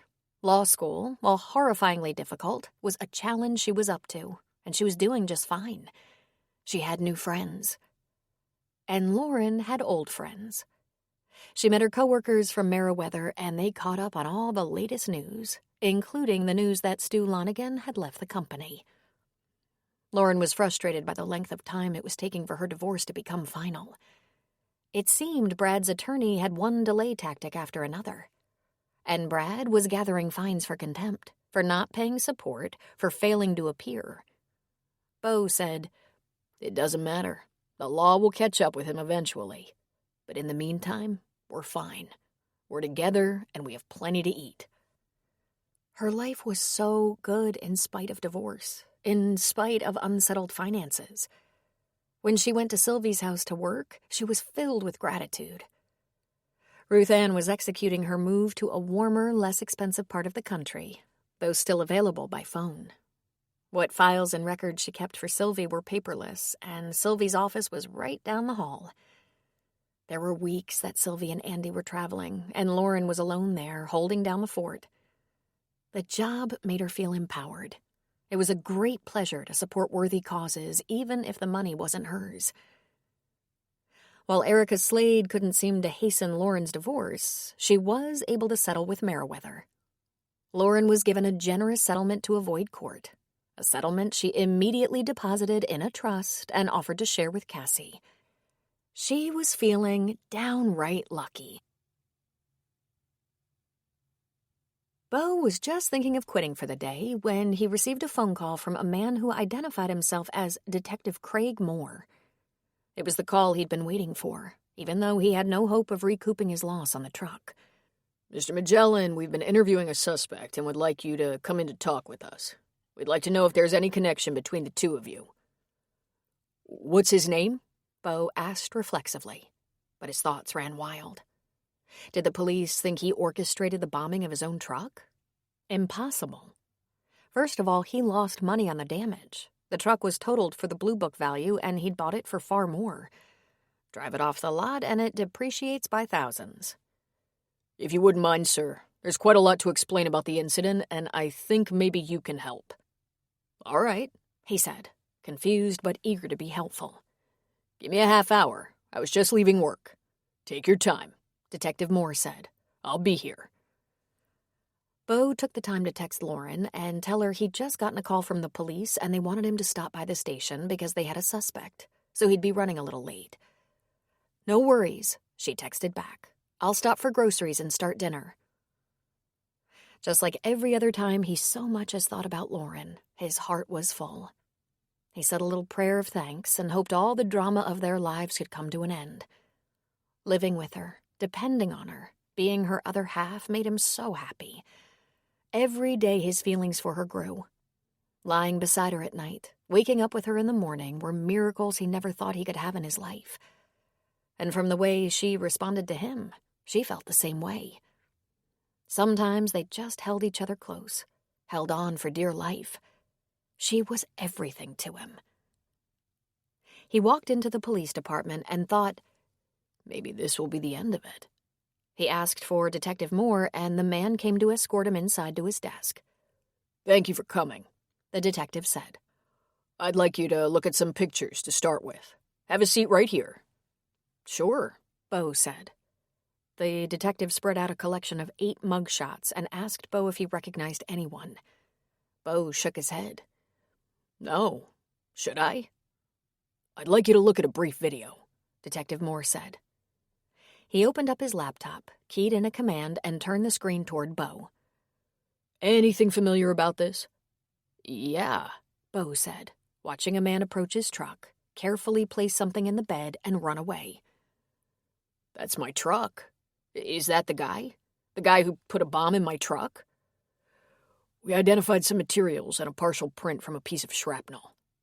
To be honest, the print was terrible, and we might not have made a match. But the guy is known for this kind of mischief." "Mischief? That was a $70,000 truck." "Oh, it's worse than that," Detective Moore said. "Recognize the background on that video?" Bo squinted. He shook his head. "You were at a wedding. You parked about a block away across from a convenience store. They had security cameras in front and back and sides of the store as well as inside. They used to have a lot of robberies." Bo ran a hand through his hair. "Did you catch him?" "Yes, sir, we brought him in. We showed him this little movie. He admitted he made the bomb. Not very well, as it turns out, but pipe bombs are very unstable. He expected it to go off when you started driving. A little bouncing in the bed of the truck should have done the trick.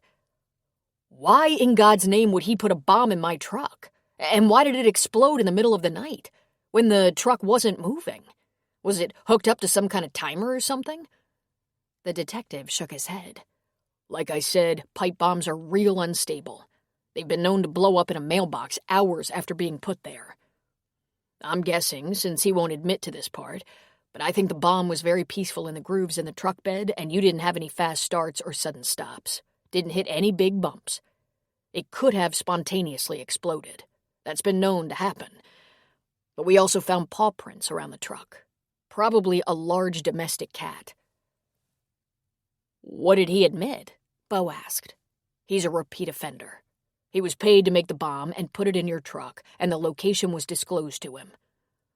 Plain and simple, it was a hit, Mr. Magellan. You and your girlfriend were targets. Our suspect fell apart like a cheap watch, gave us everything to keep his sentence down. He'll testify. My God. Was it Lauren's husband? Bo asked. No, Mr. Magellan. It was your wife. He was stunned for a second. Pamela? You seem really shocked. Yeah, I'm shocked. How would she even know someone who would do something like that? I mean, she's a loose cannon. She's kind of self-centered and angry, but self-centered, angry people are sometimes very resourceful. Has she created trouble before? Not trouble like trying to kill people, he said. She blames people for her problems, manipulates. She can be very selfish. She's going to be prosecuted, Detective Moore said. Are you in an ongoing relationship with her? He shook his head. Our divorce will be final very soon. Everything is done but the filing. When that bomb was put in my truck, that was my best friend's wedding, way before we signed the final papers. I was with the woman I've been seeing for a few months. The woman had nothing to do with the divorce. Pamela left me well over a year ago. Once I said we'll call it quits, she wanted to patch things up. He shook his head in frustration. I thought she was a little crazy. Maybe more than a little, the detective said. Are you absolutely sure she wanted to kill me? Bo asked. I'm sure. She hasn't confessed to that, but the bomb maker said he agreed to do it for $7,000. He, recorded the meeting and took a picture of the money with his iPhone. He's a real upmarket assassin. God, Bo said. This is going to crush her sons. Do they have a good relationship with you? Detective Moore asked. Yes, I try to be there for them. They're 18 and 21. Grown up, but not, you know. I know, the detective said. Maybe you should get some professional help with this. I don't know, he said. I just sat through a day-long settlement mediation with her. Agreed to give her a lot of money, and she never even twitched. God, if I just tried to kill someone, I'd have been a little nervous during a property settlement conference, during a divorce. Wouldn't you? I don't know, Mr. Magellan, he said. I never ordered a hit on anyone. Who does something like that? Bo asked, still in shock. You'd be surprised. The big difference here is she almost made it happen. Most of our suspects try to make their deal with a cop, and they go down before it gets too scary. This was a little close. You were very lucky. A door opened with a squeak, closed with a click. Bo looked to the back of the office. 2 plain-clothed officers were escorting Pamela out of the office. Her hands were handcuffed behind her back. She wore her amazingly sexy business attire. Jacket with a tight waist, slit in the skirt, 4-inch heels, lots of cleavage, pretty blonde hair, long, scary nails. He stared at her and tried to remember the small, pretty, vulnerable girl in the torn jeans and the oversized man's shirt. Her brown hair pulled back in a ponytail, a couple of little boys on her lap, begging for ice cream. She met his eyes, frowned, and turned away. When did she get so cold? He asked. I don't know, buddy, but she'll make bail. You might want to be real cautious. Bo said he would, but the question about Pam's coldness, he was asking himself. I have to go home, Bo said. I have to tell Lauren, who I love. I have to tell my boys, who I love as if they were my blood sons. Oh, this sucks so bad. How could she? What could you have done different? The cop asked. He did a memory check in a matter of seconds. The little boys, their poor abandoned mom, all the time she left and he was all they had. He remembered her temper, her selfishness. He would have taken the boys as a single dad, but she never would have let that happen. I don't know. During what is usually one of the most beautiful months of the year in the Bay Area, there was darkness at Lauren's and Bo's door. Just when Lauren thought it couldn't get any worse, Bo came home from his meeting with the police wearing an expression of anger that she'd never seen before. "Good Lord, what is it?" she asked. "The bomb in the truck? It was Pamela." Lauren was stunned. "She made a bomb?" "She didn't make it," he said. "She hired someone to do it." "To destroy your truck?" Lauren asked, shaking her head. He pulled her into his arms and held her tightly. "To kill us," he said in a whisper. "It's a miracle it didn't explode while we were both in the truck. I still don't know how she knew it would be just us. What if the boys were there? Was she willing to kill them too? God," he said, a catch in his throat. "My God," she said. "Who would do that?" He didn't answer. He just held on to her. After a long while, he said, "She's been arrested. She'll be prosecuted. But I was warned she'll probably make bail." He ran his fingers through her hair, tucking it back behind her ear. "Maybe my house isn't the safest place for you to be. Maybe you should go to Beth's or Sylvie's." She kept her hands on his shoulders and shook her head. "Now? I don't think so. We've come so far, and we don't know how far we have yet to go. What do the boys say about this?" He shook his head. "I don't know what they know. I have to call them. If they knew this was going to happen and said nothing to warn us, then I don't know anything about them." Of course, Drew and Michael didn't know what their mother had done, and it went down hard. Michael nearly collapsed in an emotional outburst, crying like a 5-year-old. Drew was more stoic. He was angry. "I'm through," he said. "Listen, we're going to get some counseling," Bo said. "Do you still have to give her $1 million?" Drew asked. "I'm pretty sure I do," he said. "I'll check with the lawyer, but I don't think one thing has anything to do with the other." "I don't think you should," Drew said. While Drew let his anger spill out, Michael buried his face in his arm and sobbed, probably as much from shame and humiliation as disappointment and fear. "I don't know how it got to this," Bo said. "When I met your mother, she was just a sad, poor girl. I have a lot of experience with being poor. Poor doesn't mean bad or stupid or criminal. It just means worn-out jeans and lean meals. I grew up poor, and my parents were good, God-fearing, law-abiding, hard-working people. We laughed a lot. We all pitched in. Your mom was always so angry. I could never figure out how she could stand to live with that anger. And I think she had a pretty good life. Maybe not when she was a kid, but she got a pretty good education even if she didn't finish her degree. She had a good job, a decent home, plenty of everything. And she's beautiful. I can't explain why all that was never enough." "I think it was me," Michael said through his running nose and teary eyes. "I told her about Tim, about him getting married. I told her I was going to the wedding, that you were the best man. I told her where it was. It wasn't your fault," Bo said. "If not there, she'd have found another place. It wasn't because of anything you said. You're the only person who ever stuck with us," Michael said. "We're going to get help with this," Bo said. Lauren sat across the room at the breakfast bar, just listening. "Lauren, I'm sorry," Michael said. "Oh, darling, it wasn't you," It was us. It was Beau and me. We married people who are selfish and controlling. We had to move on from that, of course, and divorcing them was not going to be tidy. I don't think either of us imagined it would be this dangerous, but at the end of the day, we're not very surprised. I ended up in an emergency room. Beau was so lucky to only lose a truck. Divorce can be a terrible ordeal. We're the ones who are sorry. You shouldn't have to go through this. Early the next morning, Beau spent about a half hour on the phone with Tim. His best friend asked him if he could afford some good counseling. I'll manage, even if I have to sell body parts, Beau said.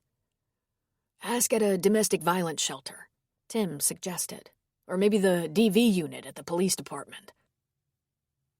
This is the kind of thing you see on the news, Beau said.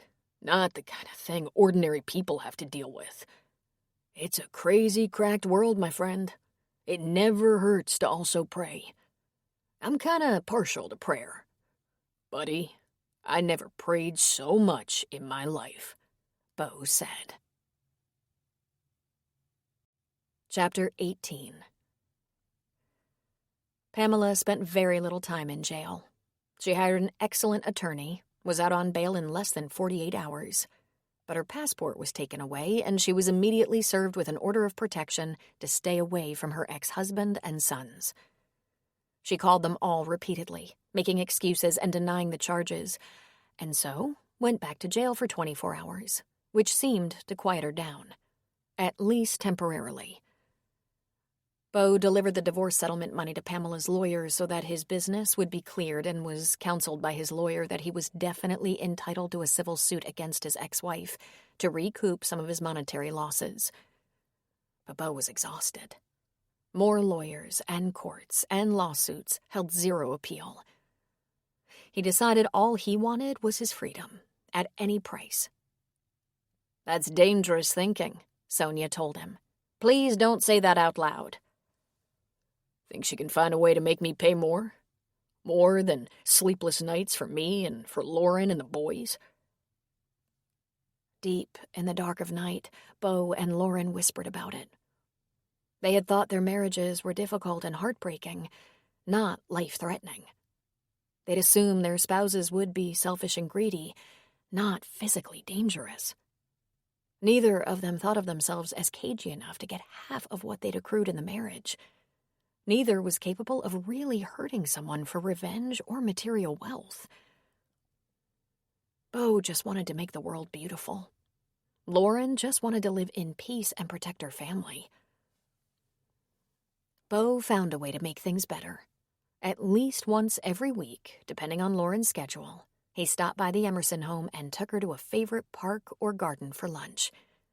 He knew the best hidden rooftop gardens, the most beautifully landscaped parks, the most delicious hideaways.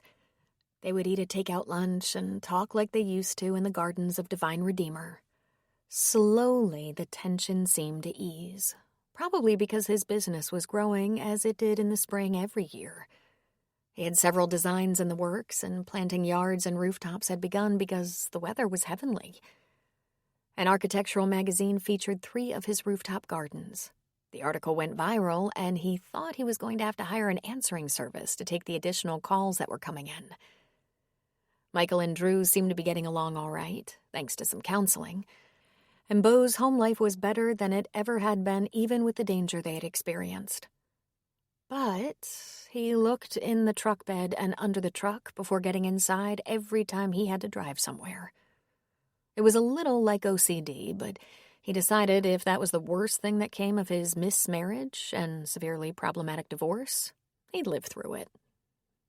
When he wondered if he'd manage another day through the stress, he just took Lauren into his arms, felt her mold herself to him in sweet affection, and he'd know he was finally where he wanted to be. In April, Lauren let her rental house go, and even though her lease was for a year, the owner was very decent about it all. He probably didn't want the domestic disturbances she'd been having to wear on the neighborhood any further. It left Beau's home as her only home. It wasn't only where she wanted to be, it was also where she needed to be. They relied on each other now, after what had happened. Beau and Lauren also enlarged Beau's garden and updated the backyard because the weather was wonderful, and Lauren had never loved being outdoors more. When she'd lived in Brad's house, she found her backyard to be too sterile and manicured, too artificial. In Beau's yard and garden, there were things to watch growing, and it was exciting. First, there were little sprouts, then full, thick stems, then the start of fruits and flowers.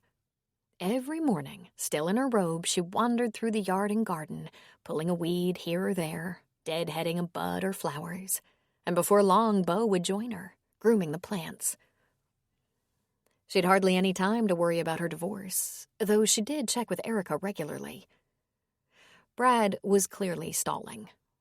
Erica thought he'd rather pay fines and additional court costs than pay her, even though that wasn't going to work out for him. It would all catch up with him eventually. Lauren's job for Sylvie's foundation was so rewarding, so busy, her schedule packed with meetings and planning sessions, she didn't have a lot of time to worry about Brad. She and Beau were getting along just fine. The job had empowered her, made her feel vital again. She met with event planners, consultants, lawyers, account managers, and sat in on the foundation board meetings. Lauren talked to Lacey a couple of times a week and saw her for lunch or dinner about once a week. Sylvie had even hosted them at her house one day for lunch. Lauren wasn't quite as worried about her daughter. Lacey seemed to be getting her footing, which probably had a lot to do with spending more time with Lauren at Beau's house. She might be spoiled and a bit shallow, but she was growing more fond of Beau by the day. And she was seeing Brad less. Brad had, in his lifetime, driven a lot of people crazy.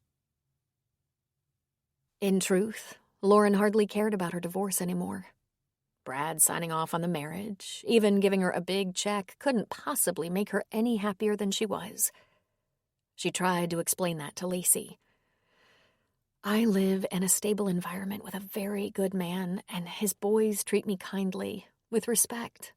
I have a great job, good friends. My girls are in good health, and while I'm not able to contribute much, I'm still able to help both of you. But what am I going to do after I get my master's? In less than 6 months? Teach junior high? I'll have to give up everything. The salaries are so low. I don't know, kiddo. You might have to find a different kind of job. You're welcome to stay with me and Beau if you want to. You might have to start over like a lot of us have had to do. But start over doing what? Lacey asked. Lauren shrugged sympathetically. Some choices are very hard to make. God knows I've put off the hard choices and regretted it. But once I dared to start over, I've been so happy. Just finish your degree for now, then keep an open mind. I don't have a lot of money to give you, but I'll cover your head and feed you. And she laughed and said, Wait till you see the garden in Beau's backyard.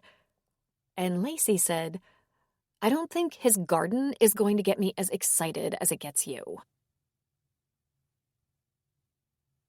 Brad asked Lacey regularly what her mother was doing for work, for fun, for getting along financially. And Lacey just said, We'll get along so much better if I don't talk about you with Mom or about Mom with you. But Brad knew. He couldn't get near her. There was that restraining order, something he believed she'd done for show and leverage. It didn't help her in any way that he could see. He knew she'd lost her job before Christmas, that his buddy Stu had resigned because of it, and that she was seeing a younger man. Some blue-collar type, a landscaper, a damn gardener. What was her problem? Was the pool boy all tied up? The landscaper probably supported her on his tips. And he knew the gardener's ex-wife had tried to have them killed. Once the police had interviewed him and explained why, he began following that story obsessively. The woman had been arrested and indicted and would stand trial. He wondered how smart Lauren thought she was now. Had that been a wiser choice than saving her marriage? But then Lauren wasn't that bright, was she? He knew Lauren was talking to Cassie and must be barely talking to Lacey. Lacey was deep in her studies and didn't even always take his calls. He wasn't sure how Cassie was affording law school, but he did know she'd chosen that wimpy Jeremy who would probably never amount to much over her own family. Cassie had written him off over that misunderstanding. Lauren's black eye. That could all be explained. He couldn't help it that no one believed him. He was set up. It wasn't him. He knew he still had control of the family money and wasn't going to part with it gracefully. Things weren't going well at home. He had the same yard crew, house cleaners, window washers, but there was no one to pull it all together. When the housekeeper washed his pants, instead of taking them to the cleaners, there was no one to grab them, take them in for appropriate pressing. All the details fell through the cracks, and it made him furious. He had immediately hired an assistant, someone to run his errands and handle any other details for him. He found out that domestic assistants didn't weather him correcting them, pointing out the right way to do things, as well as a wife. He was now on his 5th in 9 months, and he couldn't stand her. He never mentioned this to his daughter because he didn't want Lauren to know. He was having trouble at the hospital. He was always in a bad mood, sidetracked by his failing marriage, or was that pending divorce.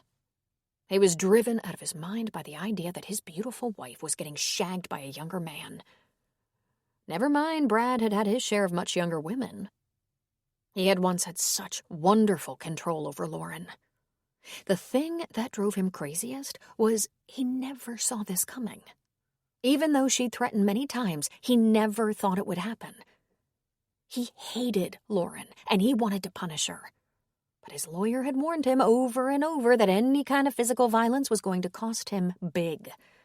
It would put him away, and felonies that included violence and assault might cost him his license. He'd had a couple of complaints filed with the hospital. A resident and an OR tech had both accused him of abuse. He was under a lot of pressure. Maybe he was a little terse. He dropped an instrument and a nurse said he threw it. They both needed to get spines. Limp dicks. Complaining babies. They should have worked for important surgeons like he had. He'd never been coddled, and he hadn't complained. Filing complaints? What was this world coming to? Then came the straw that broke the camel's back. He was tortured by the money this divorce was going to cost him. He hated that he'd lost one daughter to Lauren and was barely hanging on to the other. He was furious that she had implied to some people that he was abusive and swore out a legal order of protection. But he reached his breaking point when he learned that she was working for the Emerson Foundation. Those were his friends. He'd been Andy's friend for years. It was a simple accident. He called Andy and asked him when he was free for a round of golf at Pebble Beach. Andy said he'd have to check his calendar. Then he asked when the golf tournament for Andy's kids was coming up, and Andy said again he'd have to check his calendar. Brad's hackles rose, and he said, "What's going on? Are you avoiding me for some reason?" "Not at all, Brad.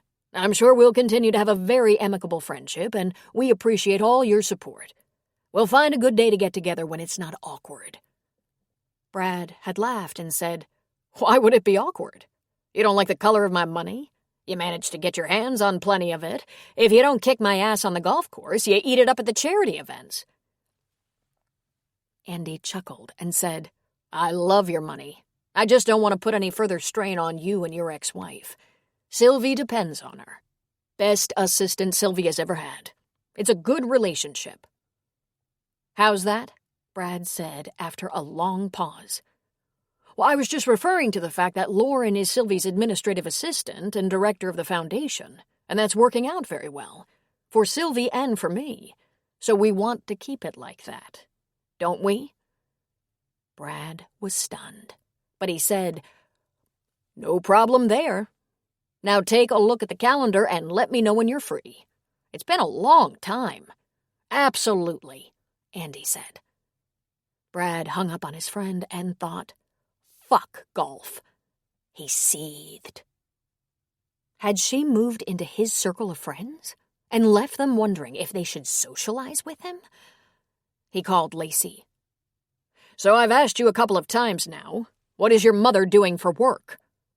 Well, she was offered her job back at Meriwether, but she got something else. And I've told you before, it just keeps things nicer if we don't talk about Mom. I heard she's working for the Emersons, Brad said. You heard that? Where did you hear that? From the Emersons, that's who. You might have told me. They're my friends, not hers. She obviously used my friendship with them to get a job. I don't think so, Dad, Lacey said. He hung up on her. He called Lauren. To his surprise, she answered. It's been 9 fucking months, he said angrily. Don't you think enough is enough? You've turned everyone against me, tried to wrench everything I've earned away from me, and now you're fucking some yard boy? You promised me life. If you end this cruelty right now, I'll put the house in your name, I'll pay for law school for Cassie, you can negotiate your own terms. This can't go on. She hung up on him. She blocked his number. He tried to call her back and was informed by a tinny mechanical voice that a call from his number wouldn't go through. He threw things for a while, not caring. Housekeeping could clean it up when they serviced the house. He had trouble sleeping, so he drank. Not too much, just a few. The next day was just a clinic day. The cleaning lady called his cell phone and asked, Dr. Delaney, there's broken things in the dining room, like an earthquake.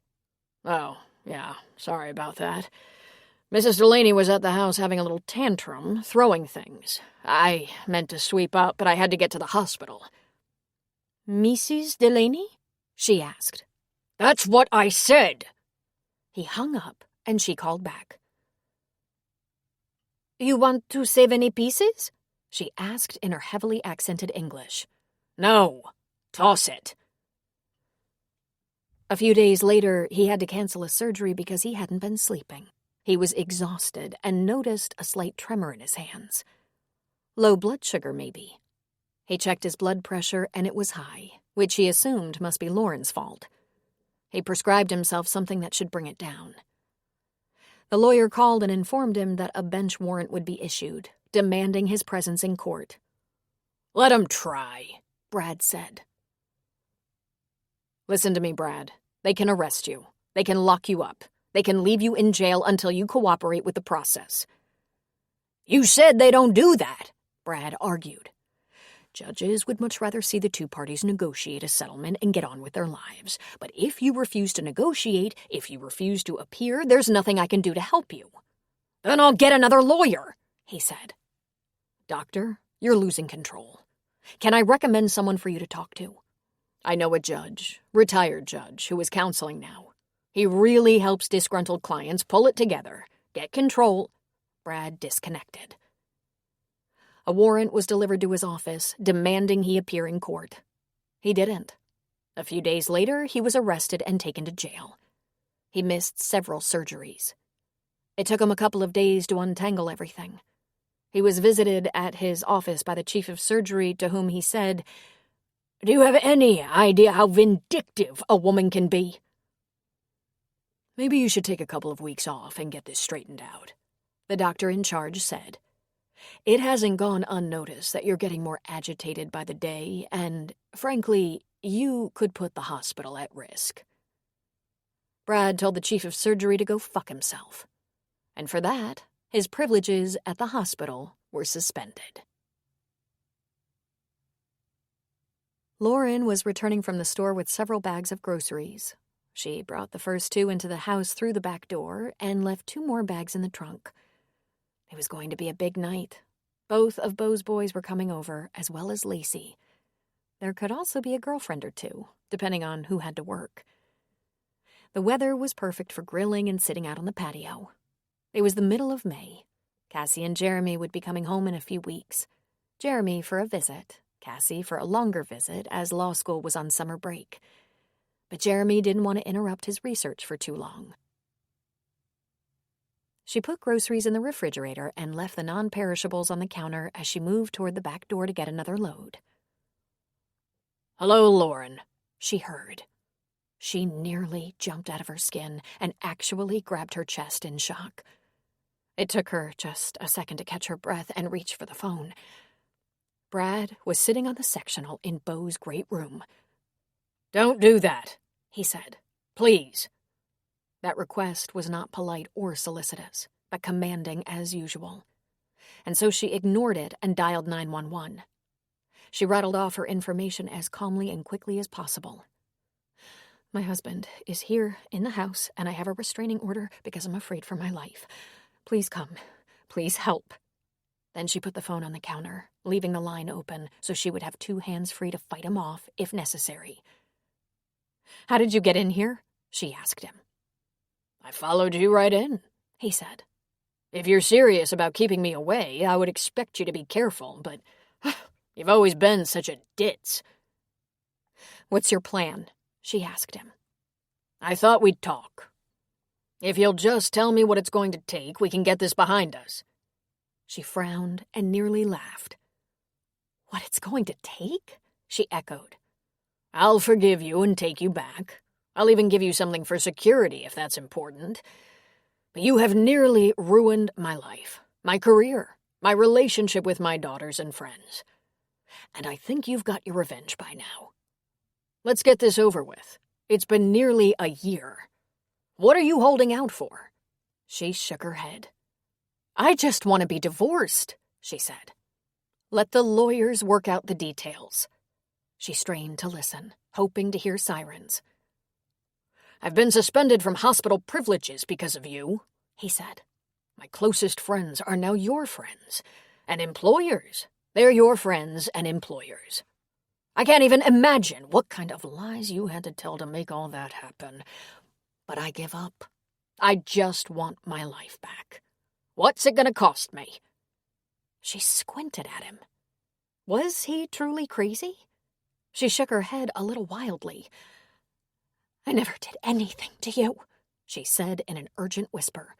I only wanted to get away from you. You're mean and dangerous, and you should go now. Go before the police get here.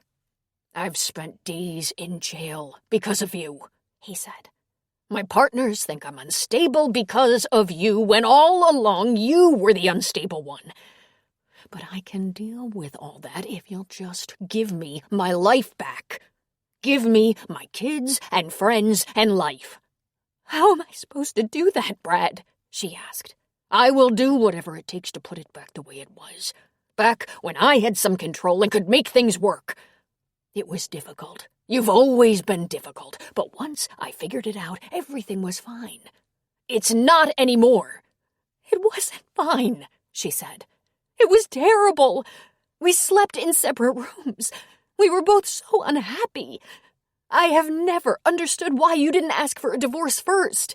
Because it worked, he said. It wasn't perfect, but it worked. I took such good care of you. You always had the best of everything, and I didn't ask for much in return. It worked. Worked? Was that the life you wanted? She asked with a shake of her head. He grimaced and suddenly pulled a small silver handgun out of his pocket. The alternative is much worse, he said. I need my life back. I can't function like this. That's all I'm after. It was just fine. Brad, don't be rash. You'll find someone better. You'll find a woman who suits you better, who likes things the way you like them. You're so popular with your patients and coworkers. It won't be long before... He waved the gun around. He stood and he looked so tired, so worn. I told you what my plan is. You never listen. We have to go home and end this craziness. I don't have anything more to lose. Because of you changing your mind, I'm losing everything. But that's not true, she said. You have the house. You chose it. I never even looked at it. It was always your house. You have a successful practice. You have had other women. We both know that. You have 2 daughters, and if you'd only tell them you care about them, they'd be there for you. What more do you need? I need you to come home, Lauren. I don't want to be alone anymore. There's no one to talk to. But you never talked to me, she said. Of course I did, he said. I called and texted every day. I talk to you after work every day. I talk to you on the weekend. We went out to a nice restaurant every week. Twice a week. We traveled and made friends. You shoved me, pinched me, yelled at me. We did only what you wanted to do, went where you wanted to go. We didn't talk. You talked. And if I said anything... He scowled and pointed the gun at her. Please, she said. Please don't. The back door opened with a crash as Beau came in. He carried 2 bags of groceries, then kicked the door closed with his foot. He grinned at Lauren. Get a little distracted, honey? He asked. Then he noticed Brad. Whoa, he yelled, dropping the groceries on the floor and leaping to place himself in front of Lauren. Brad slowly raised the muzzle of the gun to his right temple. No! Beau shouted, flying the few long steps across the great room to tackle Brad, knocking the gun away from his temple. They wrestled for control of the gun for a moment, and then there was a loud pop. A full 2 seconds passed as Beau and Brad struggled. Then Beau slid to the floor, a growing river of blood running from the left side of his chest. His eyes were open in shock, his lips parted in a soundless cry. Beau! Lauren screamed, running to him. She knelt on the floor and lifted Beau's shoulders, holding him in her arms. Brad, still hovering over them, just looked down at them. Help him, Brad! Help him! Brad just stood there, watching, a dazed look on his face. Lauren pressed down on the wound with her hand as she stared up at Brad. She finally heard sirens, but they weren't close enough. Brad, she said calmly, if you help him, I will come home. We can put it back the way it was. Brad went to the kitchen, came back with a towel. He knelt on Beau's other side, pressing the towel to Beau's upper chest. The gun lay on the carpet, and Brad went into his clinical mode. The police kicked the door and rushed in, weapons drawn. We need medical, Brad shouted. We've had a shooting accident. He's losing blood, but he's still conscious. Bullet to the upper left quadrant. It's still in there. How did this... one of the officers attempted. I'm a surgeon, Brad said. We can get ahead of this. I'll call ahead for a surgery setup. Lauren leaned over Beau, grateful to feel his breath on her face. Stay with me, she whispered. It's going to be all right. Paramedics arrived less than 2 minutes later. The police confiscated the gun from the floor. Then there was a great deal of commotion while the medics started an IV, packed the wound, applied a bandage, and got him on the gurney. I'm going with him, Lauren said to the paramedics. My ex-husband isn't a practicing surgeon. Take this man to the nearest suitable hospital. We're going to Alameda, one of them said. Go, go, go! Wait, Brad yelled. Lauren, you're coming with me. She stopped and turned to stare at him. Her clothes were stained with Beau's blood. God have mercy on your soul, she said to Brad. He's the shooter, she said to the police. Then she turned and jogged after the gurney. Wait, Brad called. Hey, what are you doing? He asked the police. Hey, Lauren! Tell them it wasn't my fault! But Lauren got into the ambulance with Beau. She leaned her forehead against his, and her tears fell on his face. Hey, he said. Hey, don't be scared. I'm okay. I think we're okay, ma'am, the paramedic said. Missed his heart, lung, and vital artery. Some worry about the condition of his shoulder. You have to be okay, she said. Lauren had been aware of the gun, but ironically, it had never interfered in her life or in her conflicts with Brad. Their house was burglarized years ago, and Brad decided he wanted a gun for protection, but he had little interest in it. He was not a gun lover. He was not a shooting enthusiast. In fact, he probably hadn't cleaned or fired the weapon in years. She found that to be a slight miracle. Brad was not arrested immediately. The police interviewed Lauren while she was at the hospital waiting for Beau's surgery to be completed, but they had the dispatcher's tape of her 911 call. Since she'd left the line open, the conversation between Brad and Lauren was recorded. After the completion of Beau's surgery, Beau told them that it was true. He had intervened in Brad's suicide attempt. Because I didn't even think. Bo said. You don't want anyone to do that to himself, right? I just reacted. If I'd lost you, I think it would have killed me, she said. But you didn't, and I have no regrets. Since I met you, I'm even more aware of how precious life is. Brad was arrested and booked. The charges were murky because the worst thing he'd done was violate an order of protection and point the gun at Lauren. In a split second, the result of that could have been catastrophic. But it was clear that Brad had snapped. Lauren learned that as they booked him, he kept carrying on about being a surgeon, a well-known surgeon with many friends in high places. The routine medical examination given to new inmates was brief. His blood pressure was noted as high, but it wasn't surprising as he'd just been arrested and brought to jail. But that first night in jail, Brad had a stroke. He was assumed to be asleep, but when the guards realized something was wrong, he was rushed to the hospital and was operated on. It was as if 60 years of rage exploded in his brain and he wasn't going to make a full recovery. It left him mentally and physically handicapped. It took a few weeks of emergency legal intervention, but Lauren helped Lacey assume the role of legal guardian and obtain a power of attorney so that Brad's own money could cover the bills for his care.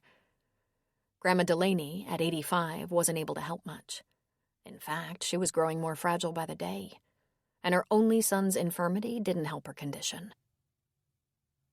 Brad didn't seem to remember what had happened to him, and while his limitations frustrated him, he was receiving top-of-the-line care in one of the best rehab and extended care facilities in the Bay Area. His right side was paralyzed, and he was mostly helpless. And it gave Lacey a purpose. She quickly began to develop an interest in estate management and long-term care administration. Lacey started talking about studying business or even law. This certainly wasn't the purpose Lacey had envisioned for herself, but for once she was in complete control, at least as long as she had the counsel of her mother. Brad was not his usual blustering, abusive self, but rather dependent and very emotional. He cried a lot. He asked for Lauren, and sometimes he thought Lacey was his wife, though his speech was barely understandable. He was a bit like a child, and his neediness touched his daughter. The family court, with the help of the attorneys and mediator, were going to be able to finalize Lauren's divorce. Money could finally be moved, the big house could be put on the market, and the last chapter on their troubled marriage could be written at last. Cassie visited and saw her father, and he seemed pleased to have his daughters near again, though the most he could do was squeeze a hand. Lauren did not visit him, though she did have some pity for him.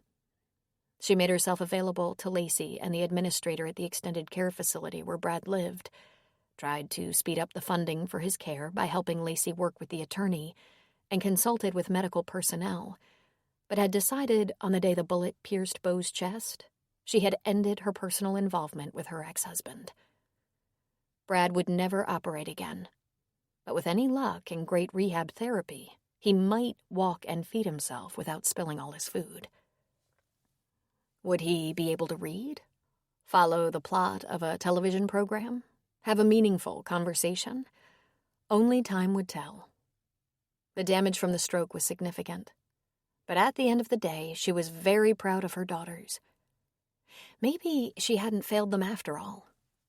Lacey managed her father's estate and his care, and because Cassie spent a couple of months of summer in Alameda, helping her and renewing their relationship, it felt as though they could be a family once again.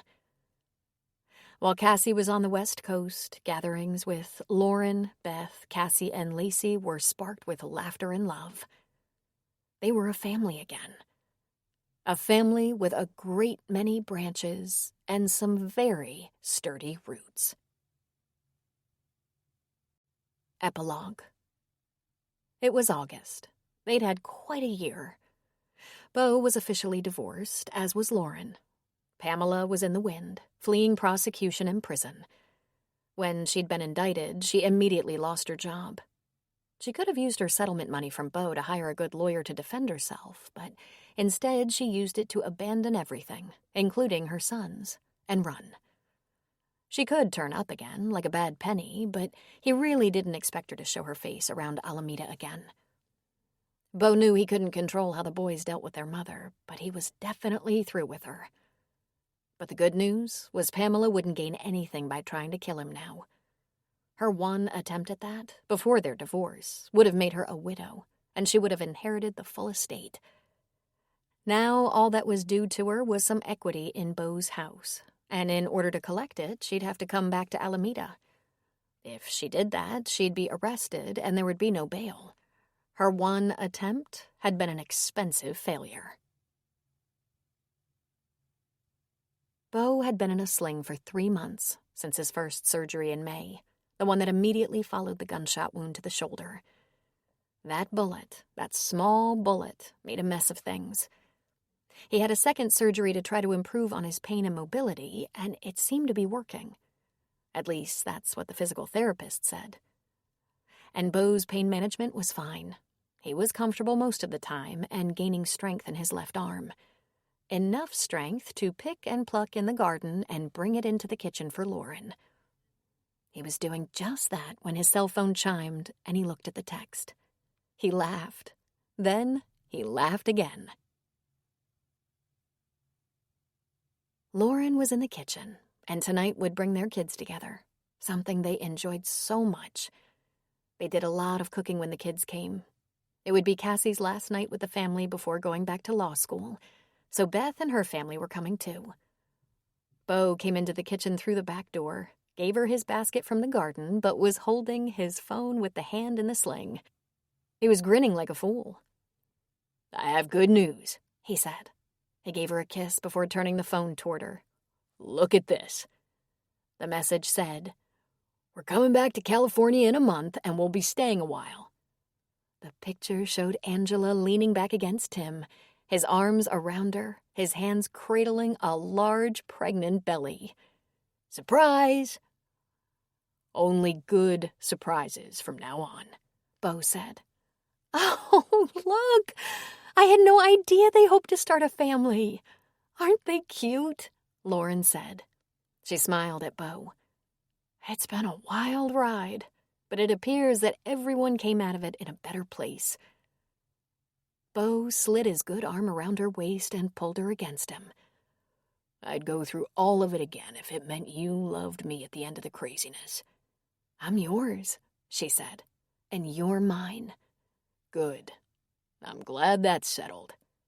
"It's settled. And final," she said. The end. This is Therese Plummer, a member of SAG-AFTRA.